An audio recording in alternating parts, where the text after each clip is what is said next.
What are those my pillow doing? I am still in shock. Chief totally has gone ballistic.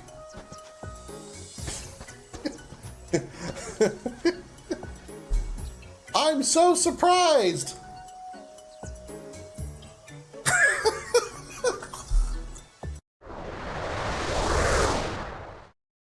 More than me. Come on, show me what you got. Okay. Zip. That's not what I meant. Zip. Whoops.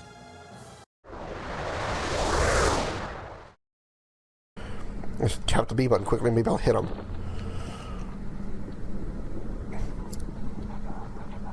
Press B to panic. There you go. That's a way to think about it. Panic time. Panic time.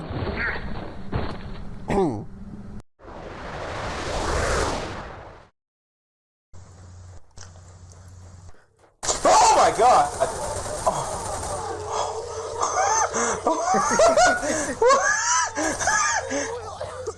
What? Oh my god. I knew it would get you. Dude, I legit jumped.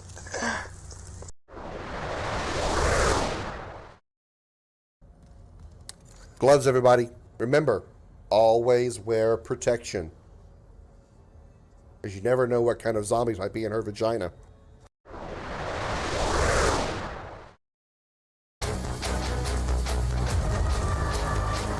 So, you want to chat? How's your day? Rough? Been through hell? Literally?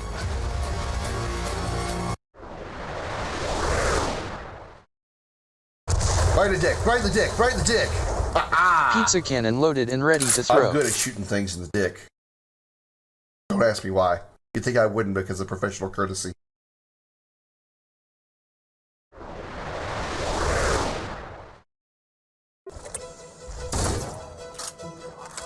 Alright. Ah!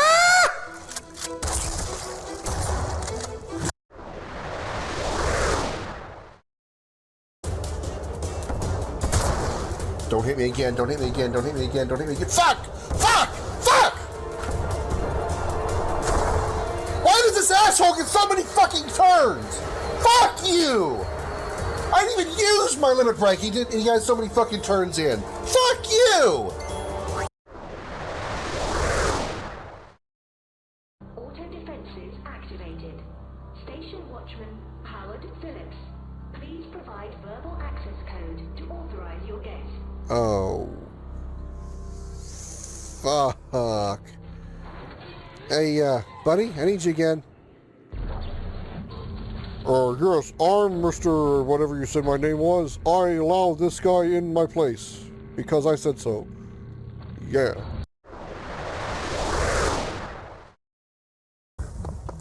I just realized what the Nar look like now. They're basically ugly versions of Mike Wazowski. I mean, really, look at him.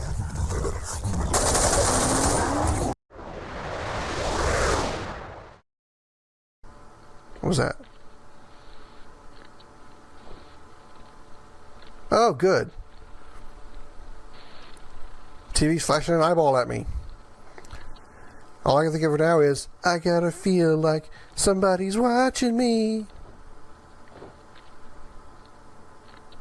And it's probably Alma.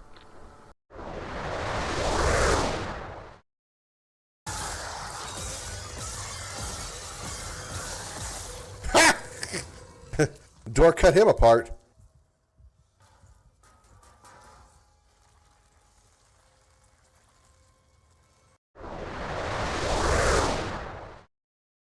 Across entire worlds, dimensions, through the darkest depths of space, and beyond the limits of known time. These are the adventures of the Starship Dragon. Credit chips clinking, a rusted bar, smoke in the air, scars on the wall. He walks in, cloak cut like armor, one red eye tracking it all. Then when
Starship Dragon, engines screaming, guns all dragging across the void for a price in blood. We ride the edge of the burning suns. Commander Krim and the Starship Dragon take the hit and keep on bragging. Danger's home and we're dragging it in. We don't break, we bend, we don't die. We grin, Starship Dragon, lighting it again. Hey!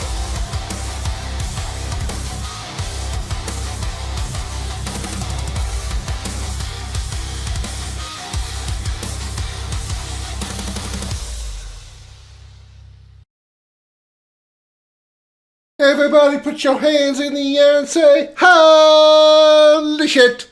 Welcome aboard the Starship Dragon, everybody. My name is Commander Krim. Glad to have you here. Sorry, I'm just having to adjust something real quick. Glad to have you here on this Saturday afternoon. Hello, everybody.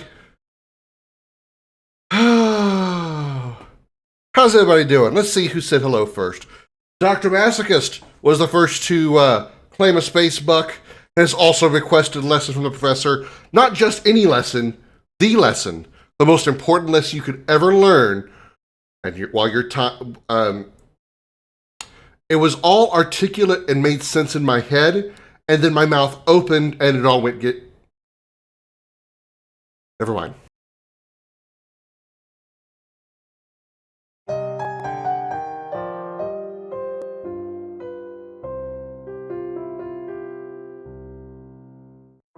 Welcome to Video Gaming 101. I'm Professor Willie Long Woodcock. Lesson number 3. Fortnite sucks. That's all there is to say.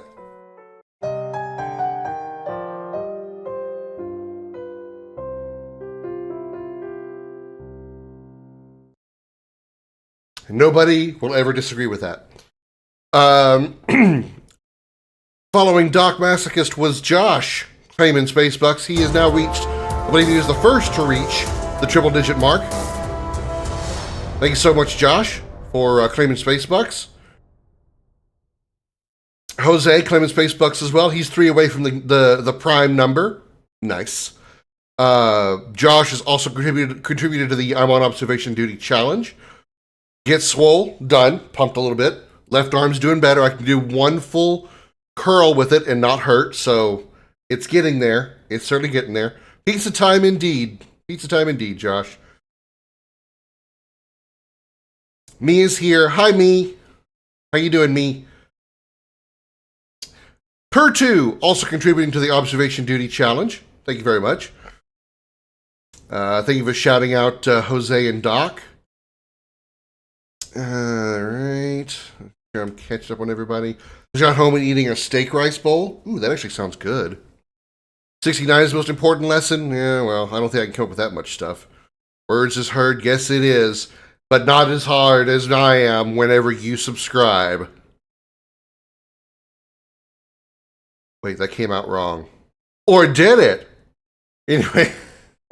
Thank you so much, Per2, for the 26-month subscription. On a 26-month streak, you have not lost a single month. Thank you so much, Per2, for your Prime sub. I greatly appreciate it. It is your support that keeps the engines of the Starship Dragon going nice and bright. Thank you so very, very much. Thank you for claiming Space Bucks, Per2, and contributing to the Observation Duty Challenge is Jose. I weren't Kurt Cobain anyways. How's your day, Crimmy? Kurt Cobain? What? Why? Or anyone dead guy? He said extra subs? Okay, I mean, I'd love some extra subs from Subway. I haven't had a sub in God knows how long. Actually, I prefer Arby's subs over Subway. Roast beef is just better for me. Or to me. Not for me, but better to me. What? Oh. Yeah, I think I do. Don't do that. Don't do that. That coffee sauce. Yeah, that's the second cup of. Okay, we're going to try this again. I am going to speak words. Words are going to come from my brain to my mouth, and I'm going to say them properly and articulate them and say them like a normal person should, not like a fucking retarded moron. Sorry, using the R word. I felt really stupid right there. Probably deserve to call myself that. Anyway, this is my second cup of coffee I've had today. For some reason, I don't know, I just can't seem to wake up today. It's kind of weird.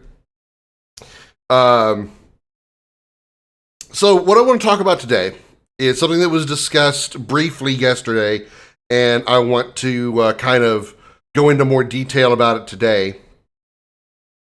I believe on Thursday. When did this come out? May 21st is the date on the story, which would have been Thursday. English is hard, I know. Yeah, and you're better at it than I am, and it's not even your native language. Destiny 2, every end is a new beginning. Now, as I said yesterday, I'm going to I'll go over what I touched on yesterday and then go into detail about it here today. Destiny and Destiny 2 has been a rather major part of my life. And who is now becoming more a part of my life is now Dr. Masochist, who just gave away 2 Tier 1 gift subs. Thank you so much, Doc, for 2 gift subs to the community, contributing, again, to the bright engines of the Starship Dragon. Thank you so much, Doc. I appreciate that so very, very much. Destiny and Destiny 2 has been a rather, I say a major part of my life, and the fact is, major part of my gaming life at least. Especially, I've been playing it since Destiny 1 beta, which was in 2013, 2014, something like that. And I played everything in both games all the way through and got the expansions every year on day one. I played every raid in Destiny 1 at least once, except for the very last one, which was called Wrath of the Machine. I never finished that one. Holy shit, Doc. Thank you for 5 more gift subs. Holy shit. Greatly appreciated. Thank you so much, Doc. God damn, man. It's okay to cry. It's been a big part of it, and I did all the raids except for the very last one of Destiny 1. And when Destiny 2 came out, I didn't quite do everything. There was a lot of the raids that the raids that have now been sunset that I missed. I don't really care that much because raids weren't really my favorite thing. My favorite thing for me in Destiny and Destiny 2 were the strikes. Those were just a lot more fun. And outside of that, I just enjoy the hell out of it nonetheless. Building a character, making my character really strong, and I always seem to kind of naturally find a way to make the game play heavily in my favor, very much fit my play style. With all 3 classes in both games, but most of the time in Destiny 1, it was a Warlock, and 98% of the time, maybe 95%, was Warlock, but a lot of the time I kind of just rotated through all 3 of them. It was Titan, sometimes Warlock, sometimes Hunter. And people that have played with me for a long time, like Jose and BMO, and played Destiny 2 with me, have seen me rotate through those classes very often. In fact, my main now is a Titan again, using a very tanky build with the lightsabers that they released in the what do they call it, the Lawless Frontier expansion, basically the Star Wars crossover expansion they put into it. So it's been more than 10 years, and I was a part of this game as much as I could be for a long period of time. Granted, over the last probably since the end of the Final Shape expansion, which was the last big expansion that was planned for Destiny since the beginning. When this game first came out, or first was announced, they intended to have a 10-year roadmap, which they had to delay it every once in a while, but for the most part, they filled out 10 years. We saw all 10 years of the content from Destiny 1's launch all the way through Taken King and Rise of Iron, through Destiny, into what would have been the third expansion for Destiny 1, had they not turned it into Destiny 2, which was the Red War, and then all the way through Forsaken and Shadowkeep, Lightfall, and all those other ones that they did. I was a part of all of that and played all of those campaigns all the way through from day one. So it was very impactful. It was a lot that I did, and I certainly say Destiny and Destiny 2 are some of my favorite games of all time because of just how much I played it and how much I enjoyed it. I never really felt a whole lot of boredom to it, even when I was doing things that normally would cause boredom for me, which is repeatedly do the same things over and over again. For some reason, in both Destiny games, I could do strike playlists all day long. I go into strikes and just do strike after strike after strike after strike. It would get annoying if I ended up with the same strike over and over, but I don't know, it seemed like that didn't bother me as much as repeated gameplay loops in other games. Can't give you a reason why. But anyway, that's just how that goes. I mean, even when I was playing with friends and things like Gambit, which was the PvE, PvP crossover game mode, that would get boring for me. But strikes never really did. Can't explain why. Anyway. Well, Destiny 2 has reached the end of its lifespan as far as getting updates. I cried a bit when this came out. I think the reason it didn't like emotionally impact me. I'm sad that it's happening, but it didn't like you said, I didn't cry about it or anything. And I think it's because it was sort of like, to put it in a much less, or I should say, to put it in a much more critical comparison in my own life, it was sort of like when my mother passed away. It wasn't something that happened suddenly. You know, when she passed away in 2007, she was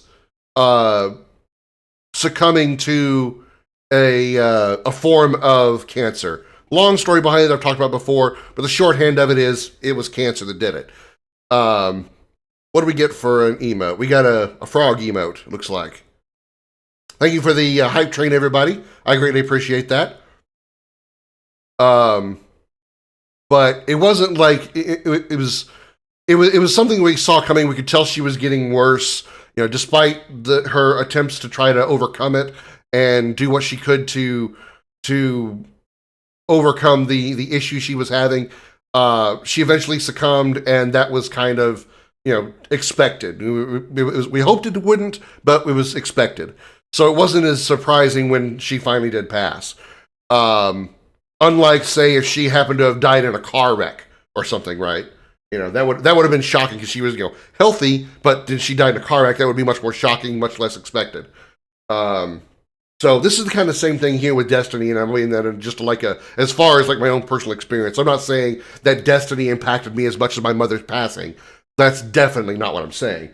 I'm saying it was expected. It was seen. We could see this end coming. It was just unsure if it was going to be tomorrow or 5 years from now or whatever. So this was expected. But Destiny 2 is getting basically the Destiny 1 treatment. And what I mean by that is Destiny 1, not long after Destiny 2 was released, they stopped updating the game outside of like security patches and updates to keep the game like, you know, secure so their servers and players' servers or players' games wouldn't get like corrupted or hacked or virused by, you know, assholes that decide to be assholes, right? Well, that's what's happening in Destiny 2 now. Destiny 2 is going to get one last major update, and then there will be no further content updates for the foreseeable future, forever, I guess. So just to make sure we're clear on one thing about this, Destiny and Destiny 2 are not shutting down. These games are not being turned off to where if you try to play the game, all you're going to see is a login screen. That is not happening. The game is just not getting updated anymore. There will be no new, there's going to be no new content updates. You're not going to get any new expansions, no new stories, nothing like that. But the game will not be shut down. The game is not being turned off. Unfortunately, that also means Destiny is not being updated anymore, but Fortnite still lives on. We already did lesson 3, but that's just what I want to throw that out there about that. Throw that out there.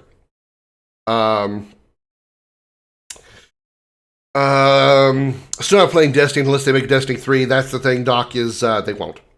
Holy shit, Dead by Daylight finally announced Jason is coming to the game. Well, I mean, it could be a licensing thing, Jose. It's possible that maybe whoever has the proprietary rights to the IP of Jason and what is that, Friday the 13th?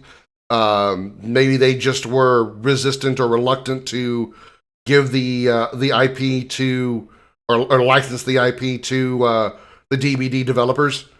You know, that could be the reason. I never got bored of it, to be honest. Talking about the strike stuff, yeah, I completely agree. I can run raids over and over on Final Fantasy XIV, not get bored of them mostly. I mean, there's a little bit of a difference, I think. I mean, I completely agree with what you're talking about. So yeah, we're probably on the same mindset there, Doc. But strikes are a bit different from raids in Destiny. Strikes are basically long missions. And when I say long, roughly about 15 minutes. But you would land and you would go and complete an objective where you go through a long 15-minute journey through an area and end up fighting, usually you're fighting a boss at the end. Or not usually, you do fight a boss at the end. Sometimes you have fights on the way there, some mini bosses kind of thing, or you have to complete a miniature challenge, survive for X amount of time while a bridge is being magically created, shit like that. That was always really fun because there was always so many strikes, even in both games. There was many more strikes in Destiny 2 than with Destiny 1, obviously, because the game was so much larger. But there were just so many. If you were to get into a random playlist where the game would randomly choose a strike for you to experience, each experience was, even if you're doing the same strike a few different times, could potentially be very different. One of the first strikes of Destiny 1 was called the Devil's Lair, which I also call the Sepix Prime strike because that was the name of the boss at the end of the strike, was named Sepix Prime. He was a giant black ball. He was a fallen servant that was basically feeding the fallen devils that existed that lived in the Cosmodrome. Well, around the third year expansion of Destiny 1, they added a variant strike to Sepix Prime. What it was a very similar strike in for the most part to the original version of the Devil's Lair, but you fought a different faction, sort of Fallen, and when you reach the end boss, which would normally have been Sepix Prime, it is a Sepix Prime that has been fixed, upgraded by Siva, which was basically like a technological virus that was being created in the main story of the third year expansion. So you could actually go into that strike playlist, and there's a chance that you could get the Sepix Prime strike that was the normal original strike, or you would get the Siva version of that strike, which was same level of difficulty, which could be kind of challenging, and you would get different things happening because you'd have a different boss or, the different enemy types, that kind of thing.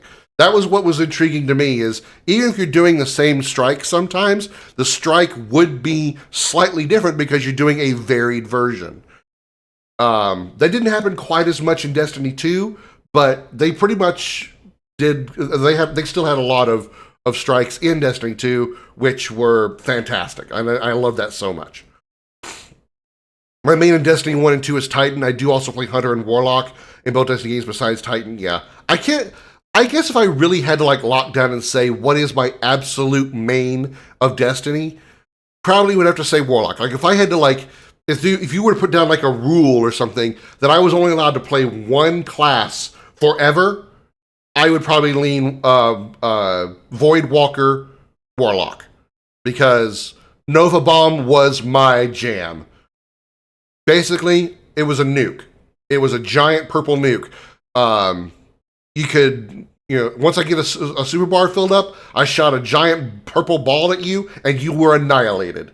I was a boss hammer with that thing. I pounded some bitches with my big purple ball. That's right, I said it. Still hard to take. Yeah, I mean it's sad. Eventually, every game ends. Except fucking Fortnite and Perfect World. Only took 9 years. I mean, that's as far as Destiny 2. Yeah, it was the Destiny story overall got through its 10-year lifespan relatively successfully. I mean, let's be honest. There was some ups and downs, obviously, on both games, but the ups were really, really good.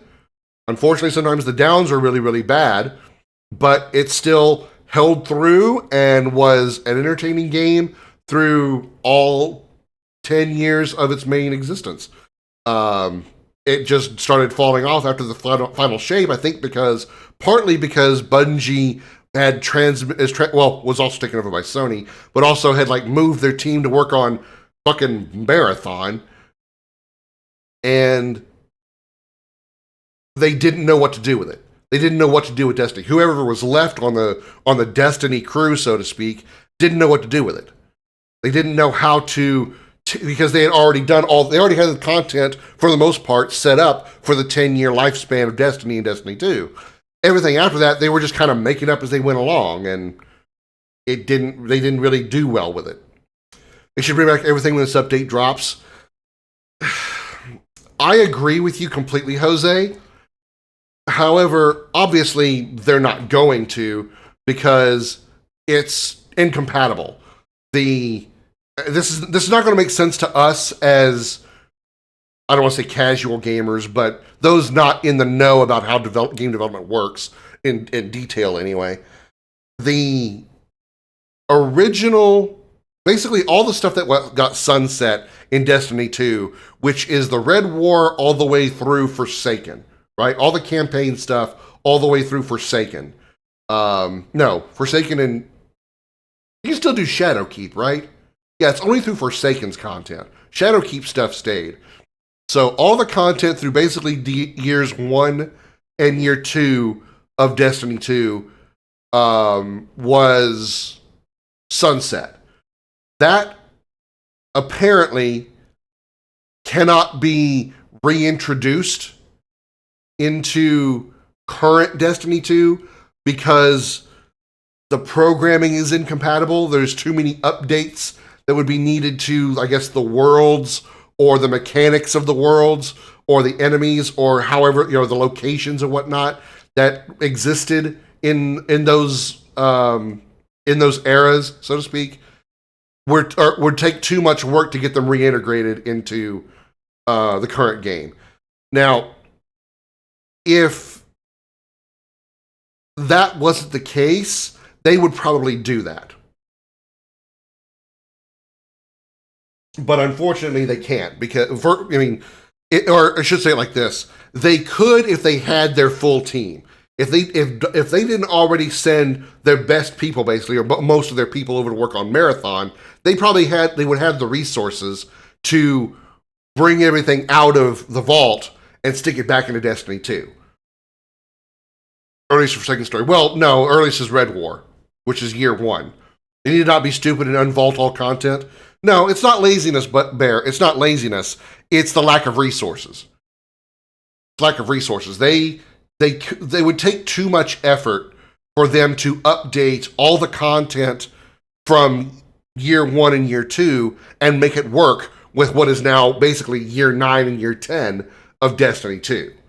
It's just too much work to do that. And if they had the resources that now is being used on Marathon, they could probably do it. But now they can't because they're basically working almost on a skeleton crew with Destiny 2, which is why they're doing this thing, why they're doing this right here. And want to make a shitty game nobody wanted.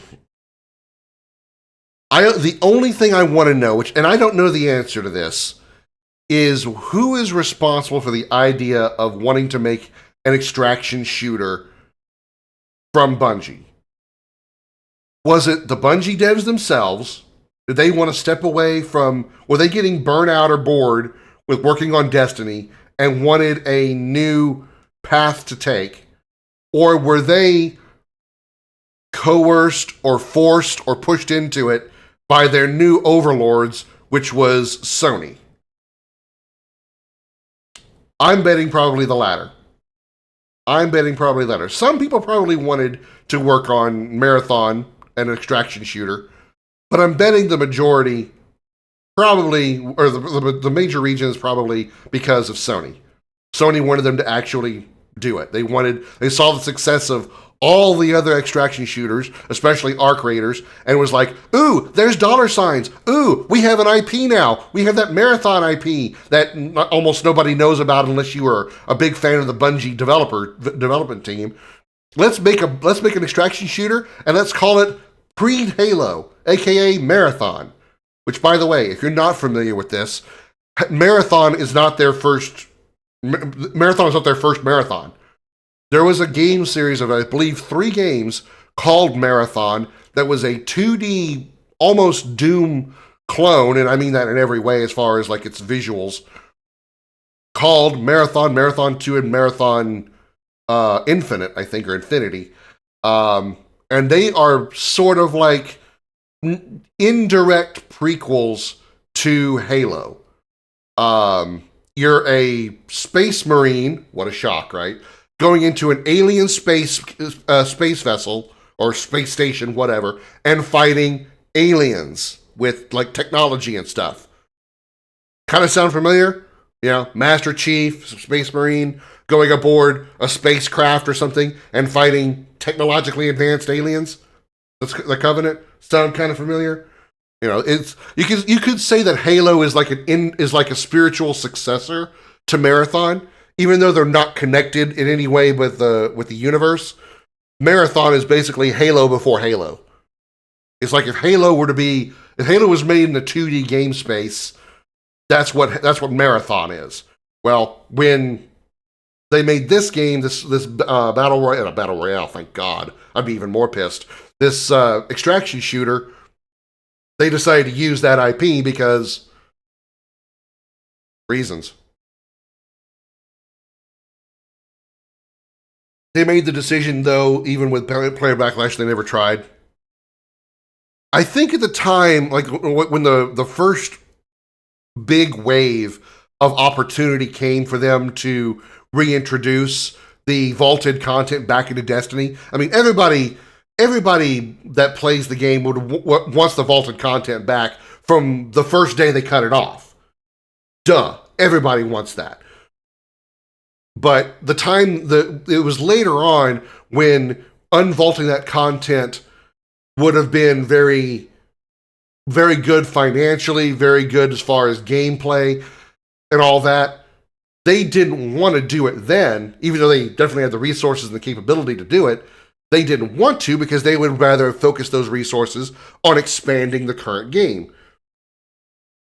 Understandable. Makes sense. But looking at looking at the future, or looking back at the past from the future, you can see that maybe taking that time to unvault that content would have been better now at the end of the lifetime, because we would have had all of the content that many of us already paid for and be able to experience at any time we want to. But unfortunately now they can't do it. Now it's too far gone. It's like here's a way you guys might, here's an analogy that might make sense. Destiny 2, when it first came out, was like Windows 98. And now Destiny 2 is more like Windows XP, or even more like Windows 11, right? Well, you can't usually run software from Windows 98 on Windows 11 without a lot of stuff to make it work. Well, that's kind of the case with the vaulted content. The vaulted content is stuck in Windows 98 compatibility, and it would take too much work to make it work for Windows 11. That's probably an analogy that everybody would understand. The vaulted content is too outdated to just be able to just plug and play with the current setup, and to make it work would take too much effort and too much work that they cannot do because they don't have the resources for it anymore. Marathon, aka Concord 2. The only reason I would disagree with that, Retro, I mean, I personally would agree, yes, but the only reason I would disagree with that in general is Marathon took off a little bit better than Concord did. Granted, it's not exactly like, flying colors right now. In fact, I saw a news story that, I don't know if it was a true one or not, because I get a lot of these, fake, rage bait messages or rage bait articles on Facebook. But I saw an article that said that Steam reviews for Marathon was review bombed on Steam after the announcement that Destiny 2 is being no longer updated. I'm like, well, even if this is true, I can believe it, but that's not gonna suddenly make Bungie go, oh no, they don't want to play Marathon anymore. We should put our resources back into Destiny. That's not going to do anything.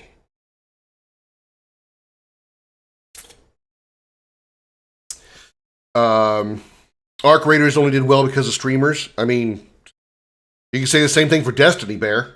Destiny and Destiny 2, granted, was good in its own right, but a lot of that came from YouTubers and streamers that made the game very popular and fun as well.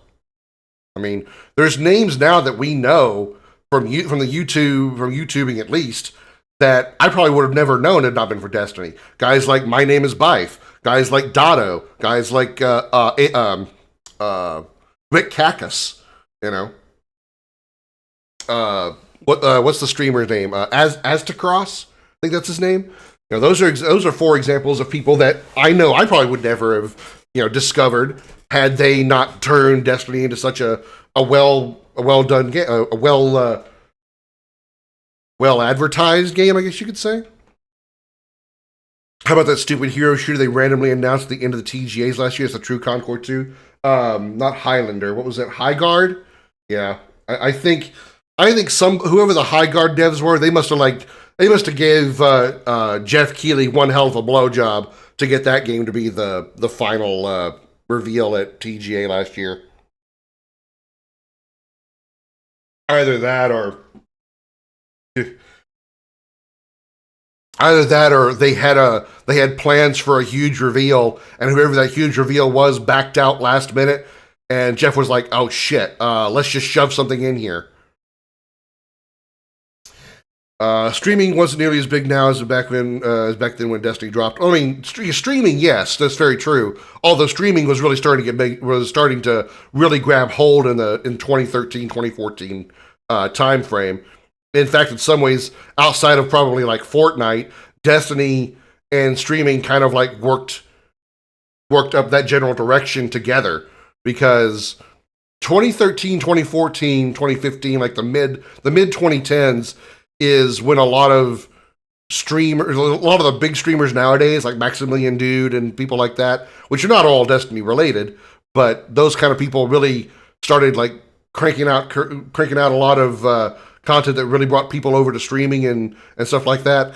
So people like Rick Kakas, Aztecross, etc., they not all of them were streamers, but all of them did do content creation based around Destiny related stuff, whether it be equipment coming out, updates that Bungie was releasing as far as what they're doing for their next news or their news stories. They would go into detail about how to do raids, etc., etc. Those kind of guys really thrived on the Destiny content, and that really helped both the content creator and Destiny itself grow. So it would have been Final Fantasy VII Part 3. What would have been like Final Fantasy VII Part 3? Apparently, the upcoming State of Play is being played in select theaters. Something fucking big might happen. It's being played in theaters? All right. Concord 3, search for Concord 2. I mean, if it's true, I mean, good for them, I guess. I ain't gonna be there. I'll be watching the State of Play as well as Summer Game Fest on the Saturday following it. But anyway, to the article, now that it's been 45 minutes. For almost 12 years, we have had the joy and honor to explore the Destiny universe with you all. Through the ups and downs, surprises and triumphs, building Destiny alongside our players has been a monumental privilege. While our love for Destiny 2 has not changed, it has become clear that after the final shape, we have reached a time for our shared worlds and Destiny to live beyond Destiny 2. As our focus turns toward a new beginning for Bungie, we will begin work incubating our next games. To that end, on June 9th, 2026, we will release the final live service content update for Destiny 2 to begin that new journey as a studio. Though active development may be concluding, we will ensure that Destiny 2 remains playable, just as the original Destiny is today.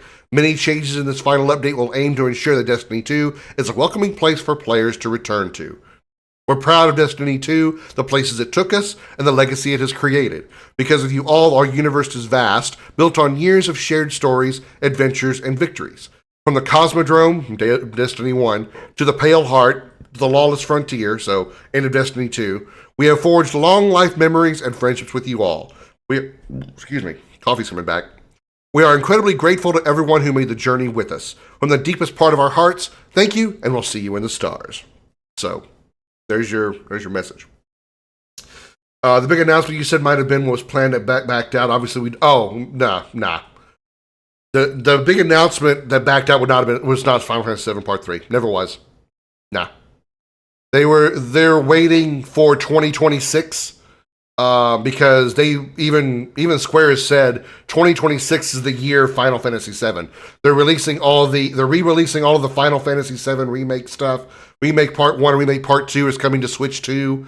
All kinds of like PC upgrades to the PC versions of both games. They're doing all kinds of stuff to really put their effort into Final Fantasy VII Part 3, and they were not planning to put that in the TGAs. No. Never was. Was never planned for TGA. Obviously, we don't know what happened to explain the random ass announcement at the end of TGA. I mean, no. I don't think so. I really don't think they were ever part of TGA. They're waiting until this year to put all their eggs in one basket. But I'm pretty sure that we'll get if we don't see some kind of reveal at the State of Play, the minimum reveal we're going to get at State of Play is going to be a name reveal. They're going to reveal what Final Fantasy VII Part 3 is going to be called. That's the minimum we're going to get. If we don't get anything at all out of State of Play, we are going to get both a name and a gameplay reveal at Summer Game Fest. God of War spinoff where you play as Kratos' wife will most likely be announced. I mean, which wife? His first wife or the wife that he had Atreus with? State of Play, SGF, and Xbox Showcase in the same week is hype. Well, State of Play and SGF isn't going to be in the same week. So Summer Game Fest is later. I remember having to do online school because of COVID, and I'll have to my shit muted in the background while we play D2.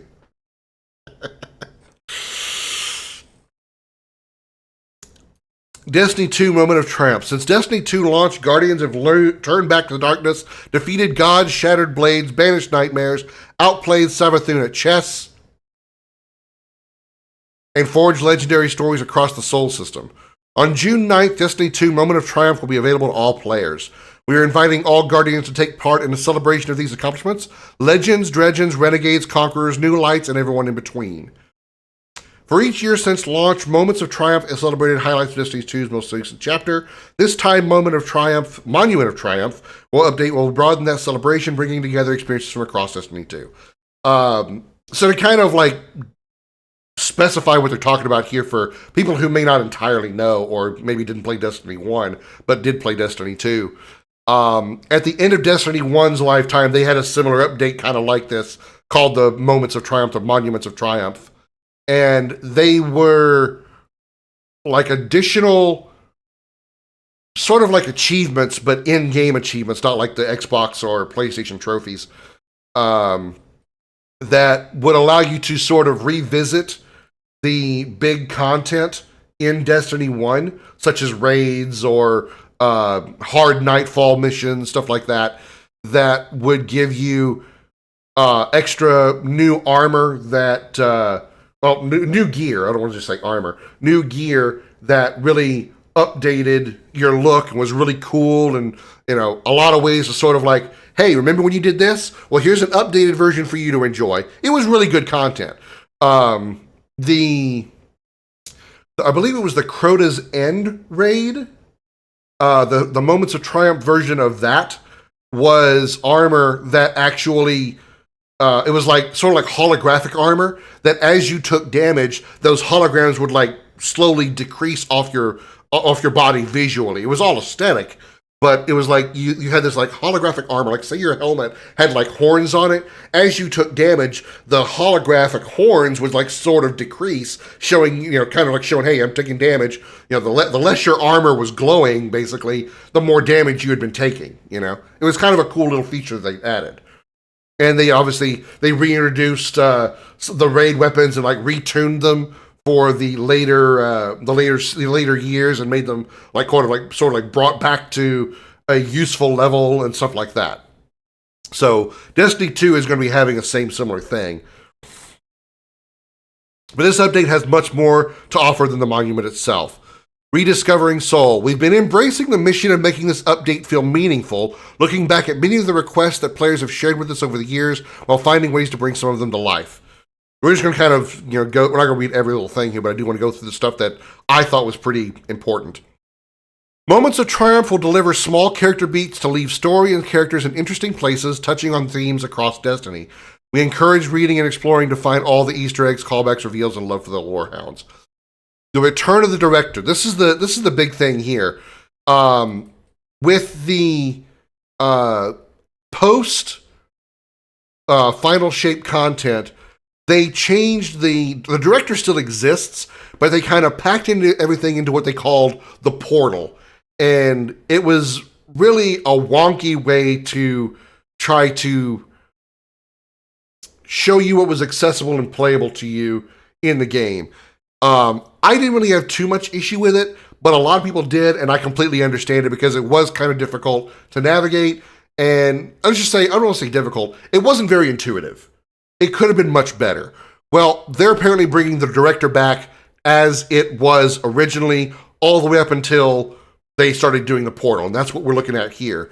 Now everything is accessible through all the planets just like you were able to do before. You want to go to the tower, EDZ, Cosmodrome, the moon, Lawless Frontier is now its own world, Neptune, Europa, Nessus, etc., etc. As you can tell by this, they're not bringing anything out of the vault because Mars isn't here, Mercury isn't here, so we can't go visit the Mercury planet on, at least in story mode, or single play, whatever you want to call it, PvE mode, etc. But you can go to Lawless Frontier and Kepler, which were the two zones from the latest expansion. That's kind of nice to bring in that. But you also can't go to the Tangled Shore, which is the zone that led you to the Dreaming City in the what was that? Forsaken, in the Forsaken DLC. We've embraced the player feedback about the director and portal, and the newly refreshed director returns to its rightful place as the center of activities in D2. All portal activities are still available via lists in the nodes at the bottom of the director. So basically the portal is becoming these 5 buttons down here, and then everything else is up here. So Pantheon 2.0. I never did a Pantheon. I don't know what this is exactly, but seeing that we're looking at Callus. This is a Vex raid boss from, I think, one of the early Vex raids in Destiny 2's early lifetime, and I think this is one of the later ones as well. I think it's some kind of thing we can fight raid bosses over and over. I don't know for sure. I never did Pantheon. But it's a new thing, apparently, or updated thing. Raid and dungeon loot updates. Kind of makes sense. Hi, Wolfie. We're talking about Destiny 2 over here and how it's kind of reached the end of its life. Sandbox new abilities and ability updates. This is the stuff that I was actually intrigued with. They're adding new aspects to all the class. They're actually adding new stuff to the classes. So it's not like they're just, basically, shutting the game, or not shutting the game down. We already said we're not doing that. They're not just like saying, okay, here's your last update, go have fun. You're not really going to get anything new. You are going to get some new stuff. From what I read, some of this stuff is going to be, or was planned to be released in future updates that they're obviously now not doing.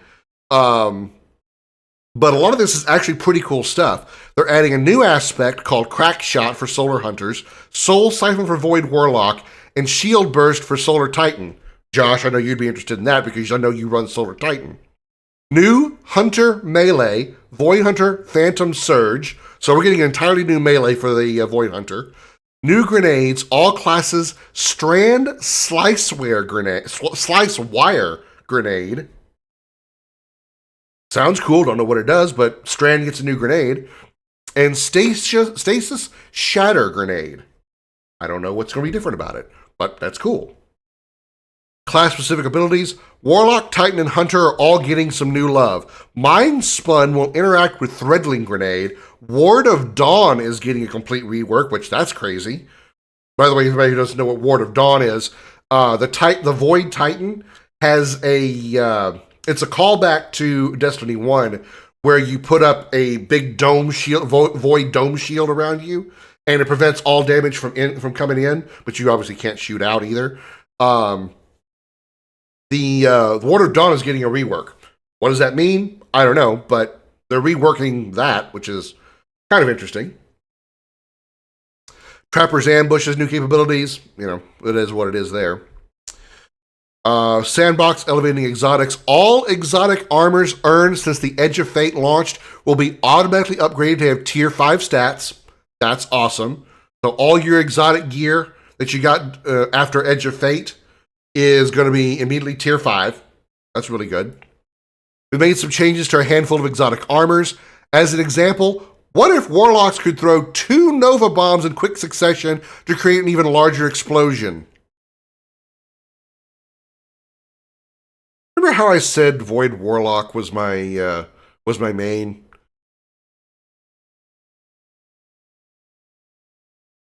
That gets me so excited. Warlocks could throw 2 Nova Bombs in quick succession? You're gonna make the Void Walkers even more overpowered? Various exotic weapons will receive a tuning pass, and many will be receiving catalysts. Unfortunately for me, this also means that we're not going to get to see any returns of any Destiny 1 exotics that they haven't already brought back to Destiny 2. So we are not going to see one of my favorite exotics from Destiny 1 return, which is called the Zalo Supercell. Zalo Supercell was an auto rifle that fired arc rounds, and they would link to other targets as you hit them. So if you were shooting like a group of enemies, they would chain lightning each other. So you're shooting one enemy, but you're hitting like 5 in it all at once. Now, they do have other weapons in the game already that do a kind of similar thing, but with the Zalo Supercell, it was like an always-on thing. It didn't require you to have any kind of buff on or something in order to be able to get that trigger to happen. It would happen automatically. So that's the only thing about the Supercell.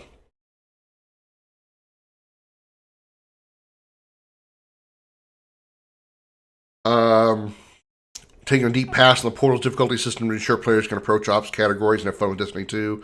We want to remove choice paralysis. Players should be able to sign in and find the fun quickly rather than being mired and stacking as many difficulty mods. Okay, I get it. I get that. All right. They're trying to make it easier for you to choose the modifiers you want to do for whatever game mode you want to play.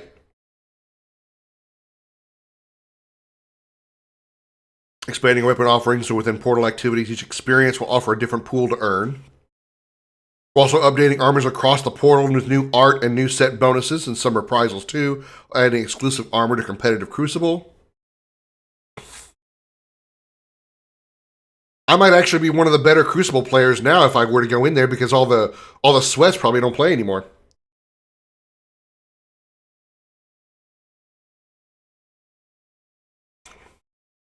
Okay, Onslaught's getting some upgrades as well. Risk Runner is one example. Yeah, Risk Runner is an example. What is the Josh? You might know this. Refresh my memory. What is the? There's a heavy weapon, a machine gun with that feature. Is that the it's Thunder something, not Thunderhead, but Thunder something. There's a machine gun that a heavy machine gun that does that too. Excuse me, sorry. Far Cry 6 is $15. Even that's a little out of my price range right now. I got Payday 2 on Steam for $5 because I could get that one, so I managed to. But I can't get Payday 3 right now because it's $15. It's a little out of my range. We have 3 new game modes coming to Crucible, 1 entering our playlist rotation and 2 more available by private matches. Arena, gunplay centric with some old school Bungie PvP vibes. So I think what this is this is no powers, all guns, basically. I know they were playing around with that idea of having a PvP mode in Destiny where you don't get your grenades, you don't get your super, you don't get your class ability, but it's literally just all guns. I think that must be what this is. I wouldn't mind visiting that for a community day someday in Destiny. That'd probably be kind of fun. Well, or just Destiny in general, doing some community stuff in Destiny. But having this kind of mode too, where it's just guns, would be kind of fun too. Glass cannon, a throwback to Destiny 1 balancing. I don't know exactly what that means. Software third-person abilities only. Think Mayhem, but a little more wild. Mayhem is fun. This is kind of interesting here for the PvPers. Iron Banner will run every 4 weeks, and Trials will appear on non-Iron Banner weekends. Both game modes feature tiered loot and new armor sets to earn. So, you know how I talked about they won't be getting new content updates? Well, the game won't, but Destiny 2 will still have a monthly Iron Banner tournament every week, or every 4 weeks, and Trials, which is like the sweats of the sweats PvP mode, will return every weekend. So, you know. Heavy Metal returns with a 3rd vehicle type, the Cabal Walker, a brand new map, mixed vehicle combat, and vehicle selection. This is kind of a new mode that came out with Thunderlord. Thank you, Josh. That was what it was called. Heavy Metal is a new PvP mode they came out with not too long ago, where it's your normal PvP mode, but you're all in vehicles, whether it be a tank, the Cabal like ATST Walker, a Fallen Brig, which is like another sort of mech. So, kind of cool. They have like a entirely vehicle PvP mode. Kind of cool. Have you been like that animated movie? I don't know, but I doubt it. A full suite of competitive Crucible weapons will become tiered, as mentioned above. Okay. Gambit is being upgraded to an ops category and receiving a rewards refresh. New armor to earn with a unique set bonus. We're reprising iconic Gambit weapons as tiered gear with new perks to earn. And yet the game itself is not changing. They aren't doing shit with Gambit. No new maps, no alternate modes or alternate ways to play it. They don't know what to do with Gambit. It's not that they hate their players, Doc. They don't know what to do with Gambit. Gambit is the PvP PvE mode. What it is there's 2 maps, and they're symmetrical. They're not symmetrical. They're identical, and Team 1 is in one map, Team 2 is in another map, and they're fighting against PvE enemies. So they got random opponents spawning in that they're having to fight and kill. Well, every once in a while, when they reach certain tiers during a battle, one player from one team or another can go through a portal and end up on the other team's side, and they can kill the other team's players, which will hamper their progress on beating those PvE players. There's also rewards for stopping the hunter, the invader that's attacking, right, and vice versa. Well, that's what Gambit is. They can't really do much more than that. It sounds dope as fuck. It actually is pretty good. I mean, because it's not directly PvP, because you don't actually fight each other. You're just competing. You're in a race, basically, to kill a big boss as fast as possible before the other team. And of course, one person can teleport to the other side and kill them to slow them down, and vice versa, they can come to you, try to slow you down. But that's all there is to it. They can't really expand on that concept because they don't know how. It's not that they don't care. I mean, it's more like just they're prioritizing where they know their resources need to be done the most. And Gambit, while popular, they don't really know what to do with that type of gameplay to expand on it, because it's very straightforward. There's very little they can really do with it to not only change, to mix it up, to make it different, but also keep it balanced. I miss our old Gambit runs. Yeah, I miss having the whole teams we used to have with all the people. But that's why I've got the community nights, or the community streams now, because that's the closest I want to get doing those again. Seasonal events are being retired. Our collection of weapons rewards for Festival of the Lost, the Dawning, Guardian Games, and Solstice can be earned through engrams on a Moment of Triumph vendor. Okay, so for what this is talking about, again, to kind of fill you guys in for anybody who does not know, seasonal events are not seasonal as in the time frame of a season, like say Fortnite has their seasons, and then after their season is up, there's new content or whatever. They mean literal seasonal, like what they're talking about, Festival of the Lost. It is an event that runs for 2 weeks around Halloween. The Dawning is 2 weeks around Christmas and New Year's. Guardian Games is around what usually is one of the Olympic. It's like an Olympics category sort of thing, where you perform in a special event. You're still doing Destiny normally, but you can go in with your class, and as you are completing your objectives and stuff, you're gaining essentially points for your class specifically, and whichever class between Hunter, Warlock, and Titan has the most points at the end of the season wins that season's Guardian Games. And there's a monument on the tower. That particular class's statue has a gold plate to it saying, hey, the Hunters won this year or this season, so they're going to get a gold-plated snake. The Titans won this year, so their lion gets gold-plated, etc., etc. Hi, Darth. Welcome in. Thank you for contributing to the I'm on Observation Duty Challenge. How you doing? 98 space bucks. You're almost there. Josh got to 100 today. Let me go ahead and pump real quick for Darth. Let me pump myself. Not that kind of pump. Sickos.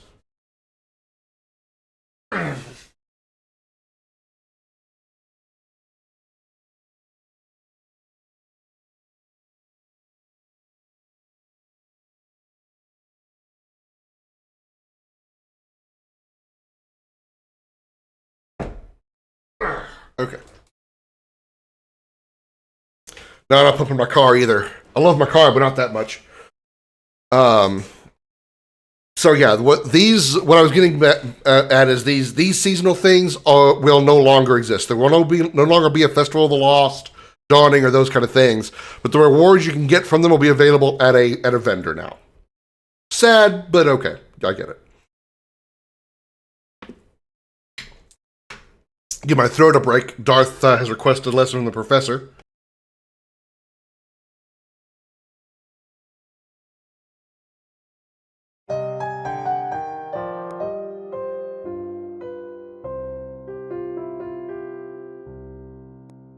Welcome to Video Gaming 101 on Professor Willie Long Woodcock. Lesson number 43. Animals will always seem to understand human characters when they speak, even if they are completely incapable of speaking themselves.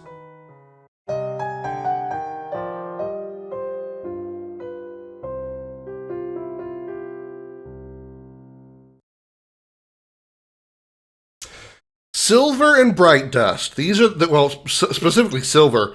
Silver is the premium currency of the game that is purchased with real money.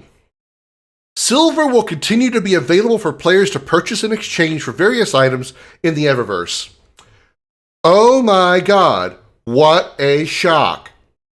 You're going to keep your microtransaction store active even though you're shutting the game down. Well, I'm certainly surprised by this news. It is the most shocking news I think I've heard all day.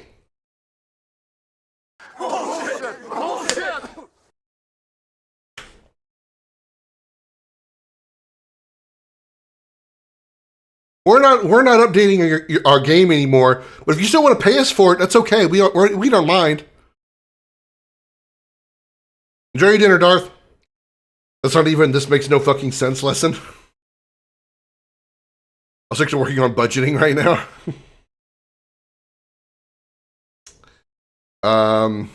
The Monument of Triumph update brings an updated rewards pass. Was originally planned for Shadow and Order, featuring a new exotic hand cannon, armor ornaments, and more. We've increased the number of cosmetic rewards in the pass as well, including multiple armor ornament sets, ghost shaders, and more. Yes, we said it. We said and more twice. Look, we put a lot of extras on this thing. We hope you enjoy it. Okay, I'm just trying to be cute. Armor ornaments. This is the part of it that I really wanted to talk about. Oh!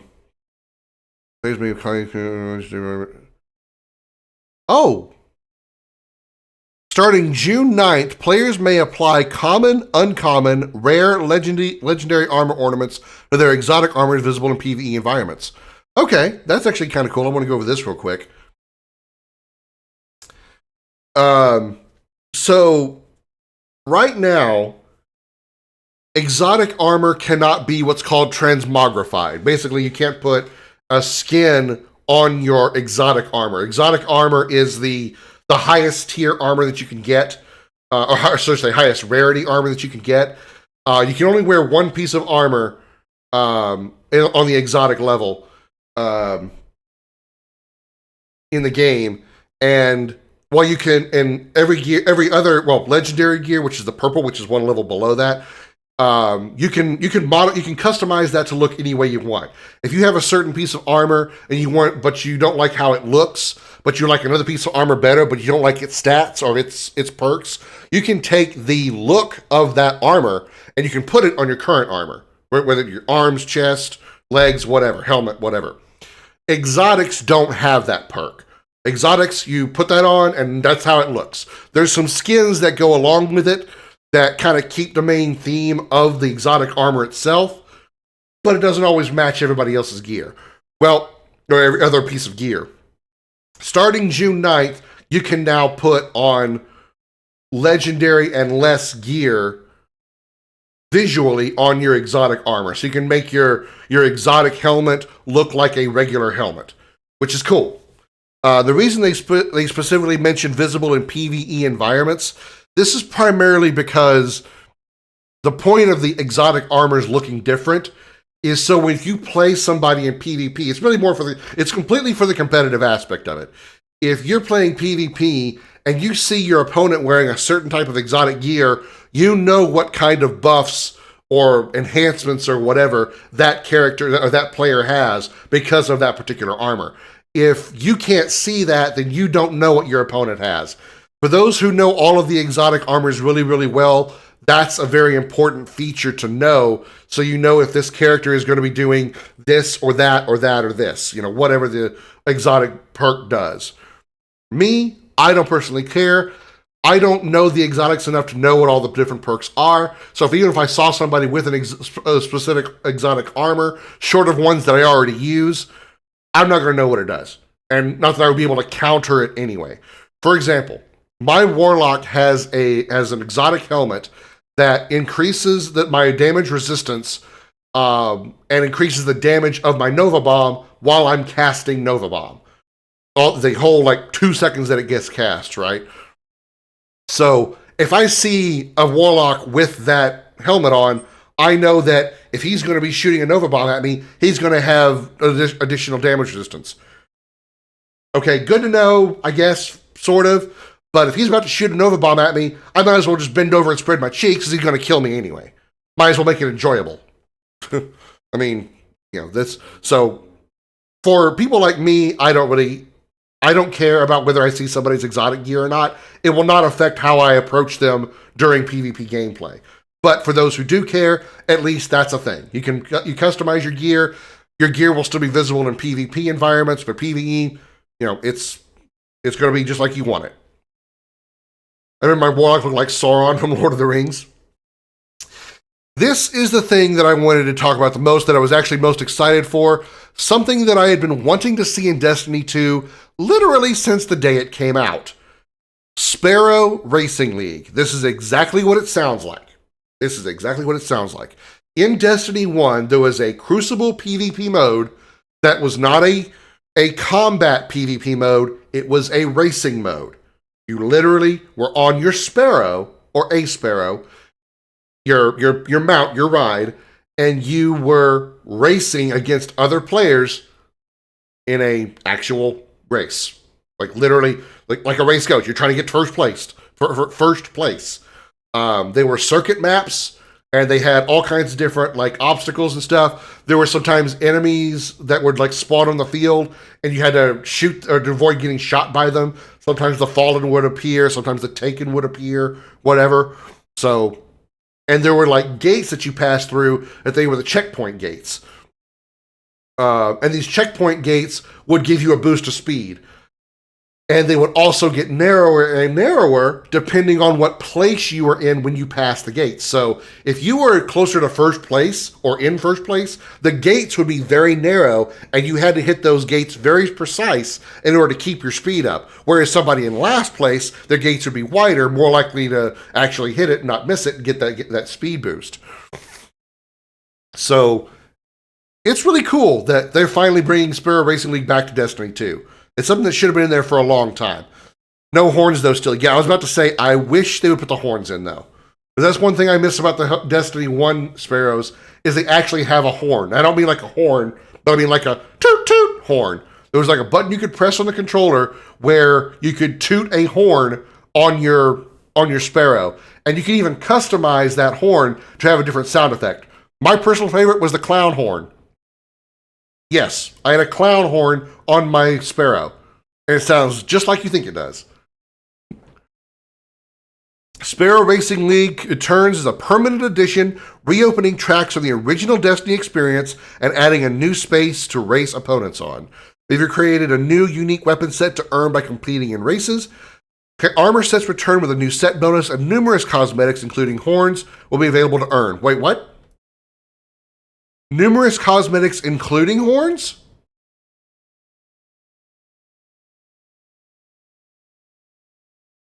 Maybe we do get horns, Jose. I assume they don't mean horns. I assume they mean honk honk. Or like we were talking about the other day. Honk honk. Sorry. We have a full breakdown of SRL in the coming weeks, previewing the upcoming feature. They're going to talk about TWIDs and stuff like that. Destiny 2 has been our home for many, many years. The unknown can sometimes feel wild, even a bit scary at times, but these opportunities to explore the future are invigorating. As we look ahead, our commitment remains the same to make games we and you are excited to play. I am not excited at all about Marathon. I will very likely never touch Marathon ever in my life. I will say that if things were to work out a certain way, I don't know how they would work out, but if things were to work out a certain way, I guarantee you this. I would play Marathon at least once before I ever play Fortnite again. Sorry, Wolfie. From all of us here at Bungie, we cannot thank you enough for joining us on this journey throughout the Sol system. You'll find a star side for years to come. Pro Audacia ad Astra. So, you know, it's a good update as far as like what the content is they're going to bring to Destiny 2. The sad part about it is it is going to be the last update. It is going to be the last update. There will not be any further content additions to Destiny 2 for the foreseeable future. They might change their mind later and do something, but I doubt it. There's been talks, and Doc mentioned it earlier as well, that maybe there'll be a Destiny 3. I thoroughly doubt there will be a Destiny 3. I'm pretty sure once the last content update happens for Destiny 2, that's all we're going to get for Destiny. There will not be a Destiny 3. I just really don't think so. I really doubt it. I think the only possibility a Destiny 3 could happen, and this would be like at minimum 8 to 10 years away, is if Marathon gets such popularity and brings in so much money that Sony wants to revive the franchise and makes a Destiny 3 at that point. But that will have to be, Marathon will have to become at least twice as popular as Destiny ever was, and they would not be able to even start such a process until 5 to 7 years from now, and it wouldn't be released until like 8 to 10 years from now. And that's me being positive. Those are positive numbers in my opinion. We would get Final Fantasy VII Part 3, Kingdom Hearts 4, and Gears of War 6 before we get a Destiny 3. Or we would get Parasite Eve 1 remake, Dead Space 2 remake, Legend of Dragoon remakes before we get Destiny 3.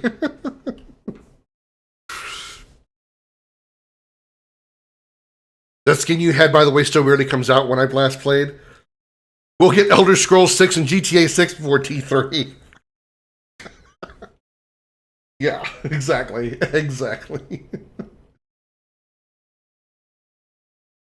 This, you talk about the skin that I hate. Talk about the what was it? The Scarlet, whatever her name was, Scarlet something in Fortnite. Yeah, I liked that. I liked that skin because one, it was black and red, which obviously my main colors, but also the fact that I never saw it either. I'd rather have a rare skin because it's just I don't want to see somebody else looking like me. The one thing I did appreciate about Fortnite.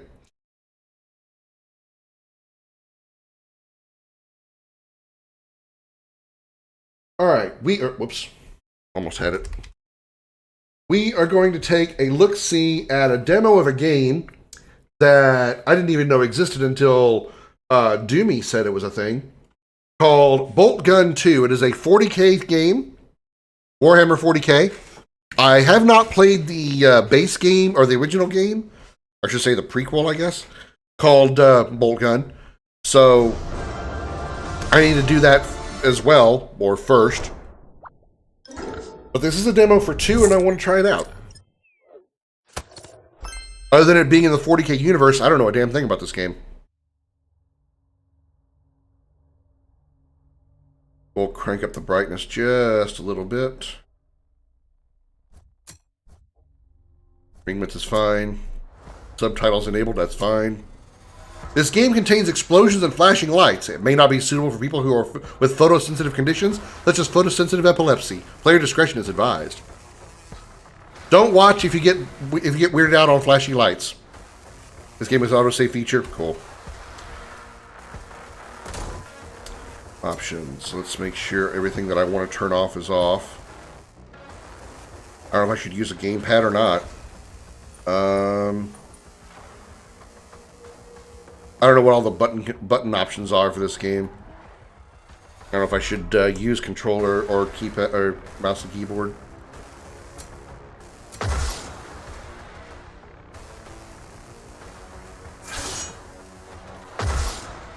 Character select Malam Kato or Nira Vayrath. Is she an Inquisitor? No, she's not an Inquisitor. She is an Inquisitor. That's an Inquisitor badge right there. Holy shit, okay. An agile holy warrior blessed with faith, fire, and fury. Nira Veyrath is an elite sister of battle. Oh, she's a sister of battle. Of course. Celestian of the Order of our Martyred Lady. Oops. I want to look at the other guy's stuff.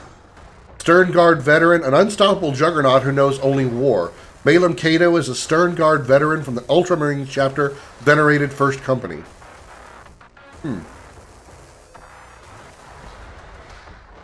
You know, I'm going to go ahead and plug my controller in and give this a try.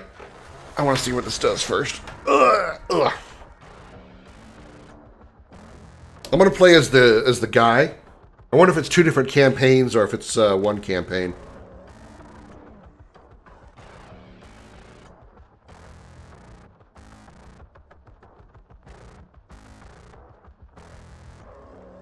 Let's see.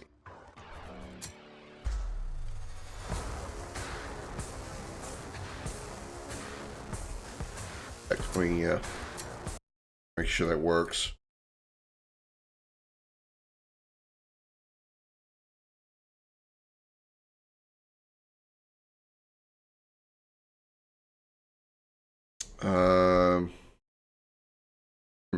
Doesn't say, Steam doesn't say whether or not it's playable with a controller. I may not be able to. Pushing buttons and nothing's happening. But escape is working. Okay, I have to use keyboard then. Alright, that's fine.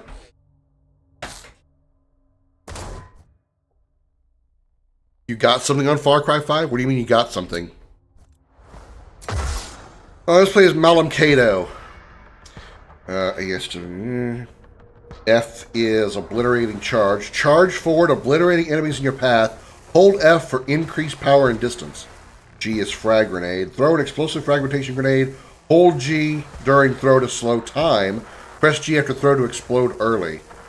Right click is change sword lunge. Leap toward the enemy and hack through them. Press right button repeatedly for continued damage. Regeneration. When near death, Malum's Space Marine regenerative capabilities trigger, restoring health over time.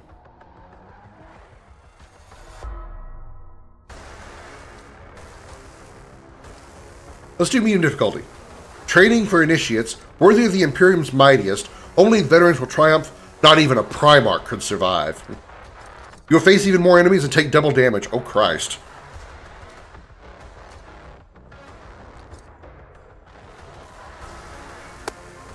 Welcome to the Wilds 1 and 2. Rotted with Nurgle corruption, well, we know who our opponent's going to be. The jungle's appetite for death is insatiable. Imperial soldiers fight and fall to pustulant death guard. You're the only hope.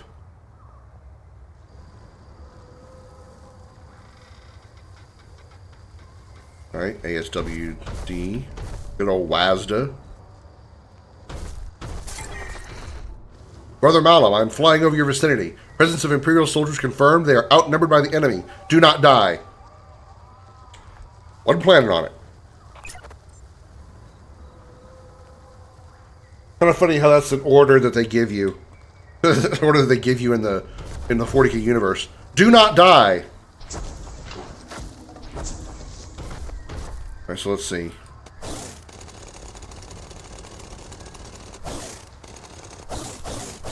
That's a chain sword.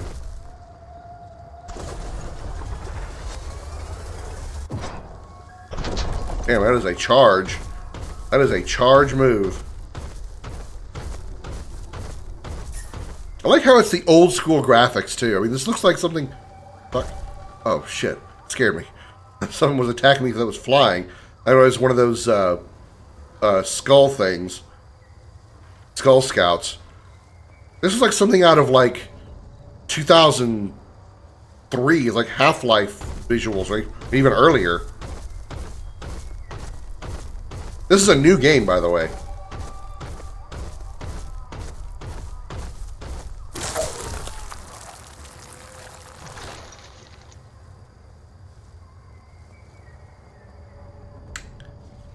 Okay, that happened. Where do I get those? Ow, damn it. I don't know how to trigger that. Protestants available with navigation guide. I don't need that. I has a gun. Boltgun ammo. Oh yeah, I love those. I love that animation too. Damn! This gun fucks shit up.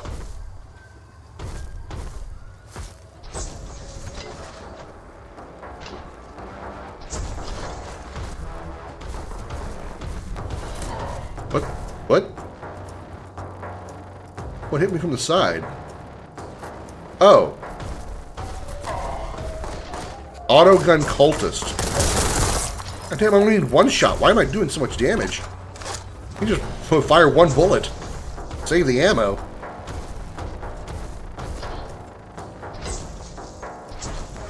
Okay, so we're fighting Nurgle cultists.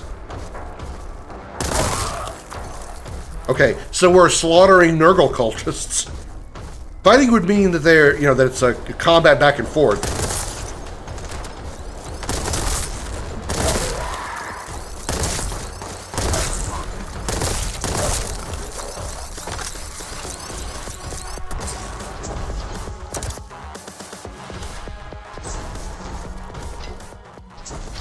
Music's not too bad. I bet it dies off when the combat stops.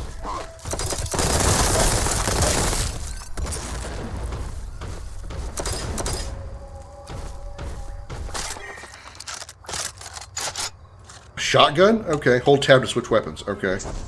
Let's see what shotgun can do.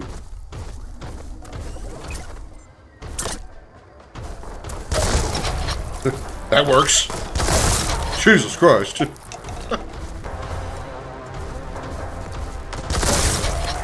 Splatter!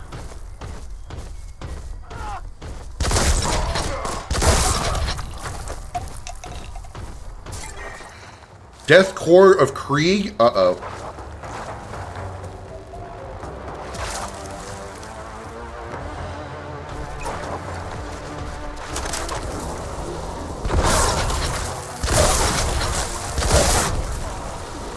Am I being infected? Oh. Gotta avoid that shit. Plague Marine Belcher?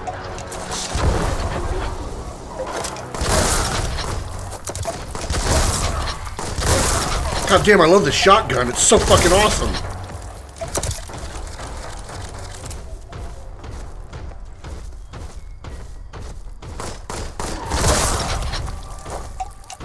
How's the audio levels, Chad? Is the game overpowering me or anything? Drowning me out at all?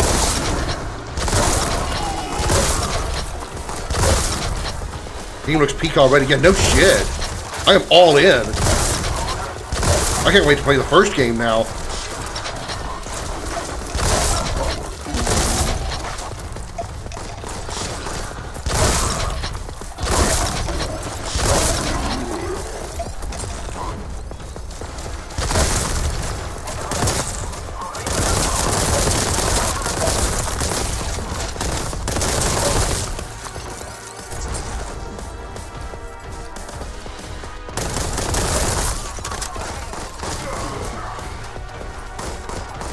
I hear the gunfire, I don't see him.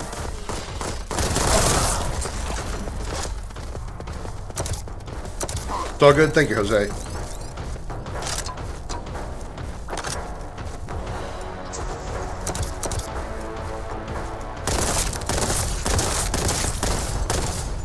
Yeah, weird these guys aren't fighting me. They're Death Core of Krieg and they're not attacking me.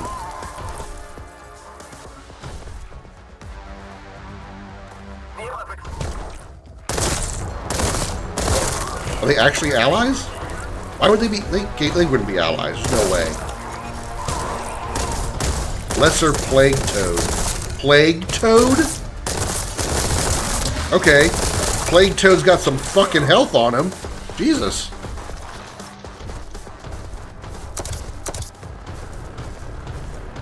Pelting this bitch with a bolt gun, he's like not giving a shit.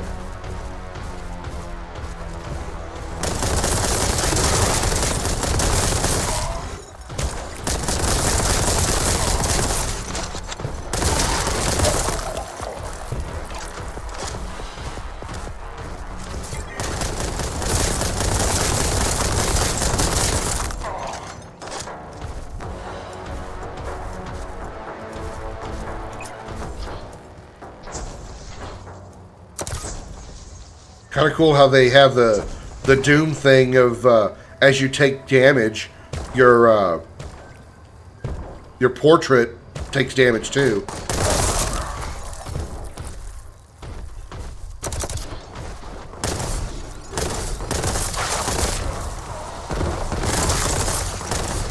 Shit, what? Plague Marine.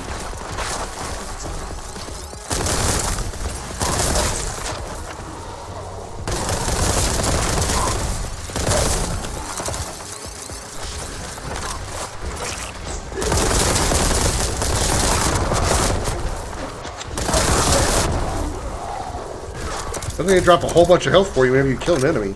Holy crap, they are draining me of health fast.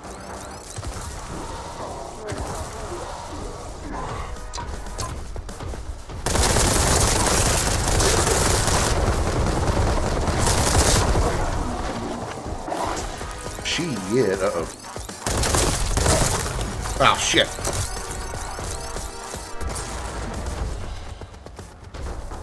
How the hell do I get that?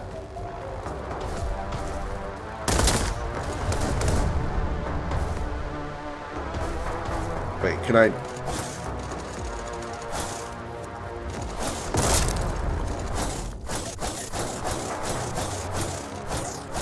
Nope, I can't cut through this stuff.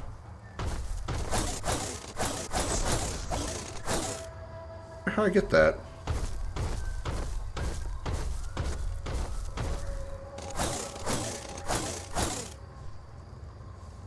Oh well, whatever. Try meleeing I can do, see what this does. Oh.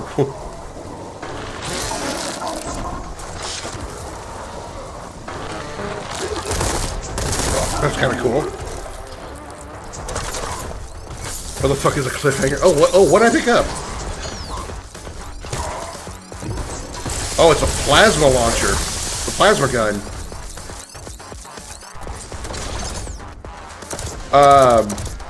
It's sort of like Missionary, except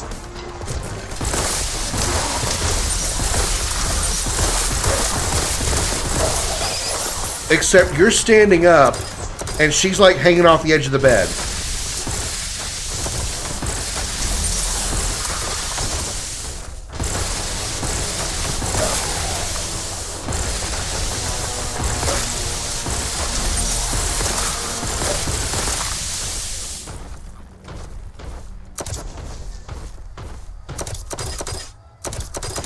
Like she's... What the hell is all that? Nurgling?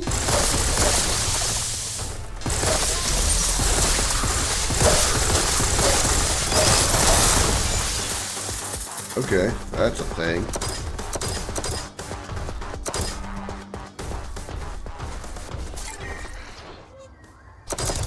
Infestation detected recommended. Oh, shit. I concur with your recommendation.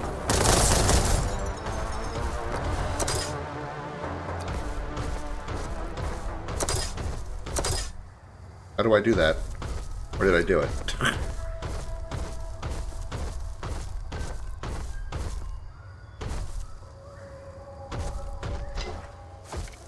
This. Is this just a prop, or can I do something with it? It looks like Space Marine armor, ammo, but okay, I guess not.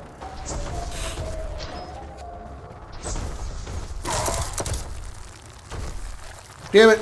Didn't realize that was a trap.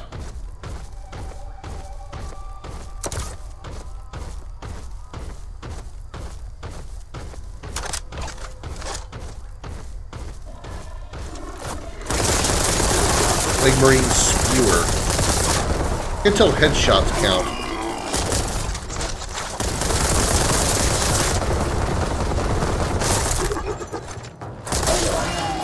I don't think headshots count. Looks like I should have been hitting that guy pretty square in the head and he wasn't taking any extra damage.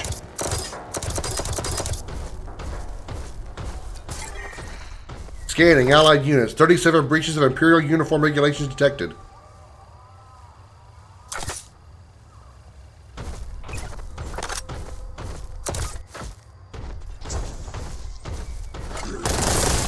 Night Lord Terminator? Oh, I don't like that. Oh, shit.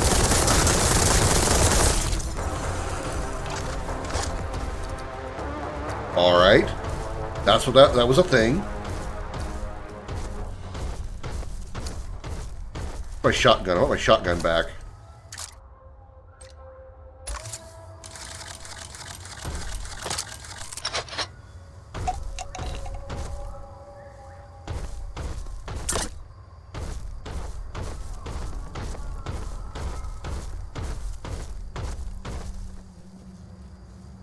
Okay, I'm going to assume that the Death Corps of Krieg are not enemies. I don't know why.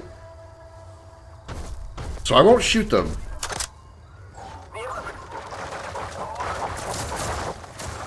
Did he just bow to me?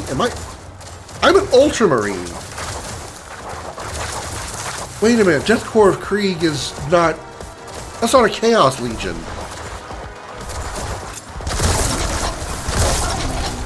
Death Corps of Krieg is an Imperium Legion.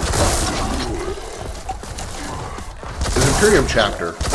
Why was I thinking they were a Chaos chapter?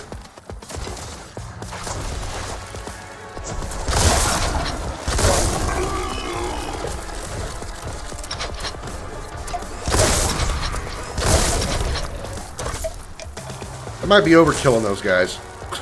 Just slightly.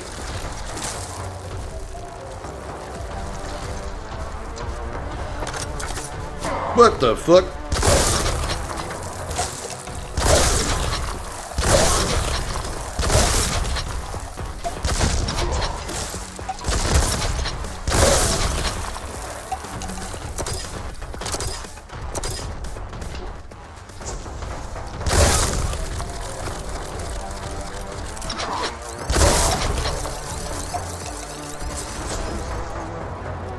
These cultist grenadiers have martyrdom from Call of Duty.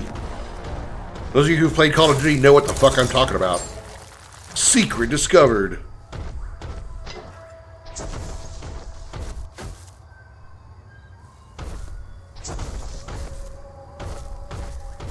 Oh, they're loading me up with shit.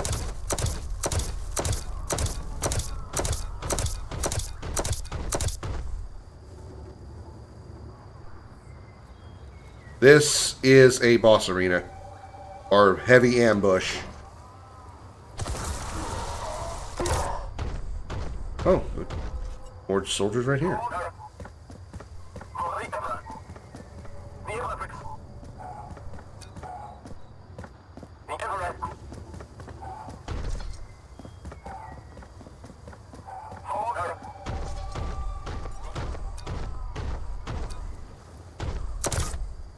That's right, COD was a while ago. I mean, COD World at War. There's a multiplayer perk you can use that if you die, I was going to say if you're shot dead, how else would you die? But if you're killed, you drop a grenade at your feet. So if your enemy happens to be near you, or an enemy happens to be near you, it explodes almost instantly and kills the person that killed you. Brother Malum, your signal has been received. Proceeding to your location, ETA 58 seconds. We have to hold our ground for 1 minute. That is a lot of dudes. Poxwalkers.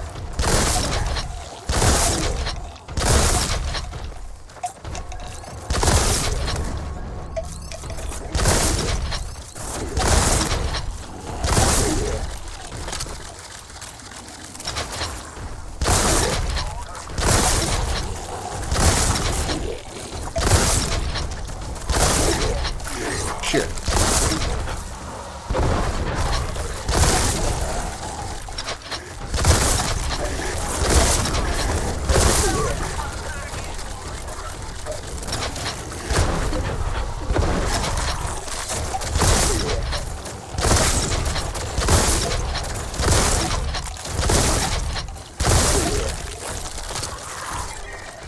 Brother Malum, I have encountered resistance. Refrain from dying until my arrival. I am working on that concept. Thank you.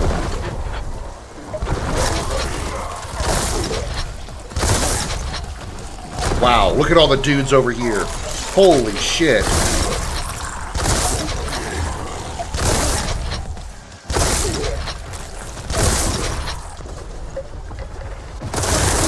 Oh, that was fucking awesome!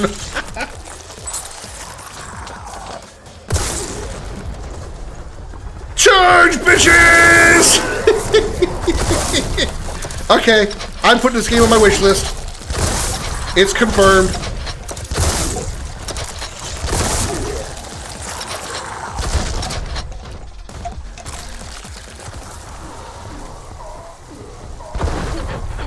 Hands up, bitches! Here I come! Strike!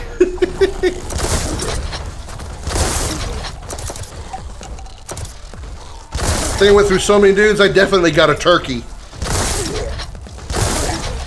For those of you who don't know what that is, when you get 3 strikes in a row in bowling, it's called a turkey.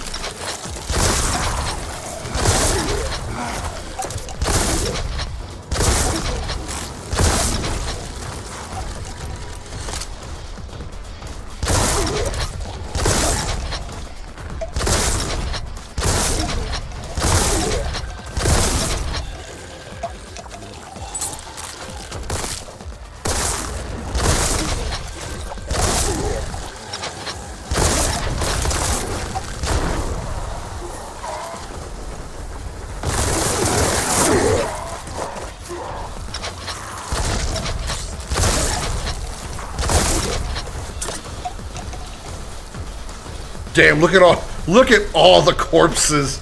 Or sorry, all the remains. I fucked some shit up.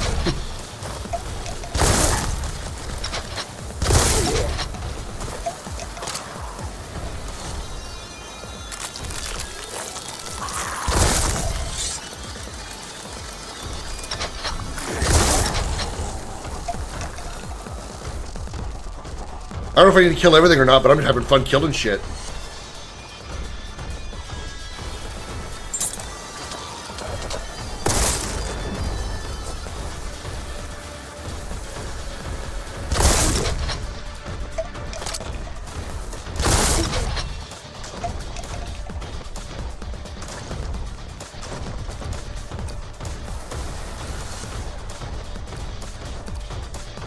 I think I killed everything. I don't see anything else moving.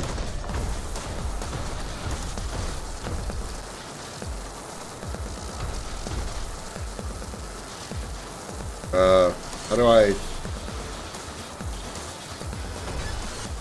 Oh. There we go. 366 kills. One is secret. No seals. Okay. I likes. I'm not even gonna...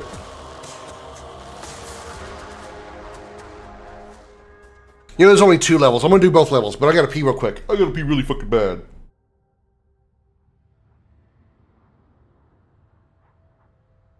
Howdy, y'all. My name is Richard Dickerson, but you can call me Dick.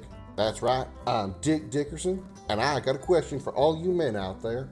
Have you ever sat down in a comfy chair, say after a long, hard day at work, end up sitting on one of your family jewels? It's very painful, not to mention potentially damaging to your reproductive system. Presenting Big Dick's Penis Pillow. That's right, never worry about sitting on your man-stones again with our latest product from Big Dick Industries. It fits comfortably under any pair of boxers, briefs, and even swim trunks. The Penis Pillow is made of a patented, secretly formulated, flexible material so it forms perfectly to your clothing. That means it's discreet, so you never have to worry about the ladies seeing your cock comforter. Wear it at the park, at the lake, at the bar, even at church. Because even God knows how uncomfortable a wooden pew is. For those wanting some variety, the Penis Pillow comes in multiple colors, easily stored away in your wallet, and is even dishwasher safe. Place it firmly next to your favorite china and your Penis Pillow will be shiny and clean after just one cycle. Our Penis Pillow is available in multiple sizes, including specialty sizes such as Asian and Black. So get your Penis Pillow today. Call the number on your screen or check out our website at bigdickproducts.net. That's bigdickproducts.net. I'm Dick Dickerson, and I'll see you down the road. Breaking the ice, 2 of 2. You order the transport craft's pilot to drop you high amid the frozen peaks. You'll need to battle through the elements and innumerable heretics to gain access to the facility within the mountain. Just kind of a heads up to everybody. I hopefully don't have this issue, but there is a storm outside. If suddenly my stream goes blit, probably power went out. Hopefully not, but just in case. Whoa! Okay, they literally just dropped me on top of somebody. By the mountain, the arch enemy stands between you and the facility entrance. Proceed through them. Snowy. I'm on Hoth. Better than being in a poison place.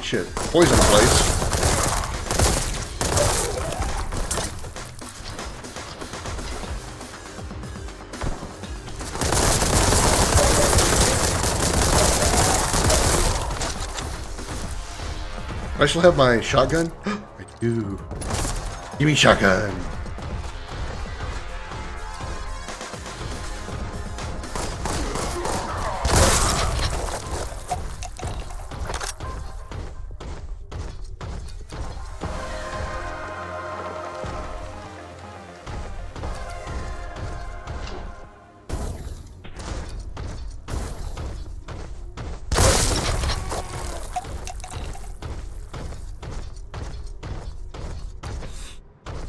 My heavy-ass footsteps, I'm sure as hell not subtle. Stomp, stomp, stomp, stomp.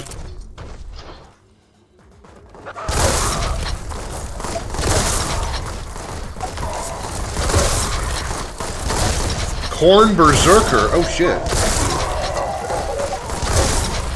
Okay, so it's not going to be all just Nurgle dudes.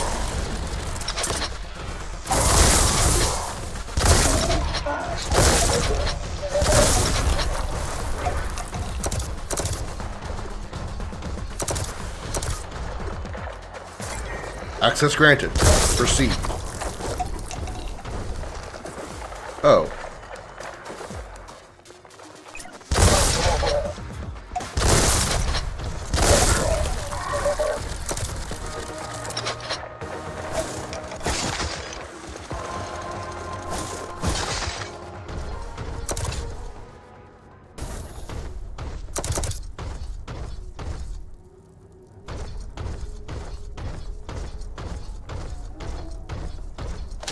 Ooh, what's this? Heavy bolter? I got me a big gun. What'd it do? Ow, oh shit. That's what it do.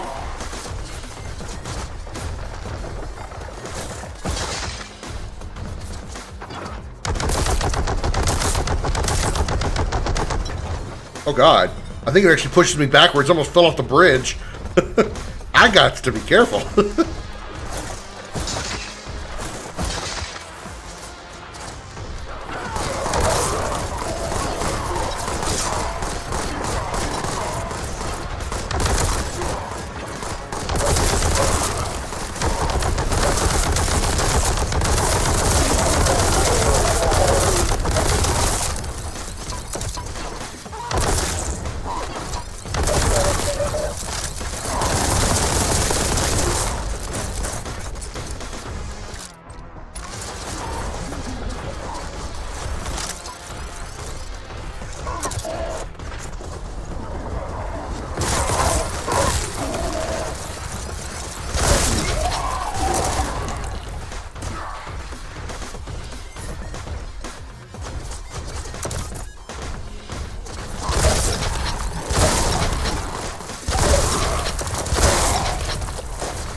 Where are those guys shooting me from? Oh, there.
Gate activated. Continue. Oh.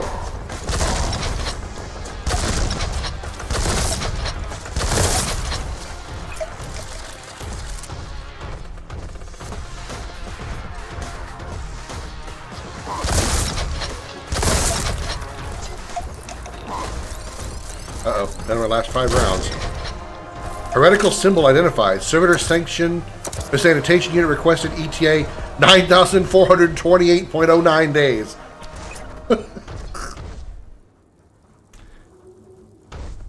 So, in other words, I've got time. Okay.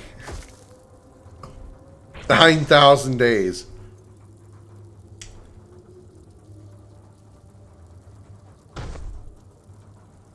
What was the button? Tell me which way to go.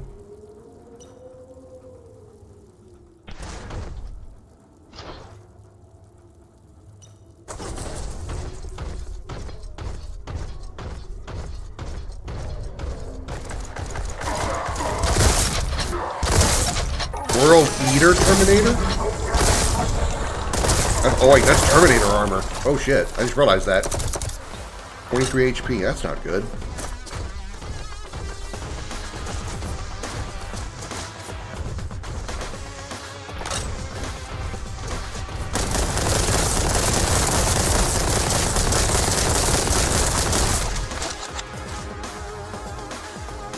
Well, that works too.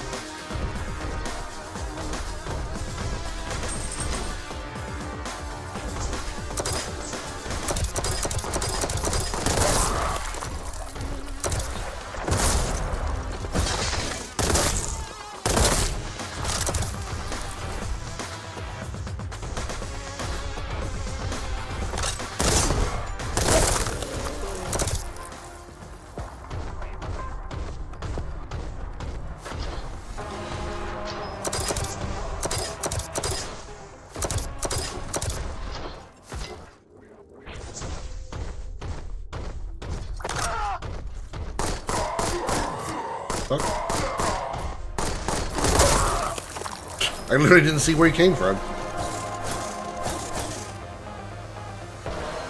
Guess that's why they put him there, so you know where to go.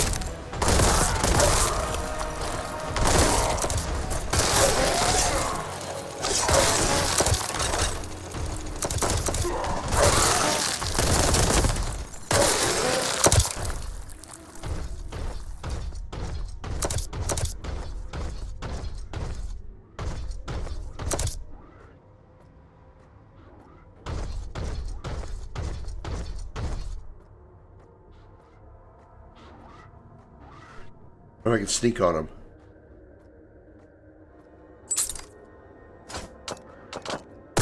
Nope.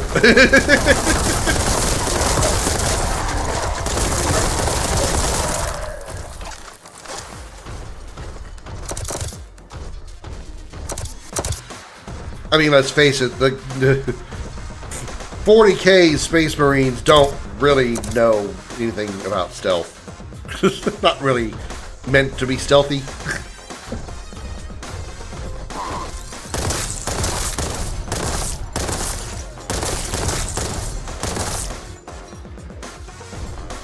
Hi Darth, welcome back. How was dinner? What the feckin'? What did I get hit by?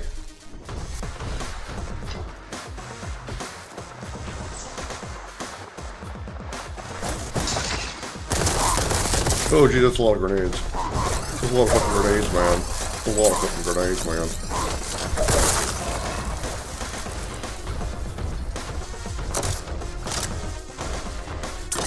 You know, there are 2 Space Marine Legions that are all about stealth. Hell, fuck them.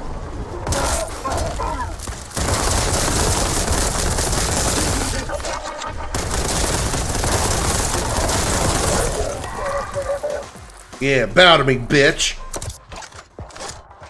One of which went traitor, the other is still loyal, but their Primarch is a loyalist demon hunting down demons in the warp.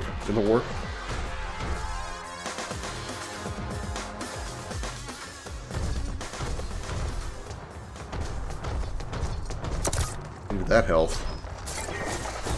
Route identified. Structural and stability of bridges temporary. 40k as a Tomb Slayer. Yeah, you're right. Alright, here we go. Whee! Stomp. I'm gonna walk across this very precarious bridge wearing armor that probably weighs 50 or 60,000 pounds.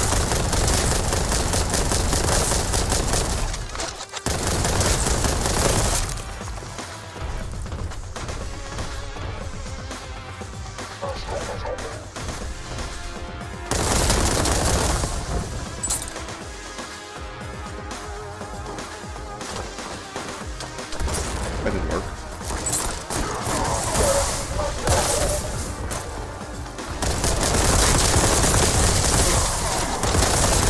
Okay, we're going to a gun now.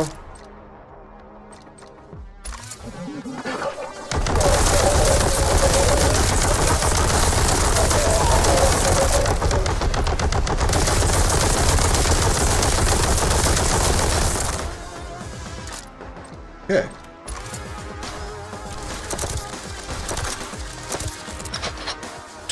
What'd I say? Pounds? Yeah, 50 60,000 tons, yeah.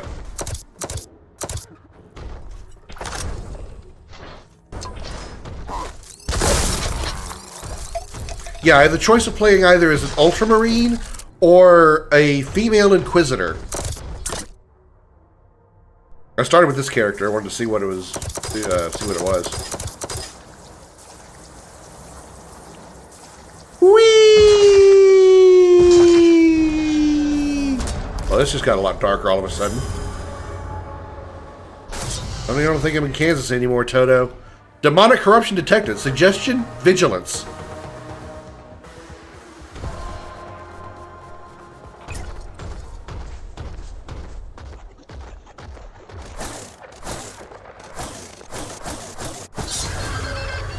Purge! Oh God! What? What is happening? Oh shit! Okay, I didn't mean to piss them off, but I fucking did.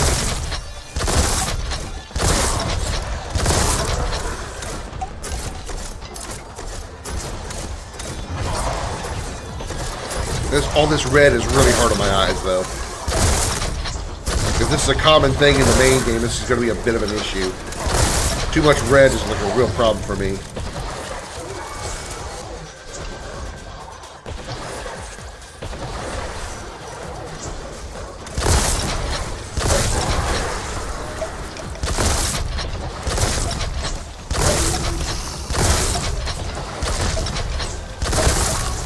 Oh, now what?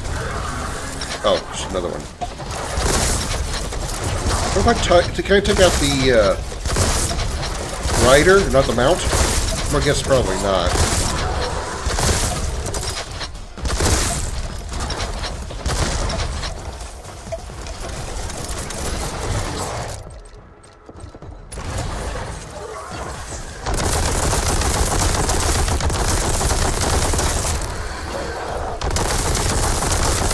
Blood Reaper. Purge complete.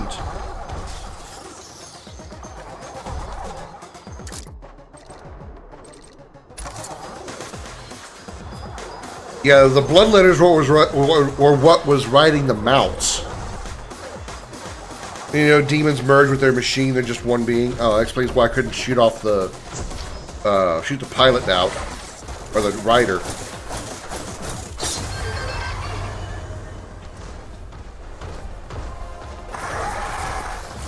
The hell, Flesh Hound.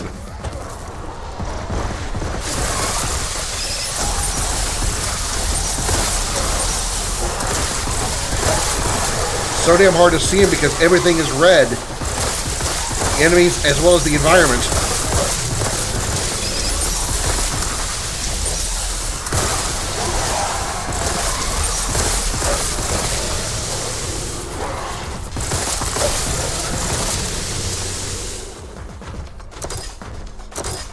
Didn't say purge complete, so there it is.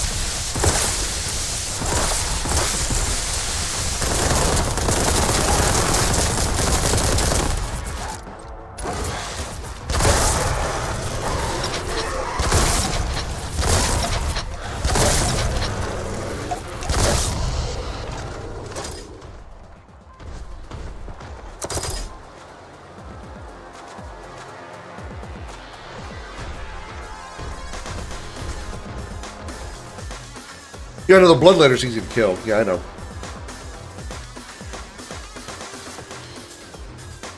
Yeah, you probably got it's probably smoking hot in where you are because you don't have air conditioning. 31. All right, so it's got to be like mid 80s, right? Oh Jesus, even worse. We're gonna get out of here. Oh, just a bloodletter. Okay.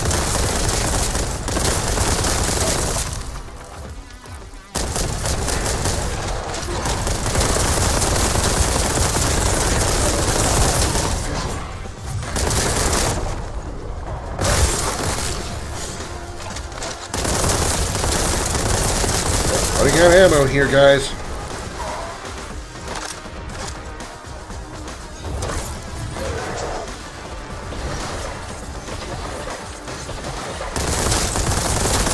Vex Goreblade?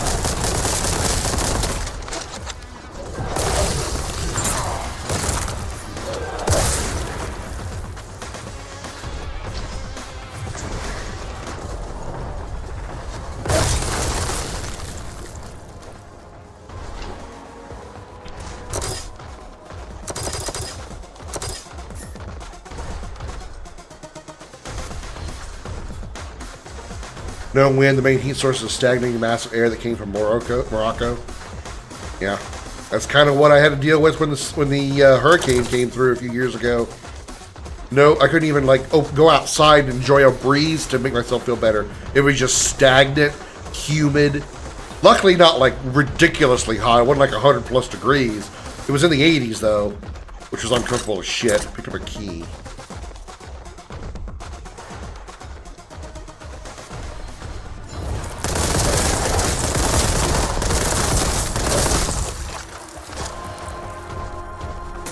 Secret discovered munitions boon. Ooh, that means I don't know much ammo here. Hey, hey. Nice. Went to winter to spring to summer. That sounds like Texas. We had that earlier this week. Or earlier this year. We know you miss the Nebraska weather. I do miss the Nebraska weather. It's unfortunately the humans that live there that are a problem. Get all the humans out of Nebraska and I'll be in great shape.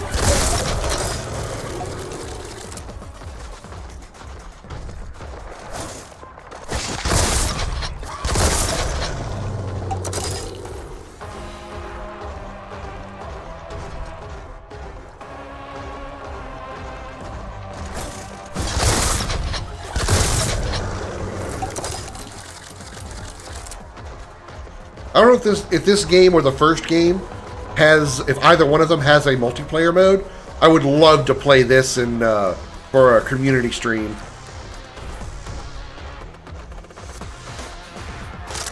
This just feels so fun. Okay, is there another? Oh, the key I found. Here we go. This first. Yeah, boop. Da da da da da da da da da da da da da da da da da.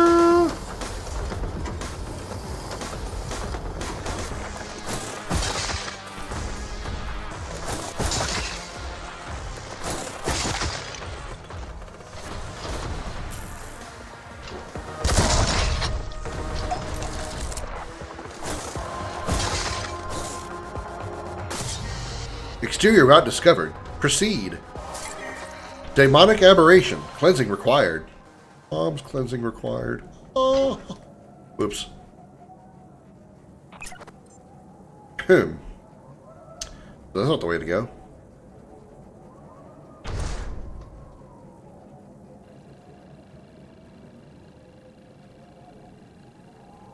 I can't make that jump, can I?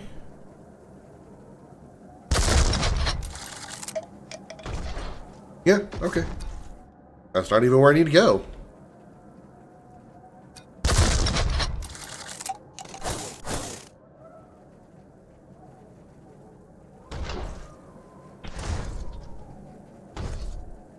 Huh.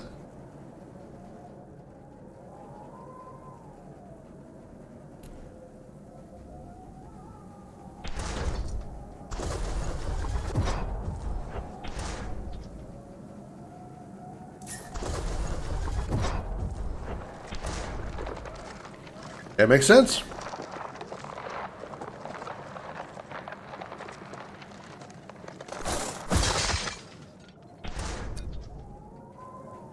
Whee! Damn. My ass is so big I made a crater.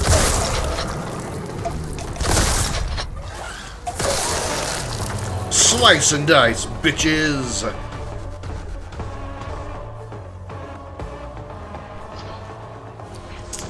Big brain. Small penis. Well, okay. Big brain, tiny ego. The penis isn't really that small, but tiny ego for sure. Peso 2.0. Pfft. Yeah, alright.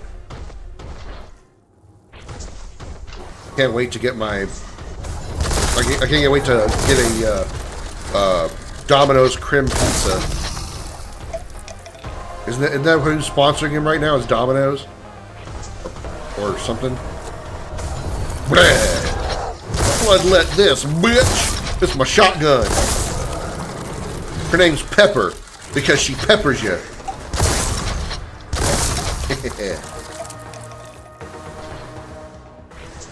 Prove that I have a small ego? Can you tell? Down, dum dog. Whew. Okay. Oh, that's big. I don't want. Okay, that's big. I don't want to. Yeah, I don't want to do that. Doing. Are you healing? Aha! You can't get here. Ha ha! I am smart. Big brain moves again. Yeah, we fought a guy earlier named a Corn Berserker, so yeah, I was well aware this is the Corn group. The first mission, we fought Nurgle, because there was a bunch of infected dudes, poxwalkers, etc. Okay. Oh, I thought I missed it. Gotta pull an ice show speed, the famous ice show meet. Sure. Yahoo! Wow, wow, wow, wow, wow. Woo! Bonk. Oh. Yahoo! Geronimo, bitches! Ugh. Uh-oh. Oh, I'm gonna go through that. Yep, I knew I was gonna go through that. Purge! What am I purging? Oh, there they are. Hey, watch this. Come here. Ha! Yeah. I learned this from Resident Evil 9. Ha! Oh, fuck.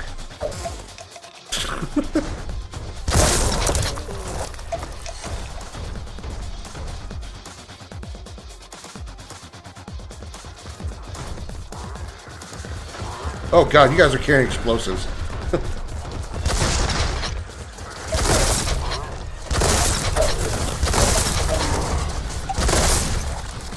Alright, trying to be cute by making them all fall through holes. It's gonna get me killed.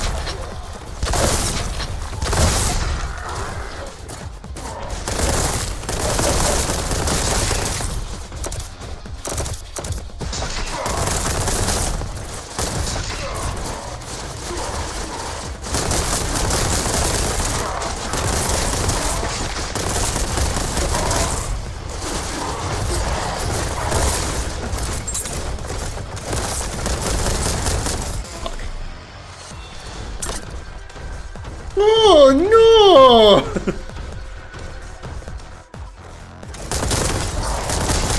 I got one of them.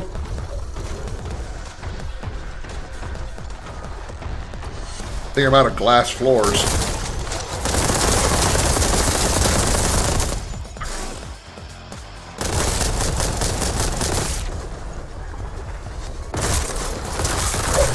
Yeah. Down, dumb dog.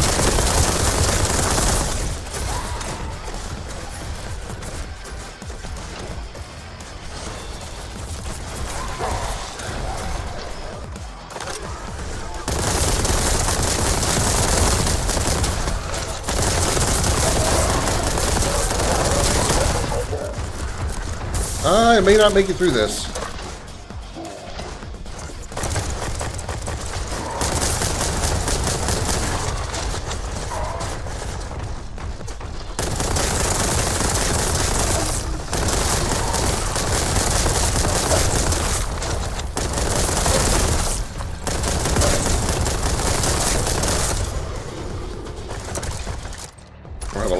ammo in this. Ooh, hell, I needed that. Garax the what? The Maimer? Alright then.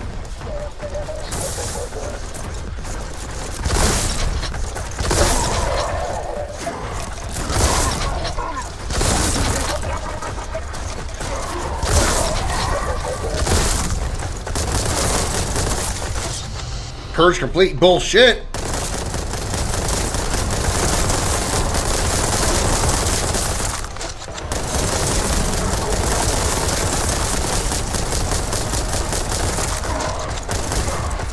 Oh shit.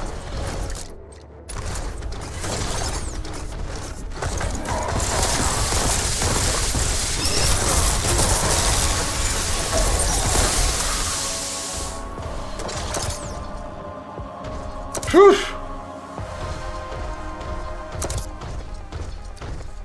Oh, the name was Pepper because it's all that's left of you. Sorry, I was. Whew. As you don't know, but Speed was playing FNAF Security Breach, and Chica jump scared him. He jumped up and started thrusting in the air because, you know, Chica. Then his dick flew out of his shorts mid-stream. People called him Ice Show Meat for a bit. Okay, sure. You trigger multiple purges at the same time by going to that defense wall. Maybe, but I was curious as to why it said purge complete when there was still the boss to beat. I have 600 rounds in this.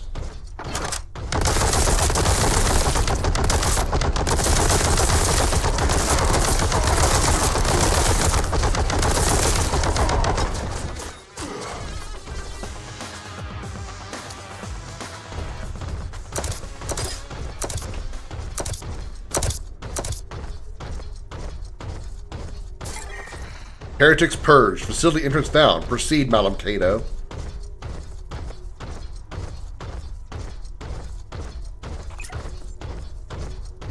Well, I called it pepper because it's spicy. 210 kills.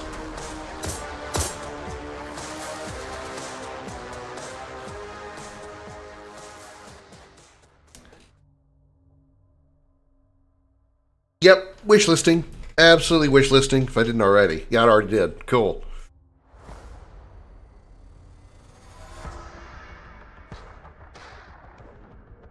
All right. Yeah, I like that. I like that a lot. I hope the first game is just as fun. Even his dad called him once in the middle of the stream just to call him Ice Show Meat.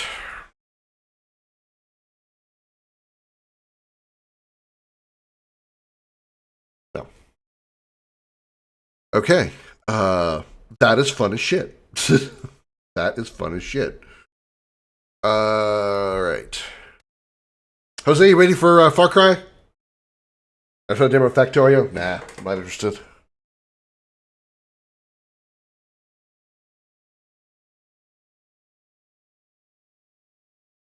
Yep, I'll do the same in just a second. I gotta pull up my Discord because my computer went down because the power went out. So I had to pull everything back up, including my my Discord.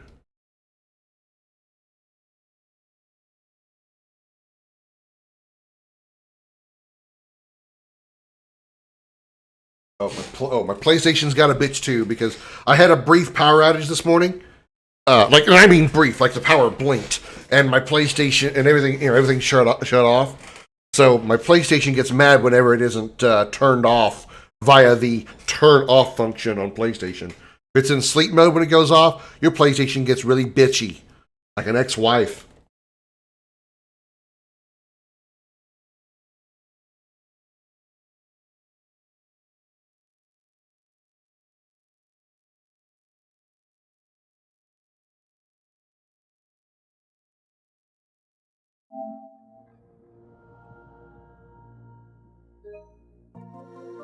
What are you waiting for, Discord? Come on, let's go.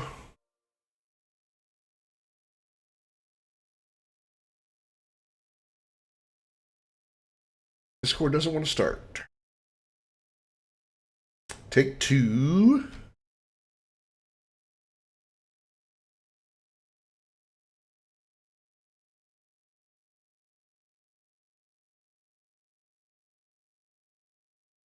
All the websites officially banned here. Here requires an ID. Yeah. A lot of them are the same way here in Texas. Not all of them, because you can because some of them just are too subtle about it. Your console's not shut down properly. Wah, yeah. You're on PlayStation. Do you know what? So you know what I'm talking about, Retro. Actually, you probably have both, don't you?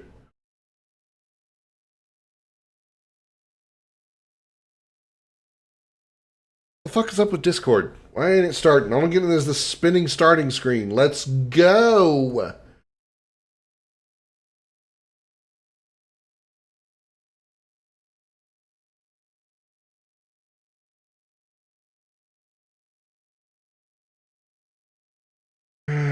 Discord servers down. Well, I guess not, because Jose said he was joining the Discord server, so.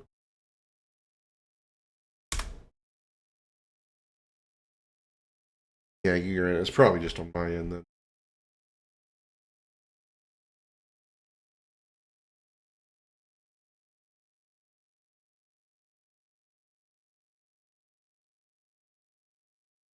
Change my category before I forget.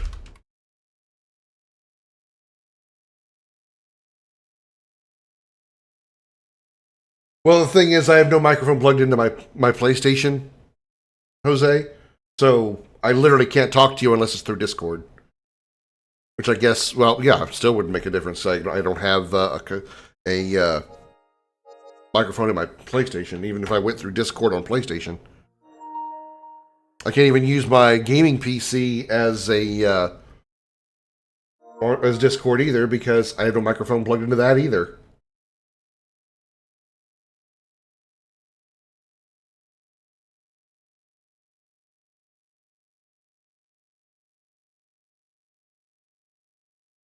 What the hell is going on with Discord? It will not start.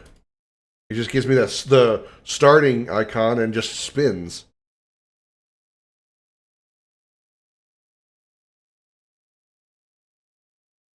There it goes. I said a bitch enough.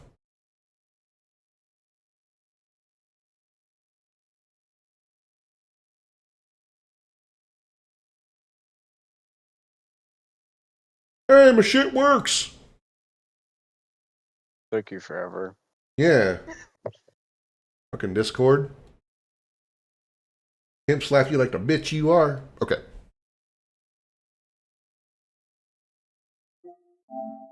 We bring an end to Joseph Seed and his stupid yellow sunglasses and his stupid man bun and his stupid beard. There was that post you sent me this morning was pretty fucking funny though. The one with the picture of the dude in the background. Yeah, I was actually about to explain that to chat. I had a picture on my Facebook this morning, chat, with where was it?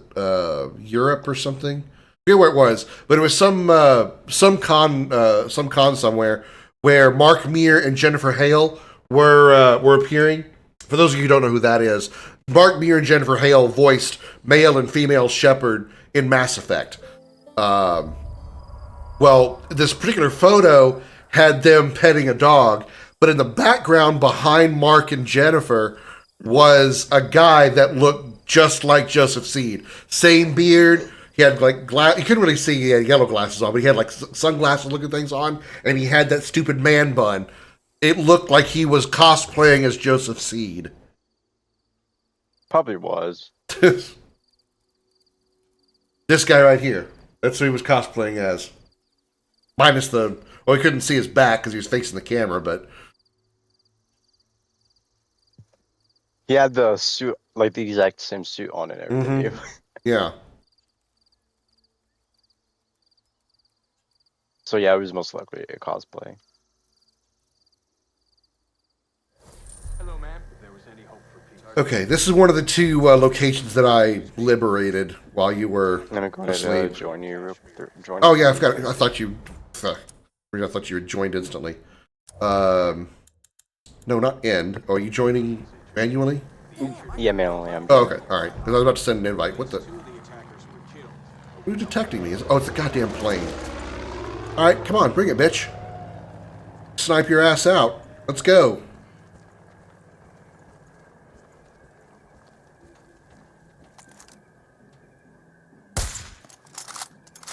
Damn, you just get out of range.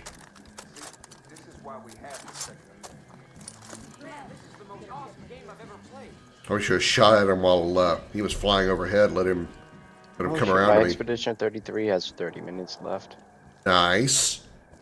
I didn't know. I thought it was gonna be like a 200 gigabyte game. I'm shocked it's like only 44 gigabytes. Yeah, it's not really that large. I mean, they packed a lot into it. It was not really that big. You're not wearing anything and you have a rabbit's head on. Yep, that's why I bought. I had the money to buy the rabbit's head. I'm going to turn around and I'm going to walk away slowly. Okay. Let's see, what are we doing?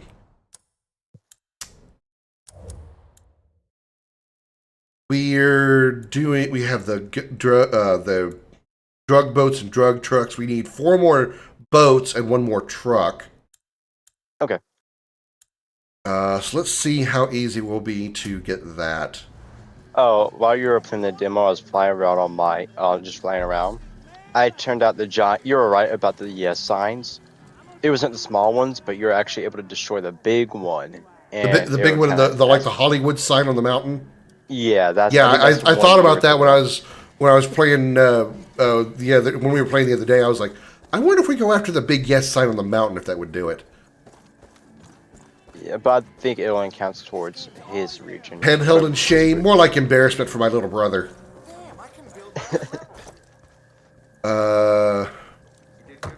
There's no helicopter place here. I need a driver. Listen, if we ran after Faith, you think she'd be fucking scared of me? Like if this thing runs up to her. I'm trying to run away from you now, and I'm not blissed out of my mind. I guess we just have to take a car, because there's no, like, car or other thing. Okay. Alright, let's just find us some drug trucks, I guess. We can find a place, well, we can probably just fast travel to an airport to get a helicopter to find the boats, but... I also did buy a plane, if you want to use it. I think getting them by helicopter would be easier, because planes are constantly moving. These helicopters, I can hover. Okay. That's a prisoner truck. I don't mind clearing it out, though.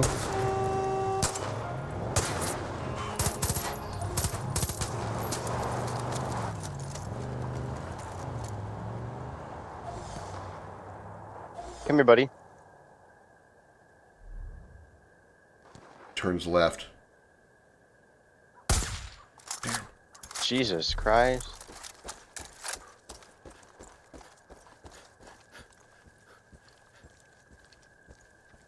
Oh, it's in John's region now. Okay. We must be like right on the border then if we're that close. Ah!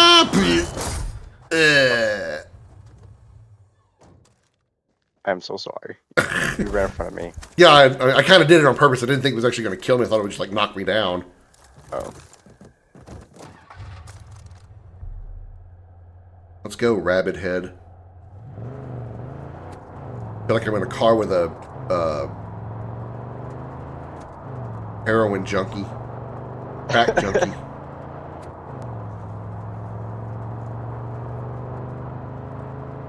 Dude, you ever snorted something that made you feel like you were gonna fly?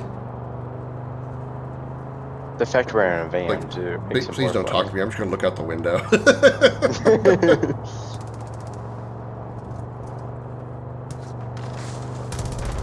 That's a big moose.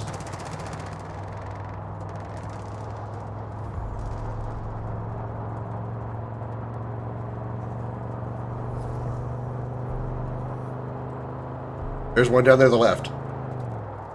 Oh, it's a boat. Cool. Who did that? Right out, now! They're up there! Jesus. He hit it with so hard and so fast. Oh my god. I can't see. I died. Okay, that went poorly. Hits Krim with a golf ball. Sorry, I forgot to yell, far! Well, at least you didn't yell 6-7 first.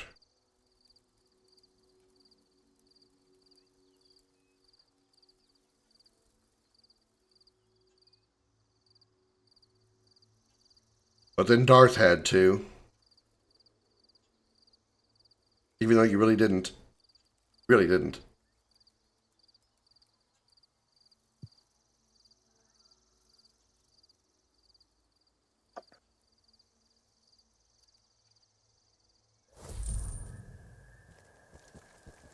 How do we spawn?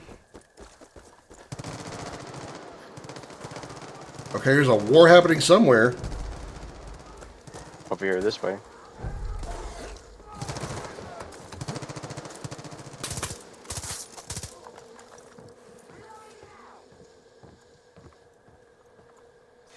Yeah, you want to fast travel to a helicopter point? Yeah, might have to. Okay. So, let's see. Oh, shit.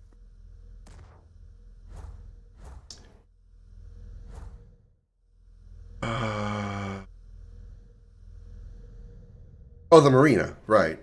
Boosh.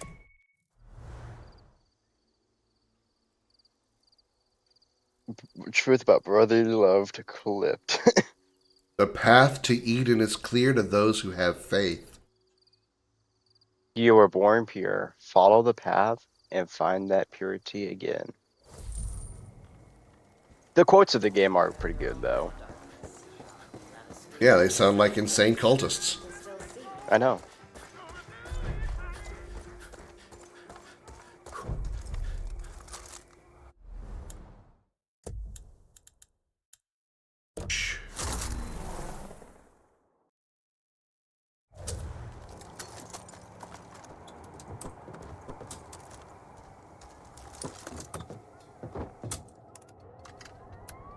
Let's skedaddle. Let's not plow into the trees.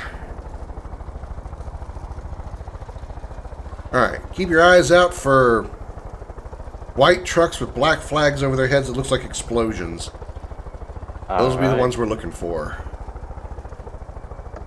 Haru. Yeah, so last night I couldn't sleep, so I decided to do... Oh, we're in Jacob's region now. I decided to do a little bit of the new Lego Batman. And? Lego. I actually enjoyed it. Nice. We're in Jacob's region now, by the way. Oh, we're in Jacob's region, are we? Okay. Actually, there is like... You know, you played the original Lego games, right? I think so. It was a long time ago. You knew about like collect studs in love when you get the true adventure. Or like, you know, True Jedi. They removed that in this game, so I'm kind of on that.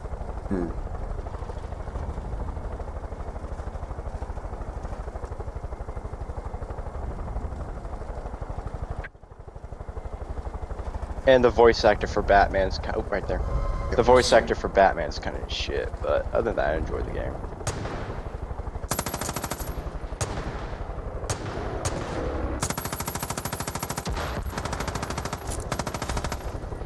That's 2 boats down. Supply vehicle destroyed.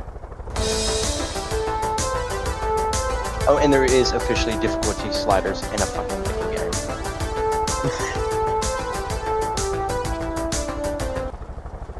Thank you for that, Retro. I didn't know what that was, but it sounded awesome. Oh, is that another one? Nope, that's a regular boat.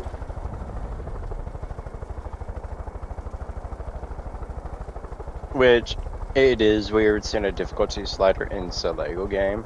Yeah, I suppose it does, yeah. Like, no, I know, I read the name of the blurb, Darth. I'm on the hardest difficulty, the Arkham Knight difficulty. Mm-hmm.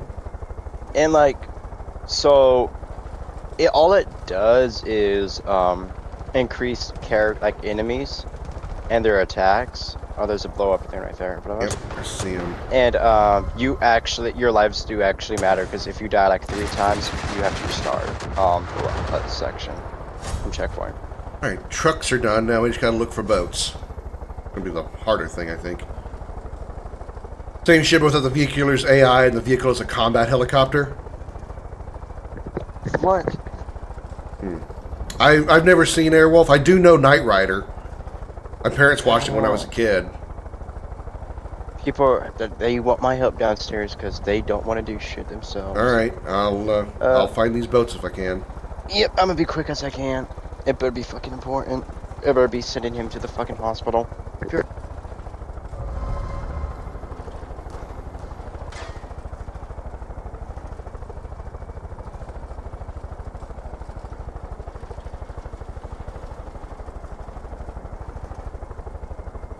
Wish I knew for sure where these things were consistently.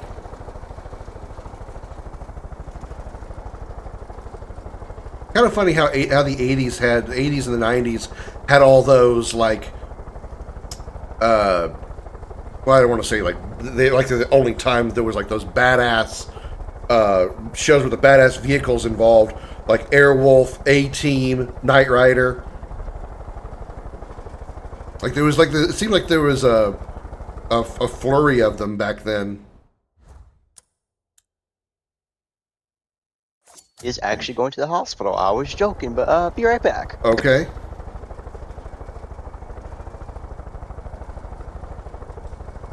He's getting some good care. There were plenty of Knight Rider copycats. They all missed the point of the vehicle being a partner rather than a tool.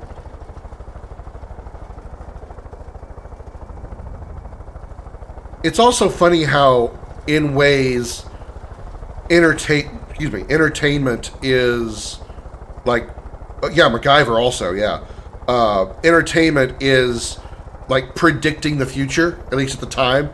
You know, the most obvious is Star Trek, obviously, with all the technology that Star Trek had that was made up, that is very much happening in real life today.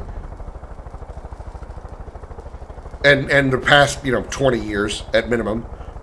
But then you also got, like, Knight Rider with the computer talking car, which, granted, is not quite as advanced as what Kit was supposed to be, but your car talks to you now through your phone, with your phone, Siri and your, whatever your, the Android version has, which I don't use. Self-opening doors, yeah. Mm-hmm. Laptop computers. Flip phones. When I finally got my own cell phone, I got one that was a flip phone because it reminded me of the Star Trek TOS communicator. Here will be walking towards it. Yep. Mm-hmm.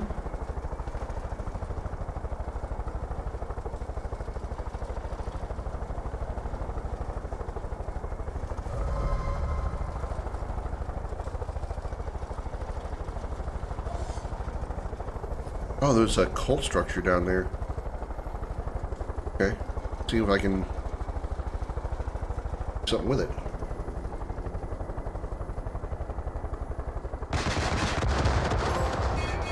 It works. Looks like you took care of Discover the joys of destroying cult property in every region. to lure the wolves in so they can trap them. See what you can do to take the rest of them out. Alright, cool. Medical auto injectors. Don't you know the hypo sprays? They, what do they have for that, like, imitates hypo sprays in real life? Sorry.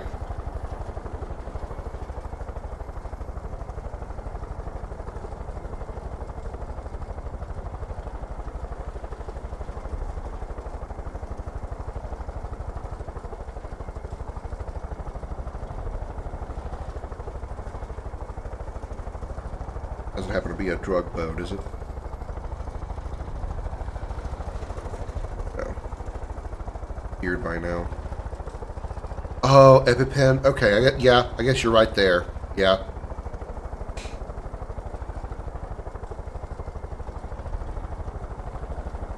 I didn't think about that. That's a good point. Tree!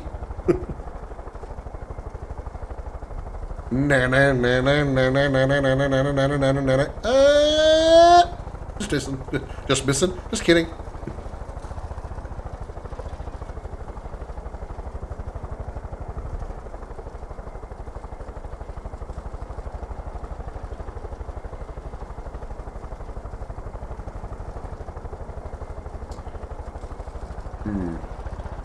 I don't know where I need to look for these drug boats. I wonder if the other mission we just got would be easier to find.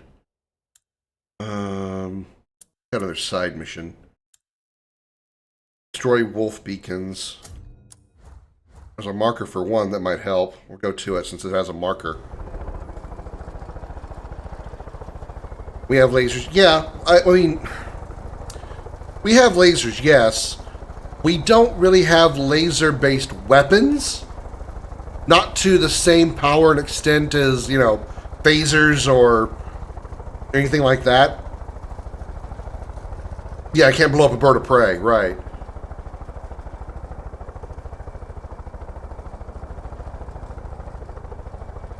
That's kind of what I'm hoping. Is like, in my lifetime, I hope we invent like handheld laser weapons. Handheld beam emitting weapons.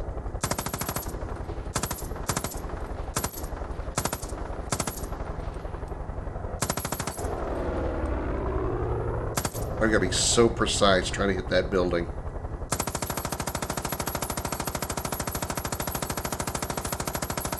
Fuck it.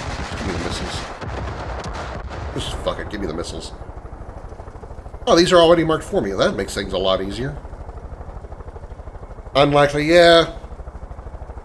Because I don't think we have the technology to pack that much energy into a small enough of a container to be able to do that.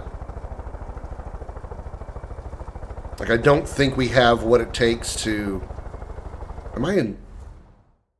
Shit, I'm in Jacob's region. God damn it. Are they all in Jacob's region? Are they... No, there's... What? That's in Jacob's. And these are all in Jacob's region. Fuck. Damn it. I thought I was making progress. Let me just mark something over here then. Thought I was doing something good. Don't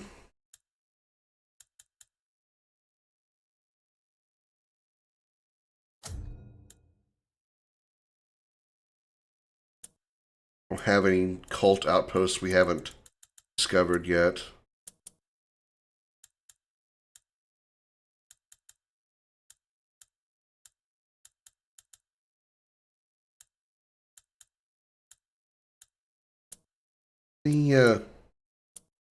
Where'd the...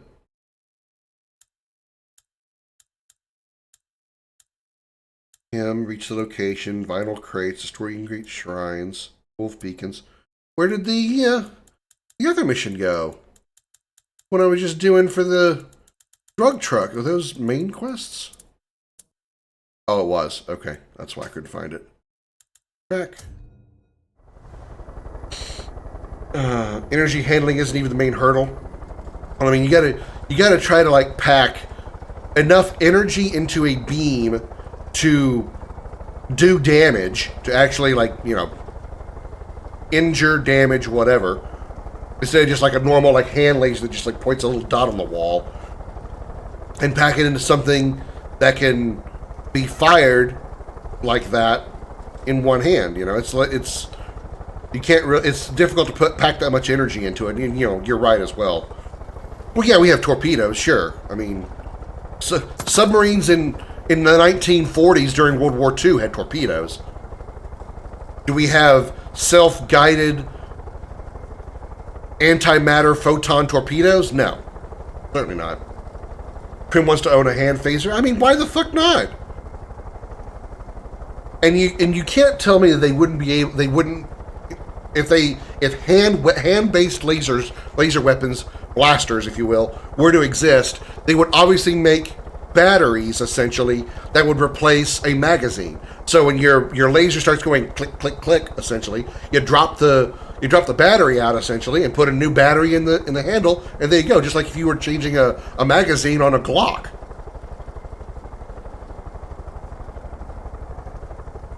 Aliens has already found us and could probably give us the tech needed, but haven't because we're only such a species really fond of killing each other. Yeah. You're probably not wrong.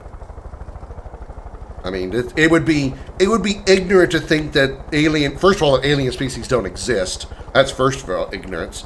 Second, it would be ignorant to think that there haven't been alien species to visit the planet, even if they haven't landed on it. Because, I mean, even, take our imagination, for example. The Enterprise can scan a planet from orbit, and the natives of that planet have no clue that a massive Galaxy-class starship was in orbit of their world. So, yeah, it's happened. They've scanned the planet and realized, those people are fucked up, let's not fuck with them.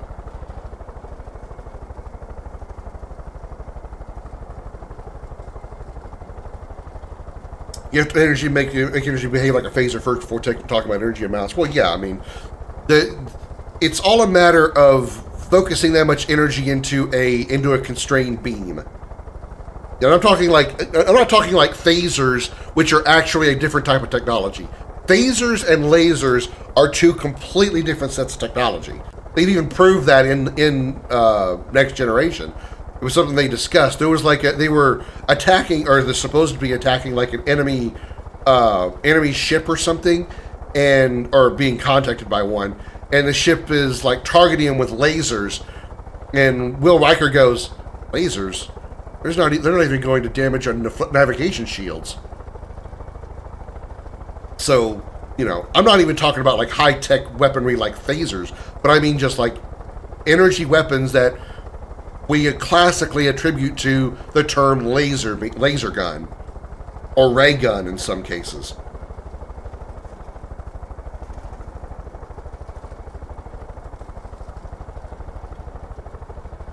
I was going to say you'd have to be very kind of stupid to think we're the only living things in the universe. Yeah. The fact that this one planet is the only planet in all of the universe, galaxies, dimensions, and stellar phenomena and stellar bodies that we haven't even imagined or can imagine or perceive, all across the universe. This planet is the only one where intelligent life developed and evolved? Right. Okay, sure. We'd be pretty confident they didn't visit us either? I'm not.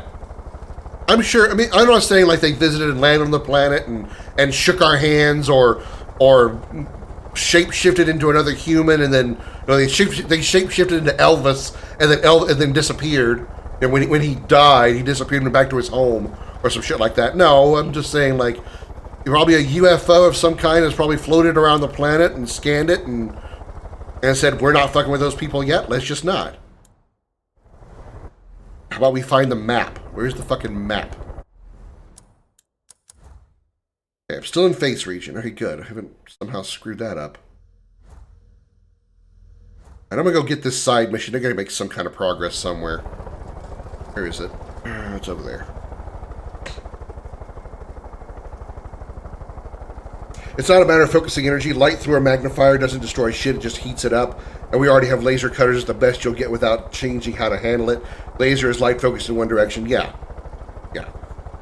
Getting it to also heat up and act instantly, in the case of like as instant as pulling a trigger, that is a hell of a thing to try to like perfect. Now you could probably do something like that on something large and that has time to build up that amount of a charge, like say put them on a naval battleship, right? You have a laser weapon on a battleship, right? Something like that. That's practical to a sense because you don't need to instantly be able to fire a laser beam from a battleship. But if you're holding a handgun and you pull that trigger, you need your projectile, whatever it is, to instantly come out of the gun. You don't pull the trigger on a Glock or a 45 and then it heats up the gunpowder and charges it up before the hammer falls and the bullet's fired. No, you pull that trigger, that hammer's hitting that bullet and the bullet's flying out.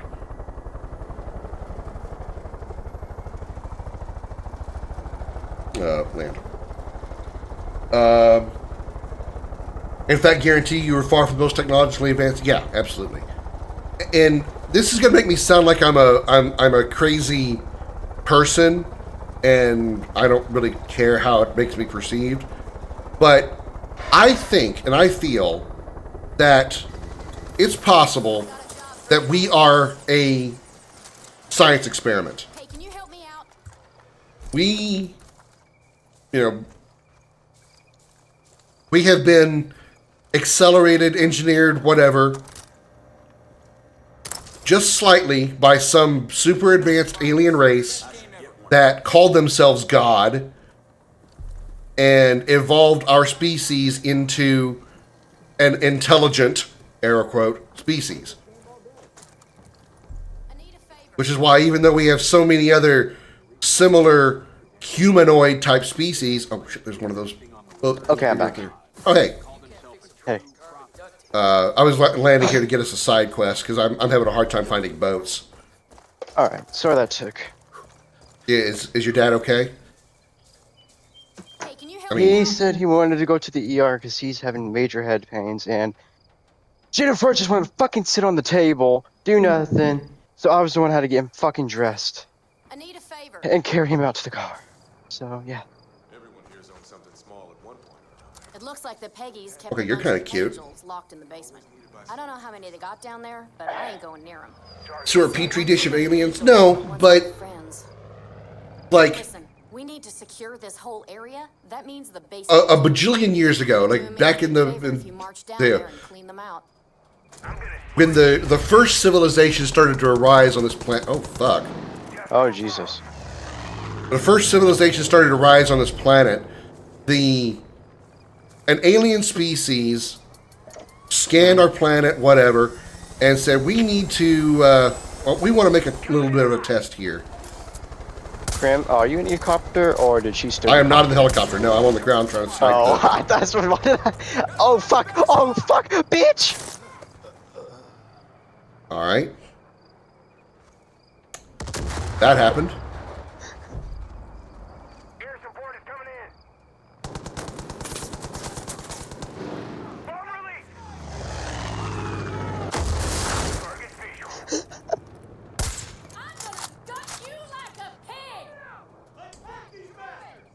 But they scanned the planet and they looked at all of the primate races, primate species on Earth, and ours, whatever Homo sapiens, whatever our like absolute base level evolution is, and they tweaked it just a little bit to where over the course of millennia, we evolved into the superior species on the planet and into our intelligence that we know of. And those same aliens probably actually were on the planet and actually conversed with those early humans, and from the humans' perspective, the aliens were gods. Because think about some of the things that we read in the Bible or whatever, and how they talk about, like, for example, the burning bush. Was it really a bush that was on fire, or was it just a light shining on a bush? From a perspective of someone from Jesus Christ's era, so to speak, they don't know what a light bulb is. They don't have the concept of electricity. They don't have the concept of electricity flowing through a wire creating light. They see a bush that is lit up and they think it's on fire. You got to think of it from like a child's perspective. How would a child perceive a glowing bush? they would perceive it as possibly being on fire because they don't know what electricity is, right?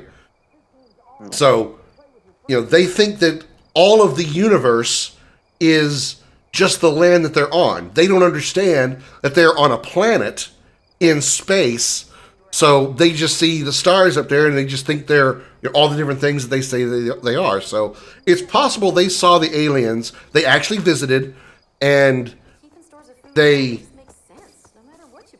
told the humans things, and they were perceived as gods because they came down from the heavens. They came down from up there in the sky where God is supposed to be, right? Watching over us, and ascended to the sky and all that stuff. I'm not trying to bash on religion or anything or call them stupid or anything like that. It's just kind of trying to sort of make sense of my way of making sense of religion. That's kind of what I see about it. It's possibly aliens had influenced the very beginnings of human evolution and posed themselves as a god to help direct early humans into becoming a civilization. Oh shit.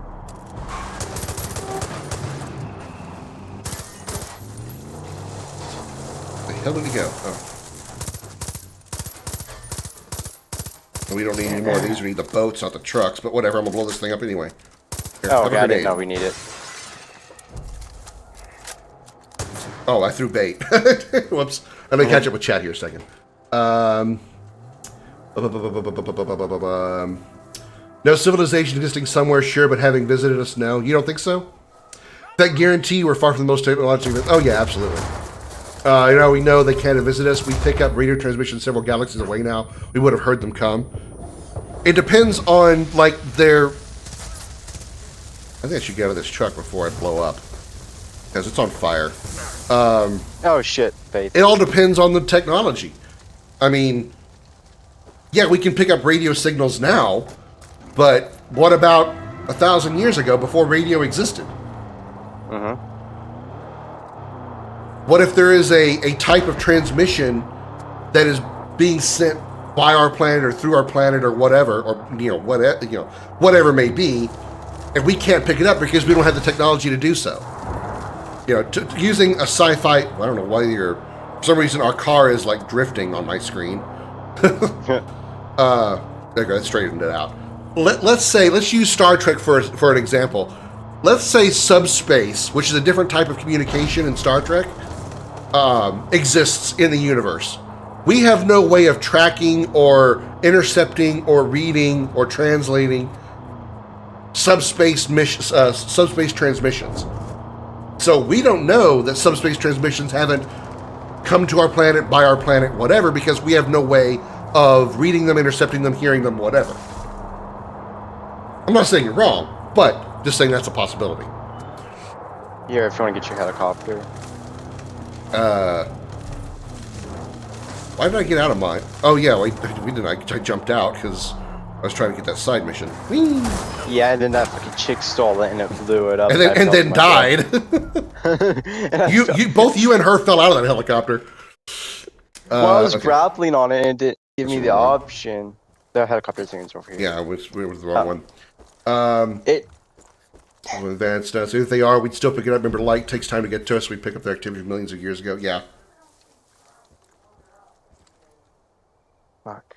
You're not crazy, ill-informed here and there on the science a bit, that's okay. But your arguments are sound based on the information you do know. It's more philosophy than science. After that, conspiracy theorists to those topics, on the other hand, are convinced science and government lie and have stupid arguments. Yeah, I'm not going with that part of it or saying that they've been here. I'm not saying that, what was it called in the Transformers movie from 07? They called Sector 7? I think it was called Sector 7. I don't think that they've been here and we have created a government organization that is secretly watching the stars for the return of those aliens or any kind of shit like that. No, I'm not going that far. But I think it's possibly that a UFO has orbited the planet and scanned us to see how we're doing and then moved on. Are these aliens the Vulcans? Are these aliens some Star Trek species? No, not at all. I kind of hope it's the Fifth Element because Lilu. Because of naked Mia Jovovich, I understand. Lilu, yeah. Evolution superior, not compatible words. That option was just a nice poem. Save the cute NPC, not bro with stray jacket. Well, I couldn't save him because he died when he hit the ground. Unlike the NPC who just got knocked out. Apparently she used her front bags to save. Never mind. We pick up now the radio transmission. Oh, I already read that. Or those breast implants for a cushion.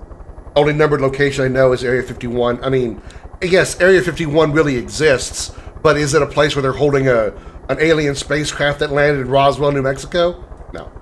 There's no alien spacecraft there. It's just one of those, like, myths. What does subspace even mean? Well, in the Star Trek universe, subspace is a form of communication that allows a starship that is literally not millions, but like thousands of light years away to be able to communicate with Starfleet headquarters back on Earth instantaneously. Radio transmissions between the Enterprise and Starfleet would take years, if not more, to go back and forth between each other. Subspace allows visual and audio communication instantly across ridiculously long distances like that. But even subspace has its limitations because Voyager couldn't contact Starfleet headquarters from the Delta Quadrant. They had to meet up with the what was it called? There was a satellite they contacted that allowed them to reach Earth eventually. I'm saying if aliens had visited, scanned, and moved on, we would have been able to pick up their transmission done million to billion years ago. Nothing's coming. No, what I'm talking about is like a UFO like came to our orbit of our planet, say in like the year 300, before we even have any kind of technology beyond rocks and spears, scanned our planet and said, okay, well they're at this level, and then they just leave. They have left nothing behind. They didn't land on the planet. They didn't scan with anything that could leave a trace. They just kind of did a big ass sensor sweep, or looked at with binoculars, space binoculars. But yeah, the millions of light years away part. That radio transmissions, actual radio transmissions, yes, 100% would take a long time to get here. But what I'm saying is, if let's say subspace existed in our current universe, we don't have the technology to track and read subspace transmissions.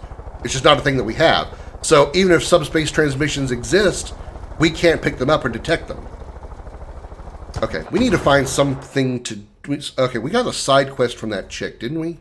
The chick that stole our helicopter? Huh? Did I not? I thought we did. Oh, I did the side mission, yeah, while you were talking. Oh, you did the side mission. Okay, alright, that's fine. Yeah. At least we got some more It was credit. just clear out the basement, and that was about it, yeah. Oh, okay, alright. I'm just trying to get some more progress so we can get through Faith's region. What else can we do to do it quickly? We could do more cult areas. We're at 4 out of 7. 4 out of 8, actually. Yeah, wish I knew where they were. Yeah, there's like a lot of grayed out areas. Yeah, I guess we just fly around and find... Oh, excuse you, down there shooting at me. That's kind of one thing I hate about this game is that you have to do, when you finish all the main areas, like the main stories for the region, you have to like just drive around. There was a mission that I got while you were away that was like to destroy some wolf pens that were being kept for turning wolves into judges. But unfortunately, they're in Jacob's region, so we wouldn't get credit over here. Oh. Let's take your UFO. It came from a civilization that had to grow enough to get there. To do that, we would have picked up their activity done millions of years ago, long before the UFO ship was even built. Yes, agreed. There's one to your left. To my left? I'm assuming smoke means, no, that's one of our zones, I think. Because it's got green, oh, shit. Not me to do that. And there's no fast travel point. Oh my god. Ow. Yeah, it's a cult outpost, alright. Fuck hit me. The chopper blades hit me in You know what? Let me just close my parachute and crash. I was going to die too, because I was trying to lower the helicopter's elevation, not jump out and yeet myself into oblivion. It's possible that the UFO that they sent out also, like, doesn't have contact with their home world. Like, they're just a scouting party, and that's all they do. And they'll take all their information back to their home world, so they don't transmit any information back. So it's not like there's, like, back and forth communication. Their mission, go out and scout, come back in a few, depending on how fast their vehicles can travel, come back in a couple of years, tell us how that blue planet's doing. Dude. Think of subspace like fiber optic, and regular space is dial-up. Yeah. That's, yeah, pretty good. Okay. Damn it, I wish I We're back at Hope County Jail. Where was that? So I'm thinking the giant smokes. Oh, excuse me. The smokes you see, I think that's the cult region, like cult. Yeah, probably. Wish I knew which way I was going. Because that's the way it was in Far Cry 3 and 4. So I'm just going to assume. Very well. Like there's smoke right there to your left a little bit. You can see black smoke. You're heading straight for it, yeah. Okay. I don't. Oh, yeah, now I see it. I see it. Okay. I'm looking too close. I'm looking like near these mountains for it, not way out there. Is my vision better than you? Hello, Lady Me. Welcome in. Oh, we got overflown. Where'd you go? Oh, you want a dogfight in a helicopter? Dude, you are so fucked.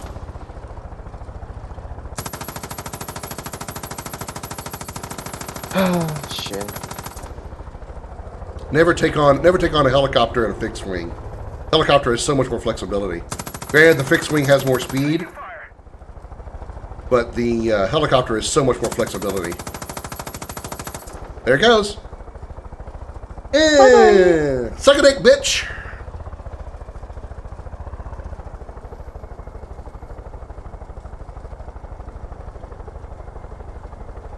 Oh, I'm gonna say I was completely joking earlier, but the fact I called it kinda made me giggle. But I was like, damn. Oh, the hospital thing, yeah. I was like, dude, I swear to God, if they call me down for this, you better be going to the hospital. I'm like, well, it's like, yeah, yeah, I hope so too. But wait, that's actually not a nice thing to say. Actually, yeah, he's actually going to the hospital. I'll be right back. I gotta get him in the car. I'm like, oh, cool. Oh, wait, that's not cool. At least it was something useful. Oh, you know what? I know that's over in John's region, but I want to go blow up the yes sign just because I can. Okay.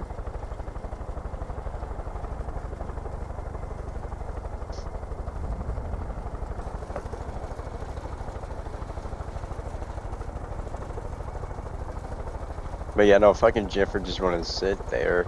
She came in my room banging on my door. It's like, they need your help downstairs. I'm like, dude, you do fucking something once. Yeah, you're the youngest in the household, which makes you the bitch. I was even my ex is a little bitch too.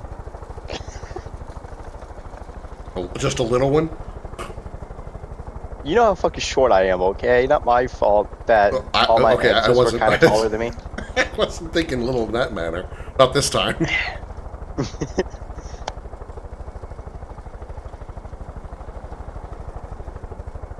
Shit, I haven't made a short joke about you in a while. I actually realized that, yeah, or a back joke. Damn. Oh, that's right, because I think, one of your exes used to get on to you so much about it. I think you just stopped after that. No, I just think I hadn't thought about it because I hadn't thought about it. Fair.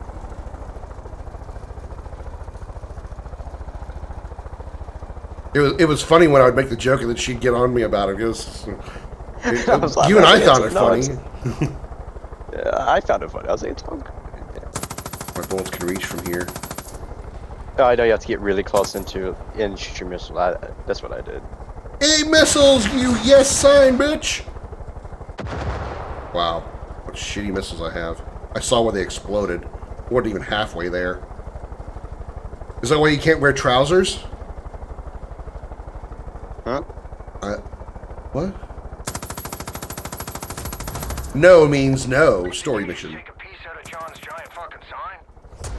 Giant fucking sign?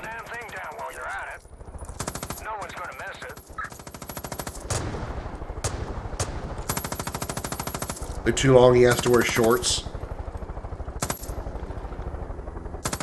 Jose, because he's short, he can't wear pants. I got you.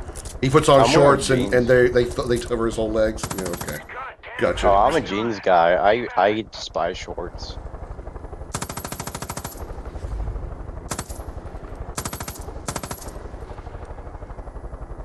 Hell, I sleep in jeans. Yeah. Sometimes. Can't do that. Good riddance, that fucking thing. To be fair, it grew on me because remember I did work night shifts, so like there was a lot of times I didn't get home till like 3 in the morning. And she just went straight to bed. To hell with Yeah, getting undressed. I in my work shirt, work pants, just laid right in bed and fell asleep. So I guess my body got used to it. And it kind of grew on to be a comfortable thing to me.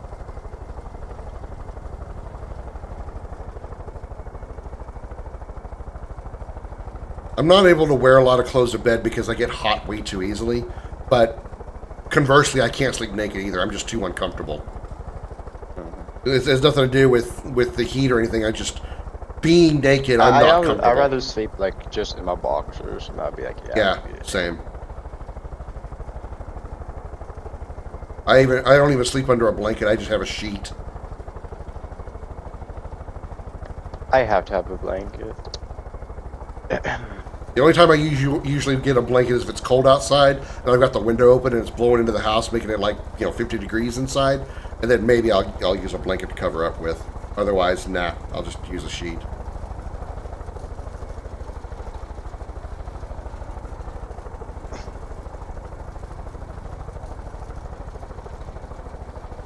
Yeah, that's part of John's outpost too. Is it really? Yeah, we're heading deeper into it. We're right next to Faith Falls Inn Church. That pillar of smoke might have been in Faith's region. There's a fast shot at the very corner of Faith's region. There's 2. And there's a side mission. No, that's Clutch Nixon. I wonder if Clutch Nixon would give us any credit. There was one we were trying to do in Jacobs, but it said you couldn't do it because you didn't own the skydiving part. So, well, there's obviously other ones. Let's see if there's one over here we can get credit for.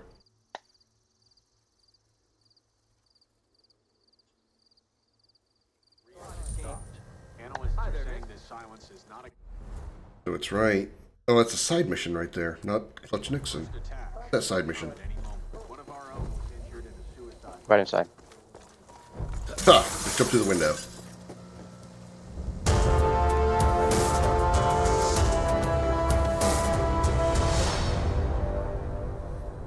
Six-month gift subscription courtesy of Darth Killer has entered month 2. Thank you so much for that, Darth. Again. They drained these here reservoirs and filled their tankers. So I need you. Thank you for the re-gift sub. I didn't know you could do multiple months in advance for a gift sub. That's crazy. Also, hi, Nukem. Welcome in. We gotta reopen these pumps. We'll keep the truck stop safe. You bring back that sweet, sweet gas. Did you not say it like that? That's weird. Check it out. This game lets you build your own. Where is it? 358 meters or something. Why is he is it a rabbit's mask? Better question is, why is he not wearing a mask? Why wouldn't he wear a rabbit's mask? Yeah. Why am I half naked? Like, why wouldn't I be half naked too wearing it? Oh, that one I'm not going to defend you on.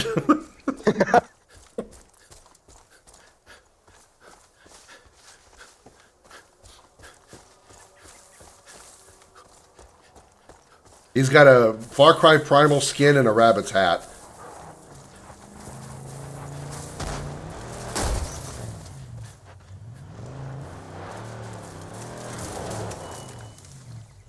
Missed the door.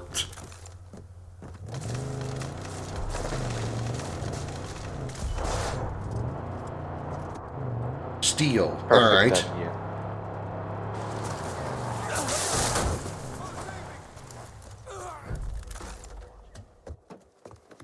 GTA, motherfuckers!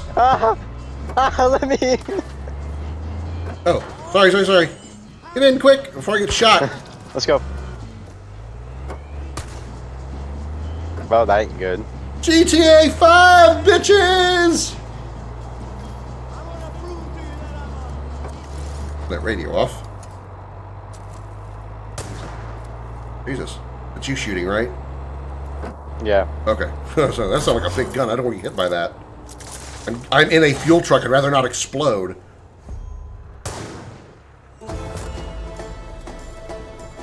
Alright, let's explode it now. That was an easy fucking mission.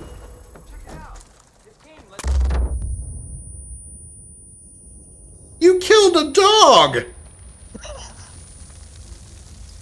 I'm gonna step away from this. I'm gonna step away from this place. It's a gas station on fire. I'm going to go a few hundred blocks away. I didn't see it at all.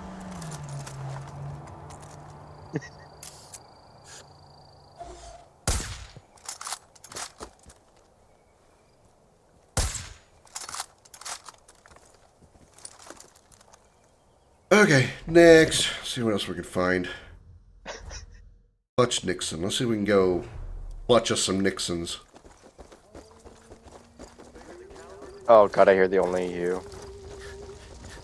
I thought we got away with it from this.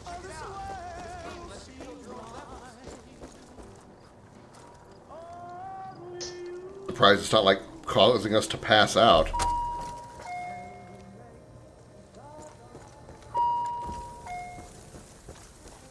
Oh fuck. I needed that little app.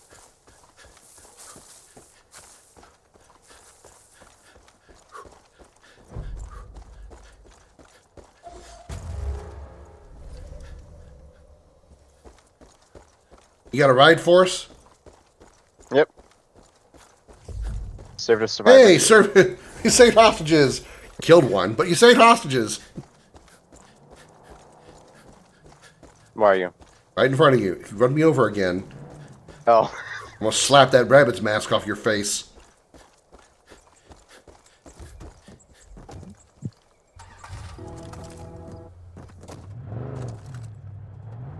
Is it already on for you or is it just me? No, I don't hear it. Alright.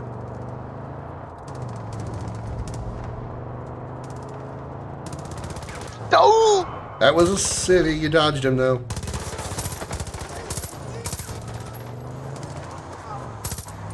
Ha! Got him.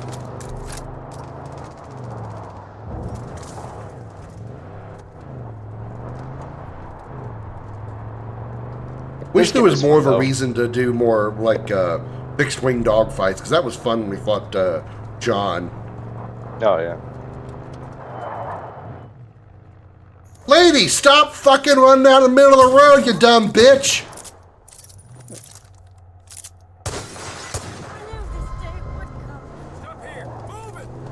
I'm sorry, she deserved that, okay? That was your lesson! I literally leaned out the window to yell it. There's only one thing that I have to say. Yeah. If I get another PlayStation card, Far Cry New Dawn's also on sale for like $8. Oh, nice, nice. I'm not a dumb bitch. Well, I would hope not, Holly. You wouldn't run out in front of a moving vehicle at like 30, 40 miles an hour, right? Wait, Holly, you like my outfit? Oh, yeah. Holly, there's Jose. Hey. Alright, let's go. Alright. Read.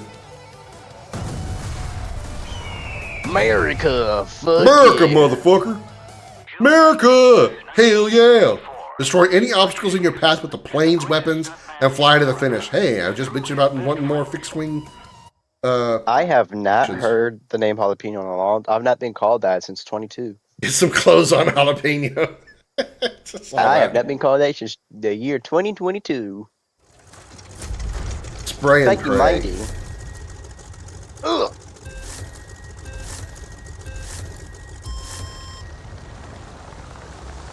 Right behind you, Krim. This time, don't knock. Well, you can't knock me off the cliff. This time, don't run into me or make me fall behind.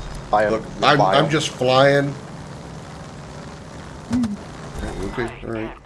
Oh shit! I should have missed that one. Probably should slow down a bit. Oh, that's a okay. So trees instantly kill you. Perhaps I should not fly the plane at maximum possible speed. You know what? I also think we may be in John's region because we're getting John Seed's loading screen. Jacob, I got Jacob. Okay, maybe it's just random then.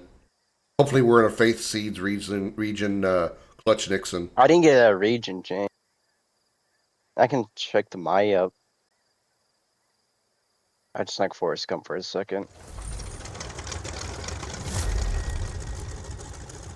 We're in John's, it says. But the mission might have started. It might be a Faith, Oh, it Faith's started in region. John, yeah. All right, I'll go And back it to just put us Stevie. in John's. Dear God. Yeah, there we go. We Much have a better. problem. Not maximum speed. What are you doing? I bumped into you, now I'm stuck. Oh, you're gonna be. You need to stay in the vehicle. I was in the vehicle, you bitch of a game. No, so what happened is I bumped into you, and then my helicopter got stuck between two rocks in the lake. Not my car, my plane.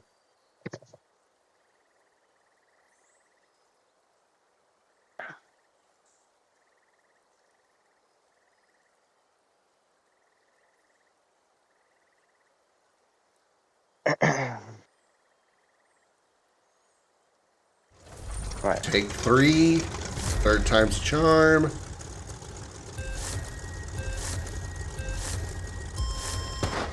Ow.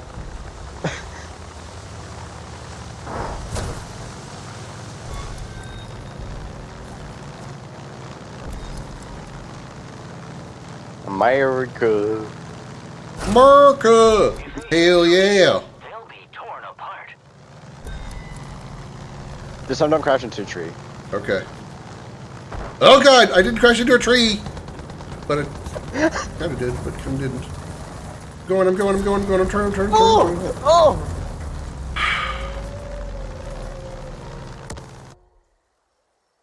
My god. The longest part of this is the loading screen.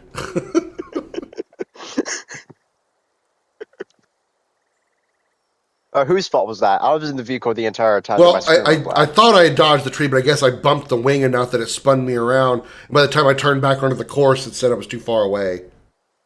Oh. I mean, I was already having fun though too. I must have like just nicked the wing on the tree. Okay.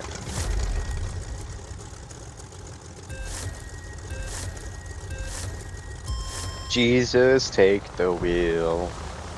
No, not in the air, no.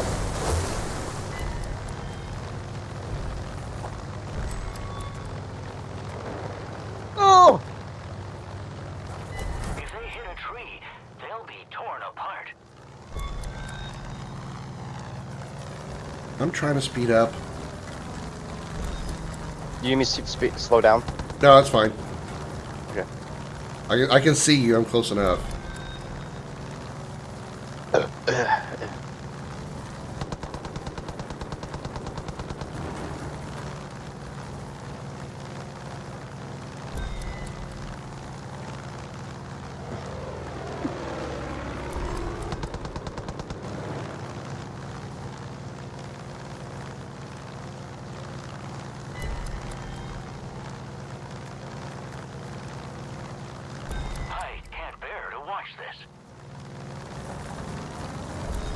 Oh my god.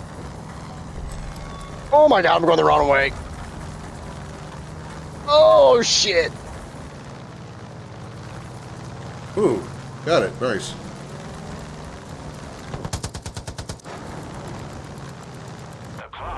Oh, fuck it. Fuck this.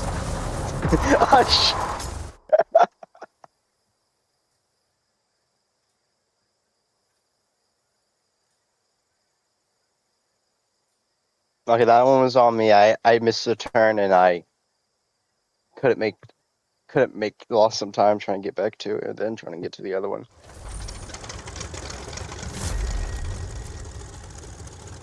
We did better that one. Yeah, well, one last try.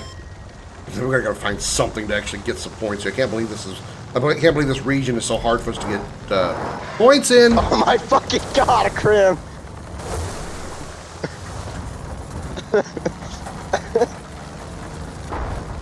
Jesus Christ, what's happening?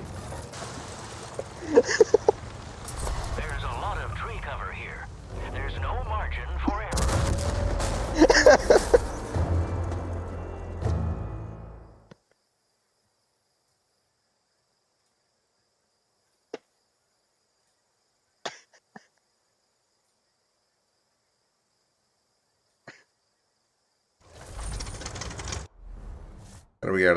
A quit mission. Fuck this mission. It's not a bad one if there weren't two planes that have to stay within like 45 centimeters of each other. We gotta stay like dick distance apart.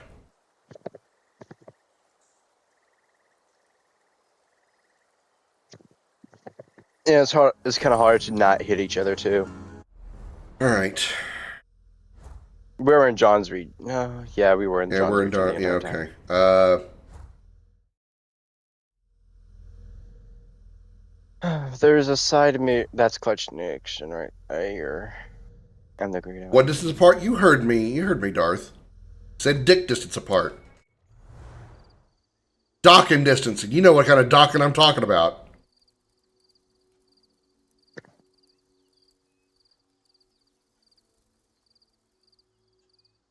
Funny, I actually had to explain to Jose what cliffhanger was.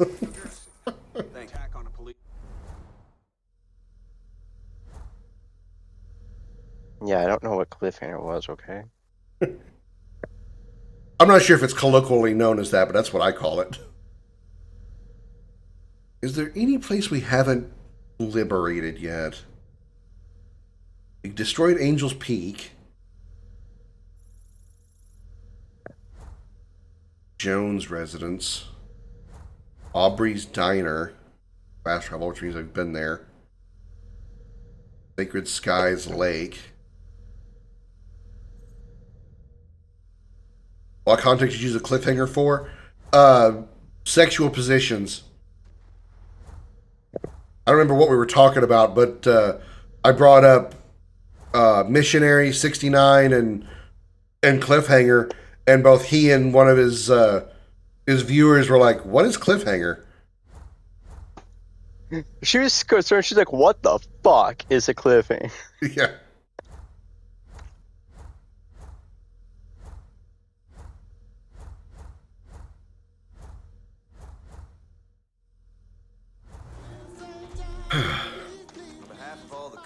I don't know positions.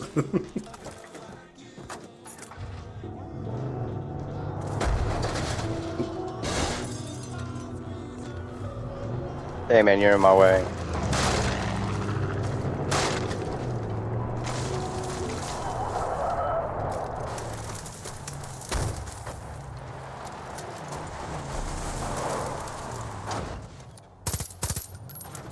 Oh, there's something you can destroy right here.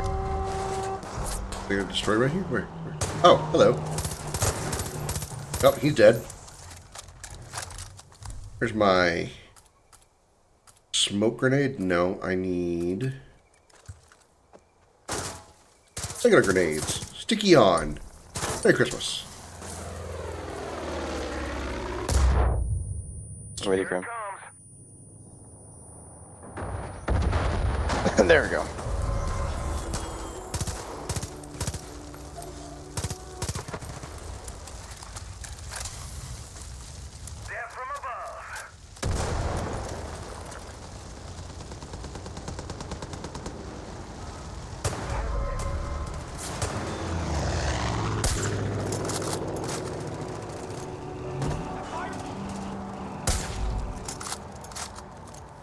Oh, we saved a hostage. Nice.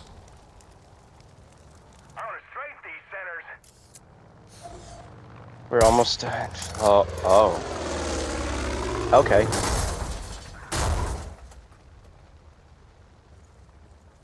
I want to back away. There it goes. Dramatic moment. Got out of my map and I just see a fucking legit plane again flying towards my face. It's kind of funny. I shoot it, they just like slowly step aside, watch it go flying by.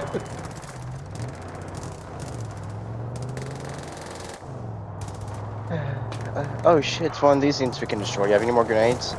Oh. No, but I can just shoot it. I mean, I do have grenades, but I can just shoot it too. Booyah. Shrine destroyed, 100 points. Hell yeah. We are at 12,365, so we need another 600 points. 650 points. 45 points. Ow. I was literally stuck between a rock and a hard place. Okay, Josh.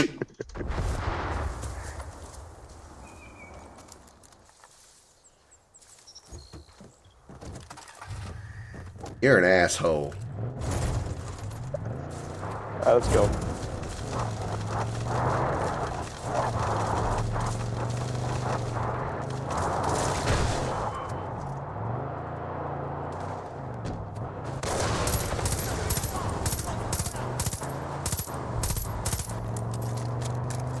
That looks like a survivor we can save. Yo. Not if you kill him first. He ran onto my vehicle on my screen. Oh my god.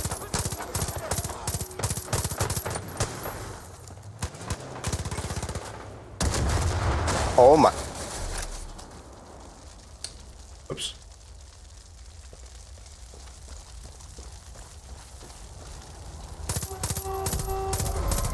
We need your car. We need your car. Krim, help. Wow, it is dragging you. I can't catch up. It's driving faster than I can move. My fucking head is being scraped across the ground. Whoa! Whoa! My leg. I wish you could see this from my perspective. You are fucking that truck all kinds of different directions. Did you guys see that? Jose's body was jammed into that thing so hard it was lifting the ass up in the air. It was doing, what is the opposite of a wheelie? When you do it on the front? The car is like glitching the fuck out on my screen.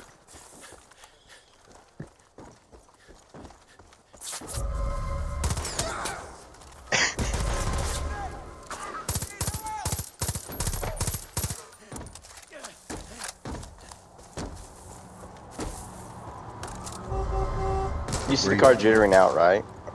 It's just sideways. For me, it's going up and down, up and down, up and down. Look at my stream! Look where you are! Oh my god, I'm not there. You are jammed under that thing like an ouch! Saving you got me squished.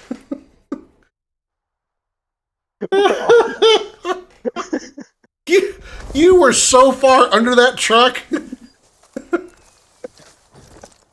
Oh my god. Somebody go back and clip like the last 2 minutes. That was fucking hilarious. Truck looted. Nice, we got points. Oh my fucking god. But the truck that you got clipped, you got caught under was like doing the opposite of a wheelie. You know, a wheelie on your back wheel, but it was on its front wheels with its ass in the air. Alright, so for me, fuck you. Ow! Oh, fuck. That puff turned into a bear. I'm on it. There you go.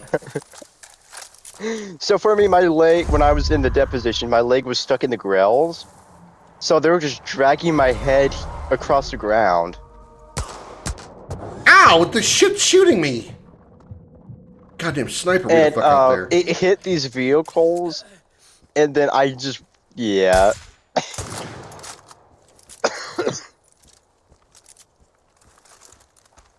I tried to clear it, but seconds too late to catch it.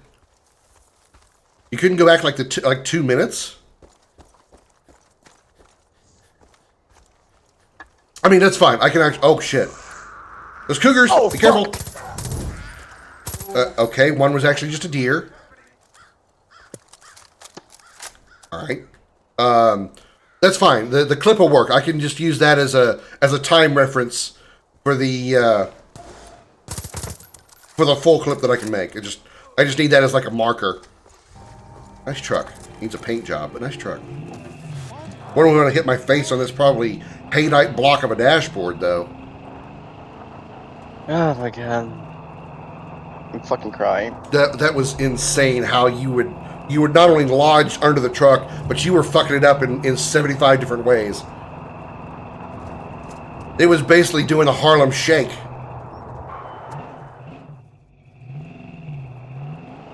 Alright, nothing's there. Yeah, it's just dudes. How far along are we now? We need 560 more points. Oh, I fucking Jose was like, shake it, baby! Jose turned into Tanya from Red Alert. Oh, there we go. Oh, shit.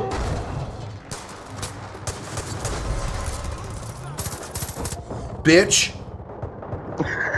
Bitch ran me over.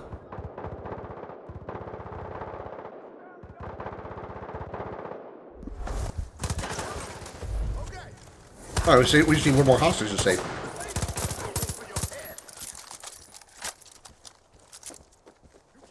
Yeah, it would really be nice if people stopped running me over.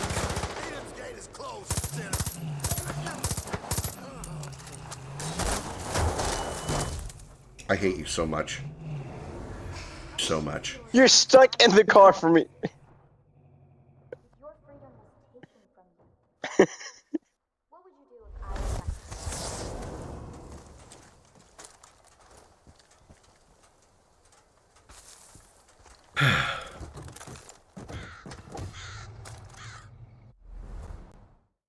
How are you doing today, Krim? Fan-fucking-tastic. We need 510 points now. We're making progress every little bit at a time.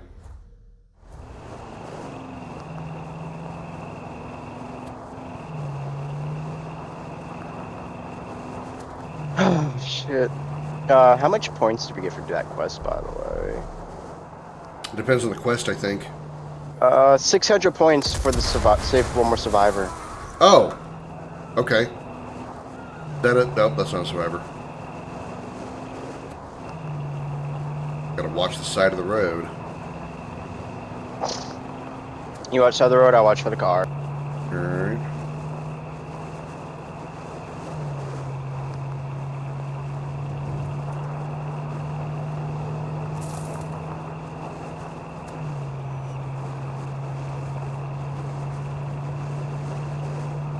Hope you did just for me. Well, thank you. I appreciate you. Well, that's not a prisoner truck. A loot truck. Roadblock? We get points for roadblocks, don't we? Yeah, we get points for destroying roadblocks. Yeah. Holy shit, there's a bear over there that just mauled the fuck out of somebody.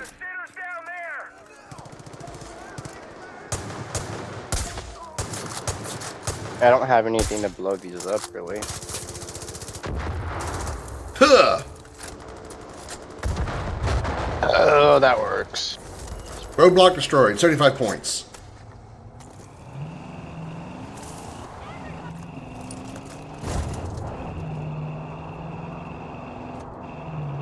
Hey, Mr. Copter, don't mind us.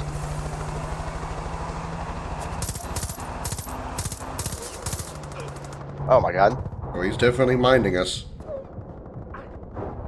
Oh my god. Wow, he blasted me out of the truck. I died. It's alright. We got our point progress saved.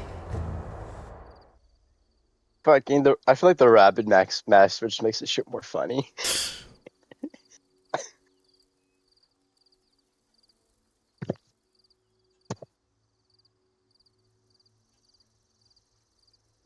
I feel like that's gonna make it to the end of the year montage, isn't it? Probably. And the Koreans may be prepared. Oh yeah, I like the driver's seat. Alright. Squeals, take off. Continues being depressing. An attempt. I have the target in sight. Getting strafed by another big swing. Try to keep moving.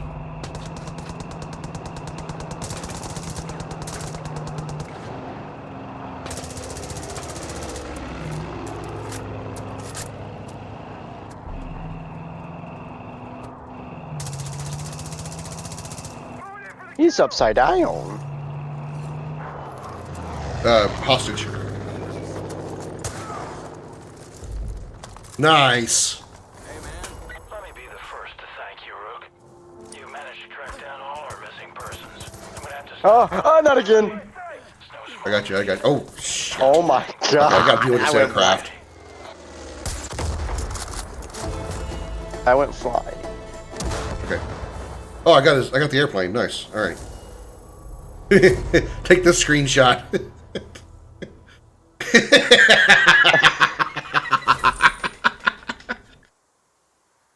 You guys see this? Take a clip of that. Jose, you got wood there, buddy. Thank you. Can't help myself, you know. There we go. We got bliss. Managed to get the wood shot before the blissin'. Give me a kiss, baby girl. you go ahead and get those STDs, Jose. Almost got them once. I was smart enough, though. You have no clue what kind of worms are crawling around in her vagina. I don't understand. Did you think you could just continue to do what you wanted without consequences? I've been reasonable, I've been fair. But you were just so selfish. Listen, bitch, last time you talked to me, I fell asleep. Someone to leave that didn't With your boring monologues. Go.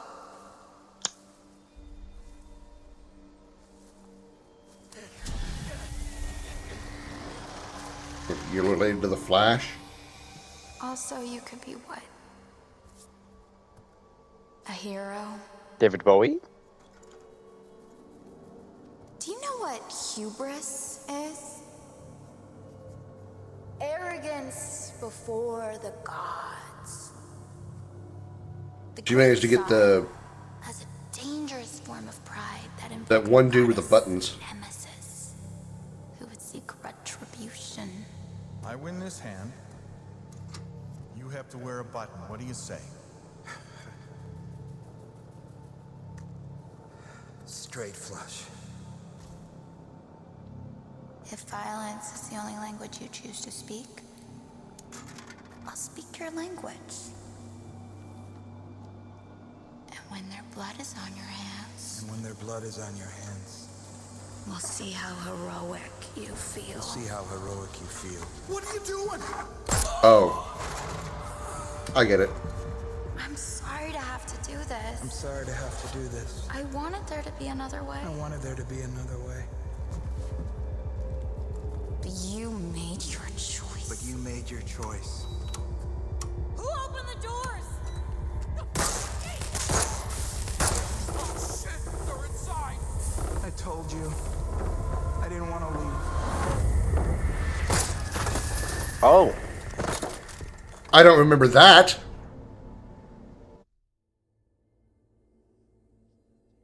Did we do something wrong? I don't think so. I remember the scene of him shooting the bald guy. I don't remember him shooting himself though. The Peggy's at the control room. Rook! Anyone! We're under attack! No! Hold him back!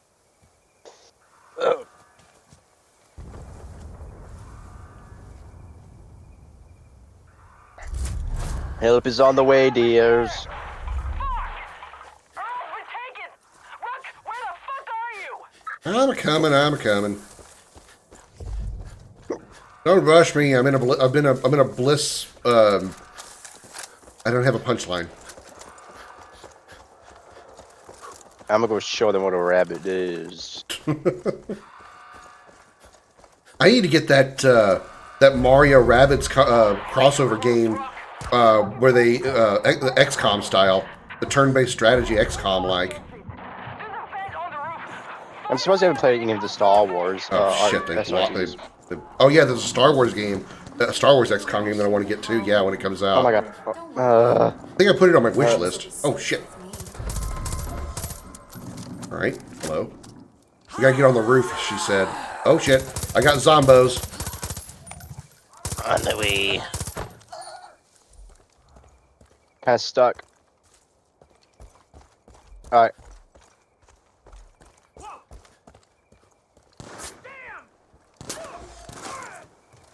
Took care of our sniper.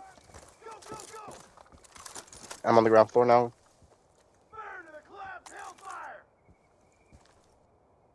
Oh, you didn't get all the snipers.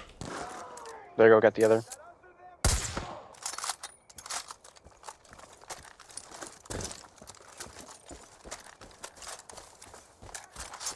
I don't see any more snipers at the moment. I got one, he was on the roof. Ugh.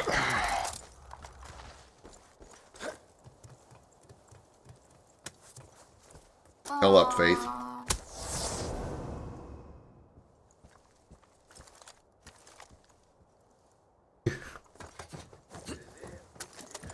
How you get over there? Go back to the back door. Out-sniped you, bitch. Ow, okay, I didn't out-snipe you. At the back of the building? Boom! Right in your fucking chin. Okay, yeah, there should be like a ladder on the side of the building. Actually, no, first there's like a ramp. No, keep going around the direction you were going. You see where the flames are? Oh, I see, okay. Yeah, follow that up. There should be a ladder like right next to this building that I'm standing next to.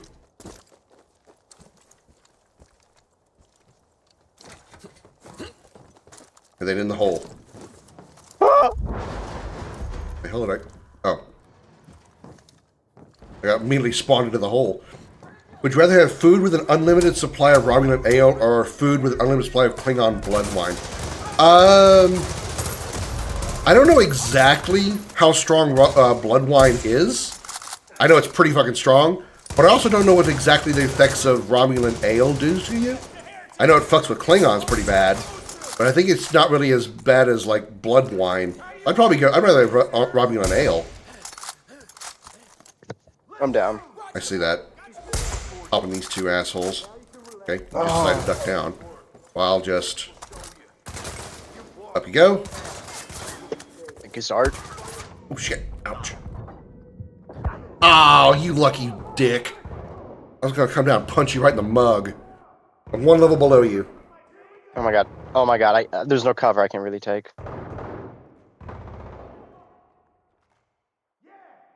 Blood wine says it sounds... No, I know. I know that Klingon blood wine is much stronger than Romulan ale. But I also know that... Oh my god. Drop down and you read it. We've seen the effects of blood wine on humans. And Romulan ale as well. It's not... Romulan ale doesn't seem to be as rough. I guess for me, though, considering how hard it is for me to get drunk, I'd probably need like a 55-gallon drum of blood wine. Something happened with Virgil and the marshal, and then everything went nuts. They got the sheriff, Rook. They got everyone. We're in trouble. We gotta move. Key required. One of those fuckers out there has the key. Hurry! I assume one of these fuckers is probably the dead fuckers or something. Oh, wait, I see it. Got it. You're trying so hard. There. Sad. Liberate! It's all for nothing.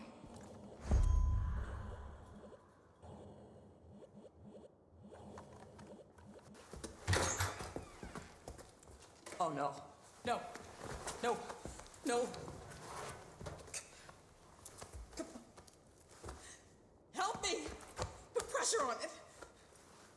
Huh? Come on. He's been that way too long. Pressure won't make a difference.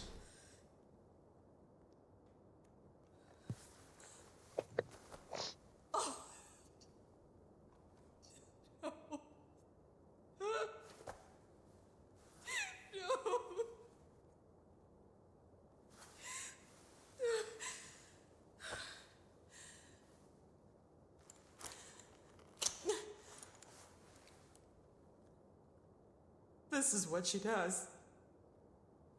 Takes. Destroys.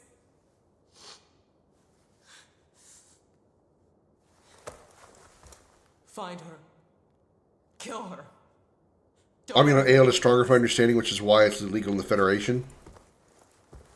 I thought Romulan ale was just illegal in the Federation because they, because of the Romulan neutral zone. To get Romulan ale, you would have to cross into into the neutral zone into Romulan territory. Yeah. She's singing in our ear.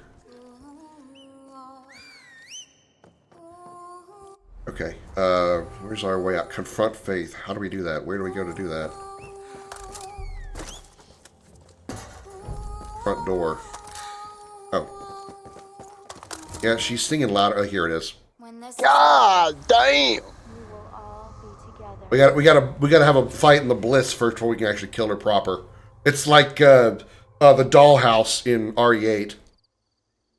Gotta kill her in a fantasy world before we can kill her in real life.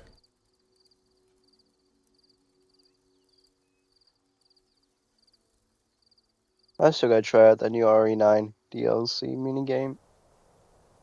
It looks fun.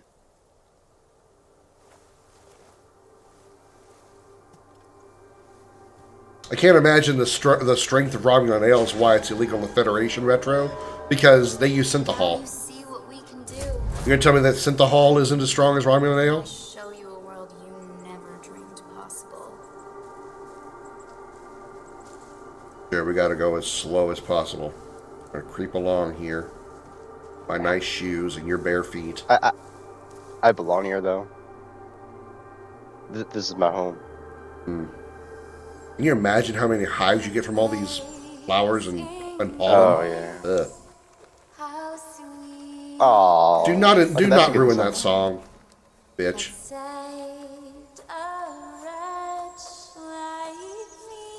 I mean, the voice actor can sing it really good. It's just the character. No, but it's like, you know, it's like the song for Jacob's Region. Ruining that song.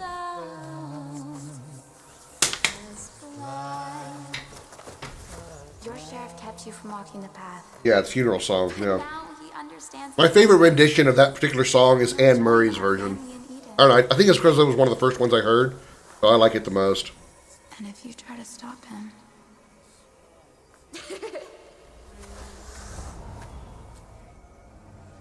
I thought a funeral song was another one bites the dust.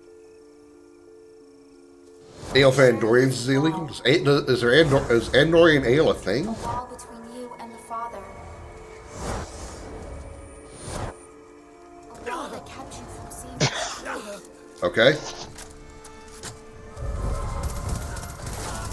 Alright. So I will knock down that wall. Ugh.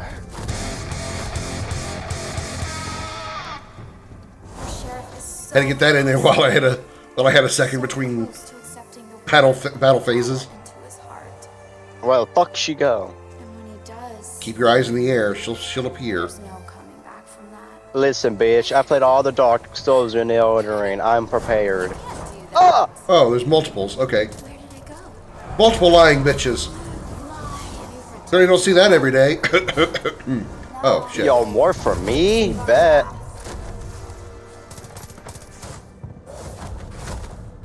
I get hit by I got an angel on my ass. Yeah. Ah, okay, that shit actually does hurt. Okay, I'm coming. You know what's coming. The Father showed you. I was trying to tank it. You're not wearing any clothes. You can't take it. You can't take a rock. I have an idea. Worrying to be free. I'm ready. I wouldn't do that. Listen, Faith, it's me. You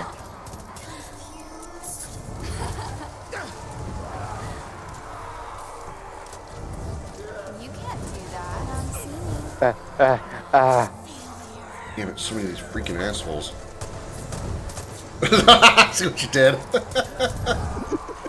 That's funny. Too bad it actually doesn't have an effect. That'd be funny. What are you doing here, Father?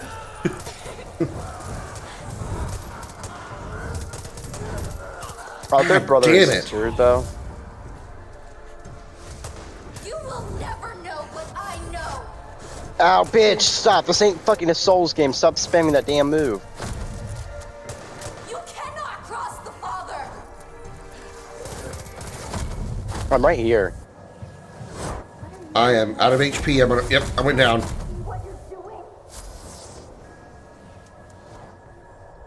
Thank you. Also, don't have any med kits. Oh, you know, going down. Wait, use a med kit. I do have one. I don't know where I got it, but I'm using it. It's not my fault. None of this was my fault. You Oh, think shit. I wanted this? He plugged Listen. me with drugs. He threatened me. I was 17. I was just a child.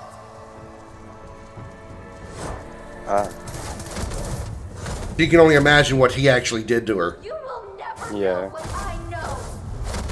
Oh, I'm down. Damn it, I should have tried to pick you up. I thought I'd been able to finish off her last bit of health. But you cannot destroy what he created.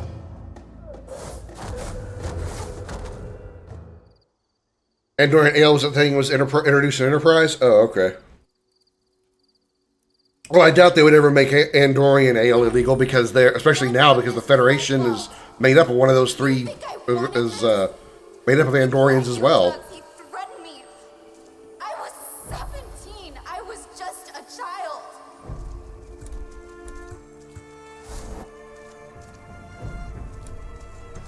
Let me switch guns. There we go. Emily. You strike, but you cannot destroy what he created. What was hitting me from behind if she was shooting at you? Sword and you will die by the sword. I'm down over here by the way if you Man, can get to me. Oh shit. Oh shit. Alright, I'm up. Got you. Got like 1 HP. Finally. Get dead, bitch. Automated smelting, a clean Zerg nest in a large area now so we can get working proper. That's a luck. You still don't understand. You don't know what it is you're doing, do you? Joseph believes he's our savior. But you will be the one who decides what happens. You are the start. You'll be the end.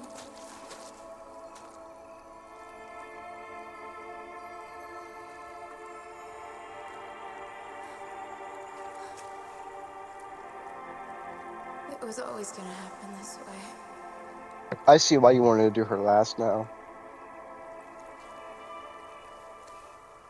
Yeah. Her boss fight's easily the hardest.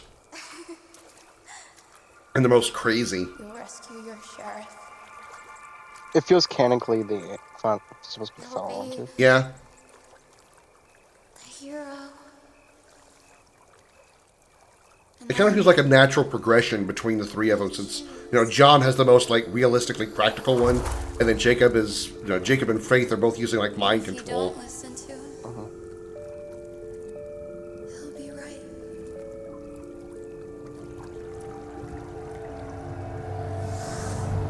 Putting along with a short pier, Faith.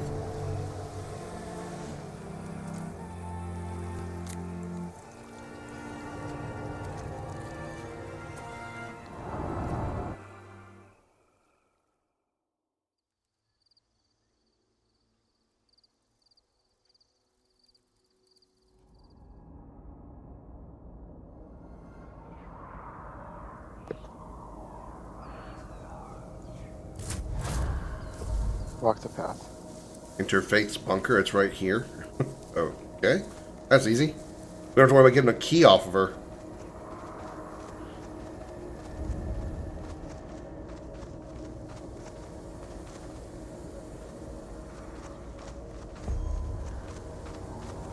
Find the sheriff. Hello, Moose.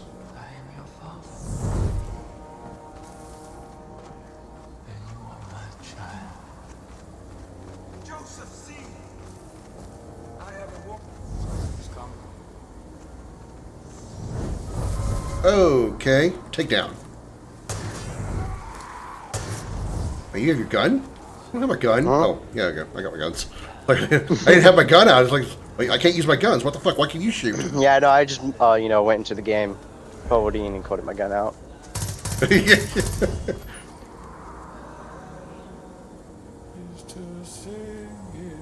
For Sunday tomorrow? What for Sunday tomorrow, Josh?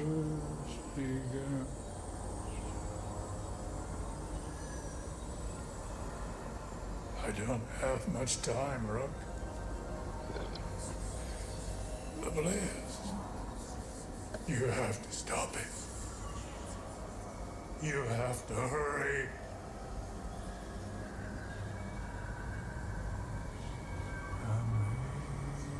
Amazing grace, how sweet. Yeah, I know you're talking about Community, but what are you talking about? What's for tomorrow? Uh-oh. You know how this is gonna go.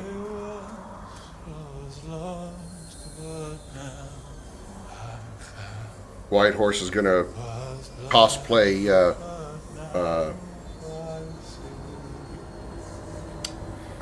James Sunderland.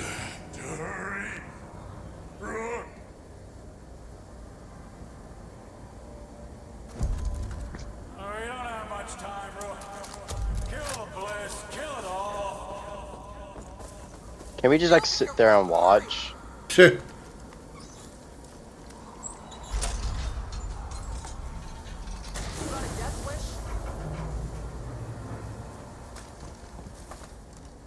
Why is she standing there? Why she is standing there? My turn to twist a knob. Hernia!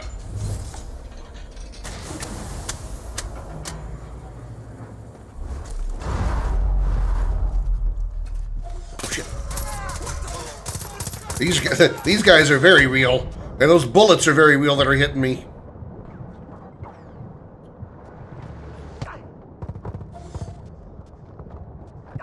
Bullshit that we're getting hit mid-animation, but okay. Damn it. I have no health pack, so I'm literally running on 1 HP here. Doing permanent hard mode.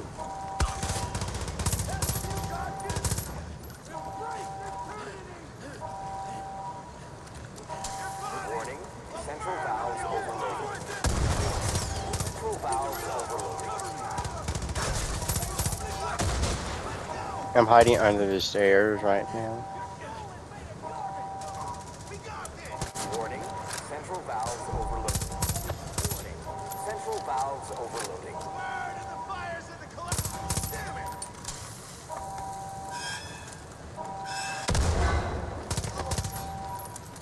Warning, central valves overloading. Warning, central valves overloading. Got a valve. As long as you send my heal by holding triangle, only if I have a med kit on me. Warning, central valves overloaded. Warning. Yeah, it's not. This one is not like the other ones, for where you can always just semi-heal. Yeah, you have to have a med kit. But I think if you rest long enough, you will get like regenerated HP back. But it's a long wait.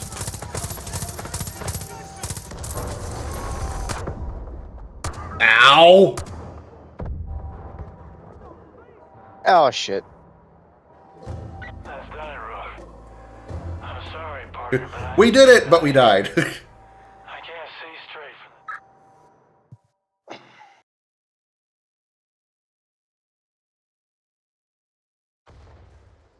You were born pure. central valves overloaded. There, oh, we did it though.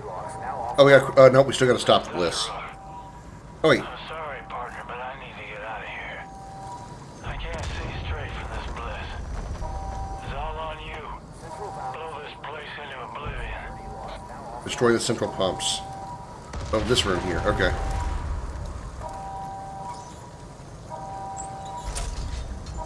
Use my big boy SpongeBob powers. That's Yeah. Use those rabbit arms. All security locks now off. Get ready to blow them up. There's people on this other side. Yep. Warning.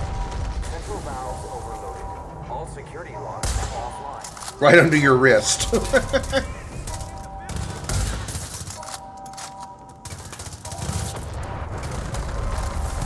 Warning. Central valves overloaded. All security locks now offline. Ah!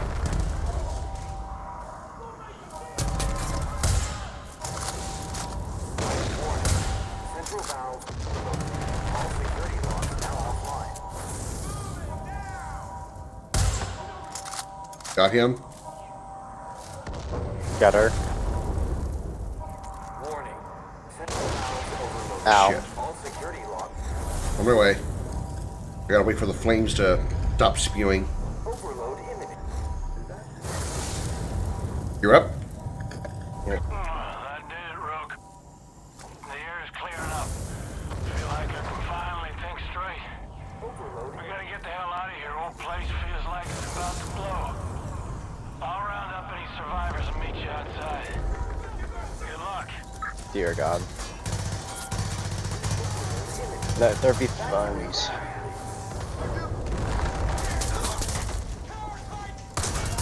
Oh, that's a lot. Oh my God, it's the Juggernaut. Here, grenade, bitch.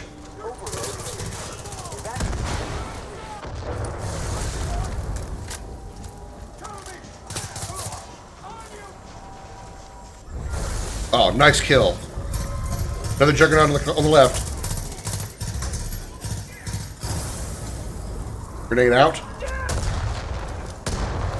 Coming right at you. Nice. Ah, whoo! Fire hot. Give me that gun, bitch. Oh! Fire doobie hot. I did ran into that one. That's just kind of my Duck. bad. I'm a Juggernaut, bitch. Yeah. I kind of want to watch X-Men again. Overload imminent. Evacuate immediately.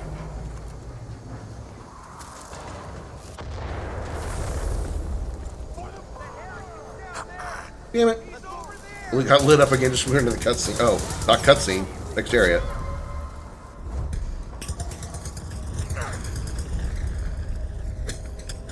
Take a punch to the throat, bitch. Evacuate immediately. Nice ass. Thanks. I work it out daily. I'm that female cop. Overload imminent. Evacuate immediately.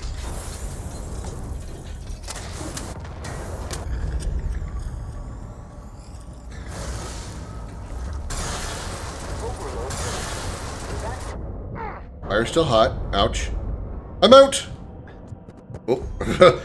I don't know if I should have stopped running or not. I was like, I was going to jump out here. Wait, I probably shouldn't.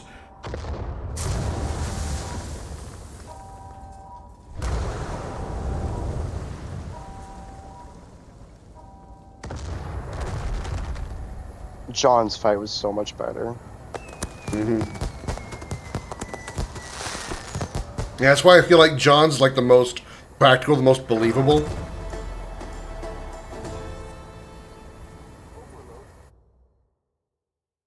Which X-Men movie did that quote I said from? I have no idea. I've never seen him. I forgot there's so many X-Men movies, but I'm going to bet it's one with Wolverine in it. It's the one with Wolverine, right? again, which one is my question? I don't know. Wolverine's like in most of them. Besides the pre.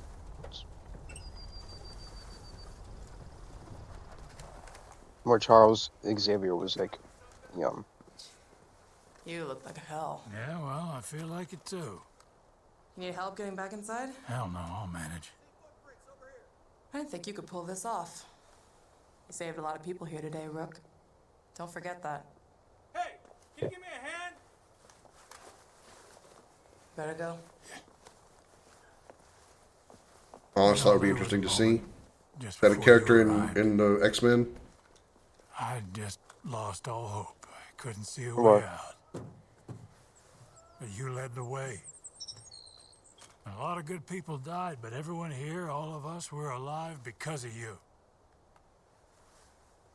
And I'm damn proud of you. Now, I want you to find that goddamn Joseph Seed, bring him to justice, or put him in the ground. Does this mean I'm getting a raise?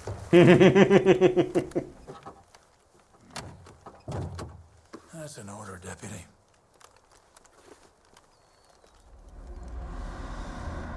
Combines the darker sides of Xavier and Magneto into a single body, has both their powers and none of their weaknesses.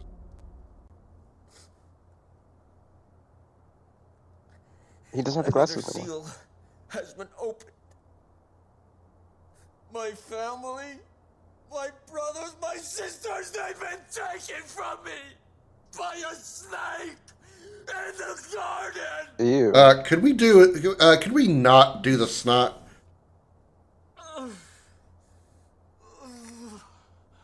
I thought I knew God's plan.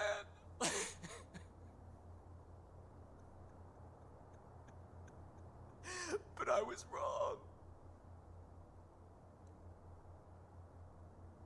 I was blind. But now I see. He's on quote Amazing Grace again. But now I see. Told you. You took my family from me so that I could have yours. We will welcome them with open arms. Just as we will welcome you. We will be waiting for you. Where it all began.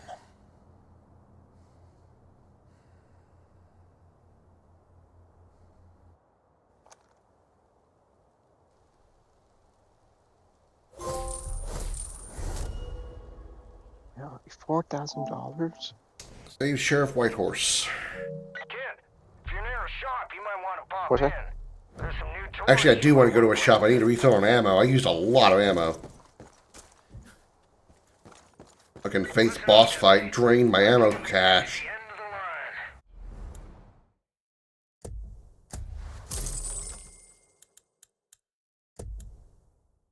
Body armor, heals, grenades, dynamite, piercing rounds.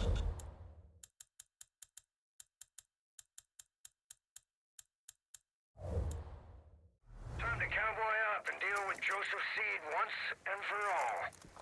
They're waiting for him at our at the church now. Okay.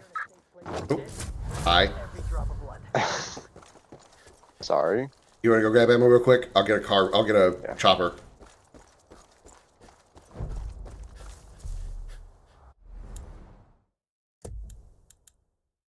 Also gonna pee before we start this last fight.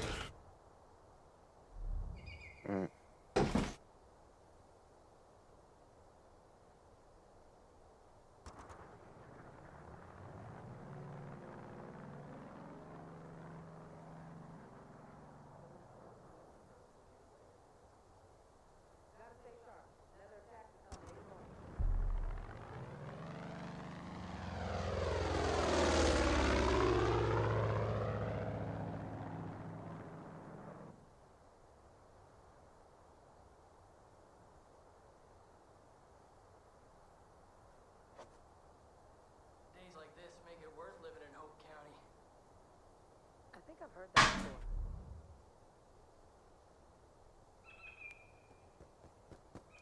Hey, sir. Anything exciting going on? Hello?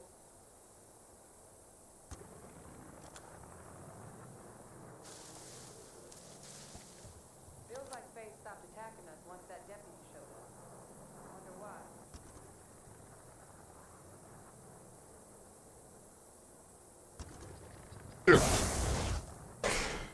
Back.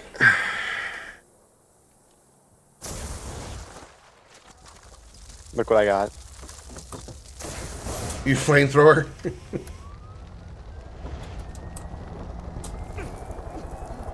Reach the father's compound. It's final boss time.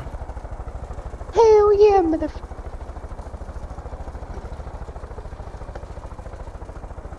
I was gonna say you just want to be lazy. Huh? Yeah, I was gonna say you just want to be lazy and just fast travel there. Where is it? Right there at the entrance is just a fast travel point. This is freaking. Oh, there it is. Okay. Yeah, there's one right there. Okay, sure. Poof. Yeah, luckily when you get to this, we don't have to go through like an entire another region to reach him. Just beat the 3 and then final boss. Nice. Excuse me.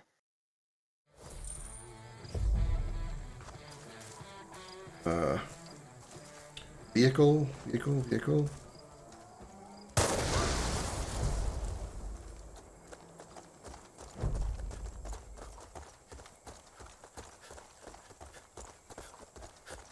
I'ma burn that motherfucker. Ah, the smell of burning flesh.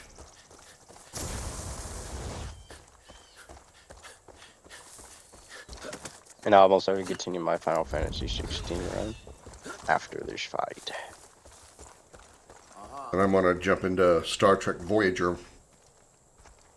Cross the unknown. I didn't reach the... Okay. Look, I didn't reach the zip line. Ow! Oh, hey, while we're here.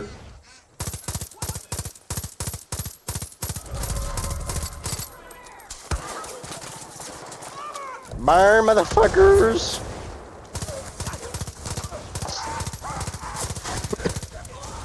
So I saw an ad for NBA playoffs, saw Larry Bird right at the start, immediately reminded me that there was a C64 game branded with his name, him and Dr. J. Short of NBA Jam, like on like the SNES, I have never played any NBA games. Basketball is just not my sport at all. Also, hi, KZad, welcome in. I played when NBA 2K20 became free for PS Plus. I played that with my friends for like a little while. Nah, not for me. It wasn't for me either. I just had fun, just fucking around. Pretty much the only sports game I play is hockey and baseball, and even that's super rare because I'd rather do something else. Yeah, I rarely see. I used to see you on that a lot. And now I don't. Not a lot, but you know. I think I streamed one game of the baseball game, and nobody watched. Clearly, I'm not going to be a sports streamer ever.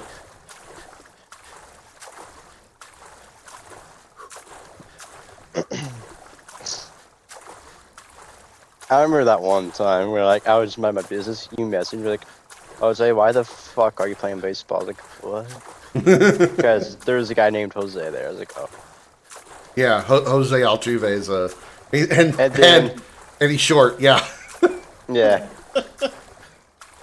Are all Jose's short? What the fuck? And now, I collect baseball cards, and I have his numbered card. Oh, nice. Mm-hmm. One of his cards are numbered, yeah. I just collect it for that shit because it's kind of like my therapy.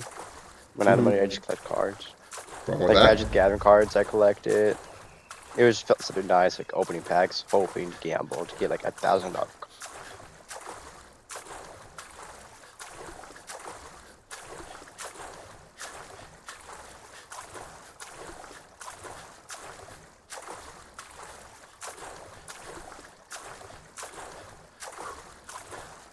I'm so glad there's no sharks in this game, though. Yeah. Like, I had half mine to like go over there and grab that boat and finish off the last 200 meters. It wasn't even really NBA. It was called one-on-one Dr. J versus Larry Bird. It was just a white stick figure and a brown stick figure against each other. Wow. That game was just oozing racism.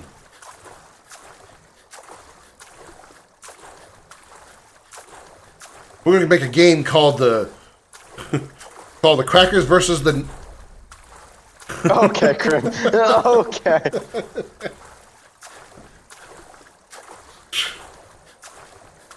You're actually pictured on the box.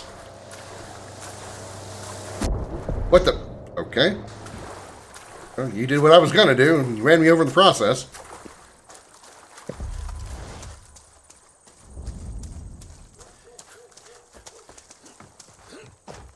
Why did he put our guns away?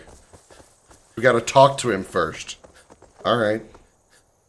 Now, is there 2 different endings? Because I also heard about that. There is, yes. All right, I'll let you choose which one you think you want to do.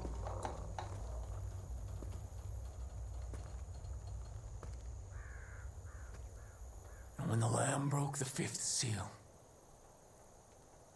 I saw under the altar the souls of the martyrs, slain because of the word of God. You made martyrs of my family. And I am prepared to do the same to yours.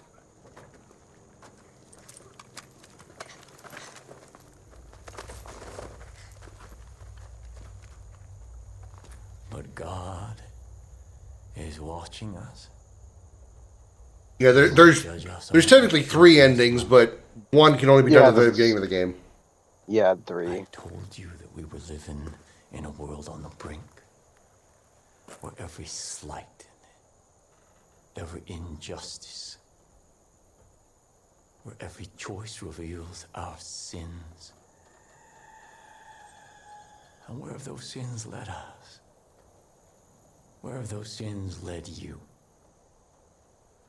Your friends have been taken and tortured. And it's your fault.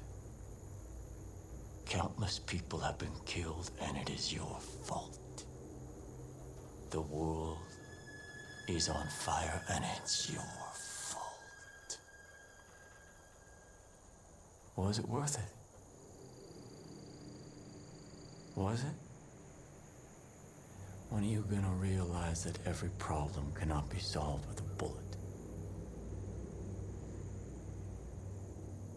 When you first came here, I gave you the choice to walk away. You chose not to. In the face of God, I'm making you that offer one last time. You put down your guns. And you take your friends. You leave me my flock. And you go in peace. Go in peace. You're fucking insane. Is he? We never should have been here in the first place.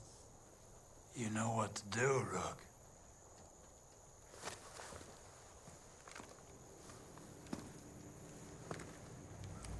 Remember.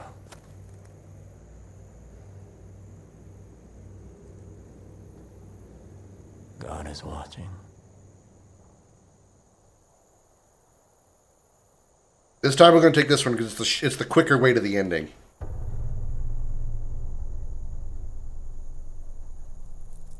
Judge not. What option did you pick? I chose walk away. Judged. Condemn not, and you will not be condemned. Forgive, and you will be forgiven.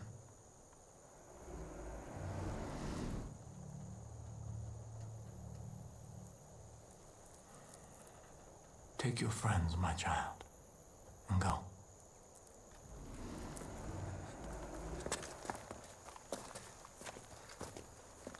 Rook. Oh shit, the priest? Let's go. Mm-hmm. Everyone? Yep, pretty much everybody except the 3 people that we started with. What are you doing? Rook. Sheriff! Get in the truck. I'm not leaving. Hudson, get in the truck. You lost your fucking mind. Get in the goddamn truck! Sometimes it's best to just leave well enough alone. Let's go.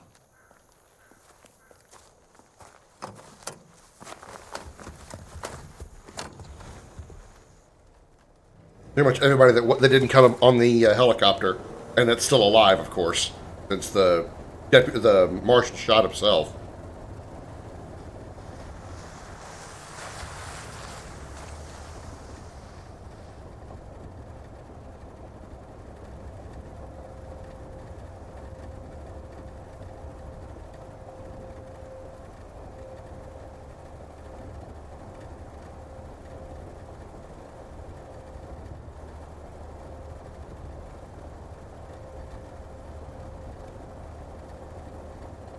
Sir, with all due respect, what the fuck?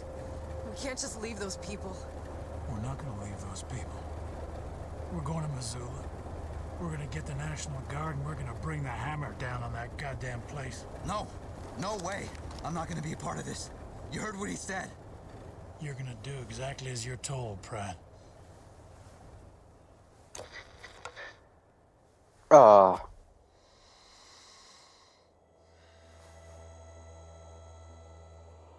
What's wrong?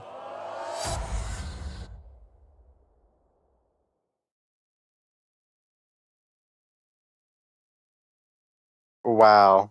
For those of you on my stream who couldn't hear that because I had the music turned off, when he turned the radio on, it started playing Only You, which is what Jacob used to mind control us into killing everybody. So we basically just fell under the control of that song and killed all three of them.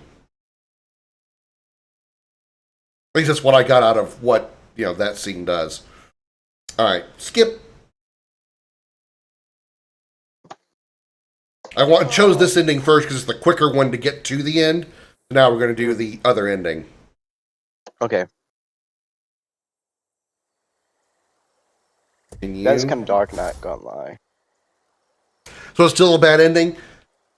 Yeah, I would think so. I mean, because that's the implication that I got out of that scene. Because obviously, every time we heard "Only You," we went through that trial thing where we were just killing people, and we eventually ended up killing Eli in the end of Jacob's area. So that's what I just got out of that. Especially when the screen turned red and then just cut to black. We probably just blacked out and started attacking. Probably attacking Whitehorse. He probably crashed the car. Oh, it spawned us here? Oh, shit. You can fast travel right at his compound. We can fast travel to his compound? Oh, we can. Okay, yeah. That makes things a little easier. What if we could have done that a minute ago? Because I didn't think to look there. I just fast traveled to the nearest double flags.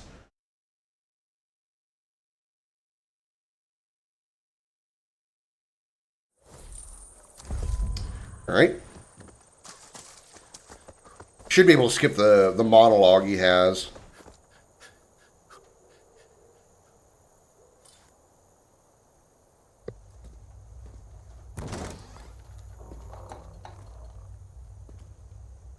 Or not. I'm pushing buttons. And when the Lamb broke the fifth seal. Okay. Sorry, I didn't know it was going to cause us to watch this again. Souls of the martyrs, slain because of the word of God. You made martyrs of my family. And I am prepared to do the same to yours. It's raining hard out there. Hear it. Parker makes a lot of cutscenes unskippable. Is watching us. And he will judge us on what we choose in this moment. I mean, there are good cutscenes. Yeah, it's just the thing is we just saw all this in detail. Yeah. In a world on the brink. And the female cop is still the cutest. Every injustice. Of all the females in this game. Where every choice reveals. Even when she's beat up. And where have those sins led us? Where have those sins led you? Your friends have been taken and tortured. And it's your fault. Countless people have been killed, and it is your fault. The world is on fire, and it's your fault. Was it worth it? Was it? When are you gonna realize that every problem cannot be solved with a bullet? When you first came here, I gave you the choice to walk away. You chose not to. Flash flood warning. Yeah, no shit. In the face of God, I'm making you that offer one last time. You put down your guns. And you take your friends. You leave me my flock. And you go in peace.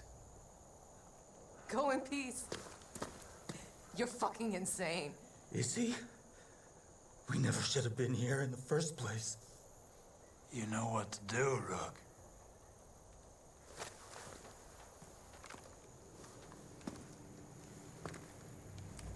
Remember.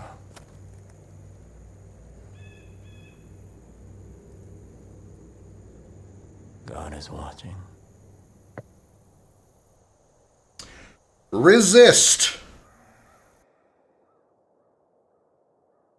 Every slide. Pat was the radio tech up north. He was in Jacob's Zone. And every choice reveals our sin. I don't recall him being a tech, but he was in Jacob's Zone, Your sin is not helping him with his crap that he was doing up there. Probably the most he was probably indoctrinated the most among the three of them, even with Whitehorse being hit with bliss. There was a great earthquake, and the sun became black, and the moon turned to blood.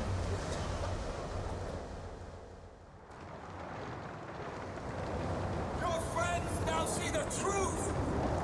They welcome Eden's gate into their hearts. They will die for me. We got to kill them all, including Pratt and them. Oh, we just downed them. Okay.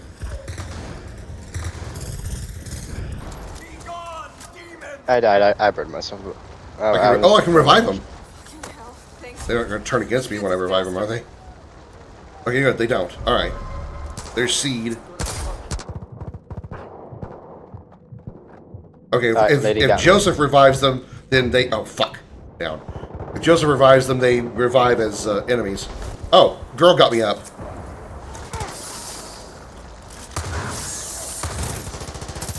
Okay, Pratt's down. I can get to him before Joseph kills me. Got him. Okay, we revived everybody. Not Sheriff. Oh, you got... Oh, god damn it! I got the Sheriff.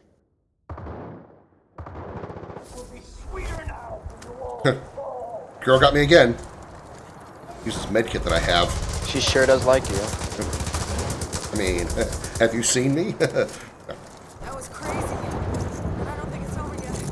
Keep on your toes, Rook. I gave you every chance, and you... My character's obviously better looking. You've brought the world crashing down around us. Don't you see that? Oh, we gotta rescue the other guys, the other people too, like the priest and whatnot.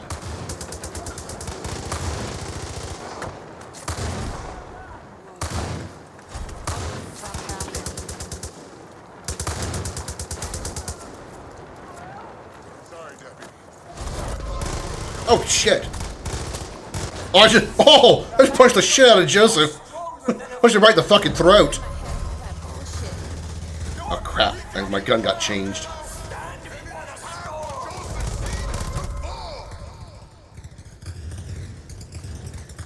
I got my gun back. This is totally fucking crazy. What the fuck is coming back? You've got everything you've earned, everything you fought for. I like this where everyone comes together though. Yeah, we get to rescue them all, like literally free them all from Joseph's control. The hands of many are stronger than a few. Oh god, even cheeseburger most likely. Oh, I didn't think about that. Possibly. Because it was just that I just shot the arrow, the chick with the arrows that we had to get. Okay, I got the kid with the radio. I got the hunter chick. I hear her. I got the sniper girl, the black sniper girl, or Hispanic, whatever she was.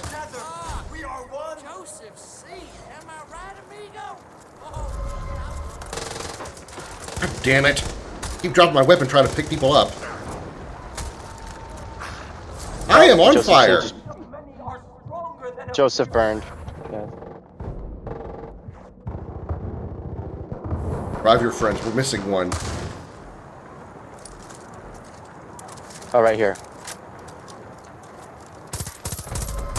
Sit down, Seed. Oh, it's the bow chick. Oh no, it's the black girl from the jail. You don't know what you're doing. Only I can. Alright, I'm out of, okay, back to full health. I'm out of med kits, though. Neutralize. Okay, now we just go for C. Oh my god. I see it! I can see it! You put an arrow right in his fucking face! I put it. That was a good fucking shot. No, I threw a knife at his face, and then the other girl shot an arrow in his face. Oh, I didn't see the knife. I just saw something huge and long sticking out of his face. And it wasn't my dick! Open the seventh seal.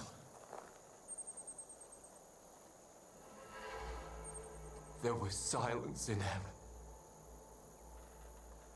And the 7 angels before God were given 7 trumpets. And there were noises, thunderings, lightnings, and an earthquake. Joseph Seed, you're under arrest.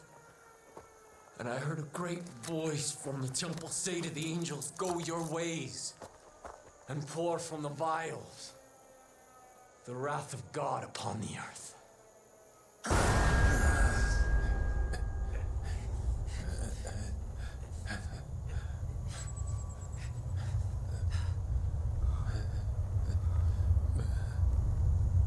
It is finished, child. Oh my God. Oh my God. Sing grace.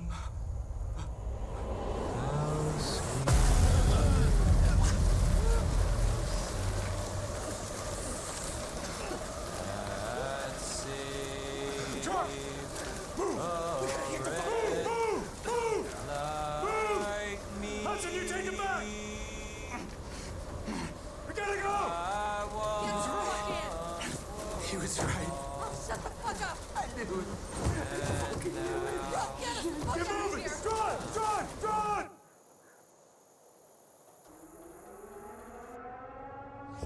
I knew it. Oh my I remember God. I had to drive. I'm right behind you. Are you in your own car? No. I'm in a 4-wheeler. Oh. But you're in your own vehicle, okay. You're definitely faster, though. Well, yeah, I'm in a fucking truck. Oh, okay. Where the hell did that car come from? Bye, Krim. God damn. Just getting a little hot. Nuclear launch When detected. did this turn into Fallout? Yeah, that's a better reference. StarCraft wasn't as obvious a reference. Watch for falling trees.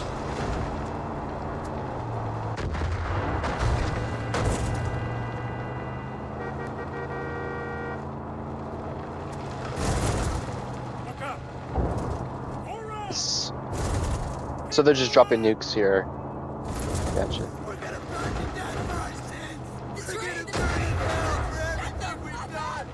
Yes, please shut him up. Punch I Pratt in the because I can't hear any of the dialogue. Pratt's just being a little pussy back there.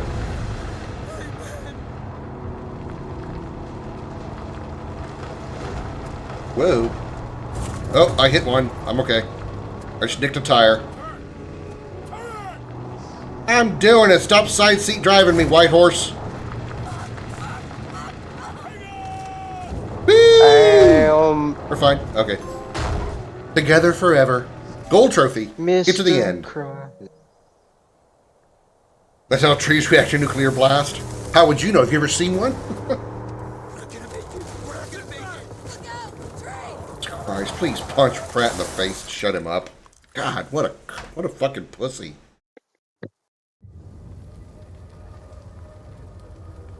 I get he got fucked up pretty bad at Jacob's place, but oh shit, White Horse is dead. Aw, the hot chick's dead too.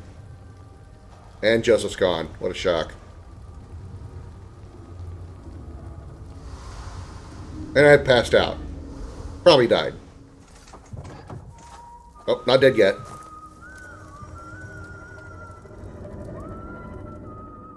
Wait, what? What? I'm playing. Oh, I had my crosshair and my compass like I'm playing.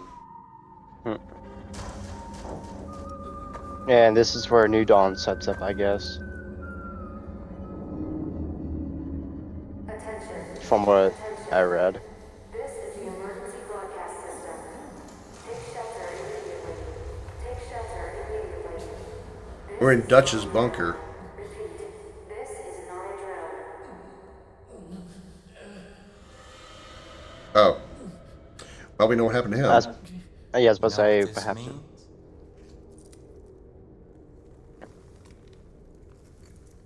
It means the politicians have been silenced. It means the corporations have been erased. It means the world has been cleansed by God's righteous fire.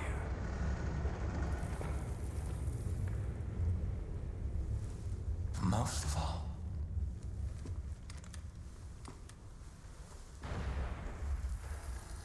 it means I was right. The collapse has come. The world as we know it is over. I waited so long. I waited so long for the prophecy that God whispered in my ear to be fulfilled. I prepared my family for this moment. And you took them from me.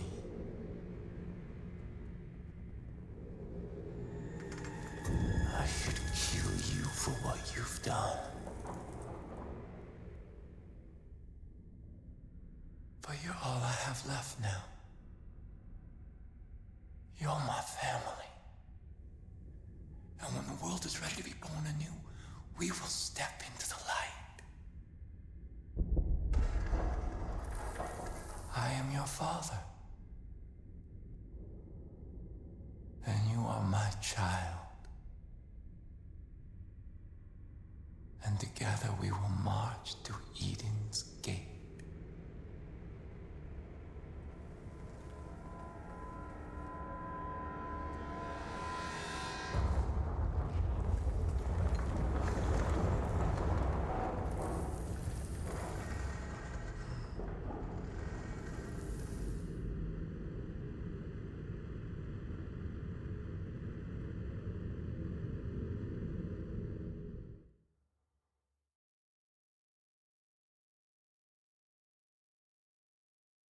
I call bullshit on him.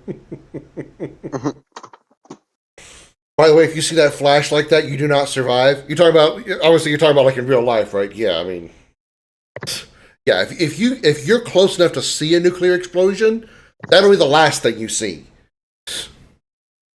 Oh, this is a good sonar plane. Well, I got it off so I can't hear it. But yeah, we'll meet again. I think that, granted, I haven't played New Dawn yet, so if this is completely alpha of how it turns out, then obviously I'm way wrong. But I feel like what happened was entirely still his doing, Joseph Seed's doing. I think he had somehow gained access to nuclear weapons, and he had them set up in strategic places all over the county, and he used a vocal line, which is the last line he said, that is automatically triggers those nuclear explosions. I mean, it takes a lot of setting up to do, but as we've seen how much those bunkers and stuff existed in across the county during our playthrough, he probably had time to set all that stuff up. And so he probably just had whatever the system he had set up for when he said that last line of that passage he was quoting. When he said that triggers those nuclear bombs to all go off. And he just used that in his favor to when he took him to the took us to the bunker. He just said, "Look, I'm right. That nuclear thing happened that I said was going to happen." he manipulated the events to happen the way he expected them to. I think he set off those bombs. Now, the fact that the way they're presenting it is that nuclear attack happened all across the United States roughly at the same time, right? That doesn't work for me.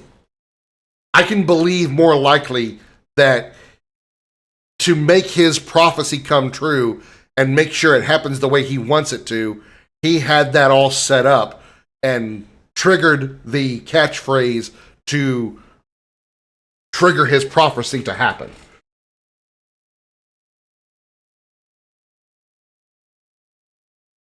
I never got far to New Dawn yet. I haven't played any of New Dawn. I only played the introduction for a bit, like a few years ago. Okay. We'll probably do that next time we play together. Because that's basically 5 part 2. Yeah, it's like Final Fantasy X-2. It's Far Cry 5-2. It might be like short as fuck. I feel like it's just a DLC. Yeah, it probably is supposed to be like a DLC, but they decided to stretch out into a standalone title. I don't believe there's anything after the credits. Does anybody know in the chat? No, I just scrolled all the way through and it just restarted the credits. Oh, well, I was wondering like if there's anything after the credits, like any post credit scene. I didn't realize you could scroll past them. Oh yeah, no, it just goes Usain Bolt, and it's just so long. I think it just restarts every time. Like it's, yeah. It's going faster and faster the longer I hold it. That's funny. Oh yeah. If you can read this, you don't need glasses.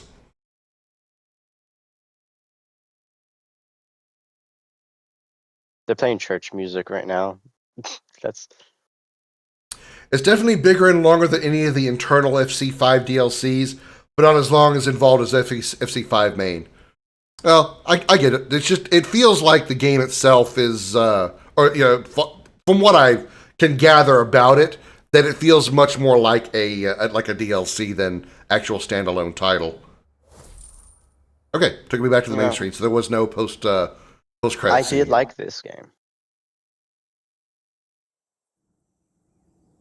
New Game Plus mode is unlocked. In this mode, you can play the campaign again with your infamous difficulty mode and perk upgrades. Your current perks, perk points, and more are carried over to New Game Plus. Oh, the background changes too. Look. Oh, let me see on your stream because it. Oh, that's sick as fuck. Yeah, everything's fucking annihilated.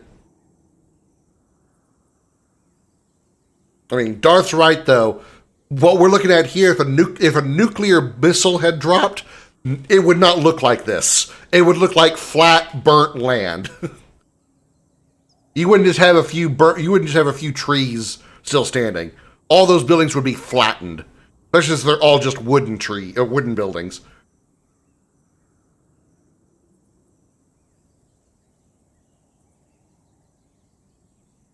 All right. Good playing with you, Jose. I'll catch you later. Good playing with you. Yep. Catch you later. Enjoy more of 16. Yep. All right. Don't worry, chat. The stream is not ending. We're not done yet. I've still got plenty of time. We're going to switch to Star Trek Voyager Across the Unknown. So let me get out of this game here. It's not fire that spreads with a nuke. It's pressure of impact. Yeah, I don't know why I said fire, but not burnt land, but yeah. The trees and the buildings would not be there, not wooden buildings. Any concrete buildings that were in that county, they would probably mostly be okay, depending on the thickness of the concrete and distance from the explosion. But all those wooden buildings would be annihilated.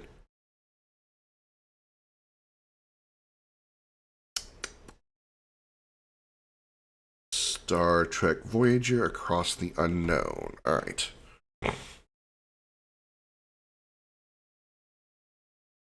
While that's starting up, let me switch my category here.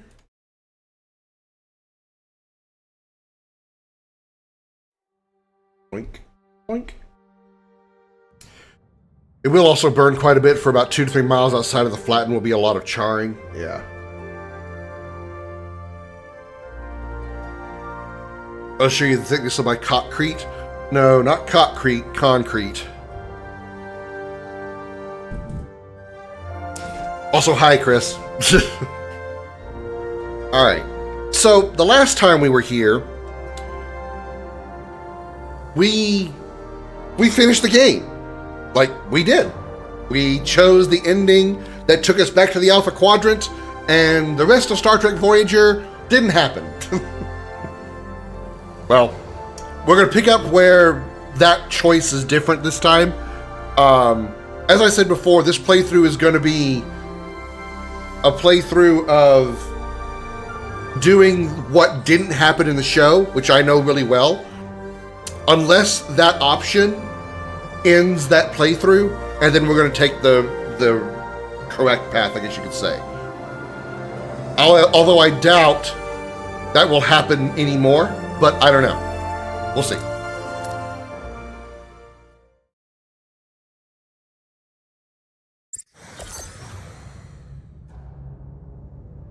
Okay, fly back to the array. So we got to go back to, let's see, in a bit, sector. Engage warp engines. Whoosh! Plasma torch. All right. Cool. All right, to the array.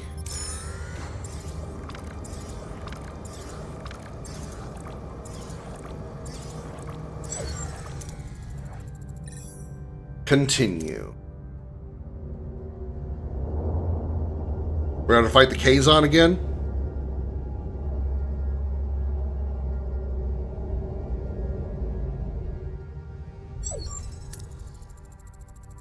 The lead ship is hailing us. They're probably not calling it a chat. I holler, Marquis made her man. You have supported this turns into a fight, Captain. Wait, that's not right. Didn't we have Torres on the Maquis ship?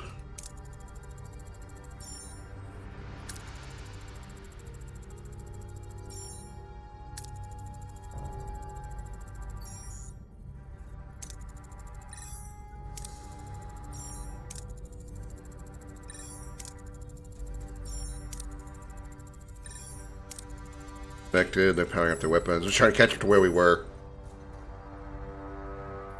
Mary Samus. Ugh. Peach. Bang Fang kill Peach. Okay. Use cloaking and surrender? What? Use cloaking as an option? When did the Voyager have a cloaking device? Okay. Kazon carrier. Target engines. Remember how to do this. Orders. Target. Offensive actions. Target. Target engines. There we go. Attack the aft, Captain.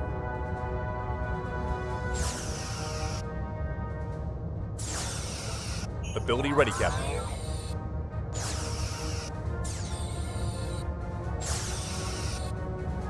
Ability ready, Captain.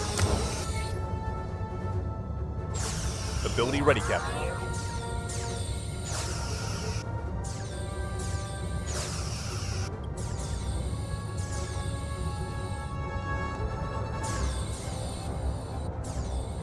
Ability ready, Captain.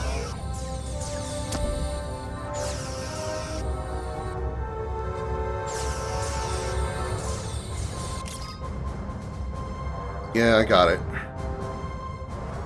Enemy shields destroyed, Captain. Ability ready. An enemy is surrendered, Captain.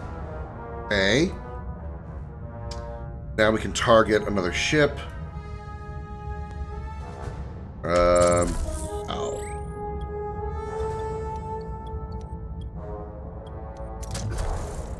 Automatically on the next ship.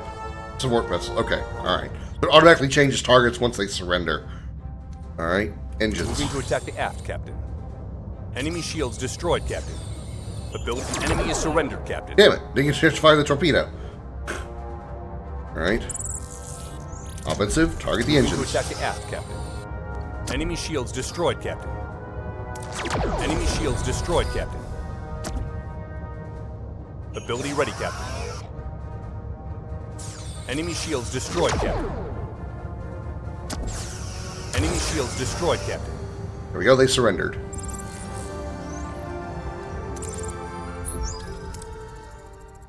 How are allied ships on the bridge to help in combat? Only one ally may help at the same time. Okay.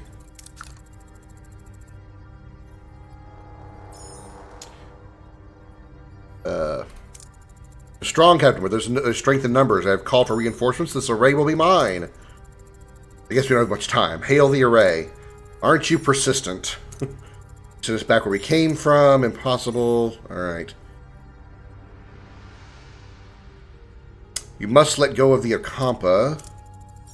They're children. Children grow up. They need challenges. Direction they shouldn't send us. Captain G. Everyone's blessed with forces arrived. A system transport those quadrant, Captain. No, our fitting time is up. If you leave, the array will be left with Kazon. They'll annihilate the Ocampa. You must destroy it. Stranded. Ocampa. Okay. Here's where we chose the return to Alpha Quadrant part of it. Compose some things back. Destroy the array. Your choice has consequences. We never asked to be involved, but we are. We won't trade the lives of the Ocampa for our convenience. Lieutenant Tuvok, ready the tri-cobalt devices. What are you doing? The array's our only way out of here. You can't... I can, and I will. Tri-cobalt devices ready, Captain. Fire.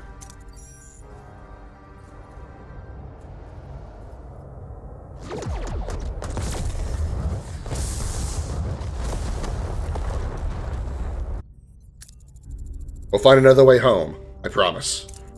Who do you think you are, making the decisions for all of us? It was the right decision, B'Elanna.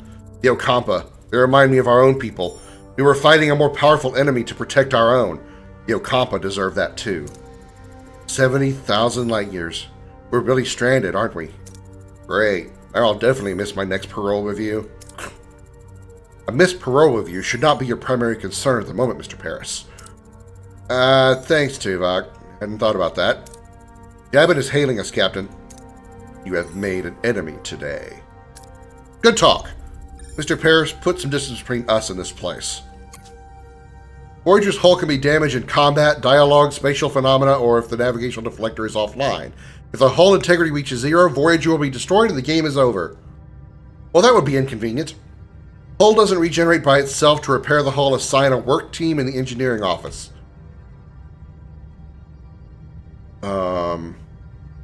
Asteroid field, plasma storm, navigational deflector. Okay. So it's one of these statuses. Alright. So... where was that information? Shit. I didn't catch it.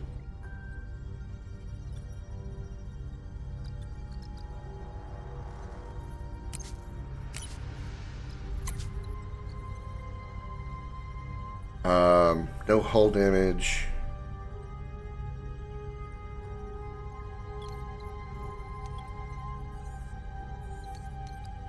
I guess we don't have to worry about repairing anything because we're fine.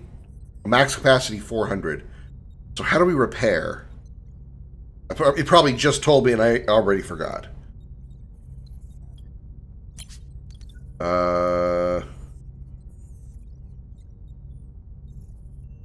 Hull.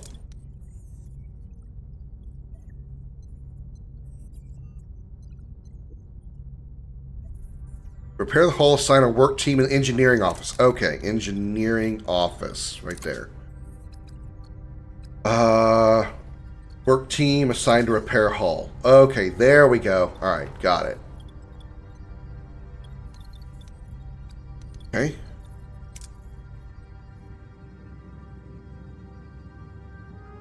I'll go to this system.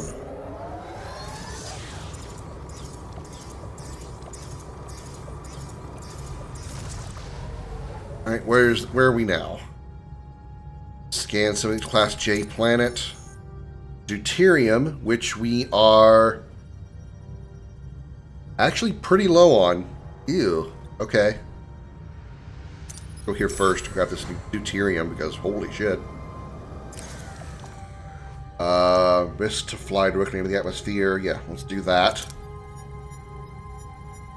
Cool. Got a good amount. Let's scan the rest of the system. Okay, there's duranium there. Deuterium there. Deuterium there. Uranium and deuterium. We have detected a deactivated alien probe of unknown origin. It is not transmitting any signals, but could contain value data. It could contain valuable data that we can acquire for scientific research. Deuterium, uranium, deuterium. Okay. How are we doing on duranium?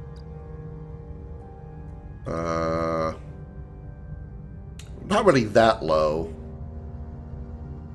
Where the hell did I get tritanium from? Well, let's see. Let's do some. Let's go here then. See what this alien probe is all about.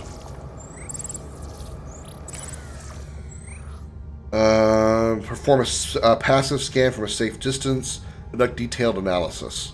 Let's go with a safe distance scan, just in case.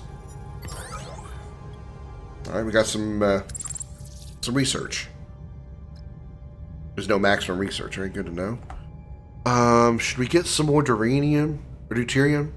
Yeah, right here.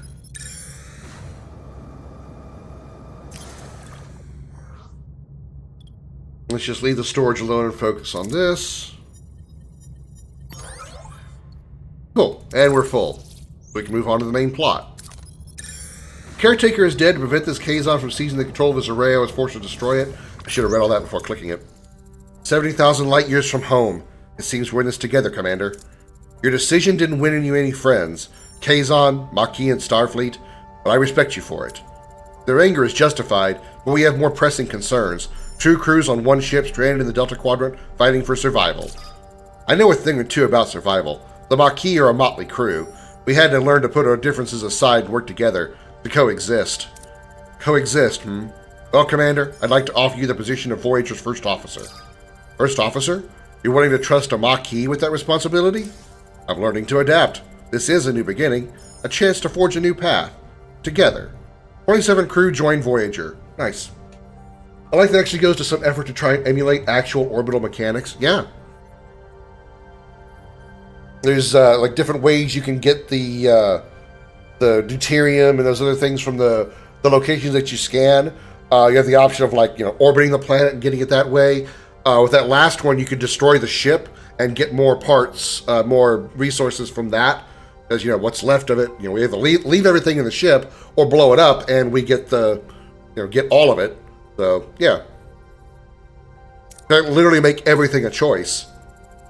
Neelix, Cass, you wanted to see me? You need anything else before you leave? Supplies, water, medicine? Well, that's what we wanted to discuss. We'd like to go with you. Before you say anything, Captain, we both very much want to be part of your journey. I can offer you so much in this sector, Captain. Need a guide, supplies, contacts, and a cook? Oh, you haven't lived until you've tasted my Anglabosk. Whatever that is. But more than that, Captain, I can be your morale officer. Keep those smiles bright on this long voyage home. I have a feeling you'll need that.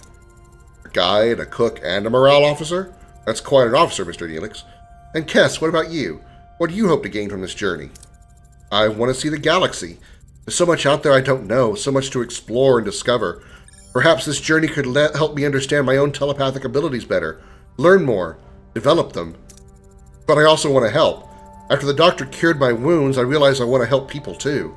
Maybe I could learn from him, assist in sickbay. I think the doctor would be glad to have you. Very well then, welcome aboard. Captain, you might want to see this. Looks like we've stirred up a little trouble. In a good way, I think. Unexpected guests. A sudden distress call reveals Voyager's victory over Jabin sparked a mass escape from the Kazon slave camp. Janeway wastes no time ordering the desperate survivors to be beamed aboard. Neelix is surprised to find another Talaxian. Zibian, who was captured while exploring the Ocampa landscape, gratefully... Comment, I can't see past your head. Gratefully joins the growing crowd of survivors seeking the doctor's care. 21 crew join Voyager. Alright. Alright, everybody listen up. Deliver speech. Overcome differences. Unite as one. Stand strong as one crew. Defend ourselves. Unite, explore the unknown, and learn.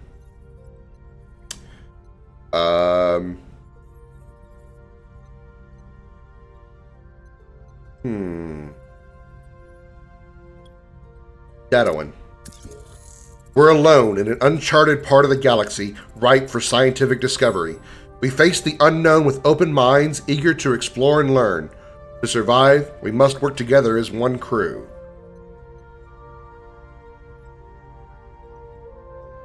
Explore, but fight our way home. As the only Starfleet vessel in the Delta Quadrant, we will continue to explore, but our primary goal is to return home. 75 years is not an option. We will use every weapon and tactic to find a way. This one. We'll search for advanced civilizations, wormholes, anomalies, any breakthrough that can shorten our journey. We will analyze, innovate, discover. Somewhere along this journey, we will find a way back. Well spoken, Captain. Mr. Paris, you've proven yourself a skilled pilot and a valued member of this crew. I hereby appoint you as our flight control officer. For the first time in my life, I don't know what to say. Perhaps a state that you would like to embrace more frequently from now on, Lieutenant Paris. Damn, Tuvok! Lieutenant Paris, that's a nice ring to it, don't you think? Hey, Harry, but your own promotion is just around the corner.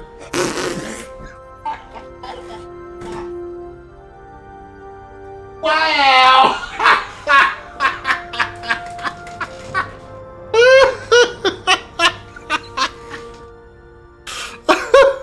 Wow, this game actually calls out the meme that Harry Kim doesn't get a promotion.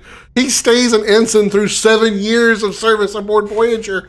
That is goddamn hilarious. Oh boy, imagine me becoming captain one day. Very well, gentlemen. As your first official act in your new position, Lieutenant Paris, set a new course. We're flying home. Oh my god. Caretaker completed. The Voyager starts the journey home. Leaving the sector will cause all active missions to be canceled and all heroes currently marked as unavailable to be lost.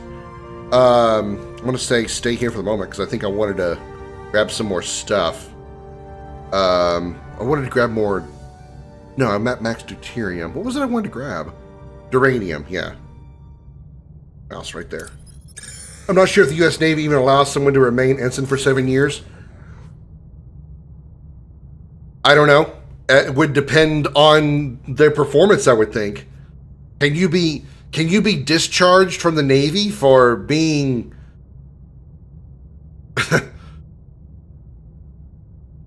for being too normal, too basic? I don't know. I mean, in a realistic sense, though, if you think about it, what place is there for him to go? There really isn't many places for promotion throughout most of the starship because it's the one ship. It's not like you get promoted and you can get transferred to another starship that has an open position because you're literally all only on Voyager. Unless somebody dies, you know, and you can fill in their spot. Like when the chief engineer was killed and they put, spoilers, and they put B'Elanna Torres in their place, or in that chief engineer's place. You know, if that happens, then you get promoted that way, but there's no real place for promotions to take people because there's no other places for them to go on one starship with only 100 and I think the crew of Voyager, I think the Intrepid class holds 130 people, 140, something like that. I ever had the feeling the devs knew what story they were expanding on? You can have your enlistment commission not be renewed because you're not advancing. By a certain point in time, you do have to reach a certain rank.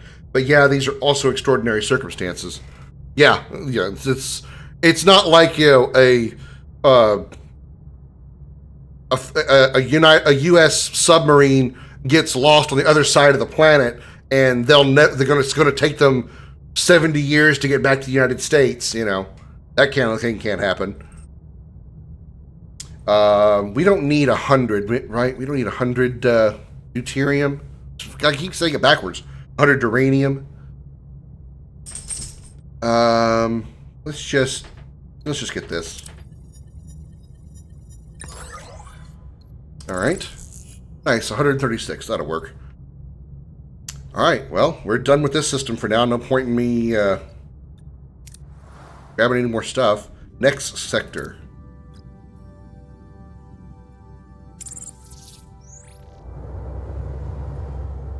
Episode 2.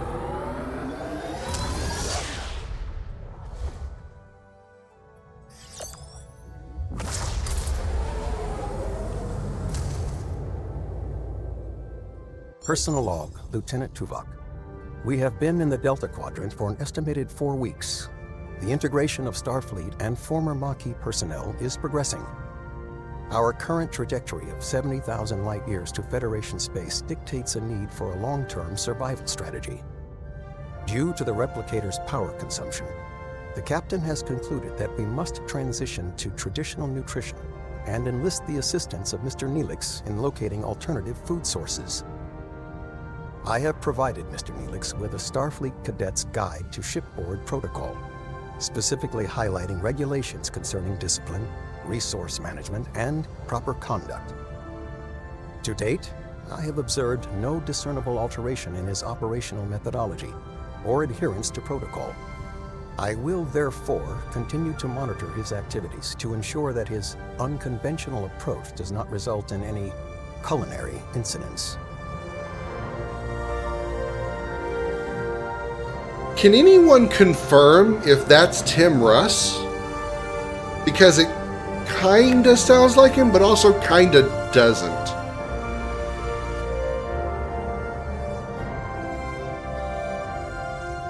Personal log, Lieutenant Tom Paris. Lieutenant, Flight Control Officer. Has a nice ring to it. Who'd have thought you only need to get yourself stranded 70,000 light-years from home to actually climb the Starfleet ladder? That's not Thomas. That's not Duncan brass McNeil. And Maquis rebels all crammed onto one ship? Found a good pal in Harry Kim. His nose is still glued to the How to Be a Model Ensign manuals, but he's got potential. My off-duty hours? I'd spend them on the holodeck if the damn thing wasn't fried.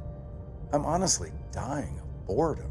So, to keep from going completely off the rails, I've decided to start building a hollow version of Chez Sandrine, my old bar hangout by the port in Marseille.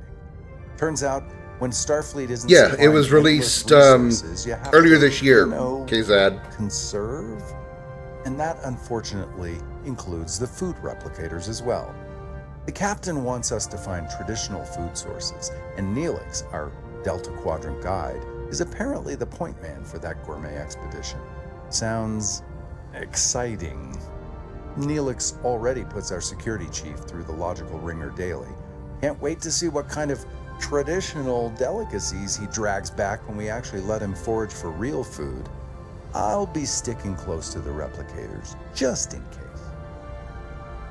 Tim Russ is credited as Tuvok, no other credits shown, but IMDb is very incomplete on this. Maybe because it's too new. I mean, I don't think it's like maybe a month old, maybe 2. It hasn't been out that long. It's really, really recent, like super recent. Yeah, that doesn't sound like Robert Duncan McNeil, Tom Paris. Tuvok sounds like Tim Russ, but there's something just not quite right about it. Mr. Neelix, do you have any recommendations for edible plants? Plants? Ah, yes. There's a lovely little L-class planet close by. Lush vegetation, abundant wildlife, and it's almost perfectly safe. Almost. That's reassuring. Mr. Neelix, Mr. Neelix could accompany the away team and provide first-hand guidance? I'll second that. Lieutenant Paris set a course. Now, if you'll excuse me, I have to announce our new chief engineer. Lieutenant Carey, you've kept engineering running smoothly these past few weeks. Thank you for that. I'm happy to serve, Captain. However, the Delta Quadrant requires someone who can improvise when Starfleet protocols fail. Miss Torres. But Captain, I've been a loyal Starfleet officer for years. She's Maquis, a criminal. You're out of line, Lieutenant. My decision stands. Dismissed. Okay, that, so they skipped an entire 2 episodes? Or would that happen in the second episode? They might have just skipped 1 episode. Because in the second episode, was it second or third? Actually can't remember now. Voyager encounters a spatial anomaly that essentially traps them, and the only way out of it basically is like a mirror.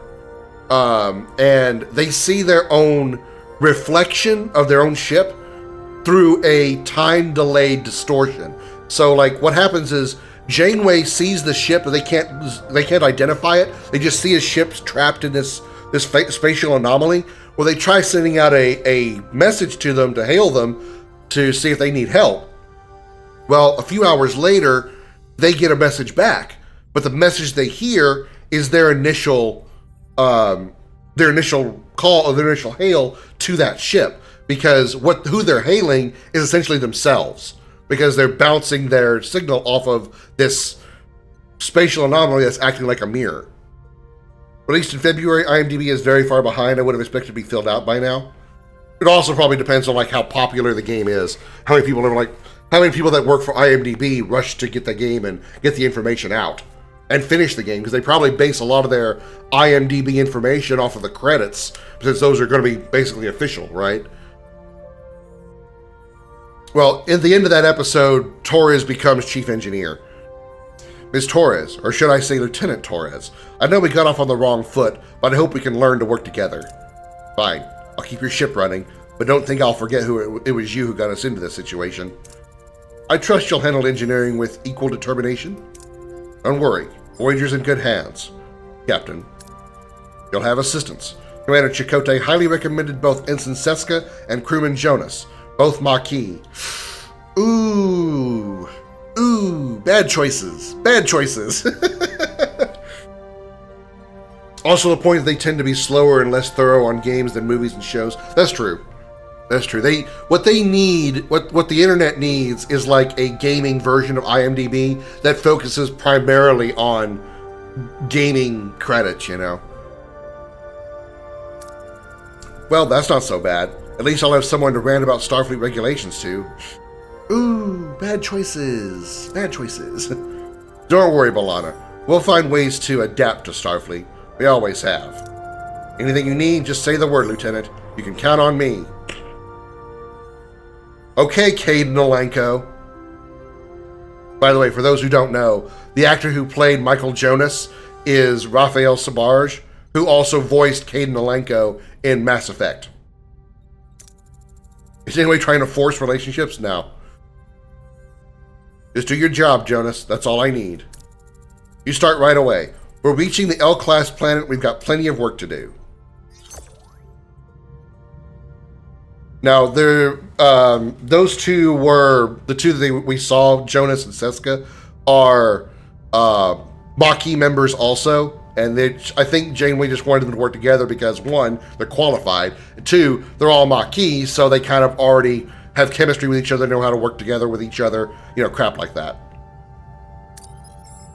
Deuterium, uranium, and tritanium. We're definitely going to go there. Uranium, tritanium, we're going to go there. Deuterium, uranium, and titanium. We have 2 locations here. Planetoid. Class-L planet with potential food sources. All right. Nothing new to reveal. Comet, can you please not be in front of the chat? The inhabitants, known as Sicarians, are practically rolling out the red carpet, inviting the crew to spend days relaxing on their world, promising a prime opportunity to boost morale and finally get some rest. Prime factors. That's one of the early episodes of Voyager. Pretty sure I know what that one is. Deuterium, dilithium. Healy. Repair station. Captain, we've come across a space station that repairs starships. Alright. Let's go get that deuterium. Let's go get that tritanium first.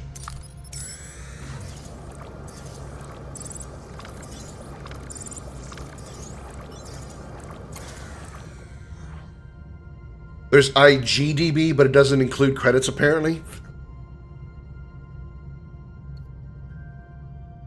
We have detected the Class D planet. The small planetoid has no atmosphere, but scans reveal surface deposits of resources trapped just beneath the ice. The low gravity makes remote operations easy, but the surface is extremely cold. We need a fuck ton of tritanium. So we're going to go launch a torpedo and hope that it works out for us positively. Stay in the green, stay in the green, stay in the green. Fuck. The torpedo blast was uncontrolled, triggering a catastrophic seismic fracture that scattered all resources and caused a major shockwave. Shit. And we took damage. God damn it. Closed Factorio for now. I installed new radars at the edges of my revealed territory, and looks like my future mining spots have Zerg nests next to them. Not cool, game. I know we're close to go mine there. Alright, did this have the tritanium? Let's go here.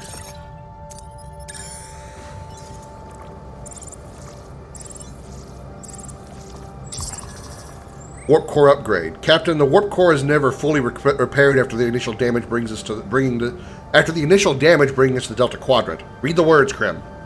To meet our growing energy demands for travel and facilities, we must upgrade it to level 2. This is a fundamental task that will significantly increase Voyager's maximum energy output, which is essential for the long journey ahead.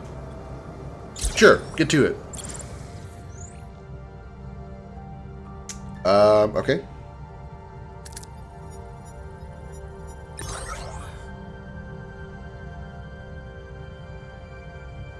Alright, well, it's fine that we're max on duranium. We got a lot of tritanium there, so that's good. I still haven't prepped for automated smelting, you know, the first milestone of a playthrough. Is it? Because I totally would know that, absolutely, because I played so much Factorio. Okay. So we get that dilithium. Comic, can you please not lay in front of the chat? I can't see it. Moby Games as credits, though. Robert Duncan McNeil and Tim Ross, plus Jeremiah Costello as Lieutenant Nunez. I don't remember that character specifically, but it doesn't sound like Robert Duncan McNeil. We detected a Class E planet, the molten surface. Extremely high temperatures and intense solar radiation make it highly dangerous, but valuable resources are concentrated in pockets in the cooling crust. There's a lot of green there. Let's do it. Stay in the green. The precise phaser blast safely mined resources, allowing us to beam the fragments to the cargo bay. 7 dilithium. Wow. That's not a lot. That's not a lot. Alright, let's see.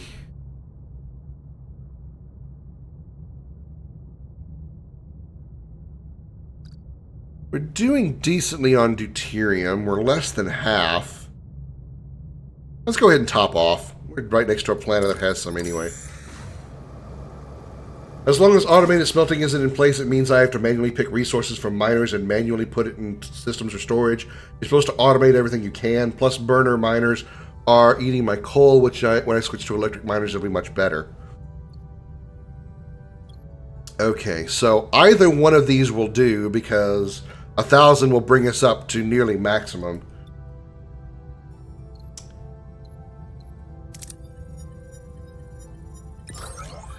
Nice, 833. All right. We don't really need repairs very much. But let's see what this does. Curious.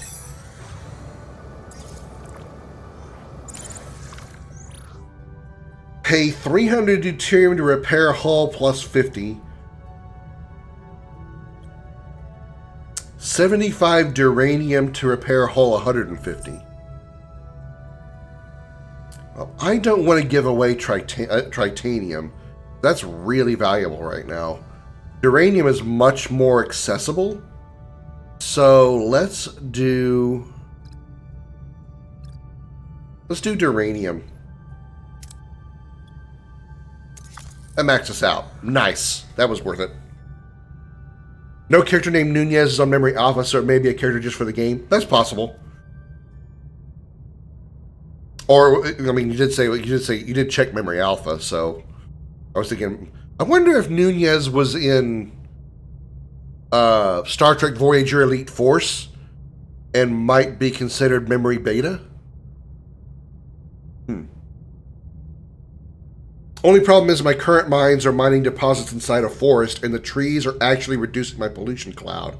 If, when I cut them, my pollution cloud will grow much bigger and reach the Zerg nest, causing them to attack my installations, so I want to do it right. That makes sense. Wonder what this Class L planet is. With potential food sources. This might be... State of Flux. This might be our first encounter with the Vidians.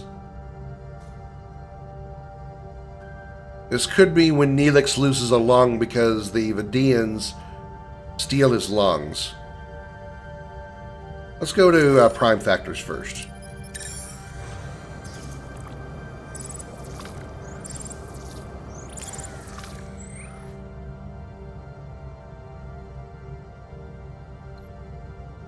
Let's see what this does.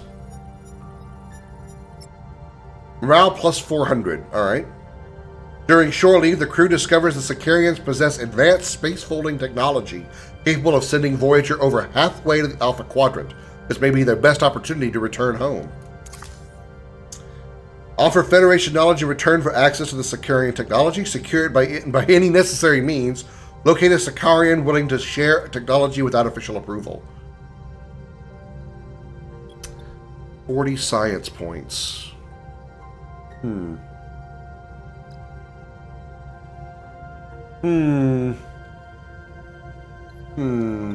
Be evil, huh? By any means necessary, huh? No links to no article on Nunez. Okay, that's very much then this specifically for this game then, KZ. Zerg nests don't activate until you attack them or until the nest is licked by pollution. Once the nest is active, they'll keep attacking, expanding, and evolving. And they steal both Neelix's... Yeah, he lost both of his lungs. When I say lost a lung, I meant that, like, at the end of the episode, Kes gives him her lung, so technically he only lost one lung. But you're right, he got... The Vidian stole both of his lungs. Let's be evil! Voyager successfully sends a team to steal the technology. However, it proves barely compatible with Voyager, only offering a slight increase in speed. The crew feels terrible for resorting to such means, especially given how kind the Sicarians have been. Morale minus 250. Whoops. Modified trajectory maintenance unlocked, or matrix unlocked in the engineering tech tree. Whoops. There's a Nunez reference in the novel Old Wounds, though, so maybe it's already a recurring character, but outside canon. I hadn't known about Memory Beta until now. Yeah, I did know that Memory Beta was a thing, because I know there's like, basically, Alpha is canon, Beta is like non-canon, but kind of acceptable, sort of. That's how I understand it. Okay, well...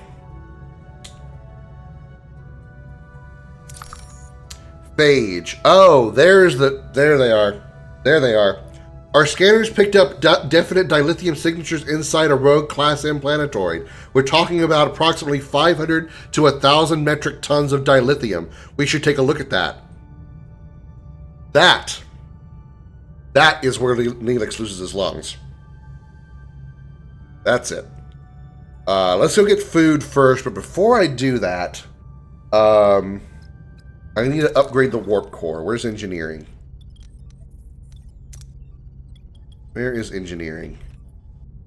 That's the secondary warp core. Where's the primary warp core? Oh, big obvious main engineering place.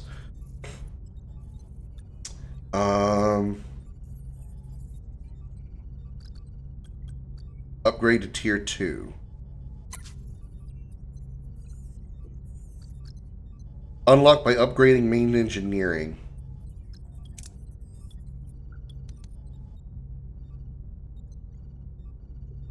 I need more uranium. Unlocks warp core tier 2, which raises the maximum energy capacity to 180. Okay, so I can't do that right now anyway. I need 4 more uranium. Alright, well, with that information in mind,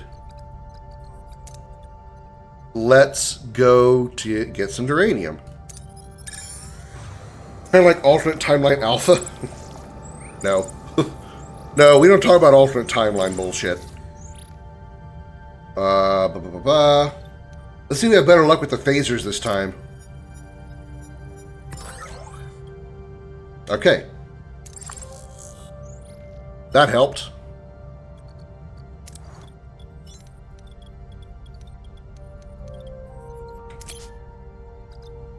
Upgrade engineering. 2 cycles. All right.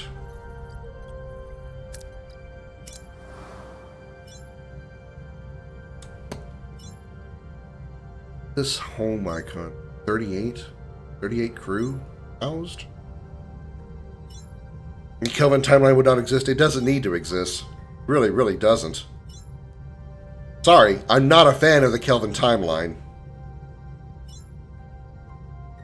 Pretty much everything outside of the original series, Enterprise, DS9, Voyager, Next Generation, and the movies, I don't care for. I didn't like Discovery. Strange New Worlds was kind of okay. I didn't see any of Starfleet Academy, but I heard it sucked. The Kelvin timelines, the Kelvin movies suck dick. They're good movies in their own right, but they're not good Star Trek movies.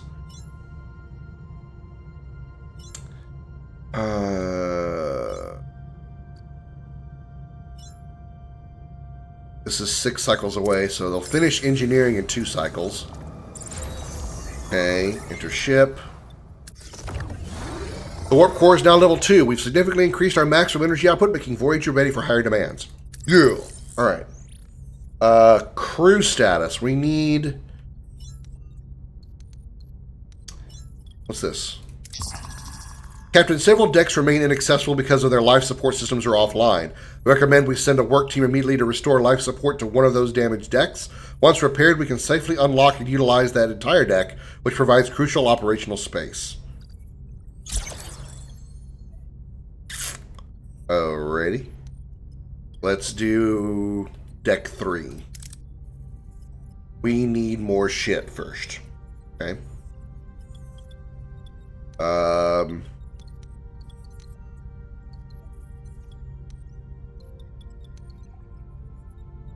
What does it take to get us regular quarters?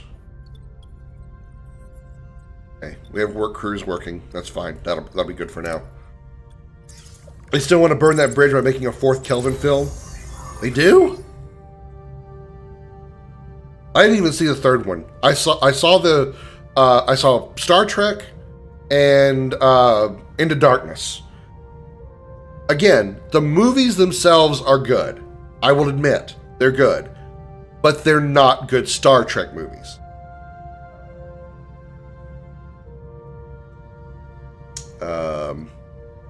Okay, enter ship, that's ready. Crew.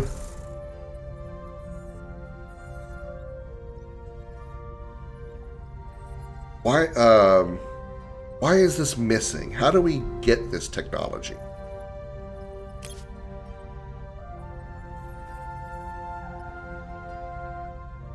The tech tree. The tech tree.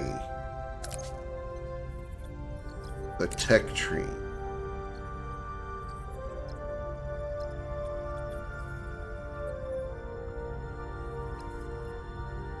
Crew quarters. There we go. Alright. 11 cycles remaining. Cool. We found it. Alright. I remember, even though it's been like over a week since I played this. Okay. Captain, we reached our destination. Orders, send the away team. Alright. Recommended traits, Talaxian. Well, there's our Talaxian. We have medical challenges, which Harris and Kess can both do. Kess has a higher medical stat. So let's put Kess in there. We need weapons and the badge, which Tuvok could fulfill with phaser and badge. Yeah, that's the best choice. Tuvok. Okay, we got them all. Alright. Captain, we've arrived. Half the crew must be down here. How should we proceed?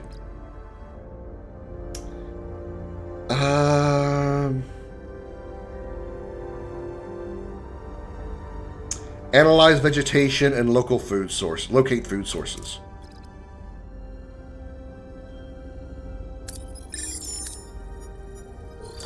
Critical success!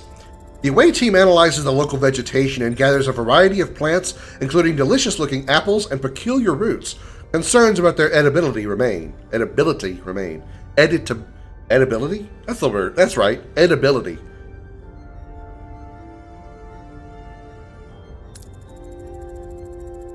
We received your signal about a ship in orbit, Captain. Ensign Seska is missing and we can't locate her combat signal. Orders, Captain? Oh, if that's that looks like a Kazon vessel.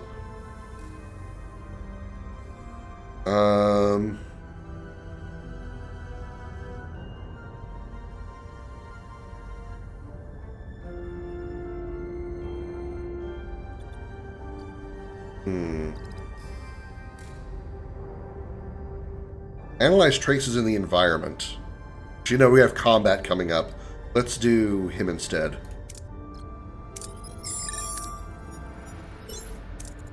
Her reports indicate Seska was last seen berry picking near a cave. The away team decides to investigate. After we're hearing voices inside the cave. Orders? Well, again, that was a Kazon vessel. And I really would like to have this Tritanium, though. Get ready for a confrontation.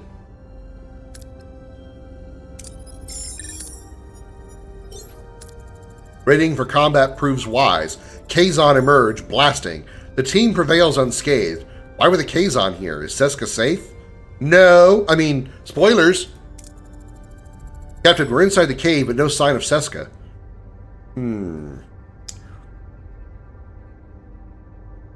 Damn, he's fatigued and he still has 25 points. Scan for Seska's bioelectrical signature.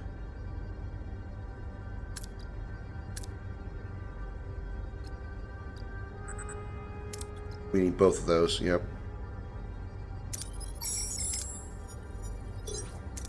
The scanner reveals Seska's biosignature. She's shaken but relieved. She explains the Kazon attack while she was gathering mushrooms. Sure she was. Well, I believe you. Captain, another Kazon patrol. We're taking heavy fire.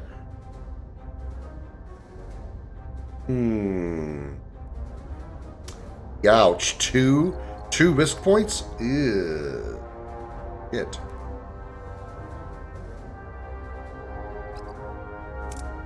Distract them!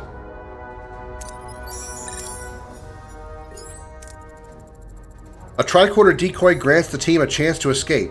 They safely beam aboard Voyager. Nice.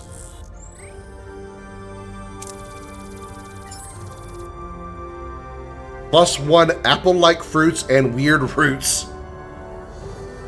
We got 225 food, 46 uranium, 16 tritanium, 25 research, and 250 morale. Captain, the away team is back with Ensign Seska and quite a haul. Should we move it to the cargo bay? I appreciate Elix's enthusiasm, but I'm concerned about the long-term viability of these food sources and their actual nutritional value. Simply having a lot of it doesn't solve our problem. Valid point, Commander. We'll have the food analyzed in the science lab. Alright then. Okay, we need to grab some more deuterium, so let's go over here. Let's suck some deuterium out of this green planet. We detected massive deuterium levels in the atmosphere of this Class J gas giant. Atmospheric conditions are harsh, but the potential fuel yield is exceptional. Using the Bussard collectors. Yeah, we need a lot. Let's go ahead and take the risk. Damn it. 40 damage.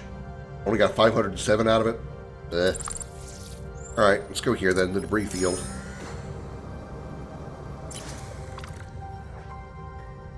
We've encountered a debris field. Sensors are indicating this debris field consists of starships that have very recently been destroyed. Risk ambush and thoroughly scan debris. Quickly beam aboard any valuable salvage before the attackers return. I'm ready for a fight. Let's do this. I hope some bitches show up. That's right, they were too scared. We were able to salvage some valuable components, Captain, but could not locate any life signs. Life signs are overrated.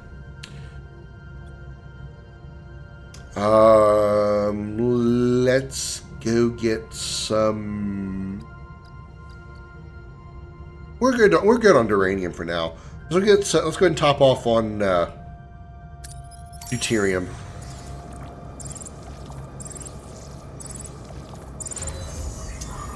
Crew quarters has been researched.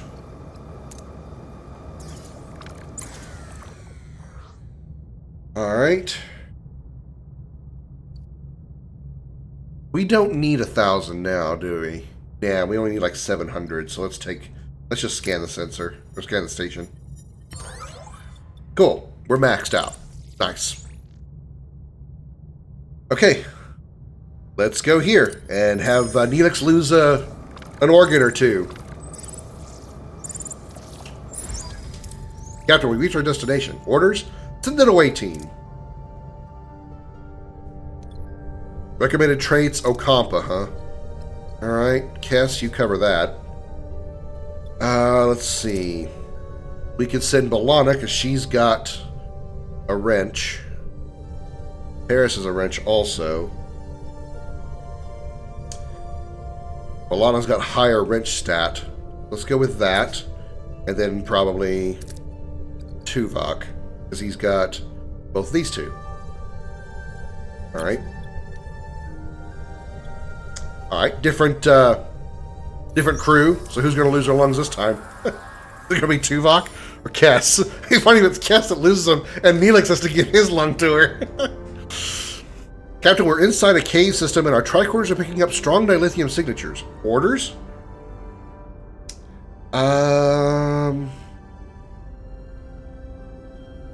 Let's have...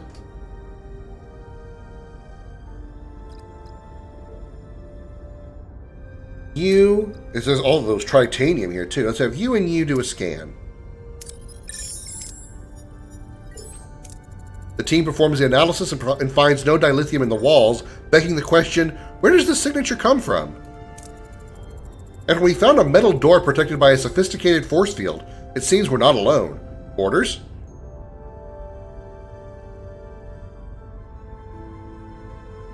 Deactivate the force field, B'Elanna. The team hacks the force field and opens the door, revealing a constructed tunnel. They enter. After we're standing in a kind of operating room, and someone has acquired quite the collection of organs. No signs of anyone alive.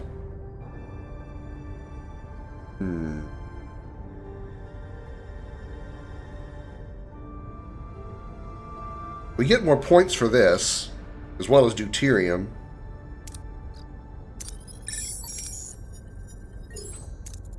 Tessa's medical knowledge enables her to examine the organs. It seems they've been infected with a strange flesh-eating disease. Suddenly, a secret door swings open and a hooded figure rushes out, holding a tricorder-like device. Captain, threat established. Orders? Shoot the motherfucker!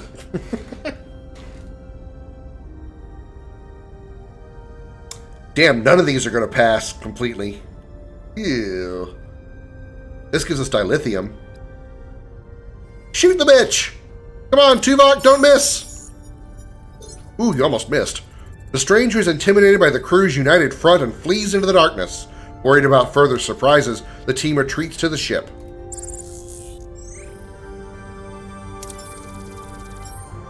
Alright. We got 500 deuterium, 3 dilithium.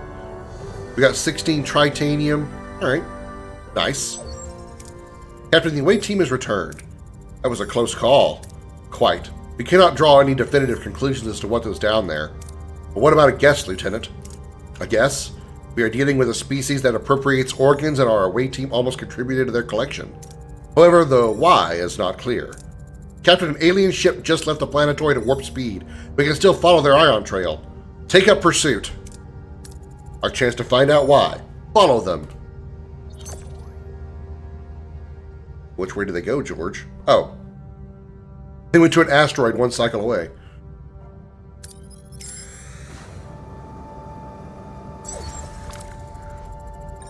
Continue. Captain, the alien ship dropped out of warp and went inside an asteroid. Do we follow? Scan interior of asteroid first. Scan the asteroid. What are we dealing with? Strange. I can't scan the interior. The surface stratum is a neutronium alloy, not a natural formation. It's like someone built this asteroid. Enter it then. Penetrate it. Take us in. Let's see what they're up to. Mirror, mirror.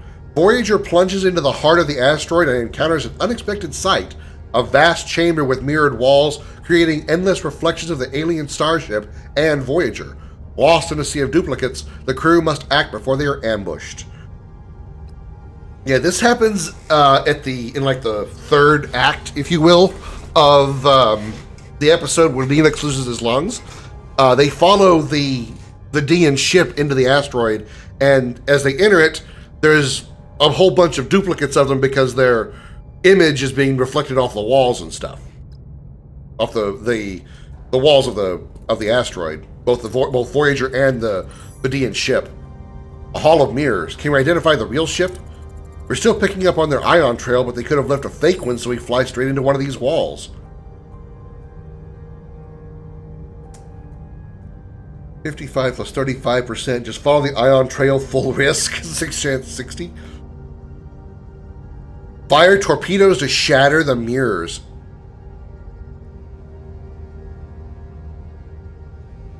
They did this in the show. They set their phasers to minimum intensity, and as it fired off the walls, they just had to wait for it to hit an object that didn't reflect, and that's how they found the real Vidian ship.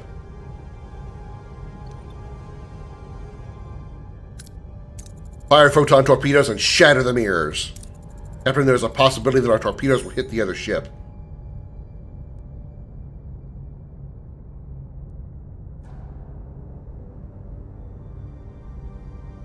Do it anyway! I said fire. The mirrors have been shattered, Captain. The alien ship has been revealed. They are powering up their engines, Captain. Capture the ship with the tractor beam. Get a hold of that ship. We got them, Captain. Open a channel.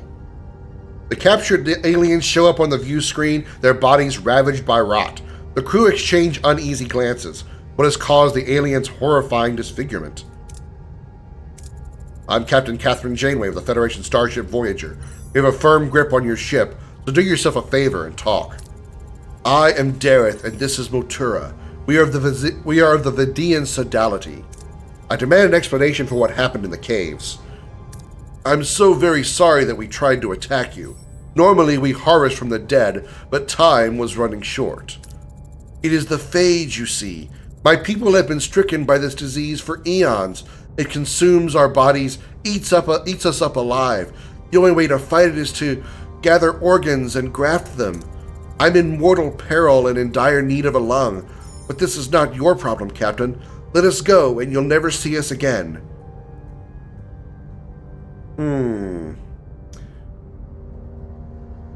Create artificial lungs, transplant donor lungs. They're both equal percentage chance. It might be only a temporary solution, but we could create artificial lungs. Captain, the procedure was successful, but the phage disease has already unfortunately begun attacking the new organ. This will only be a temporary solution. I take all the time I can get. Thank you. I will never forget your mercy, Captain Janeway. As a token of my gratitude, take our surgical device. It will help you. The Dean surgical device unlocked in the crew tech tree. That's definitely different. Thank you, Mortura. Farewell. Helm, we return to our old course. Okay. Nice. And Neelix still has 2 Talaxian lungs.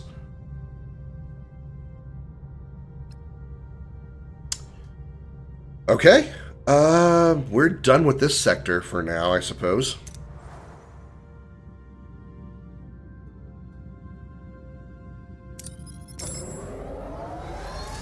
Whoosh!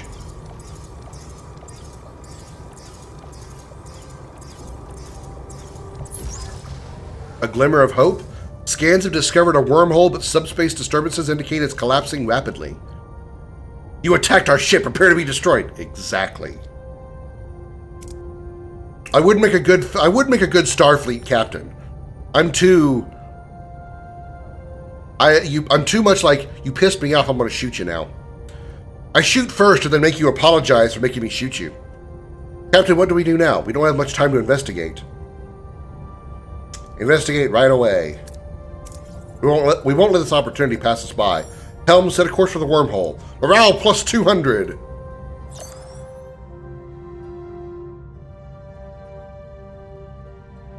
Too vengeful? Too aggressive. Too much of an evil heart. My don't give a fuck meter is very small.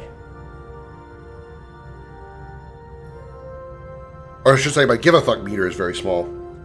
Deuterium. Food. Uranium. Talaxian standoff. 2 Talaxian ships are in a standoff over salvage from a derelict vessel. One captain wants to use it to aid Talaxian refugees, the other wants to sell it to fund their colony. They offer us a share of the salvage if we help them. Okay. Food. Deuterium. Uranium. Deuterium. Tritanium. Food. And deuterium. Okay. Before we do anything, now that I've got a spare work crew, I want to make some space. We finished deck 3, so let's fix the. Oh no, deck 3 we didn't fix. We have a crew. We have enough stuff for this. Repair the life support on deck 3. 6 cycles away. All right. We have a normal crew place now, but we ran out of work crews, so we'll just have to wait.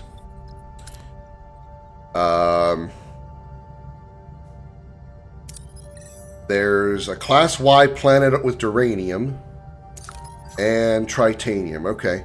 We'll definitely check out the Tritanium worlds first, but assuming they're actually saying we're limited on time for investigating the wormhole, we're going to do that first. But we have to hurry before it collapses. Yeah, let's do that. I don't know if there's actually a time limit, but we're going to check it out. After we reach our destination, orders continue. After we're approaching the wormhole, on screen. The view screen shows only the vast star-studded expanse of the Delta Quadrant, but the coordinates indicate Voyager has arrived. Where is it?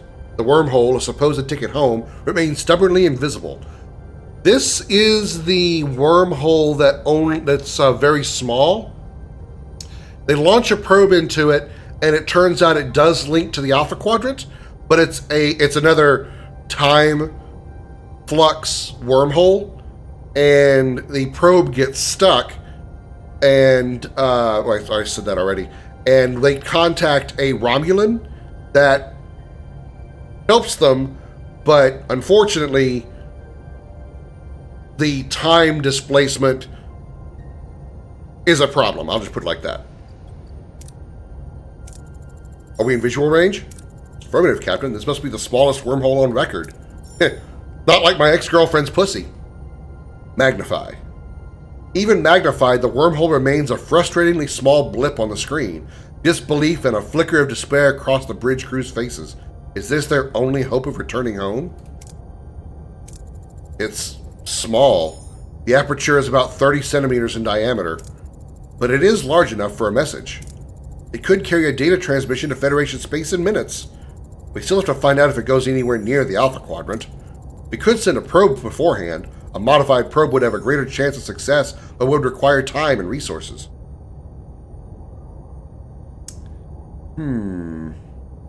Craft a standard probe. Standard probe will suffice. One standard probe. Aye, Captain. Craft a standard probe in the workshop. Workshop. If I was a workshop, where would I be? Where would I be? That's the mess hall. That's the phaser control room.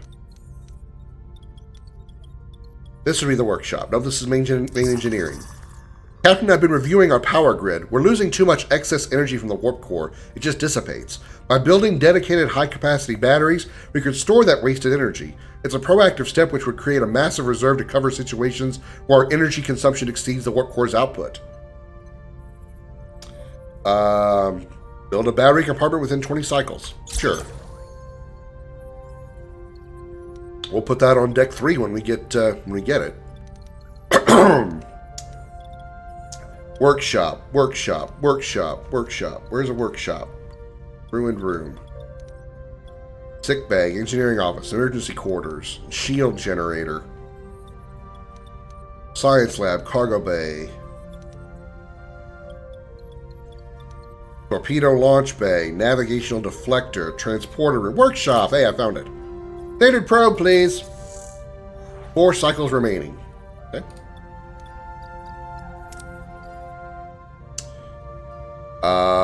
This is 4 cycles away. Let's just go get this this titanium. Life support active. All right. Morale plus 200. Battery compartment damaged. Let's go ahead and get the battery compartment fixed. Repair. There we go. That'll be good. Battery compartment complete.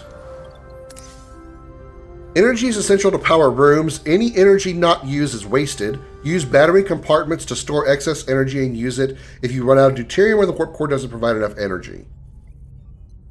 Alright, energy is essential to power rooms. Any energy not used is wasted. Okay. Use battery compartments to store excess energy and use it... battery compartment.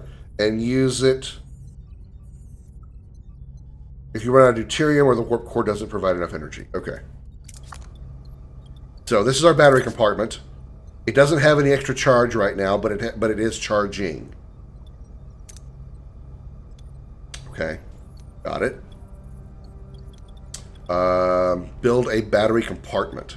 That's already there. We already have a battery compartment, unless they want me to build another one. Alright, clear that room. Where's my other work crew? What are they doing? I had one work crew for the longest time. Where's my other work crew? I have 2 crews. Where the hell's the other one? Sit in the corner fidgeting with her dick? Whatever. We have encountered a Class G planet. The atmosphere is toxic, but geological scans reveal vast deposits of crystallized resources embedded just below the hard surface. Alright, send a mining team. Okay. 56. Alright, nice.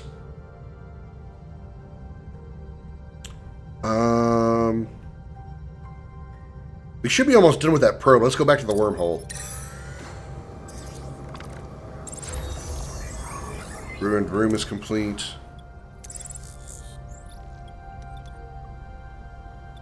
No. Technology. Science lab, no. Maintenance.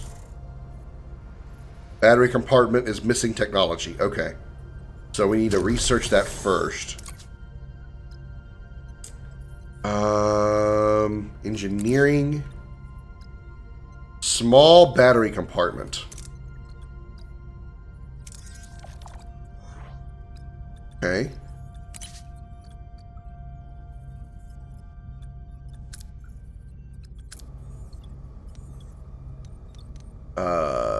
Back to systems. Continue. The probe is ready. Send in the standard probe. Do it. Telemetry data incoming, Captain. The view screen shows a green vortex, the image transmitted by the probe from inside the micro wormhole. A sense of wonder and anxiety fills the bridge. It's on the other side. It doesn't look like any wormhole I've ever seen. It must be old and decaying. Any ideas where a probe will end up, Ensign? No, but a phase variance in the radiation stream. It's stuck. Can it break free? Unlikely. Wait, it was just scanned by someone else. Hail them. Use the probe to reinforce the signal. We're receiving an answer, Captain. On screen. This is Captain Catherine Janeway of the Federation starship Voyager. Who is receiving this communication? I am Tullik Primor of the Romulan Astrophysical Academy. Science vessel Talvath, location Alpha Quadrant, Sector 1385. What are your coordinates? We're in the Delta Quadrant, but since it hasn't been charted, I can't specify our exact location. Delta Quadrant? On a Federation starship called Voyager? I've not heard of a ship with that name. It is new, but not classified. Surprising. Romulans are usually well informed. I've been in deep space for over a year, and I'm not privy to the latest intelligence. I'm sure my government knows of any Federation expeditions to the Delta Quadrant. It is a complicated story. Please, if you could... I don't believe you. You are undoubtedly still in the Alpha Quadrant. I ask again, what are your coordinates? Tuvok, try to convince the Romulan with logic. Yeah, like a Romulan will listen to a Vulcan's logic. Sure.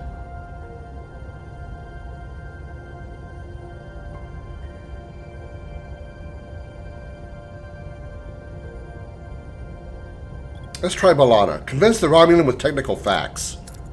Listen, Gramps. Good start there, Balana. Real good diplomacy right there. I see you're prime material for being a diplomat. Just analyze the galactic coordinates via distant quasar triangulation. Our stellar density and dark matter profiles basically scream Delta Quadrant. Implausible, but I will believe you for now. Thank you, Captain Ramore. Can you help us get in contact with Starfleet? Starfleet? You aren't making this any easier, Captain. Captain, we could try using the visual link signal to beam our crew to the Romulan ship. Linked beaming unlocked in the science tech tree. It has never been done before. We'd have to test it. Would you be willing to assist us, Captain Ramore? Fine, but you will beam me to your ship and back, and then I'll see what I can do for you. Ramore out. Captain, I am not convinced of the Romulan's benevolence. I will look further into him in Starfleet's databanks. Romulans do use logic, they're just not nuts with it like Vulcans are, and as a result, to listen to their hatred towards Vulcans. Yeah, I mean, it's what I mean. It's like... The Romulan will not listen to the Vulcan because they just don't get along.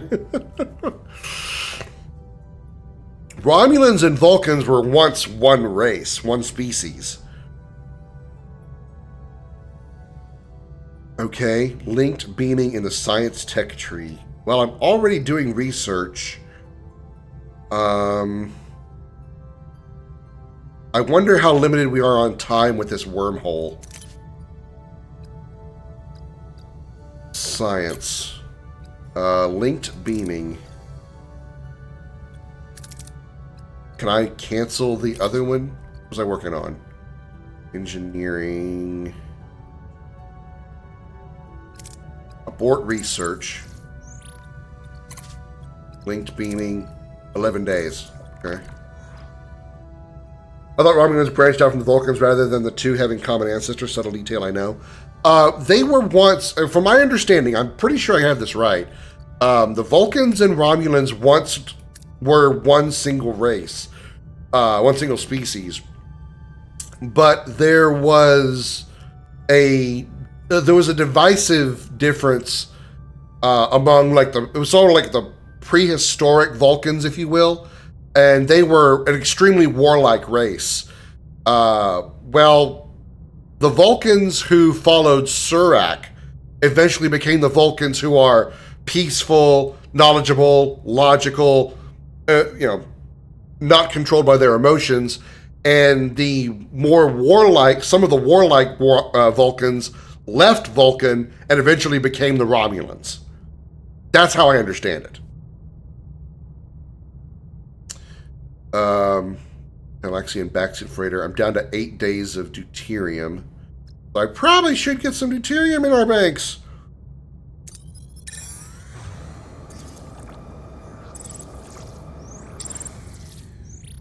Captain, we've got a major problem brewing down engineering. Deuterium levels are critical. The ship won't last long without a refuel. If we don't locate a new supply soon, we'll be adrift in space with no energy, no life support. We need to act fast. I'm working on it. Calm down, BL Lana. I'm working on it. So branched out indeed. Yeah, I mean, they're both Vulcans, but the Romulans evolved differently after so long because they're on a different planet. So, they don't have the same heat immunity that Vulcans do because Vulcans remained on Vulcan, which is practically a desert planet. Romulus and Remus is a more temperate climate, so they don't have the same resiliency to extreme heat that Vulcans do. So yeah, they definitely evolve differently. Sensor detect a dense cloud of interstellar gas with an unusually high concentration of deuterium. Our hull is still maximum. Yeah, let's get as much deuterium as we can. Let's get 750. Nice, we got a full amount. Cool. Plus 80 morale. Nice. Let's get a little more deuterium in our reserves because we are a little lower than I'd like. 9 cycles away, 11 cycles, 13. Let's go to 9 first. Excuse me.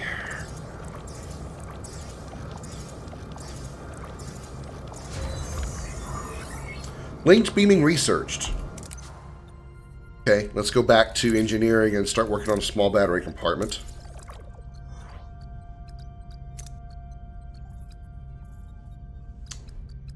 Close. Thank you. I have a work crew not doing something. What can we do for that? Clear ruined room.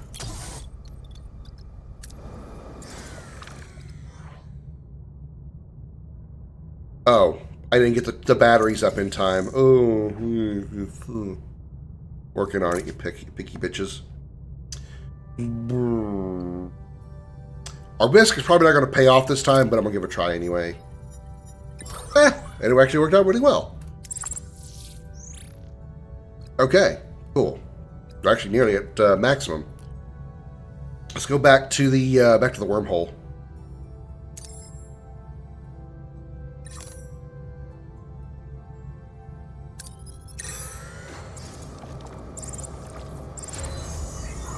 Ruined room complete.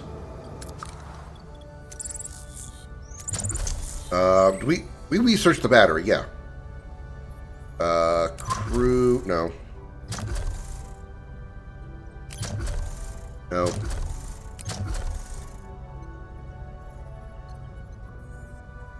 What?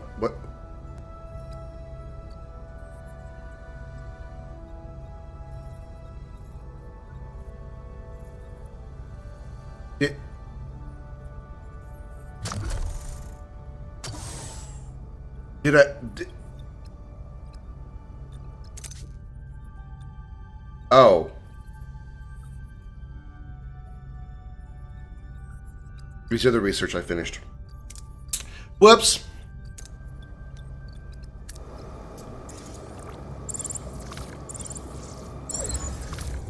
Captain, we reached our destination. Orders continue. We're all set, Captain. Remore is standing by. Give it a try. Energize. Against all odds, the transporter beam pierces the micro wormhole, bringing Telic Ramor aboard Voyager. The impossible has become reality. This breakthrough could open a way home. This is quite the breakthrough. I thought we lost you. A phase variance in the radiation stream had me worried. Lieutenant, begin the evacuation. I suggest we delay, Captain. I noticed some inconsistencies in our database, and this phase variance confirmed my suspicions. Captain Ramor, what year is it? Here, it's 2351. But this is 2371. Our Romulan guest is a person from the past. That wormhole is a rift not just in space, but also in time. We were so close. I'm afraid we're left with our original request. In 20 years, would you relay our message to Starfleet? I will. If you should find a way back within my lifetime, I would welcome a message from you. You'll hear from us, because we will get back. Energize. Captain, I think that might not be possible. Our guest has become entangled with the wormhole on a quantum level. Beaming him back could... My patience wears thin, Captain. Can we compensate? Theoretically, but it'd be risky. Very. I don't care. I insist you send me back. Sending him home is too risky. Refuse. So if we don't send him home, does he become a permanent member of the crew? Or at least a passenger? Because that's certainly different. And talk about a hell of a... Did Krim.exe stop working? It would be a hell of a...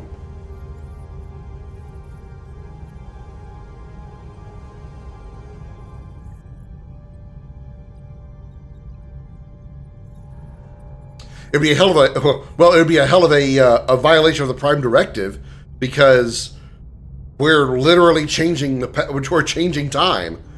We're taking a guy who lived 20 years ago and bring him to the future.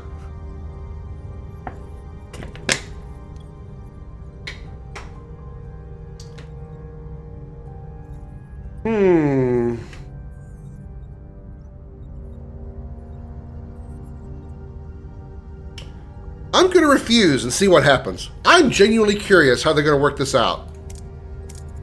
No, the possible consequences are too great a risk. Your reluctance is irrelevant. Return to my time is critical. I will depart immediately. My prospects are simply greater beyond your direct influence, Captain Janeway. Captain Ramor, if we work together, we could, you add insult to injury, lock me up or let me leave. I will not cooperate with you. And you're free to leave. Farewell. Captain, I did not want to mention this in the presence of Captain Ramor, but the Federation database states that he died in 2367, 4 years ago. He could have spent another 16 years in his own time. By bringing him here, have we shortened his life, or perhaps extended it after all? Captain, the wormhole has finally collapsed. We inadvertently displaced a man, and for all that, we still couldn't send our messages home. A profound setback on both fronts. But we cannot afford to lose hope. We will find another way to reach our families.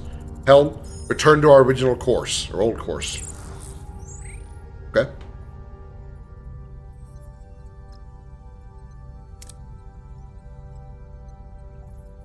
A little sad, but okay. Research apple-like fruits and weird roots in the science laboratory. Where is my science laboratory? Where is my science laboratory? I need a laboratory. Phaser control room, no. Mess hall, no. Bridge, no.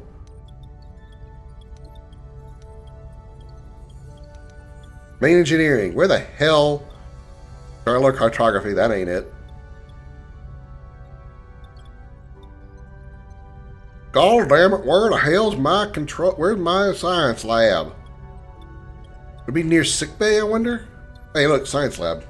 Found it. We're doing research now. Oh, we gotta research it. Okay. Let's finish the small battery compartment first. What do we want? What do we need? What do we need? What do we need? What do we need? What do we need? What do we need? What we need? Uranium. We're right next to some Duranium.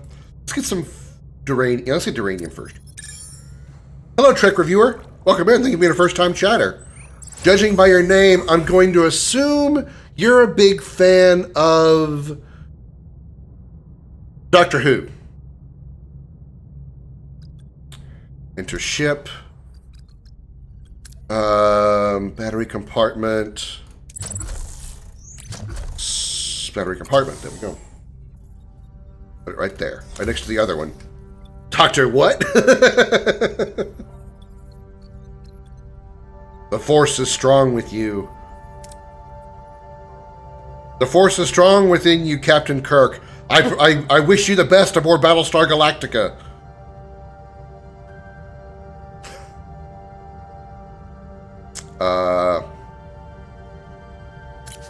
Here we go.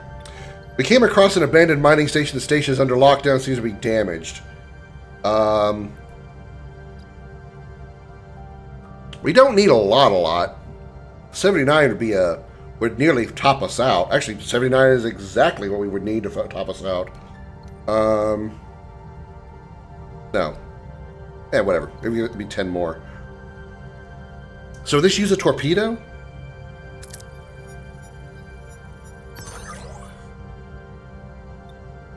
Three crew got injured. Well, shit. Didn't use a torpedo. I have the OG Battlestar Galactica on DVD, but I'm not really into it. Yeah, Battlestar Galactica. Okay, yeah. I never saw the new Battlestar Galactica, but when I was a kid, my parents would watch it.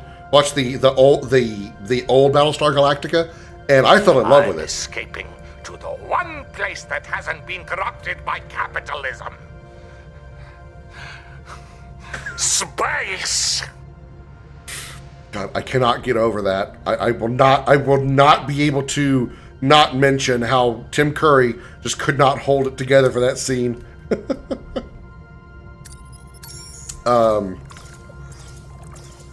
I loved the old Battlestar Galactica.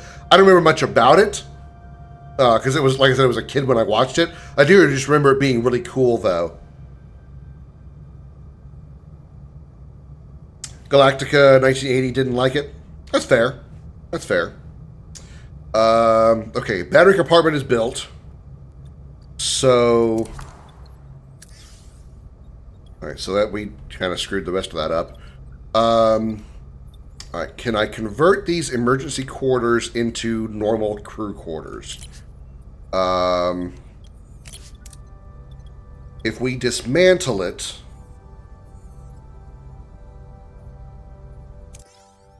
okay, that'll remove it for 2 cycles. Okay, it'll take 2 cycles to remove. It's even funny for me because Factorio is basically capitalism 101. All right, enter ship. Crew, sick bay, crew quarters. 3 spaces. Boosh. Building in 6 cycles. Nice.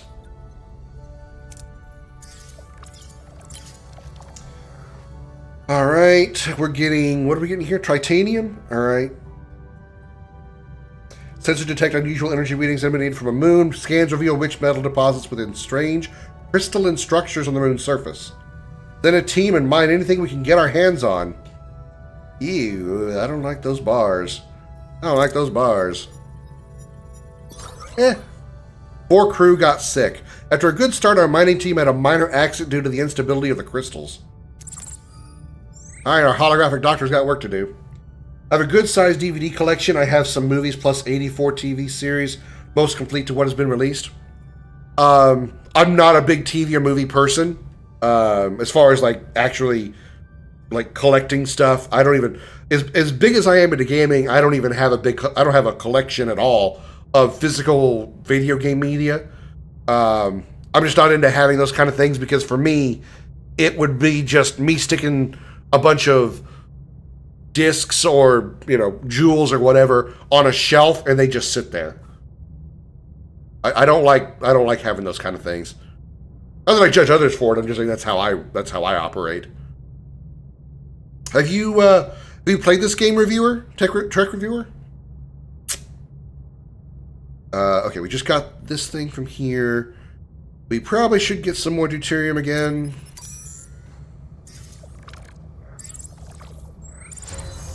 Crew quarters is complete, plus 0 morale per cycle. Alright, sounds good. Ship. It's ready. Probably should have put the crew quarters over here for more efficiency.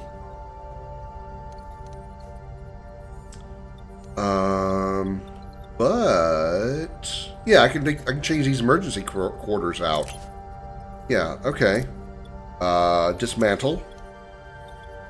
Where is my other work crew?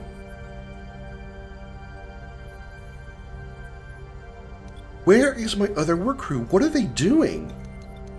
I've had one work crew for the longest freaking time. Are they in the cargo bay?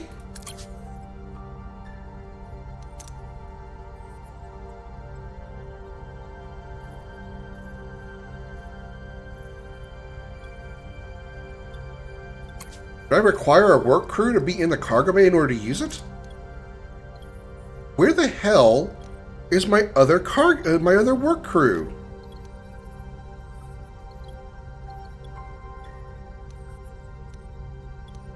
Nothing is being worked on.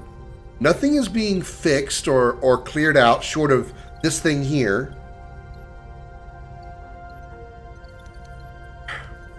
That must be where they are. I don't know what the hell I'm missing. Okay. Alright. I prefer having DVDs to streaming because you never know when they'll be taken off streaming. They can also edit out and remove episodes off of streaming.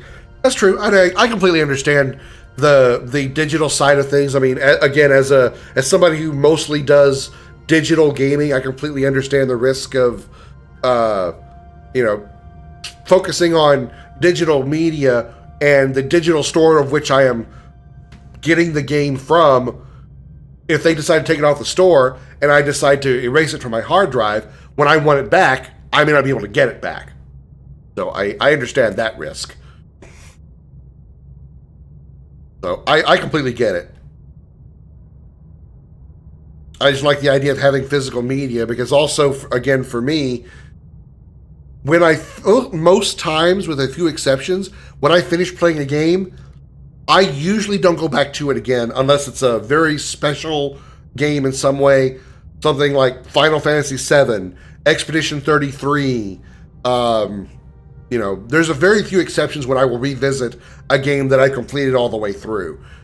So once I play a game, if I have a physical copy of it, I stick it up on the shelf, and it literally just sits there and does nothing but collect dust.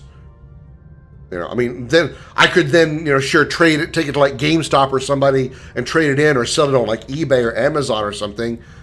But then if I get the urge that I do want to play it again, I don't have it now. It's a weird dichotomy in my head. Let's take the risk. Stay in the green, stay in the green. Euro. Nice. Okay, we're good for a good month now. Did you know there was a ROM that was made but not released of Star Trek V on the NES? Star Trek V? You mean William Shatner's disaster of a movie? They had a NES game for that? Okay. Wow. No, I didn't know that. That's weird. Also, thank you for the follow, Trek Reviewer. I greatly appreciate that. Are you a streamer yourself, Trek? I do want to check out the Talaxian Freighter. Play as Sulu. Huh. Alright.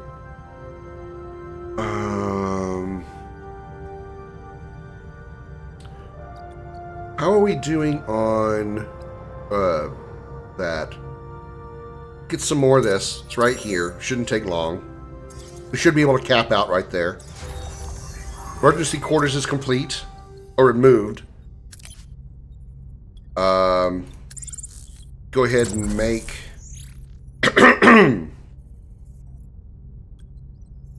Borg technology. Spoilers, we get a Borg later. No. Crew quarters. Bam. Bam-ba-lam. All right. Stream back in 2020, but don't anymore. That's fair. I just did. If you did, I wanted to give you a proper shout out and follow you if you were streaming, but that's okay. I completely understand. I wish I knew. Oh, I have 4 sick crew and I have 52 that are unhoused? Question mark? Or, well, without quarters. Well, we only have one option. Suck it up with the tractor beam. Give it a good suck. 51. Huh, we've got 69 duranium. Nice. Okay. Is there a max food capacity? There is, 1,500. All right. Let's go here, here, here, and then up here. And because by the time we get around to here, we'll probably be low on deuterium again. We'll go over here, and I'll fill up. So let's go get food. I do plan on some point start posting my own content on YouTube. You're kind of the opposite of me, Trek. I started doing YouTube back in 2013. And did that for 6 years before switching over to streaming on Facebook, and then went from Facebook to Twitch, and been streaming ever since. That was started in 2020. So I've been doing content creation stuff like this for literally 13 years. So you're kind of doing the opposite of me. You started streaming and now you're going to make YouTube content. I started with YouTube content and then went to streaming. I still upload my videos to YouTube as well, like my VODs and stuff. And sometimes I'll cut up certain videos and then upload them to my YouTube, my normal YouTube channel, whereas I have an archive to put my unedited VODs on. As for me, whenever I stream, I feel like, with a few exceptions, that's content that other people could eventually see at some point. I'd rather it not just disappear into the ether, because Twitch, after 2 weeks, deletes any VODs you have. So if I export it over to YouTube, it's there for as long as YouTube exists. Okay, crew quarters is complete. Let's remove these emergency quarters.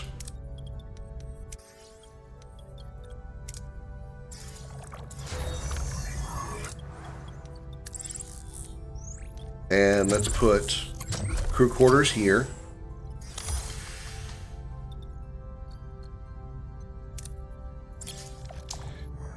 Captain long-range sensors show an M-class planet with an oxygen-rich atmosphere and vibrant wildlife. Send a team onto the planet to investigate and collect food resources. Stay in the green, stay in the green. Okay. We went over that red for that second. It scared me. 760. Now we're at 985. That's really good. That's really good. So get some uranium here.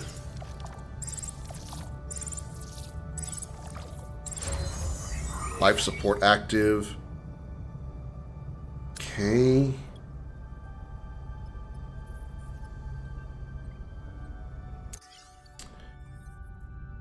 Alright, we need some more room for crew. Let's start clearing out deck 4. Wait, no, deck 3 is online. Let's put put one here. Crew quarters. We are missing resources. We are out of duranium, which we're going to get right here.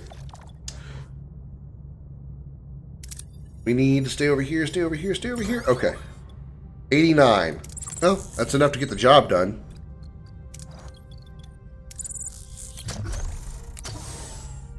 Douche. Some of my content will be Star Trek related, but I'm planning on some other review series. Might also do a series where I'm playing wrestling games with a friend of mine who is a wrestler in WWE right now. Oh, that's cool. That's very cool. It's too bad. Jose, are you still here? Or you're probably off doing your own thing now. My little brother, Jose, aka Real JDP, he's a big wrestling fan. I'm personally not. But he'd be excited to hear about that. I have no work crews because they're building that there. Let's go get some more food.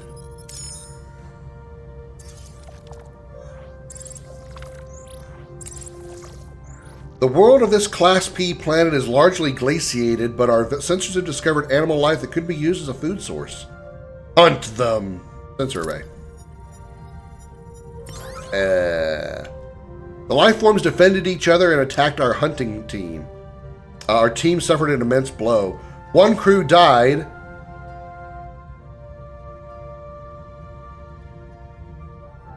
Whoops. 6 crew got severely injured. Morale minus 60. We got 217 food. Well, I lost my first crew member. Doggone it. Doggone it.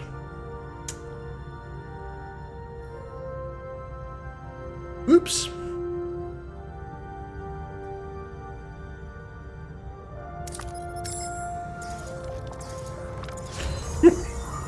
Feel kind of bad.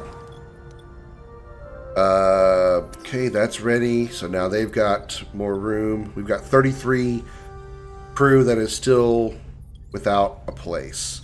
So let's start clearing out more of deck 2. How do I get more work crew? Crew is the heart and soul of the crew. Crew is required to operate rooms. It needs quarters, rations. Work teams are required to perform repairs, construction, hold repair aboard Voyager. Doesn't say how to get them to become, or it doesn't say how to increase work crews, unless it says so in the help somewhere.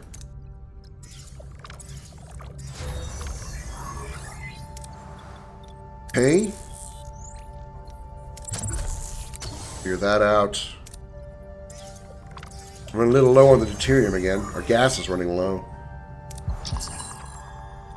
Yeah, I know. I got it. Okay, so we have room now. We can do one of these. I can make another sick bay? Okay, that's cool to know, but I want to...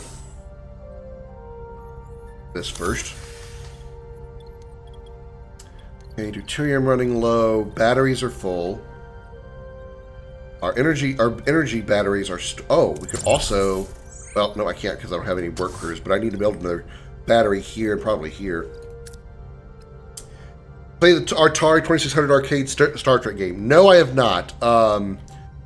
The Atari is kind of out of my range of interest as far as age of games and game systems that I want to play.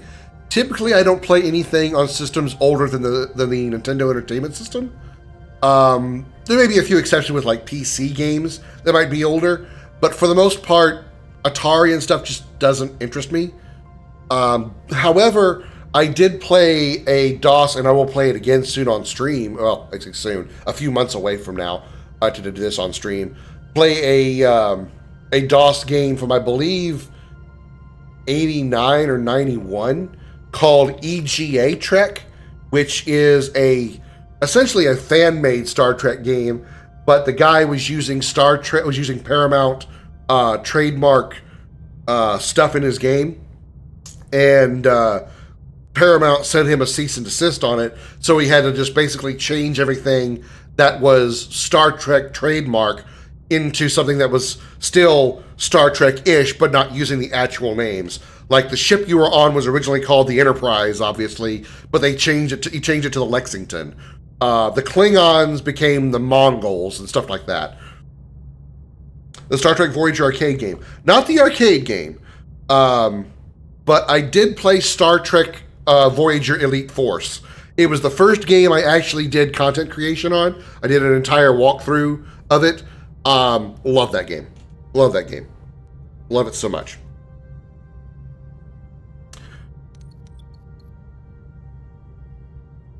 The arcade game is a shooter. Yeah, I haven't played the arcade game. I just played the Quake 3 engine Elite Force game. An M-class planet with oxygen-rich atmosphere and vibrant wildlife. The green, get the green. Okay. Lost due to full storage. Okay. Captain, you must see the cargo bay. Our pantry is positively bursting with the most magnificent delicacies. Now that the hard work is behind us, we can finally move on to the fun part, the preparation. Just imagine the possibilities. Takar loggerhead eggs whisked to perfection, a hearty Leola root pilaf, followed by a decadent Laurelian pudding. I promise you your taste buds will melt away. I can't tell if he means that literally. In any case, the results speak for themselves. Our food stores are well stocked. Mission accomplished, Captain. Well done. Morale plus 400. Now I just need to scan the food. Alright, let's go get some deuterium before we die. Oh shit, that's 6 cycles away. Uh-oh. Uh-oh. Entering gray mode. Whoops. You are completely out of deuterium. Without it, the warp core is shut down and only emergency power is available. This is called gray mode.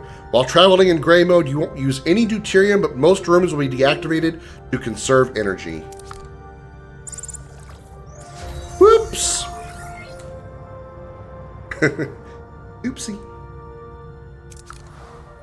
Your mess hall will now give out emergency rations. Yep, I get it. Okay. Let's get another battery compartment going.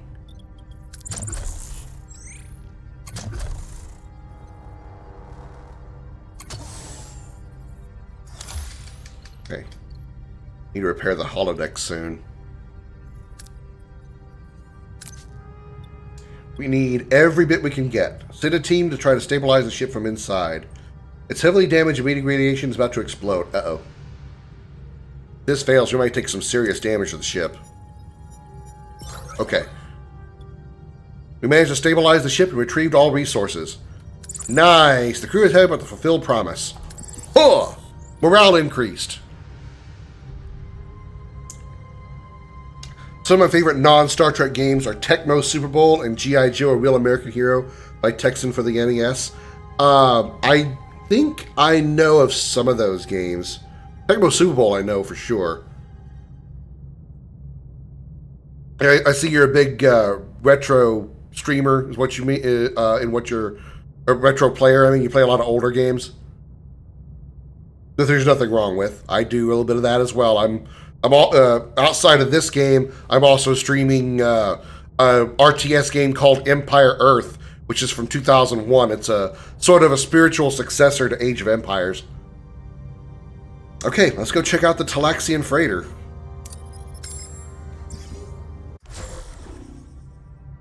Oh, whoops, I forgot to bring the warp core back online. What's engineering?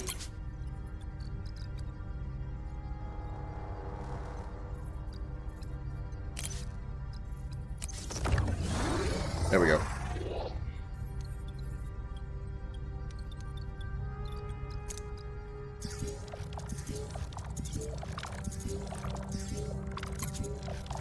Two Talaxian ships are in a standoff.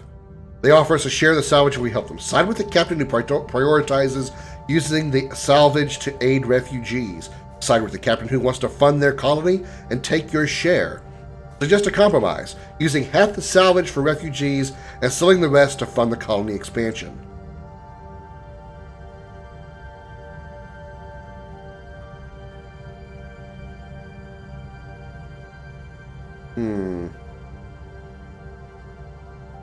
Looking forward to playing some of the Tecmo Super Bowl ROMs that update the rosters once I can get emulator.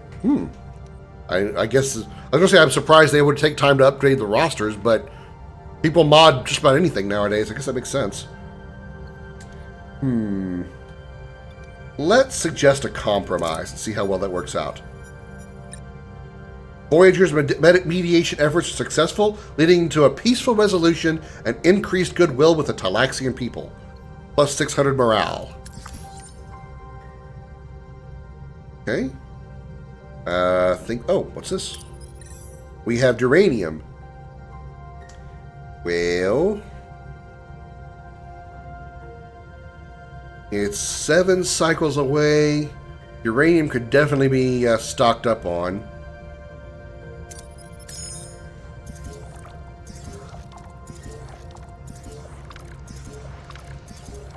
I really wish I could lower our deuterium use.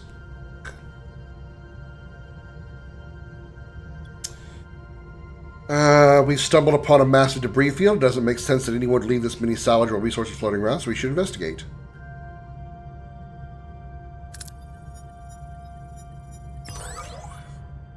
Nice, we filled up. Little excess, which is fine. Which is fine. Are we researching anything? Or are we not? Are we not? We actually are not researching anything. Holy shit, I'm wasting research time. That was crew, right? Inspired work. What is this? Bonuses are increased by 20%. No.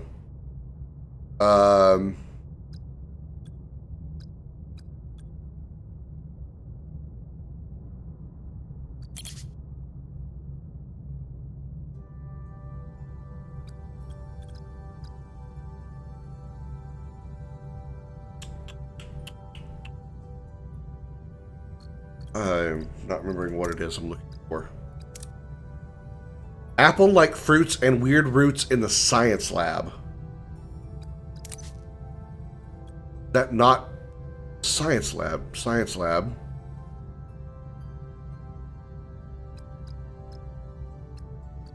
Waste disassembler. Resource analysis sensors. Transporter room. Navigational deflector.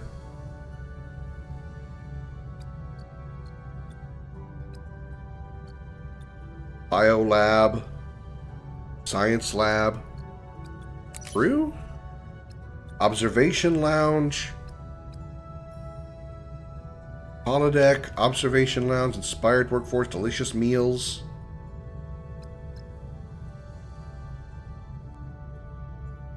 Double Food Rations. Why can't I find this shit? Engineering? Hussard Collectors, Workshop, interface coil spanner, modified projector matrix, hyper spanner, shuttle bay, negotiation tactics. What the hell? Where did I find this? Apple-like fruits and weird roots in science lab. Am I looking at the wrong thing?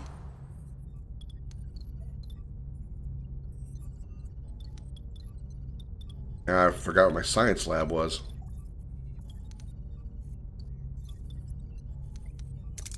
Oh yeah, I gotta switch this back on.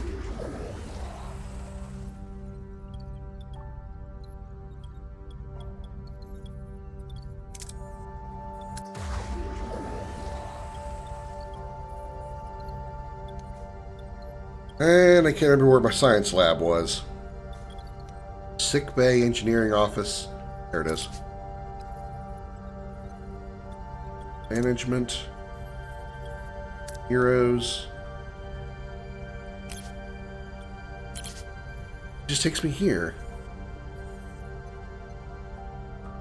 Am I just like flat out missing it? Like, is it right, staring me right in the face?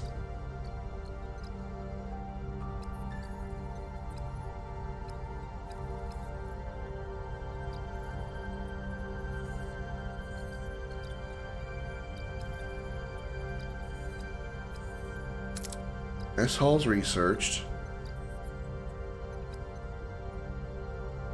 Inspired workforce.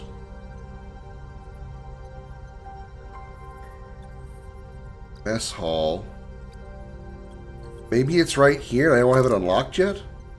Reveal this technology to learn more about it? Maybe I haven't unlocked it yet. Because I just don't see it. Okay. Well, I think we've done all we can in this sector. We've pretty much exhausted all our options here. System 2000, 3 cycles away.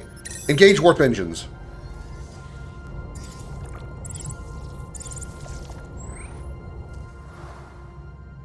Alright, let's scan the sector. Shipwreck. Deuterium, food and duranium. Trading station. A trading outpost is broadcasting a subspace message by advertising their wares. Should we trade with them? Okay. Kazon Raider.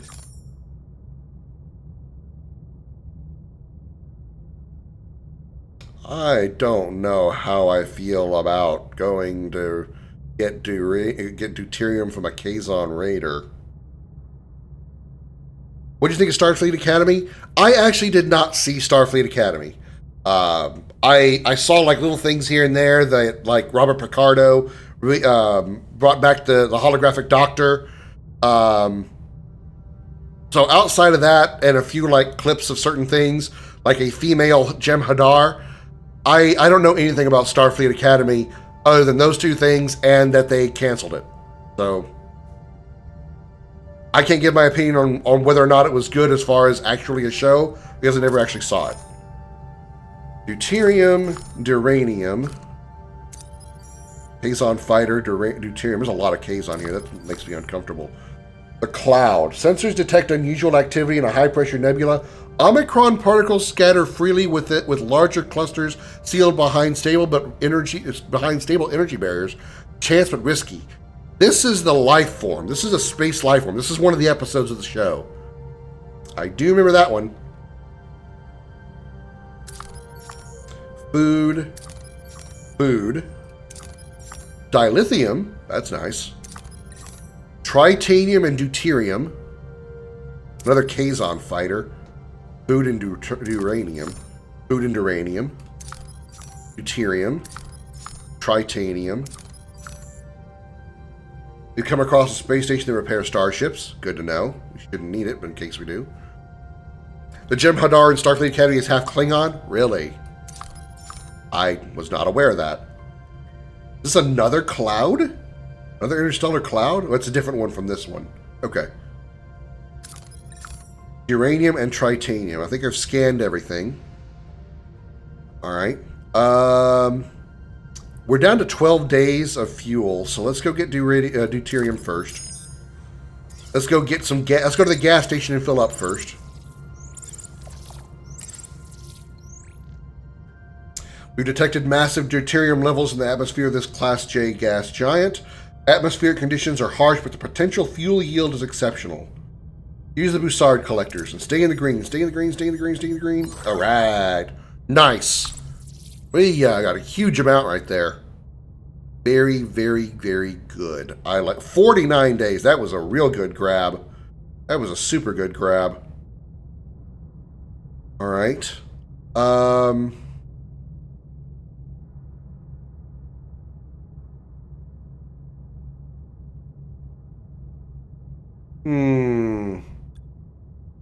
Not sure what I want to go for next. So many options. Oh, both my work crews are back. I don't know where the hell the other work crew went, but they're back.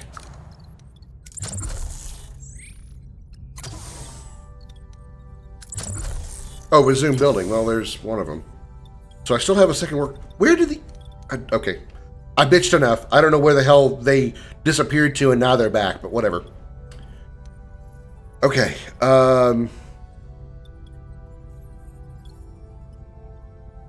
I wanted to get them working on something.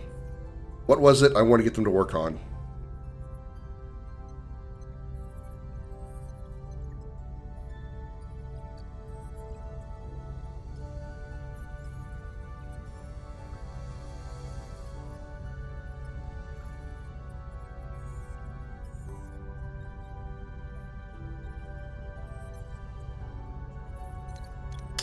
I don't remember.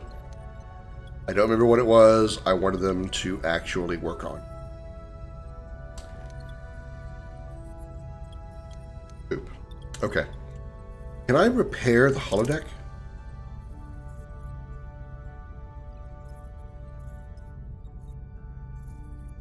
Which... whoa, what? It requires life support on 2 decks to make the holodeck function?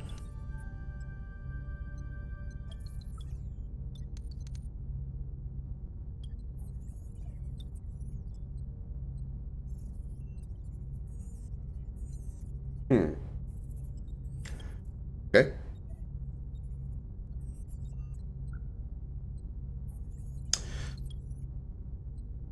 Give me another give me another battery compartment. Give me another battery compartment. Right there. Okay. The one good thing about the guy who is now running Paramount is that he's a big fan of the pre-2005 Star Trek. That's good. That's good. I hope that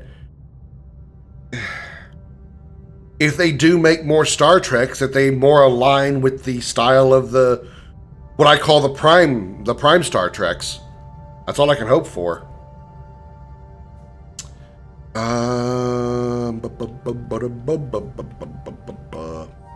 Let's see what the traders have. What do they have for options for trading? A trading outpost is broadcasting a subspace message.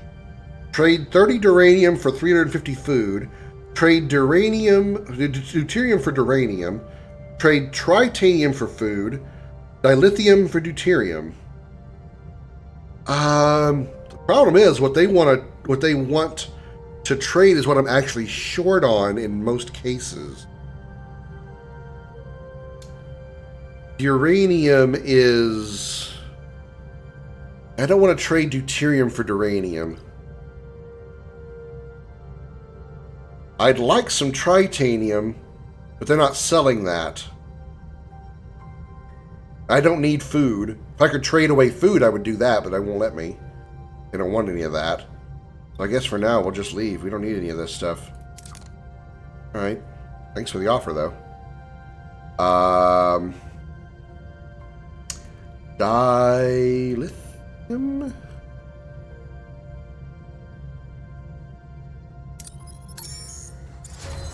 Battery compartment complete. Oops. Okay.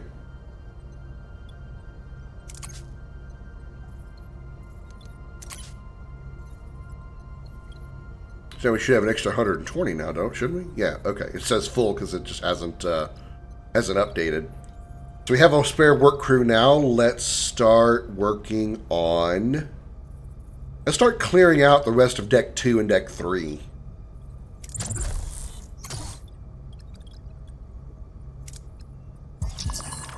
Spent too much time in the sector. Captain, I'm detecting a growing sense of restlessness among the crew. The desire to move forward to cut more light years off our journey is beginning to affect their focus. It's not yet a problem, but to avoid a significant morale issue, I suggest we schedule our departure from this sector sooner rather than later. We just got here! We just got here, you picky bitches! God, my crew sucks. In my opinion, the 8 best seasons of Kurtzman era of Trek are the 5 of Lower Decks, the 2 of Prodigy, and Season 3 of Picard, which is the season Kurtzman had the least to do with. I said earlier that I only saw the Prime stuff. I did see Season 1 and Season 3 of Picard. Season 3 was phenomenal. Mwah. Chef's kiss. And I saw a few episodes of Lower Decks. Lower Decks was kind of okay. I liked it was, again, kind of back in the Prime universe, sort of, but the cartoony nature, almost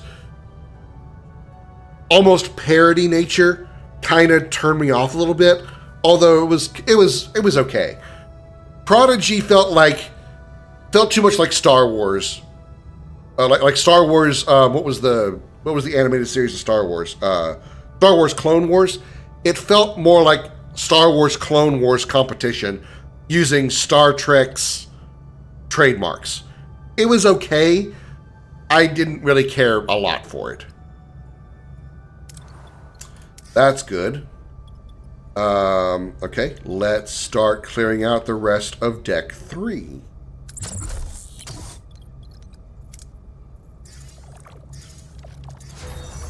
Ruined room complete.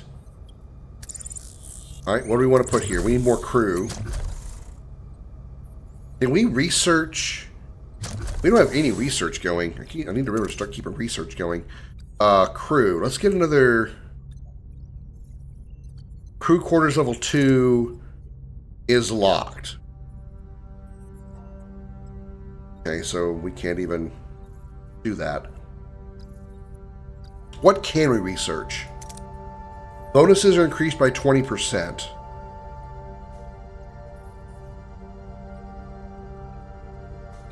What engineering? Can we do anything in engineering? Not really. Okay, let's just finish off the crew and let's do inspired workforce. And we were at least doing something. The animated series of Clone Wars, the one with Ahsoka and Anakin and Obi-Wan. I couldn't think of Anakin's name. Which animated the first one, the original one? I don't know what you want to call it. No, Ahsoka was in it, but it wasn't just about Ahsoka. The 3D animated series, was there like a 2D animated series? Computer generated? Technology. Hydroponics based science lab. Each additional science laboratory increases research speed. Interesting.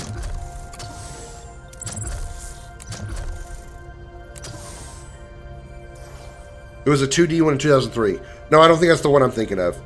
I'm talking about the one that was completely like CG. CG. Really CG. The 2D one was before Disney.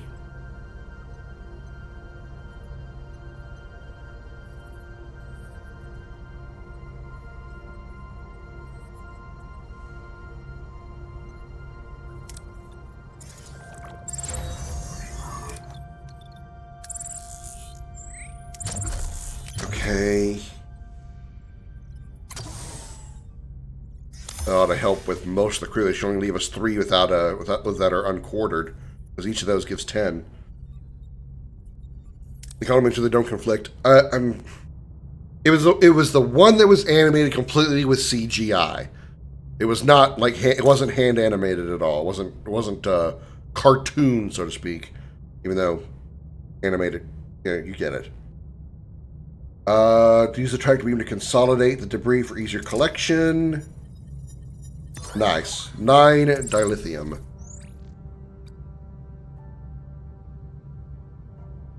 Yeah, Ahsoka was in it, but she wasn't the prime. She wasn't the prime character like the Ahsoka series. It was the young child Ahsoka. Okay, we don't need food, so there's no reason to go there. There's a lot of food in these systems. I just realized that, or in this system.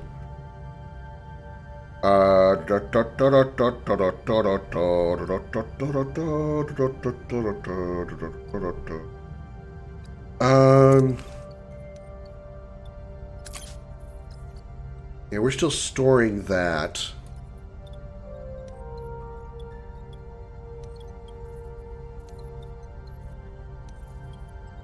Okay, we're fine. Try to keep our deuterium as high as possible. Let's go over here.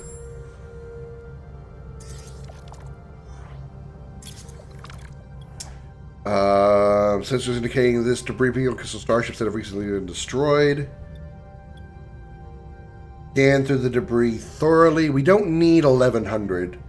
So this is plenty. And we also get, well, we get a lot of titanium out of this, though.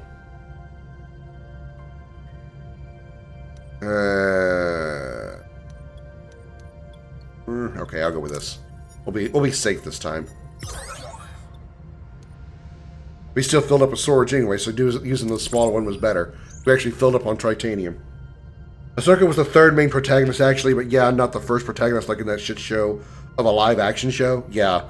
What I've seen of Ahsoka, I didn't... The live-action Ahsoka, I didn't really like because Ahsoka, the live-action actress, didn't look like Ahsoka to me. She had the paint job and everything.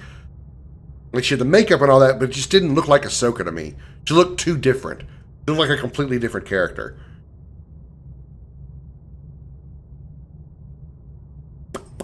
Okay, so we're good on deuterium for now. We don't really need much else at the moment.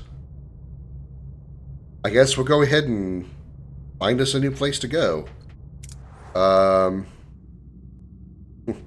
Where else can we go? We don't really have a lot of choice.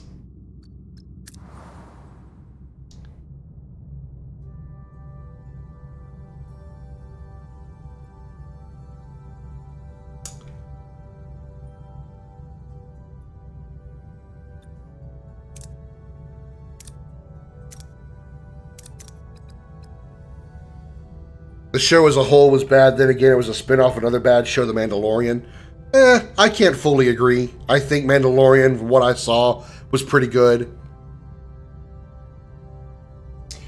Good Ahsoka, Clone Wars animated movie, Clone Wars 3D animated show, Rebels, and a few more, all animated.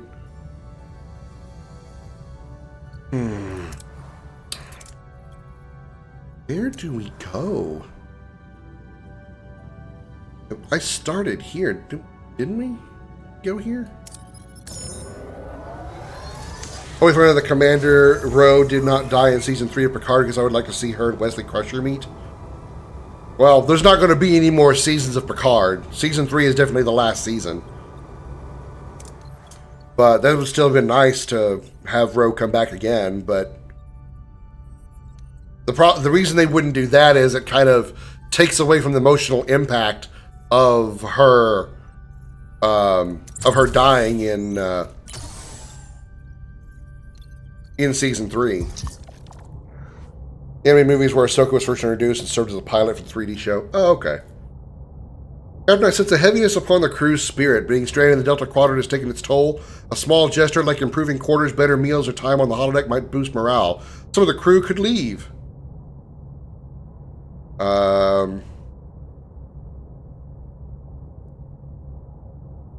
Activate replicator rations for 20 cycles. Why are we not using them already?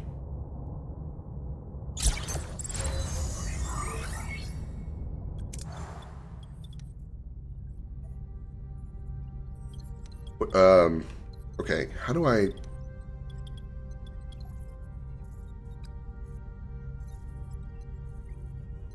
Why are we using emergency rations?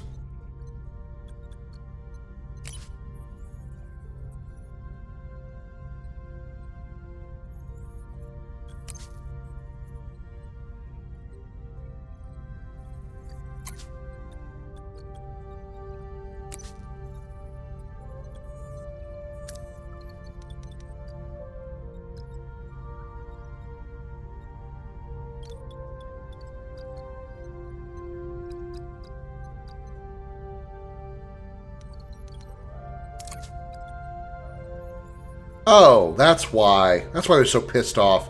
We're using emergency rations.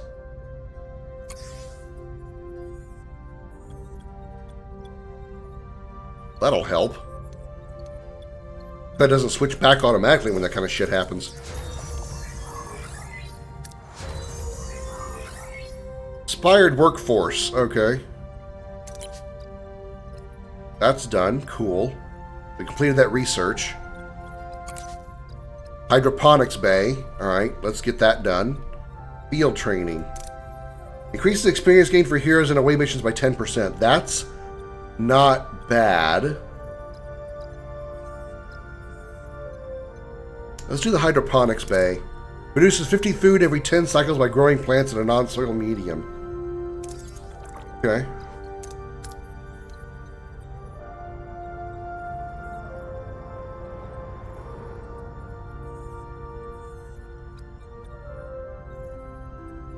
So, we're on premium replicator rations.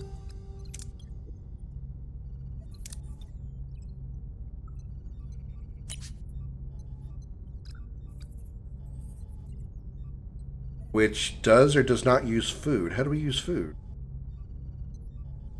As food ration. Probably have to scan the food, I guess? Activate replicator ration in the mess hall for 20 cycles. I'll just leave it there. How do I make them use food? Do I need to do something else that I'm not doing yet? Oh shit, that's ready. Okay. We can make emergency quarters there. Wait a minute. Before I do that, hold up. Do I already have emergency quarters somewhere else that I could get rid of? Okay, if I get rid of those emergency quarters, and yeah, if I get rid of these emergency quarters, I can make another regular quarters up here.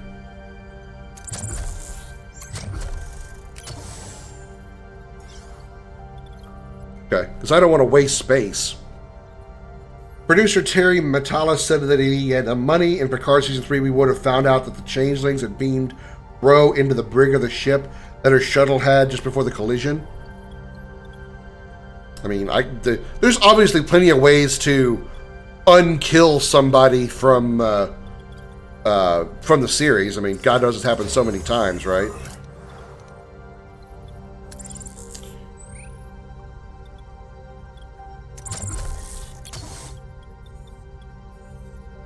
But I just don't think there will be a season. I don't think they would ever do a season 4. I think that, and also, I think,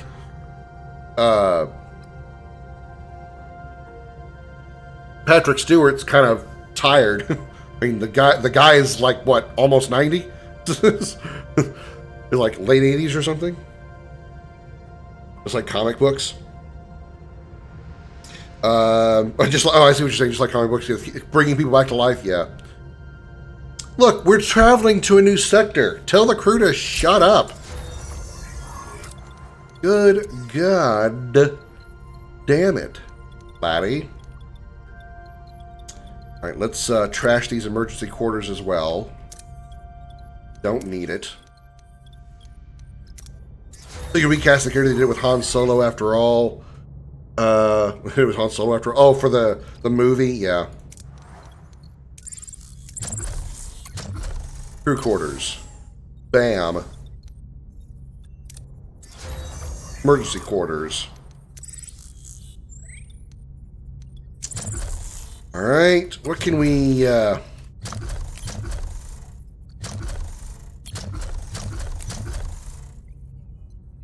cargo bay requires 3 slots.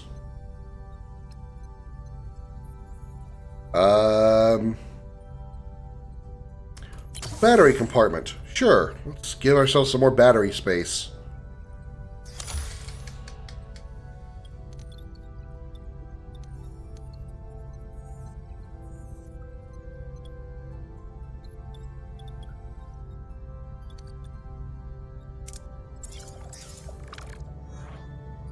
Alright, new sector that we've been to.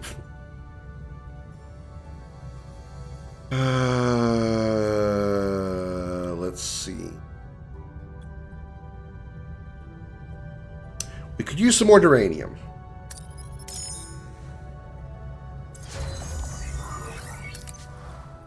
Hydroponics bay has been researched. Field training. Get to work on that one. And once we get a work crew, maybe we can make a hydroponics bay.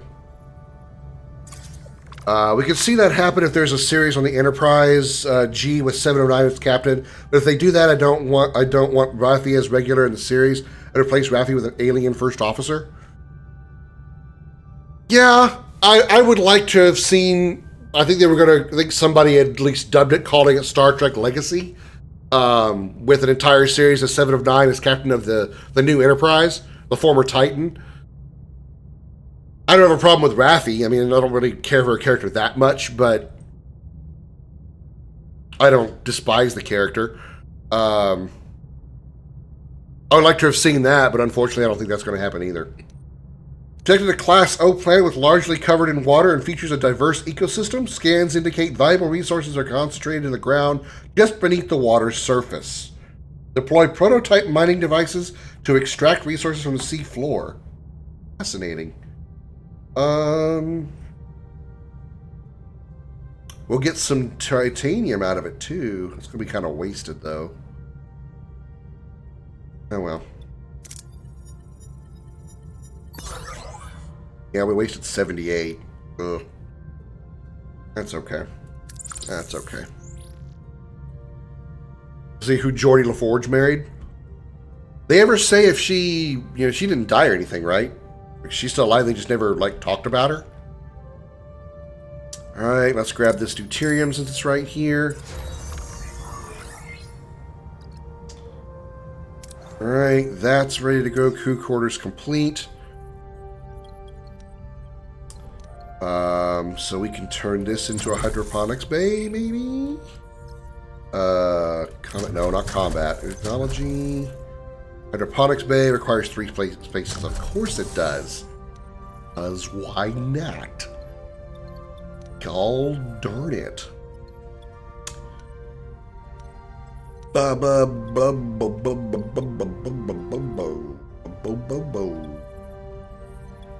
Okay.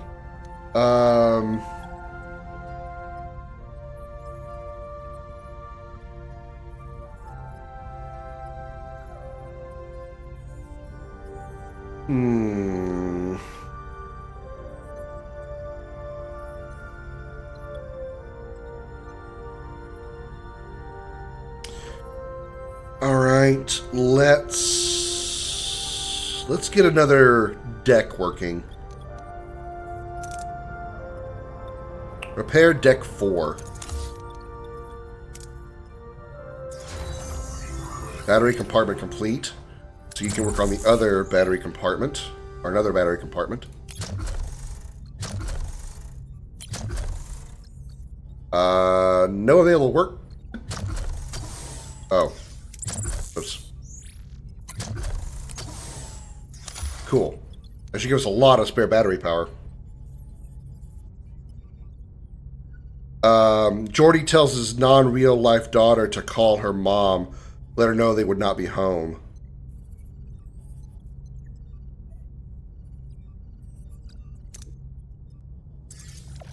So she's alive, obviously, then. The career is very heavy with fulfilled promise. Cool.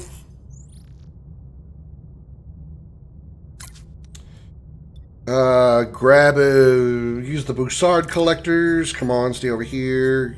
Yeah. Nice. 26 days. Cool. Beans. Bro, we need uranium. Grab this too. Here you go, Josh.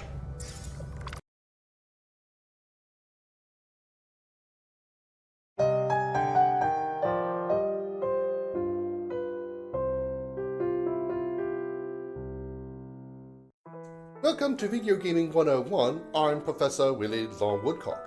Lesson number 3. Fortnite sucks. That's all there is to say.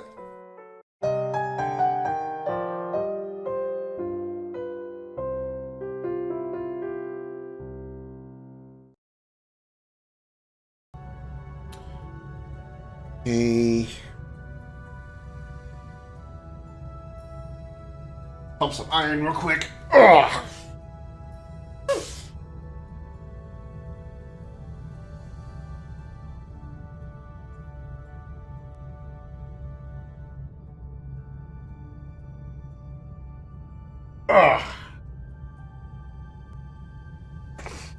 Please lay down. I can't see past your furry ass. I need to see the chat. I love you, bud, but I need to see the chat. Oh, I want to bug you now. Oh, I want to bug you now. I'm going to bug you now. Oh my god.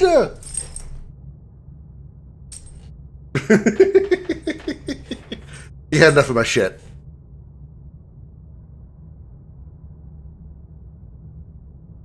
I love the fact they cast LeVar Burton's daughter to play one of his daughters in Picard Season 3. Yeah. I can't remember which one it was. Which one of his daughters was his actual daughter. Like LeVar Burton's actual daughter. But one of the two of them was like, I was super attracted to. She was like, wow, she's really cute. The other one was kind of like, she's okay. The other one was like, damn, she is really cute. Okay, well, there's nothing I can do in this system. Where the hell are we supposed to go?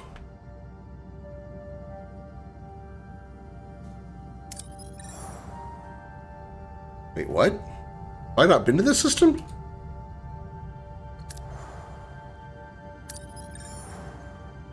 Oh.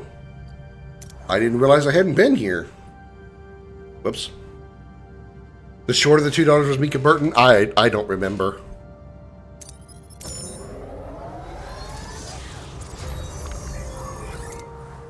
Okay, that's ready. So now we have more battery space. We have a spare work crew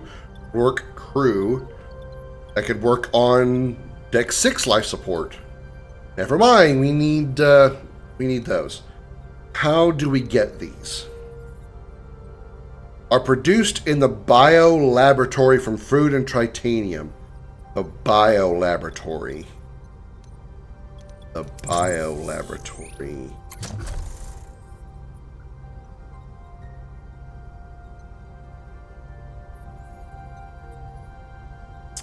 which we have not researched.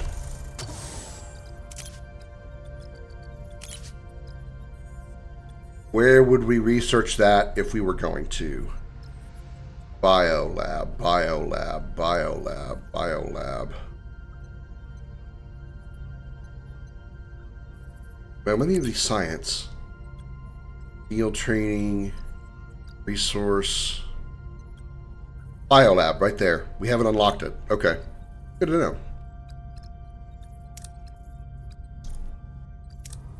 Ashley Sharp Chestnut was the other daughter. She was the one in the storyline with Jack Crusher. Okay. Yeah. I think I know which one you're referring to. Didn't she helm the Titan? Wasn't she at the helm of the Titan? That's the one that I thought was very attractive. Okay, so I can't do anything with this. Let's clear some more space. She was the helmsman. Okay, all right. So I do remember. So I do have the right person. Oh, we haven't cleared out this room. All right, let's clear that out. We have one more room available for on deck 5. That was fast. Holodeck isn't working? No, needs another life support. Okay, needs 2 life supports. Weird, but okay. So, deck 4 is online. Let's clear ruined room. Field training complete. What else can we research? Combat. Hull reinforcement. I'm not really worried about that right now. Increases morale gain after 1 combat by 50 morale. Anything in the engineering section we haven't done yet? No. How about crew? No. I always like to see Jack get more, you know, more character development, more screen time and stuff. You know, carry on the legacy of the Picards. Even though it's not Picard, even though he's not by name a Picard. Let's go and do that. Yeah. We can't do anything with the Borg yet, obviously.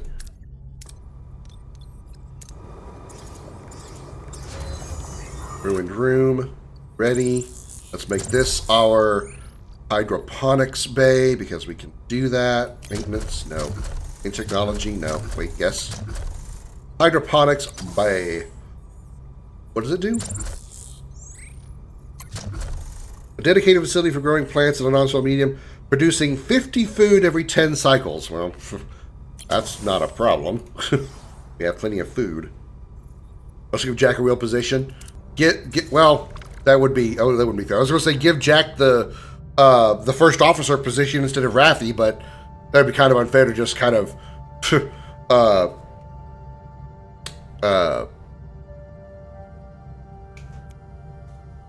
what's the word we're looking for?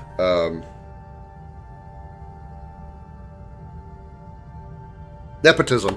That would be a nepotistic way to get Crusher where he is, get Jack where he is.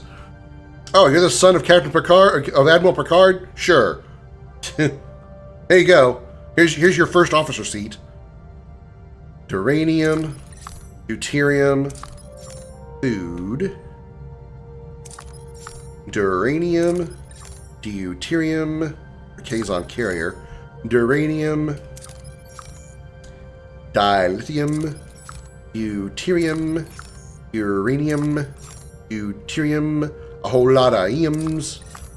Planet of Plenty. We identified a lush planet teeming with life and rich and untapped mineral deposits. Unfortunately, the planet's volatile climate leaves little time for exploration. With intense storms predicted to arrive soon, we can only focus on one objective. Okay, that's where we'll go next. Planet of Plenty.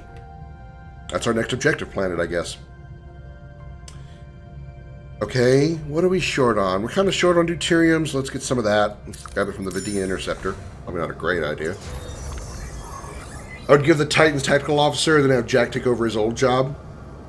Yeah. Ruined room complete. It's a 4-room slot. We have anything we could put up there? It's 4 rooms. A shield generator. Interesting. Not worried about that. Technology. Science lab. Not bad. Oops. Crew. Another sick bay. Crew quarters would fill it out. We don't have any emergency crew quarters left. Yeah, we have no emergency crew quarters left. So, okay. And then we can put a battery next to it. Crew quarters. Kablamo.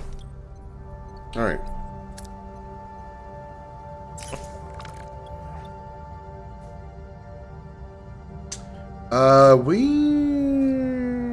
Getting 1,000 wouldn't be a bad thing. We can get it all. Yeah.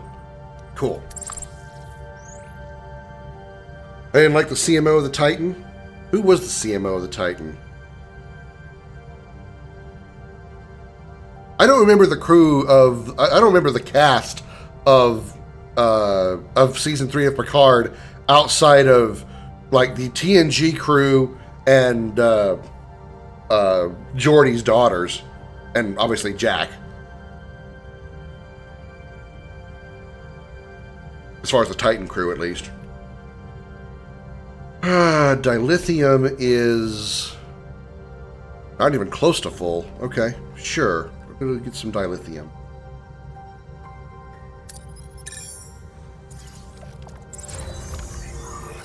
Hydroponics bay is complete.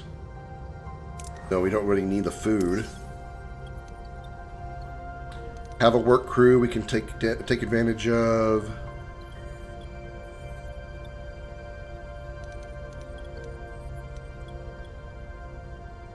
Should we repair the shuttle bay? We can't repair the life support, right? Because we need more of those, right? Which we can't do yet. Probably should turn that into a cargo bay. You know what? Turn this into a battery. No. No.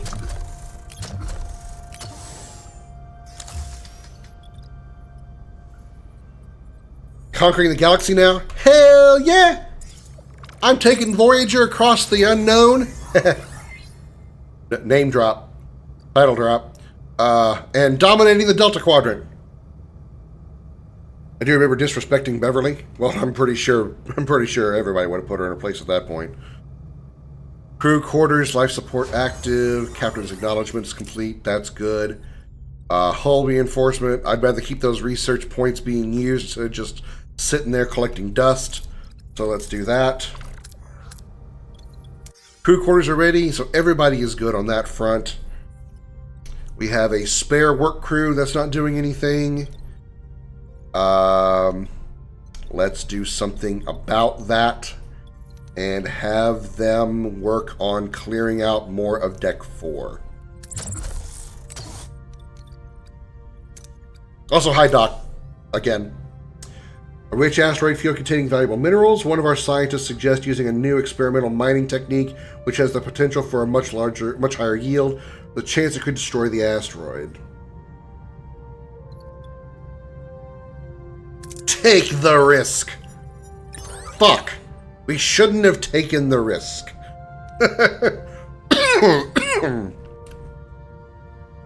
Oh well. A bit low on the duranium, huh? Well, let's get some duranium.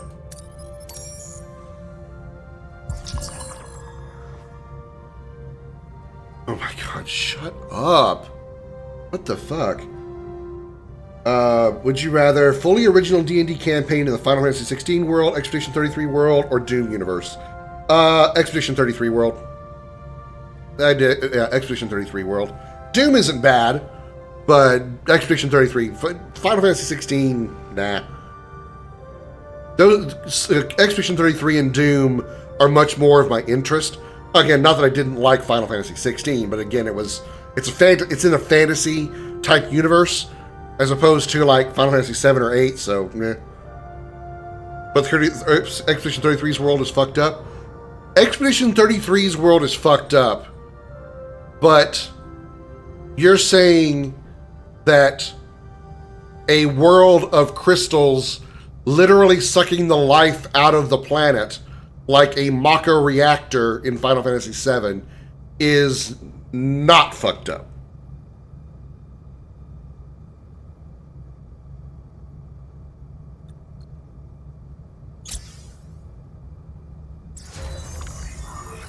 Ruined room is dismantled and battery compartment is complete. So that means both the crew are finished.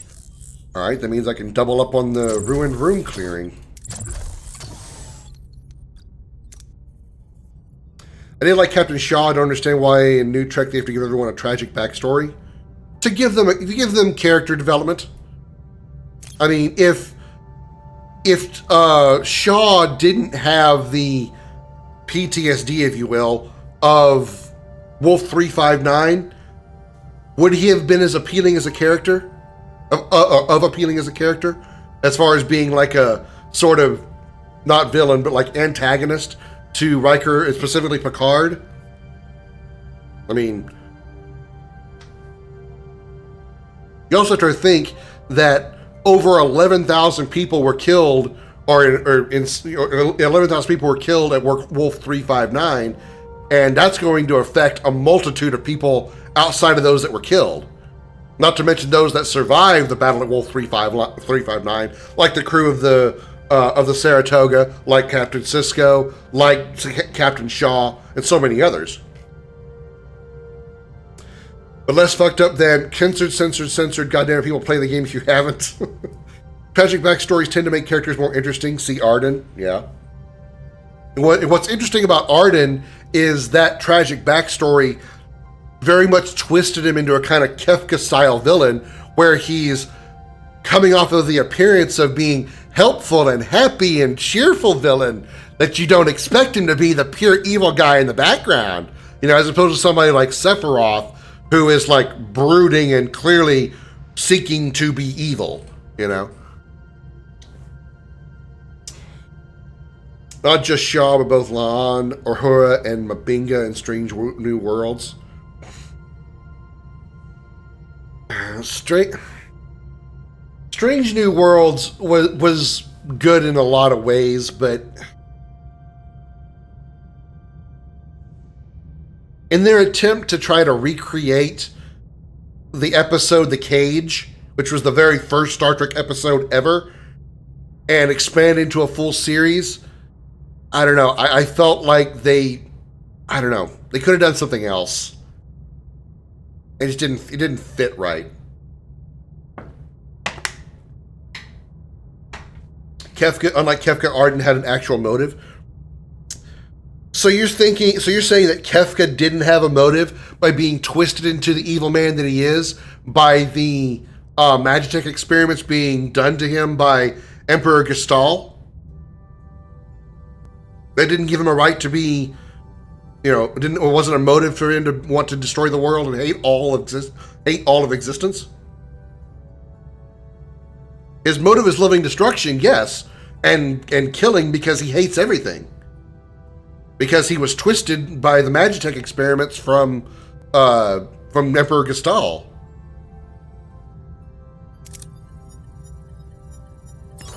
Nice.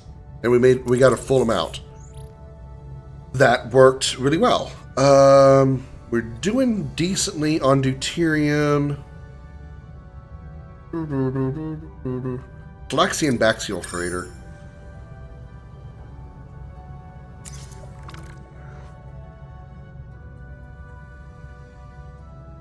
We don't need that much. We don't need 1,000, so let's just do the safe bet. Excuse me. Yeah, and we're full again. Nice. Kefka has some similarities with the Joker, origin aside. I'd be willing. I think it would be a safe bet to say, and they may have admitted it somewhere, that Kefka's, like his design, his character overall, and to an extent his intentions, were probably heavily influenced by the Joker, because both are obviously very similar. Kefka and Joker are both, in a way, a jester. One just happens to be twisted by Magitech experiments. One is just an evil fuck. A purely evil fuck. Even though Ian Noonien Singh should not exist, I think they have written her to be the most competent Starfleet officer we see in Trek. I do like the female Noonien Singh character. I do like her. She's a very interesting backstory in addition to the world. That's probably like the only big positive I got out of Strange New Worlds. My problem with Strange New Worlds is you know how it's going to end as far as like the story goes, because they even talked about it in the series how Pike cannot even if he knows about his future of getting burnt up and becoming the paraplegic wheelchair bound person that he is in the original series, he can't prevent that from happening because it would change too much of the future. So that in itself, we already know the final fate of Pike and to an extent the crew and the ship of Enterprise. So it kind of, I don't know, there's something lacking there. It's like, it almost like takes away the mystery to me. Plus, spoilers almost through your game, Kefka actually wins technically. Yeah, I mean, in a way, so does Sephiroth. Granted, what Kefka does when he wins is much more, you want to say permanent, or much more evident than what Sephiroth does when he wins. When Kefka wins, he literally destroys the world. He completely ruins the world, creating the world of ruin. Sephiroth wins by summoning Meteor and having it approach the planet and put people in a literal week of despair, sadness. You have literally 7 days left to live. That's going to put people in a pretty sour mood. So yeah, Kefka and Sephiroth both had won their specific objectives. Just one was more effective than the other. Killer clowns are common. Krim mastermind ones are less common. Kefka and the Joker are masterminds. Yeah. The big problem I have with Strange New Worlds is that they made all the rooms of the Enterprise too big. Yeah, that's something I can completely agree with you on, Trek. I felt that the Enterprise in both Strange New Worlds and the Kelvin Timeline Enterprise is much larger. I mean, the Kelvin timeline can be kind of forgiven because it is a separate timeline. So they, obviously they built the ships more for combat because of the changes in the timeline. And so therefore they probably changed the overall interior designs of the ships as well. But as far as Strange New Worlds, it really makes no sense for Pike's Enterprise to be so large and roomy while Kirk's Enterprise, which is the same exact ship, is much more confined and restricting. It makes it feel like there's a disconnect there. And I also get why they have the differences, because when Star Trek was first created in the 1960s, Paramount didn't exactly have room for massive, huge sets to put a television series into that not only they didn't know was going to succeed, but also had already had a pilot, and the pilot was a failure. Remember that little detail. The very first episode of Star Trek, the very first pilot of Star Trek, was considered a failure because it was too smart, that Paramount believed it was too smart for the modern audiences of the time.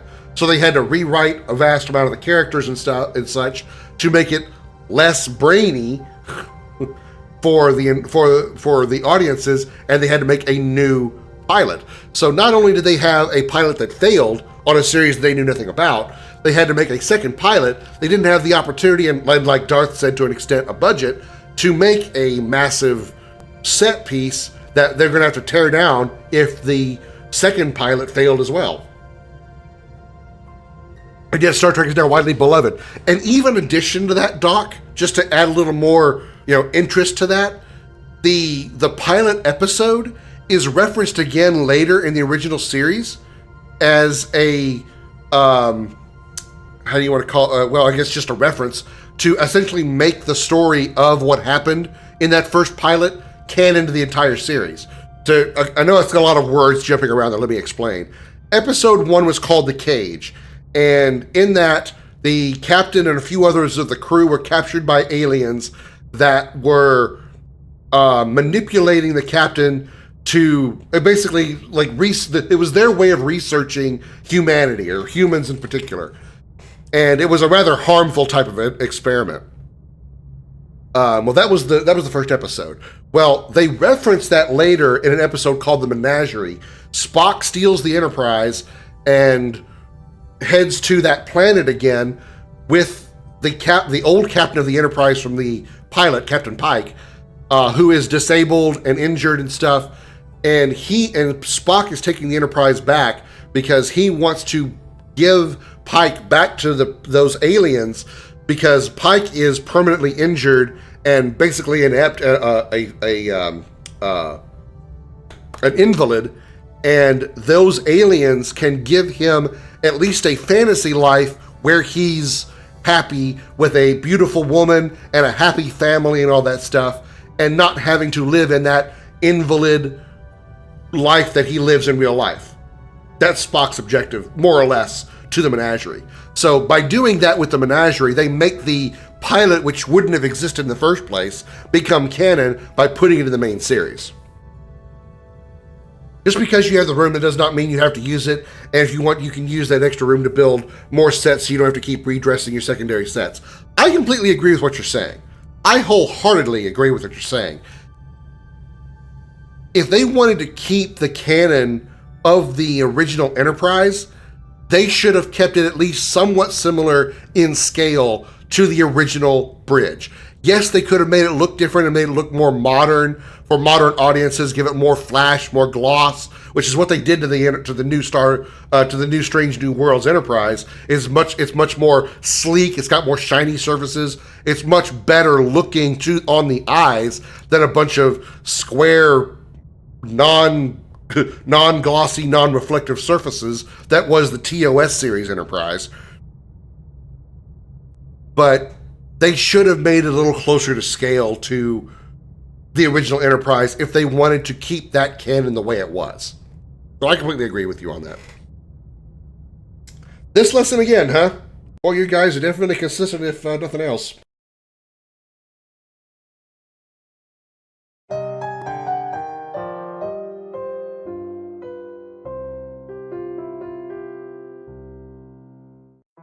Welcome to Video Gaming 101. I'm Professor Willie Long Woodcock. Lesson number 3. Fortnite sucks. That's all there is to say.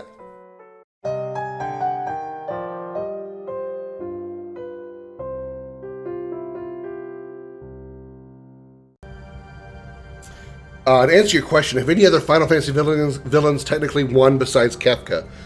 Kefka, Sephiroth, Arden,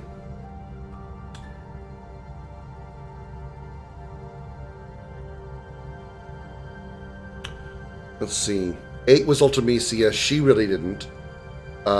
10 was Sin, technically didn't. 12 was Vayne, he didn't. 13 was Orphan, he didn't. 15 was Arden. 16 was Ultima, he didn't. I can't speak for 14 or 11. So, as far as I'm aware, probably the only villains that at least temporarily won are Kefka, Sephiroth, and Arden. Which, in many ways, Arden is the love child, if you will, of Kefka and Sephiroth. He's got the evil of Sephiroth, but the jester-ish of Kefka. And why did they have an early version of the holodeck to Pike's Enterprise? Yeah, that's something else I don't agree with as well. Is there a lesson talking about the fact that the inns always have enough beds for your party? There is. There is. I think it's 44? I think it's 44? go here. Ruined room is complete. Okay. We have room for 4 slots. Can we turn that into a cargo bay? We can. Well, that requires 3 spaces. Right. What was it that I was looking at that required 4 spaces? Oh, sick bay. Was that it? No? Okay, well, I'm going to put a cargo bay in there anyway.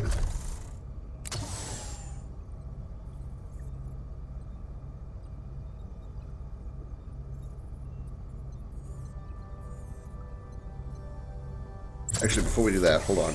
They're removing that one. No, yeah, go ahead and put the cargo bay in here. Yeah. Put the cargo bay in here. Right there, I guess. I want to try to keep the... Even though I know I got a couple over here, I kind of want to keep the battery compartments when I can kind of close to the middle of the ship. It's just my own, like, it's my OCD kind of thing. I just want to keep that there like that.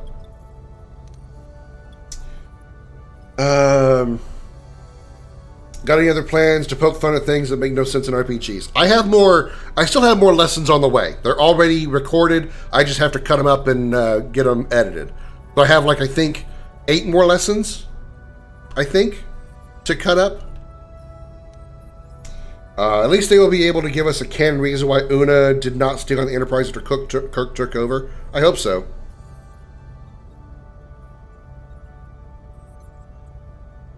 Oh, don't worry about it, Doc. I'm able to hold multiple conversations on different subjects. You've been here long enough to know that. No, don't worry about it. I'm sure he's not bothered by it. He's not trying to usurp the... he doesn't think I'm pretty sure he doesn't think you're trying to usurp the chat or anything. Okay, so they're working on that. We identified a lush planet teeming with life and rich untapped mineral deposits.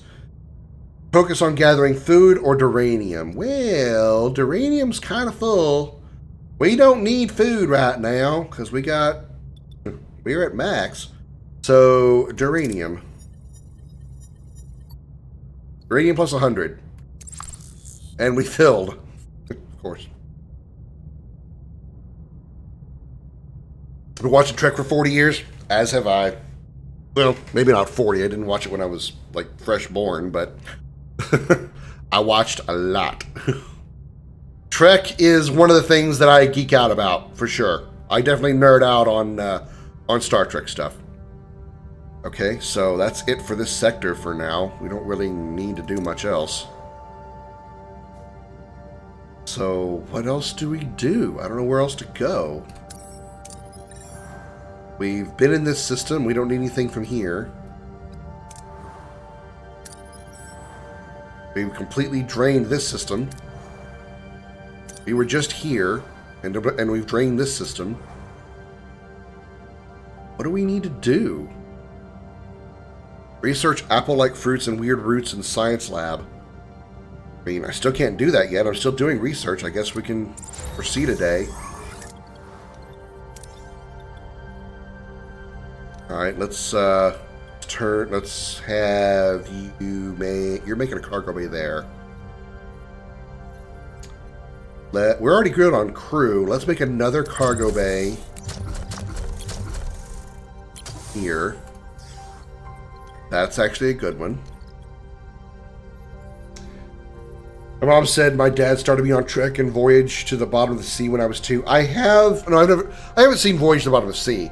I've seen Fantastic Voyage, which is the one where they shrink the doctors down into like a microscopic ship, and they go inside a human body to clear out a clot, a brain clot or a blood clot in a guy's brain. He just popped in because I was playing this. I think I didn't even ask. First time chatter, and I didn't ask my normal question that I ask first time chatters. God, I'm such a terrible streamer. God damn it. God damn it. Wow, it's 236 cycles past. It's been 236 days since we got thrown into the Delta Quadrant. And I don't know what the fuck to do. Not seen Logan's Run. I have not.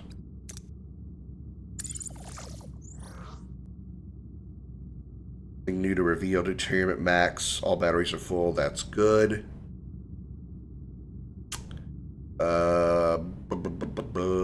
More research progress. Cargo bay is complete. Oh, I need to set them up. Alright. Cargo bay. Let's get... What do we really want a lot of? Food wouldn't be a bad idea. We usually max out on duranium pretty quick. So let's have this one hold duranium. And this one, when it's done, will hold food. I think that's a good idea. And then we're going to have you guys start clearing out that room. Hashtag professional streamer. Yeah. 0 of 10 streamer, give us all the money we've given you back, even though you've no way of knowing how much that is to everyone. That's true. Especially considering I've spent most of it by now as well.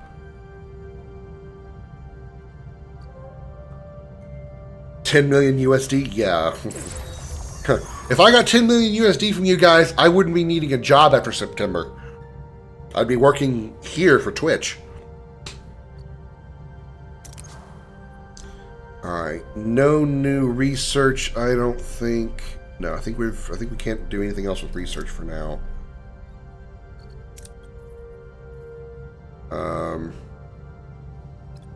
Let's go. Let's just move on another day. Cargo bay complete. You are going to turn into food storage. And we need to clear this room out. Pretty sure we set for life 10 mil? Shit. I'd be set for life probably with...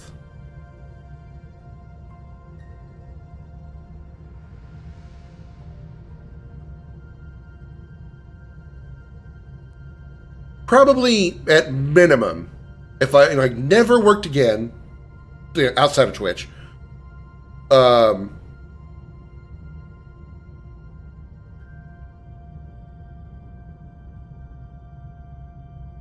$500,000. Probably $500,000. $500,000 would be all I need. I can even live off the interest from that. I wouldn't even need millions. Let's see. Guess just keep...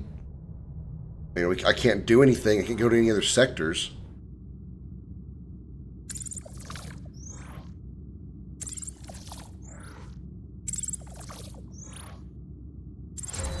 Ruined room is complete. That's ready.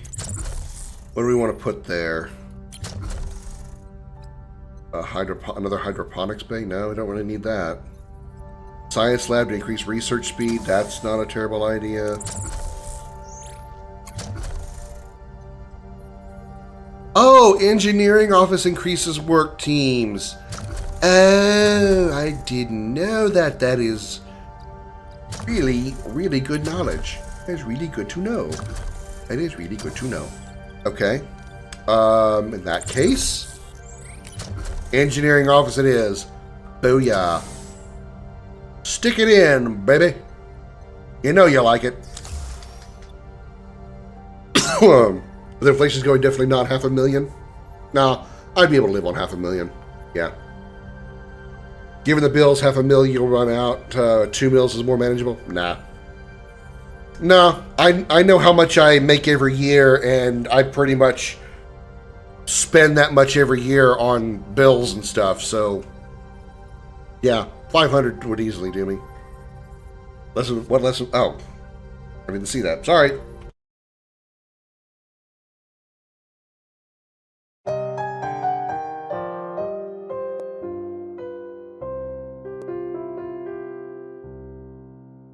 Welcome to Video Gaming 101. I'm Professor Willie Longwoodcock. Lesson number 44. Whenever you need an inn, a room will always be available to you, no matter how busy the inn may seem, and there will always be a perfect amount of beds for your entire party.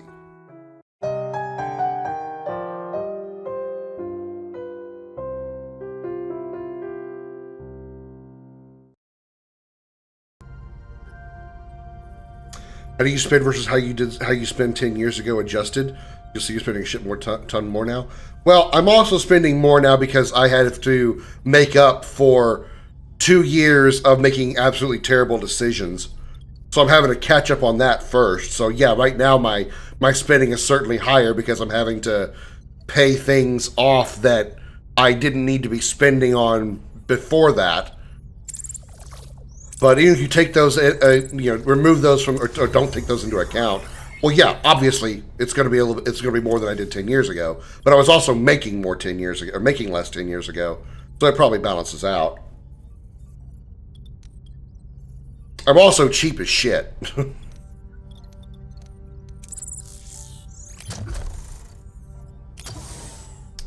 Battery compartment. I have another crew space, or another space there that I can put another battery in.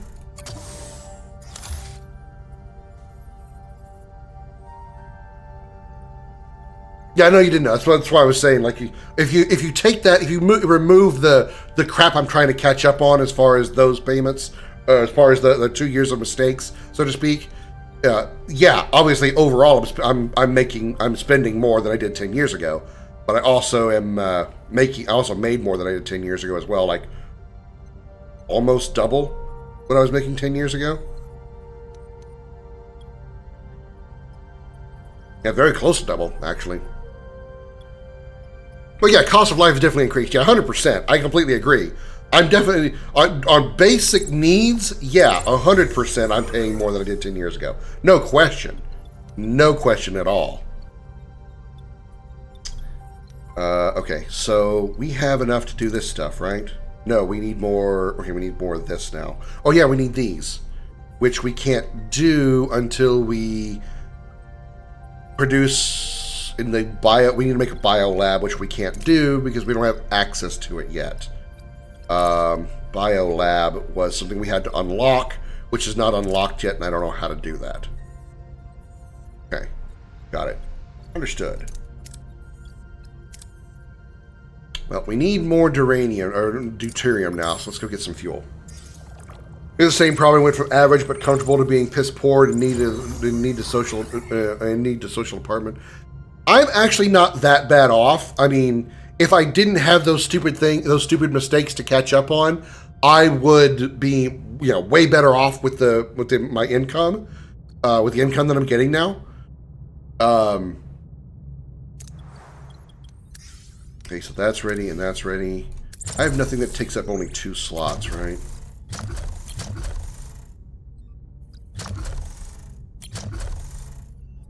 I don't have enough resources for any of this either. Okay. We have nothing we need to clear out. And we can't restore power to any of these decks. Can you repair this? Periodically receive trade offers.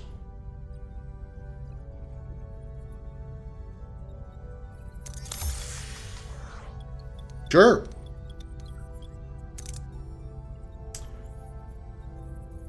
Okay, I can't do anything with that. All right. All right. And yeah, we'll only keep agreeing. Well, yeah, obviously. Obviously.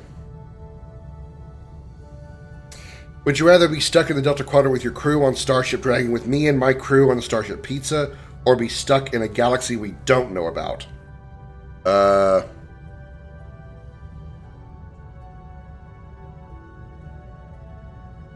With your crew on Dragon, with me and my crew on the Starship Pizza, or be stuck in a galaxy we don't know about? Well, I would definitely, no offense to your ship, but I would definitely take my ship over yours. But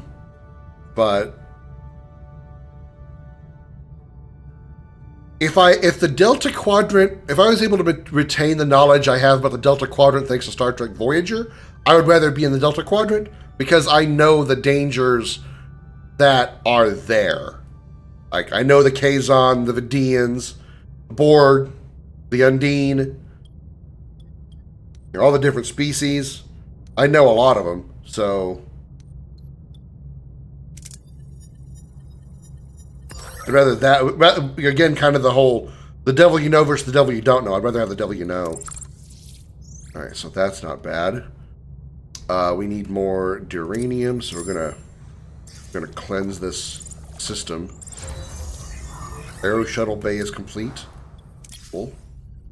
You will periodically receive trade offers when your Aero Shuttle Bay is active. Only one trade can be active at a time, and each takes a set amount of time to complete. You need to manually collect the resources after the trade went through. Okay. So no new trade offers yet.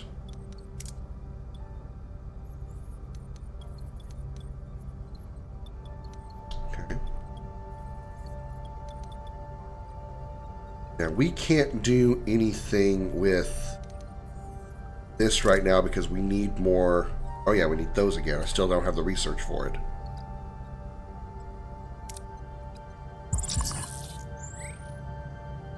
There's genuine anger across the decks. Your officers are now openly challenging the necessity of this prolonged delay. The crew is eager to move and perceives any further halt as a direct betrayal of our primary objective, getting home. I don't know where to go! All 4 of the systems I can visit are places we've already been. I don't know how to go on to the next location. You guys better get a hold of yourselves.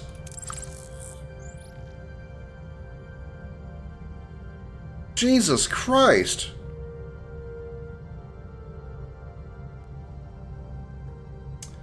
Let's grab the deuterium over here.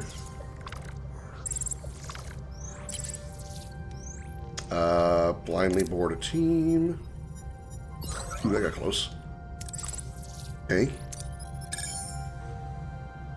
In research horse riding, that's why. Ah, I knew it.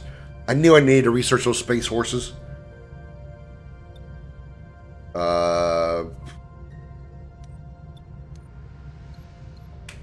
Our torpedo! Nice. And we maxed out on uranium. Excellent. Okay. So, where do you guys want to go, crew? Where the hell are we supposed to go to do anything, considering everything here is completely done? Like, what the fuck? What do you want me to do?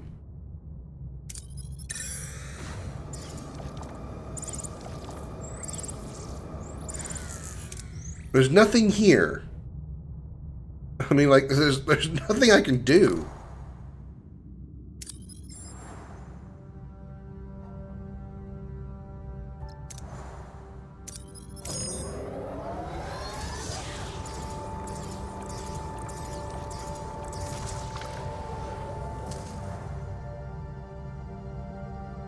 Base stations, I've already done all this. Already been all these stations. Am I, like, horribly missing something here?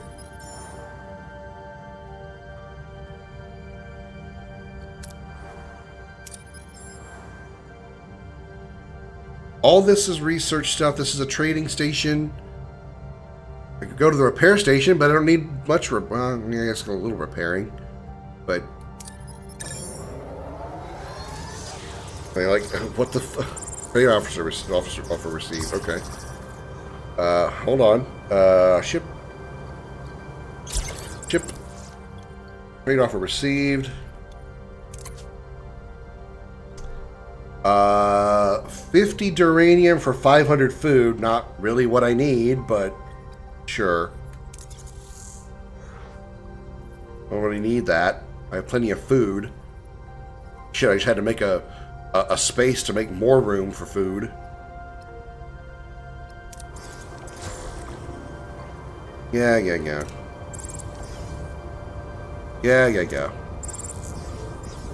Oh, I know what I need to do. Okay. I see the location I needed to go to. It was I needed to go to the cloud. I forgot about the cloud. Repair hull. Let's give you food to repair the hull. Yeah.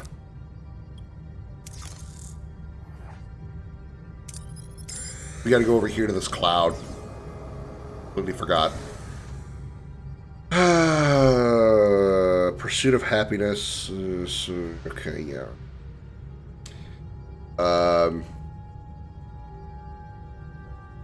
Gain at least 5 morale per cycle for 15 cycles. Let's just do this one.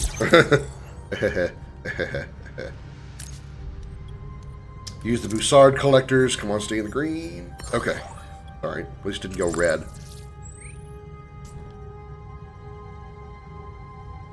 Alright. Let's turn the warp core back on. There's engineering. There's engineering.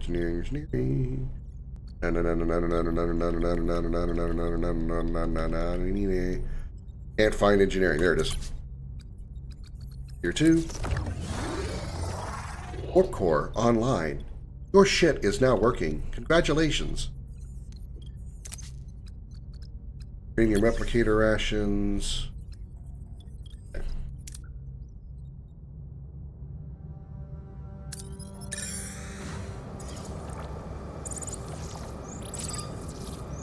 Radar pursuit already? Damn. Come on over here. Stay here. Yeah, 1200, baby. Nice. Haha. Cool. Okay. Now, maybe look it off my ass for a second.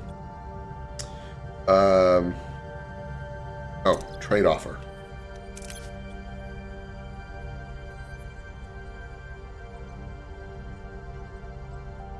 I don't need food.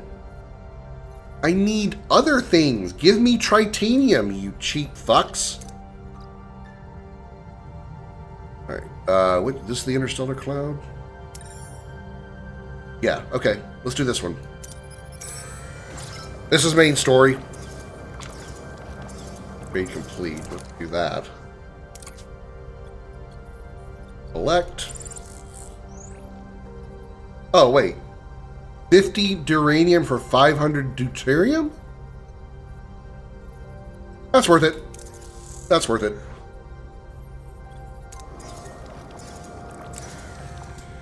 Sensors detect unusual activity in a high-pressure nebula. Omicron particles scatter freely with large clusters sealed behind stable energy barriers. The chance, but risky.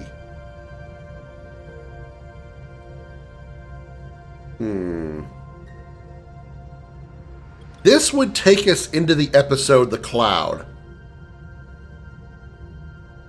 So we're going to take the alternate route because we're trying to go the opposite route of the show.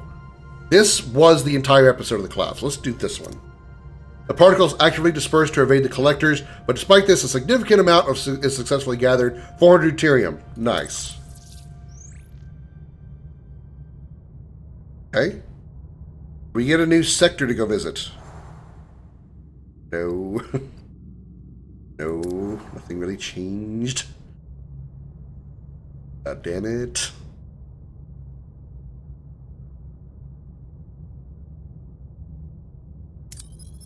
We get some titanium. Okay, nice.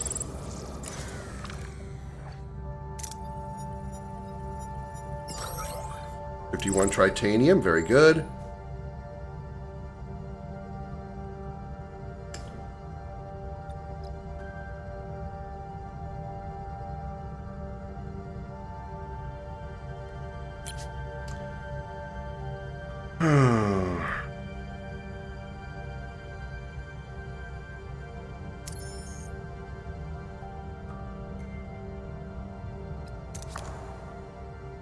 Still nothing new. Don't need to get food. More deuterium is never a bad thing to get.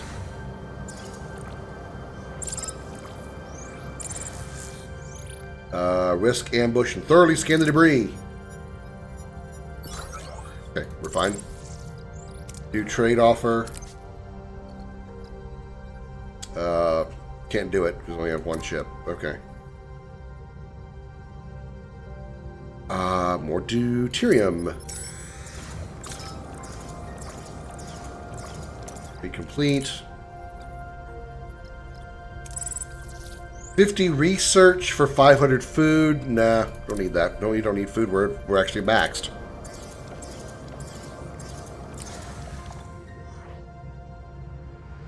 Risk ambush. Nice. We're at max capacity on that.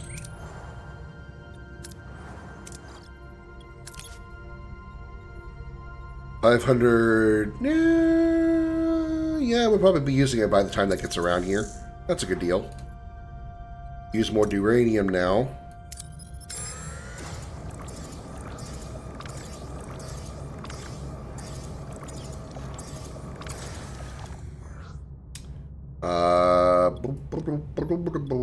Let's get 69 max titanium or 69 max uranium. Either way, 69, baby. It's gonna go straight into the red, I know it. Yep, knew it. A hostile ship just decloaked on flank battle stations? Ooh, space battle! Kazon Swarm. Start combat. Orders, Captain. Let's fuck some shit up. Kazon Swarm. Orders, target, warp core. Let's kill them. Moving to attack the starboard side, Captain.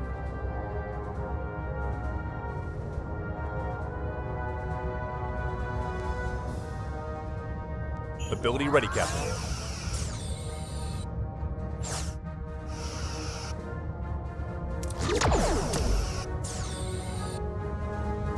Ability ready. Enemy shields destroyed, Captain. Enemy shields destroyed, Captain. Enemy shields destroyed, Captain.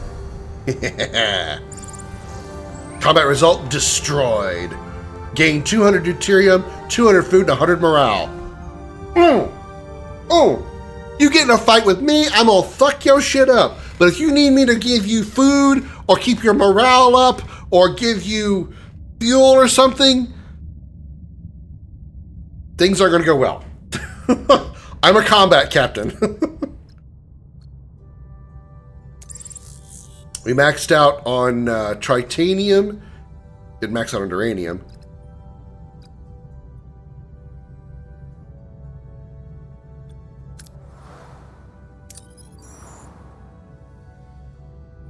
Wait, how do we... What?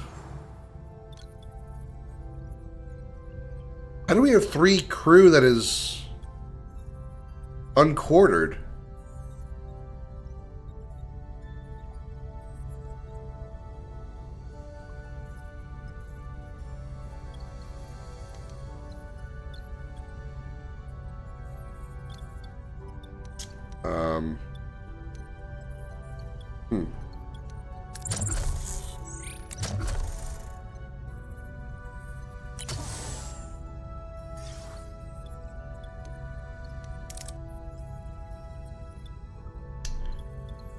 Well, let's put a battery in here because we can.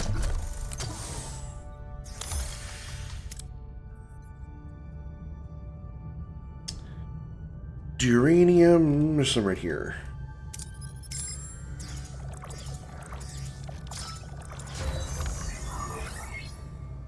Emergency quarters. Okay. Can't clear any more decks because we need gel packs. Restore life support. Oh, wait, why can we do those? But these require 7, just because it's further down. 7, 3. I guess because it's further down. What about this one? 1, 1. Okay. I guess because it's a different set of life support. Whatever. Let's do life support on deck 12.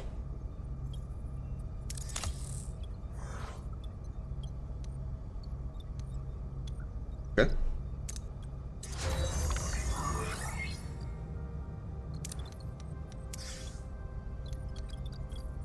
Cool beans. Abandoned ship drift in space. Blindly beam a team on board to force open the storage and retrieve all contents. Let's get as much as we can. Yeah, alright. Get the duranium or the deuterium over here because we're running a little low again.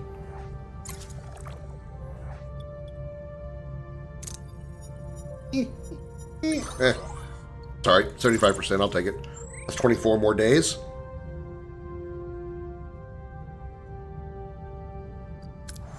What the hell do I need to do to progress? 4 dilithium for 500 food. No, don't need that. Research apple-like fruits and weird roots in science laboratory.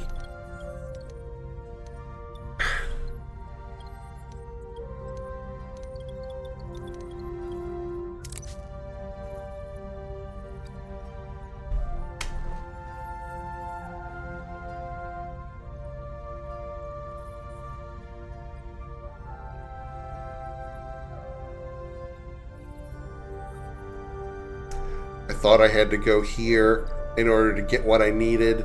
Instead, I had to go here. I am so fucking dumb.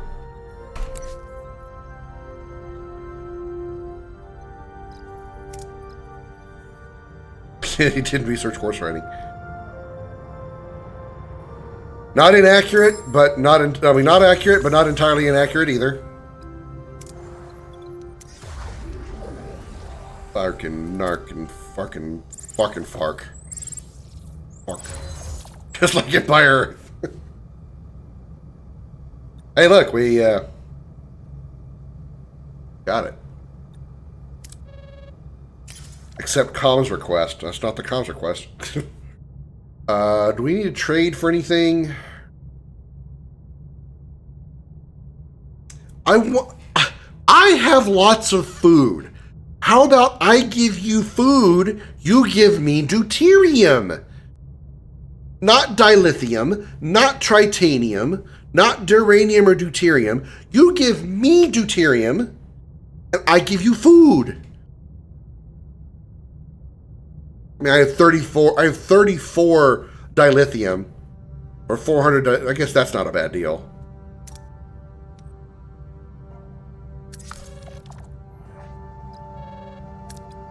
Feature consistent? Suppose it's true. As the commander feared, the Leola roots aren't a long-term solution. We need to find other ways to stock our pantry. Suggestions? Captain, I was thinking about building a hydroponics bay. It would give the crew a chance to reconnect with the natural process of growing food.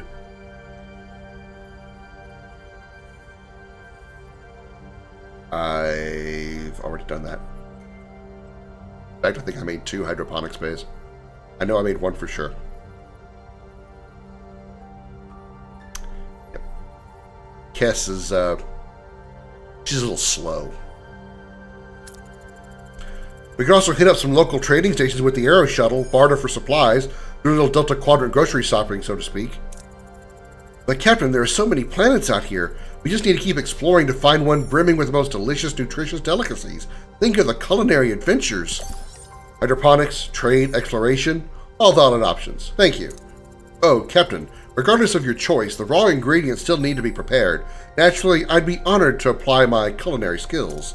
However, the mess hall lacks a proper galley. Would you be willing to sacrifice your private dining room for the greater good of the crew? This didn't happen in the show. Neelix didn't ask Janeway to make a galley for Neelix's kitchen. He just fucking took it. Wonderful. She didn't even get a chance to answer. Wonderful. I get to work straight away. Mess hall level 2 unlocked in the crew tech tree. Nice. To upgrade any room, select the room first, and then use the upgrade button if you have the necessary resources. Focus on the mess hall for now and upgrade it to the 2nd level.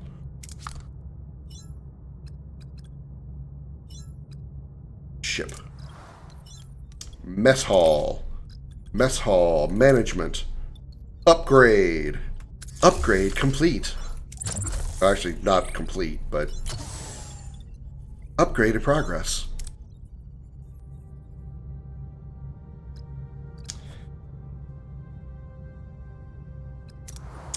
Okay, so we can still just explore to get nothing.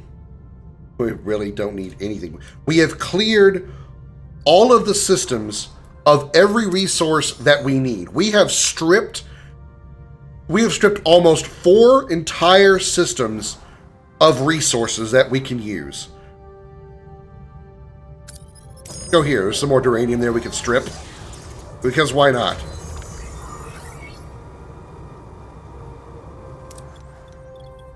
Upgrade complete.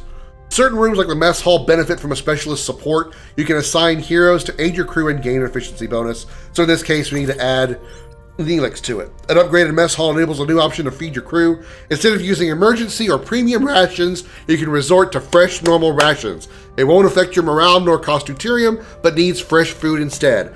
Each 3 crewmen consume 1 food every cycle. If your food reserves are empty, emergency rations are selected automatically. I can finally use this 2,000 food I have in storage. Neelix, get your ass in there. Normal food rations.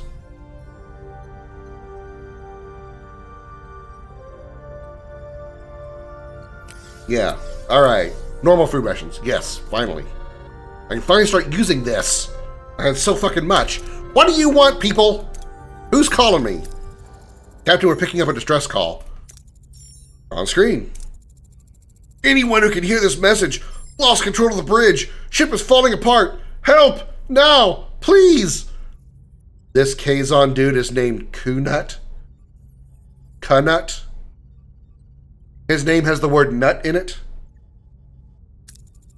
And it's 1 letter away from being the word cunt. Captain, this may be a trap. General scan of the Kazon ship. Analyze damage to the Kazon ship. Scan for other Kazon ships. Let's start with a sensor array scan. Analyze the damage. Can we determine if they sustain genuine damage? Its fluctuating nucleonic patterns might indicate a reactor breakdown on board. Coconut. Scan for other Kazon ships. Scan for any of the Kazon ships in the area. Nothing's showing up, Captain. Scan the Kazon ship. Let's see what we're dealing with. The ship is identical to the Kazon Nistrum raider we previously encountered, Captain. Which is slang for mainly balls in French. Oh, it's too bad we weren't playing Empire Earth today, Darth. You went to bed yesterday night, but we got into the next chapter of the of Empire Earth. We went from the Greek campaign, we're now into the English campaign, but it's the English campaign by name, but it's very French. And I think you would horribly cringe at the English with a French accent that they used for the voice actors in the game. It's even, I'm like, oh my God, if Darth were here, he would be slapping himself in the face. It's even, I'm like, this is bad. This is bad. We also say family jewels, but oh well. Yeah, Franglish triggers me. Yeah, it's they're speaking English, but they're doing it with French accents, even though it's supposed to be an English campaign. Oh my God, it's so bad. It is so bad. The Kazon Nistrum is one of the most violent sects in the entire Kazon collective. Will help, but be cautious. This could be an opportunity to make new friends, or enemies. And most Fringlish you don't even spot, so if you're triggered, I'm scared now.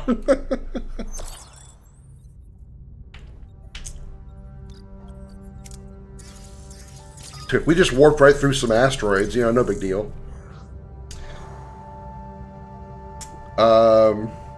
Let's get some duranium. Okay, it's full now.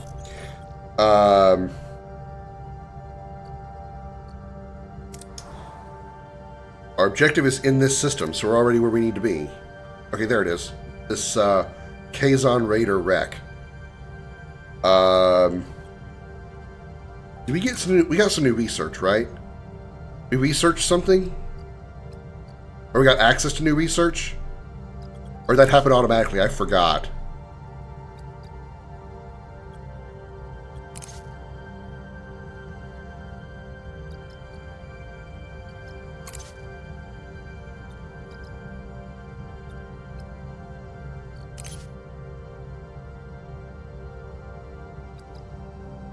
I guess we didn't get anything new. Okay.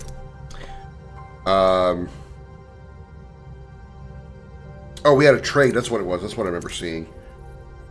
40 tritanium for 400 food. God damn it. No. Don't need food that bad. I'm not trading away tritanium. Okay.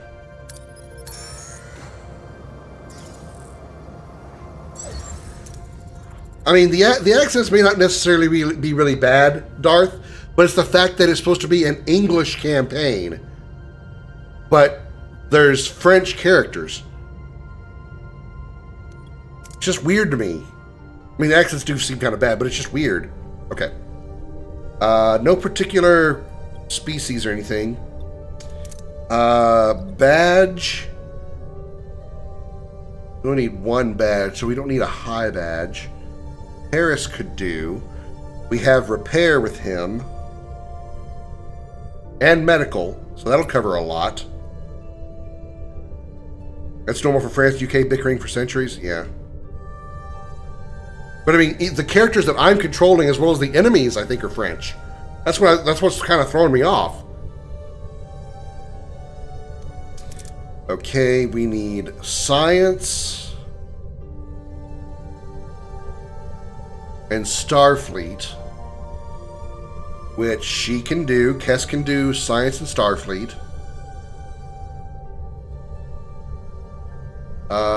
So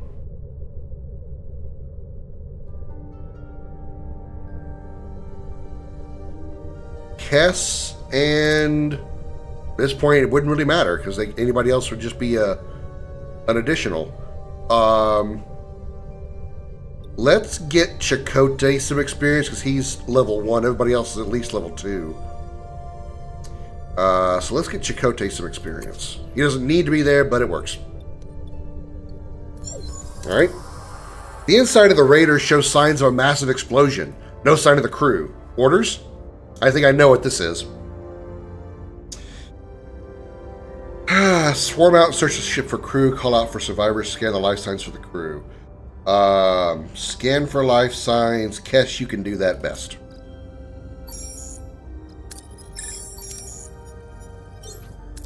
Scanning reveals a single faint life sign. The team beams the comatose survivor directly to sickbay. The rest of the Kazon crew have been fused with the wreckage. Yep, this is definitely what I think it is. Yep. What happened here?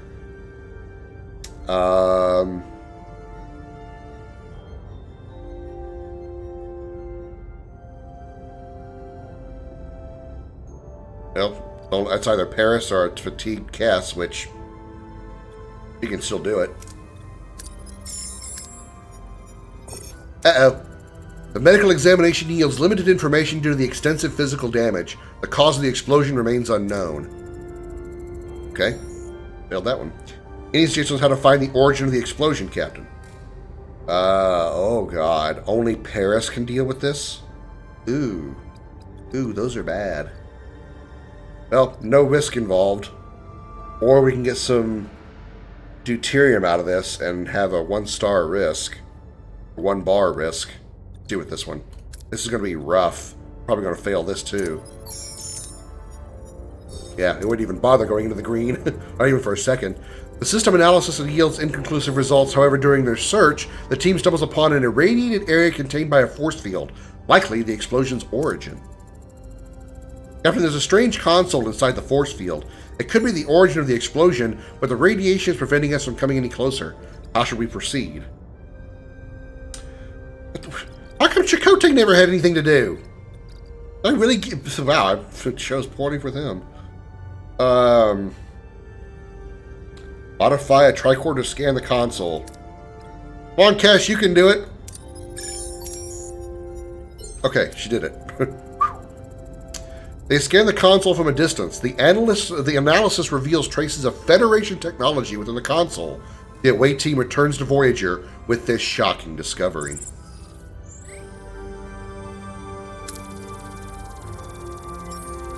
Well, at least Chakotay leveled up. It seems the Kazon tried to install Federation technology. We are unsure why. Can't we transport it out to examine it? Not with those levels of nucleonic radiation. We could create some space bubble or build an expander. One's quicker and riskier, the other's safer but more resource intensive.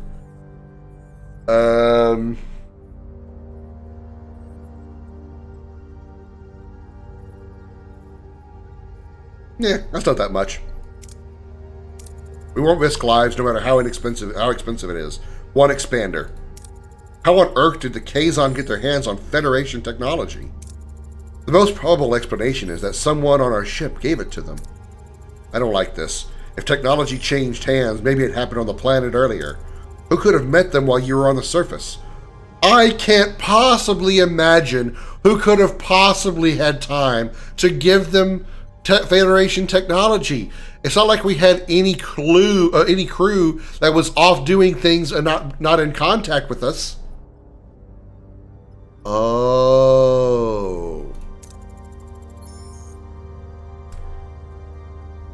Bing! Tuvok nailed it. Ensign Seska was unaccounted for. I was picking mushrooms. The Kazon ambushed me.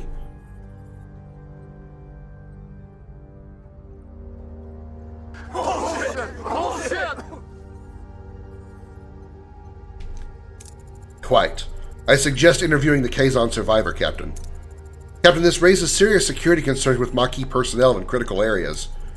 This is about you being passed over for chief engineer, isn't it, Carrie? That was such a bad lie. Yeah, no shit. No, Torres, it's about security.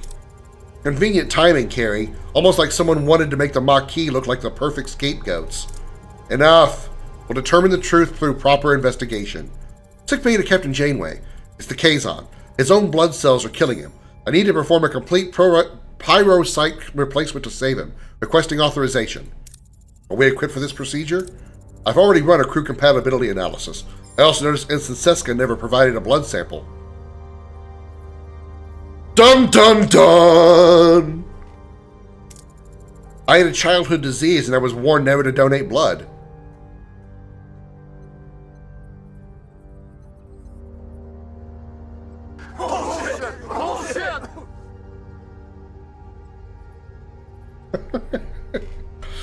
Can you tell I know what's coming?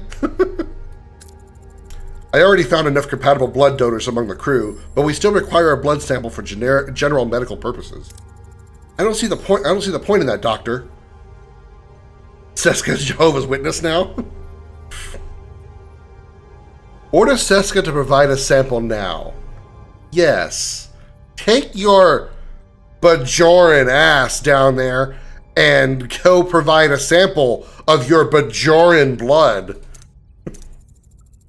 And so Seska, I order you to provide a blood sample. It's for your own good. And about the Kazon patient. Oh, I had the Vidian surgical device to replace his pyrocytes. 100% chance. Okay. I don't know shit about Star Trek, and even I can tell what's coming. I'm also like very much leading you down that path too, because again, I know what's coming. The Vidian surgical device will help, Doctor. Good news, Captain. The Kazon is stable. Chances are high that he'll survive. Good. Let me know as soon as he wakes up. Let's proceed with building the expander. Craft expander in the workshop. Alright, if I had a workshop, where would it be?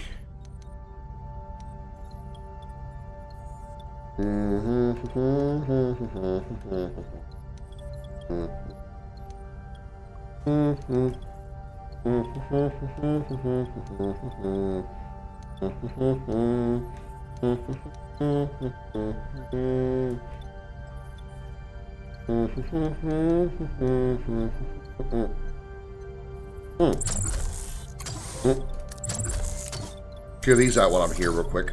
Now that I remembered. Transporter room. Hey, found it. Workshop. You didn't need to, though it's amusing. That's how bad her lies are. Yeah.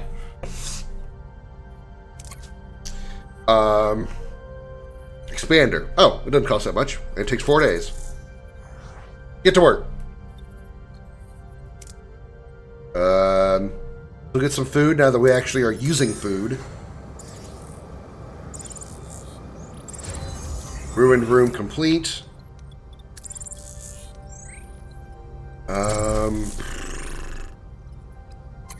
I may keep that currently empty for now until we determine what I'm going to need next, because I feel like I'm going to need something very soon. I also still need to research Biolab,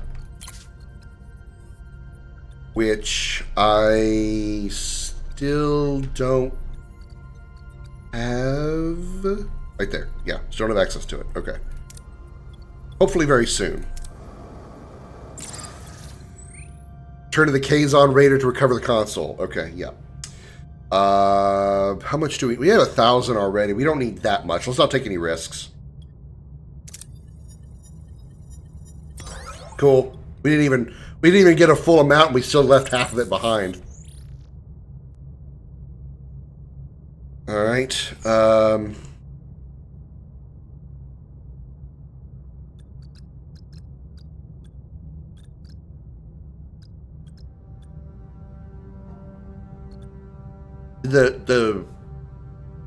it's 4 cycles away, so I completed it. Okay, never mind. Like, did the expander get done? Yeah, it did, because it was 4 cycles away and we completed it. Alright, we have enough room here that we could put another sick bay. Hydroponics bay, no. Cargo bay wouldn't be a bad idea.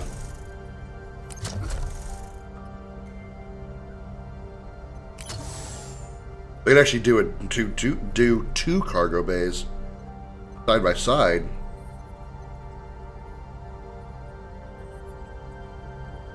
No, just one. Don't want to get greedy. Just one for now. Just one for now. Because we don't know if we're going to need something in the next chapter, so to speak. Captain, we reach our destination. Orders, let's continue. Oh look, the Kazon have found their broken ship. And they're probably going to blame us for destroying it. Or for being aboard their ship and taking their technology or something. Captain, 2 Kazon Nistrum raiders approaching. They're hailing us. Open a channel. Kazon vessel, I'm Catherine Janeway, captain of the Federation starship Voyager. I am Cullah, first Maj of the Kazon Nistrum. What have you done to our ship? Get used to seeing this guy. We're going to see him a lot. We responded to a distress call. By the time we arrived, there was only one survivor. I demand to speak to him. Better not refuse the demand of a Kazon Nistrum Maj, Captain. We should question the survivor first without outside influence. I demand to see my crewman immediately.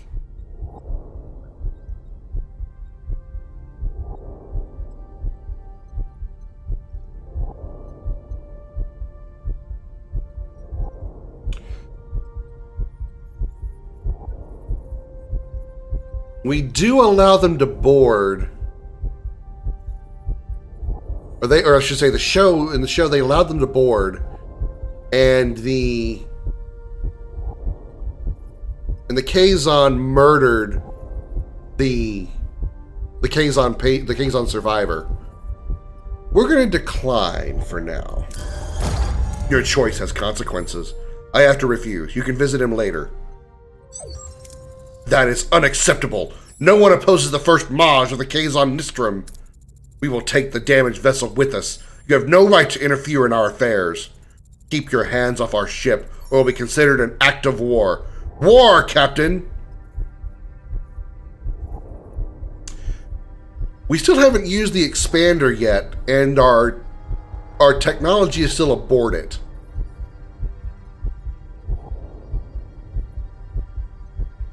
Pretty sure they took the ship before, too.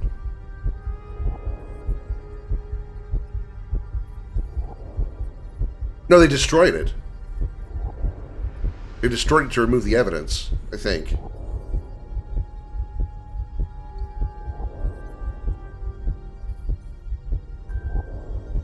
How about no? Federation technology caused the explosion. Until we know more, I can't release the ship to you. Your technology makes you brave, Captain, but you have only one ship. There will be 4 Kazon vessels off your bow soon enough. That's very similar to what he said in the show, so I'm able to sort of imitate it. I don't like bullies, I don't like threats, and I don't like you, Cullah. Janeway out. Great line. Love that line in the show. Janeway to away team. Get ready to recover the console. Alright.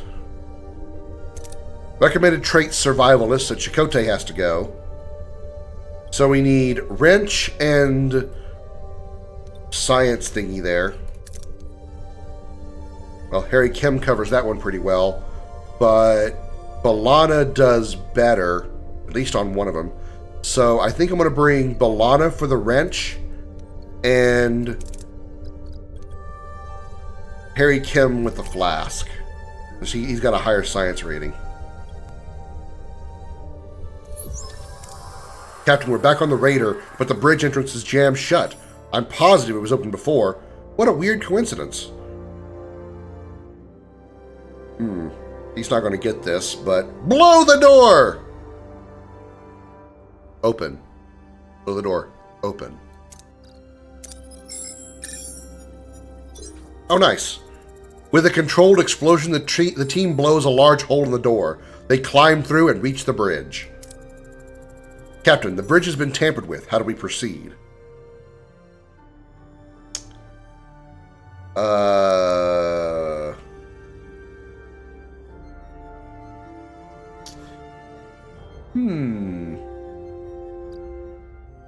Let's try this one. Even though he's already fatigued. Nice, we still got it. A thorough search reveals that someone else has been there recently.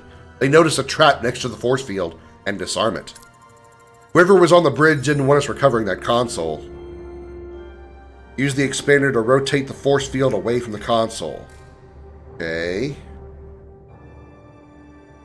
But we can't do this one because we don't have the subspace bubble. That's you, B'Elanna. The away team carefully rotates the force field.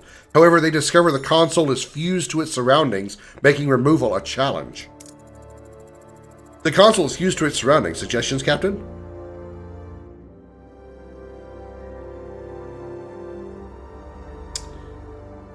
Well...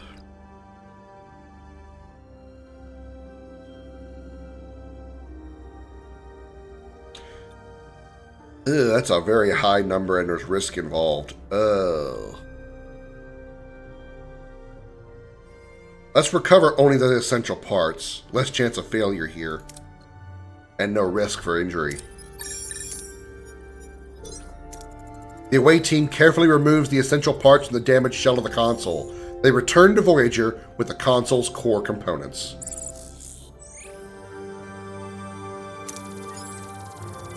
Nice, everybody gained a level. Cool. Console recovered, Captain. It is indeed from Voyager.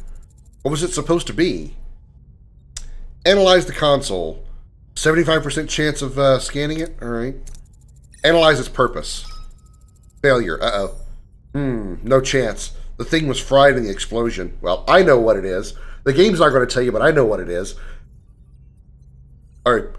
I remember correctly, I know what it is. It was a transporter, no, it was a replicator. It was a replicator.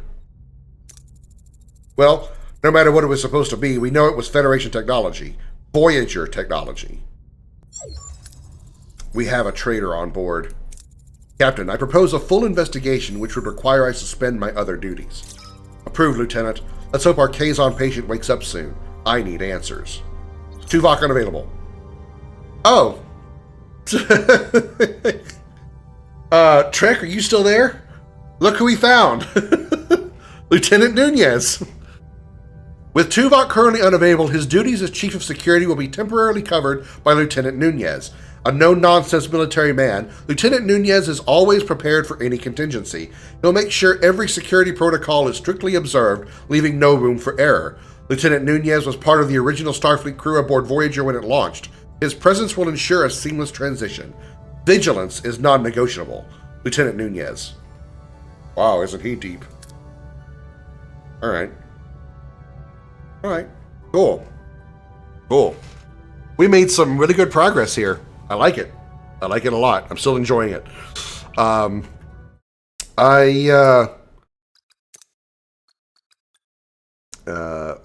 Hills Gamma. Oh, that's not what I thought it was.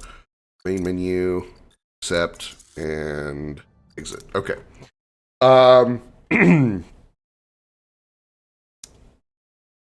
If you guys enjoyed that, please, feel free to let me know. I know a lot of you may not be Trek fans yourself or know much about Trek, so I don't know if you'd be able to get much out of it, but hopefully you enjoyed it nonetheless. Jose's live right now. We're gonna go raid him.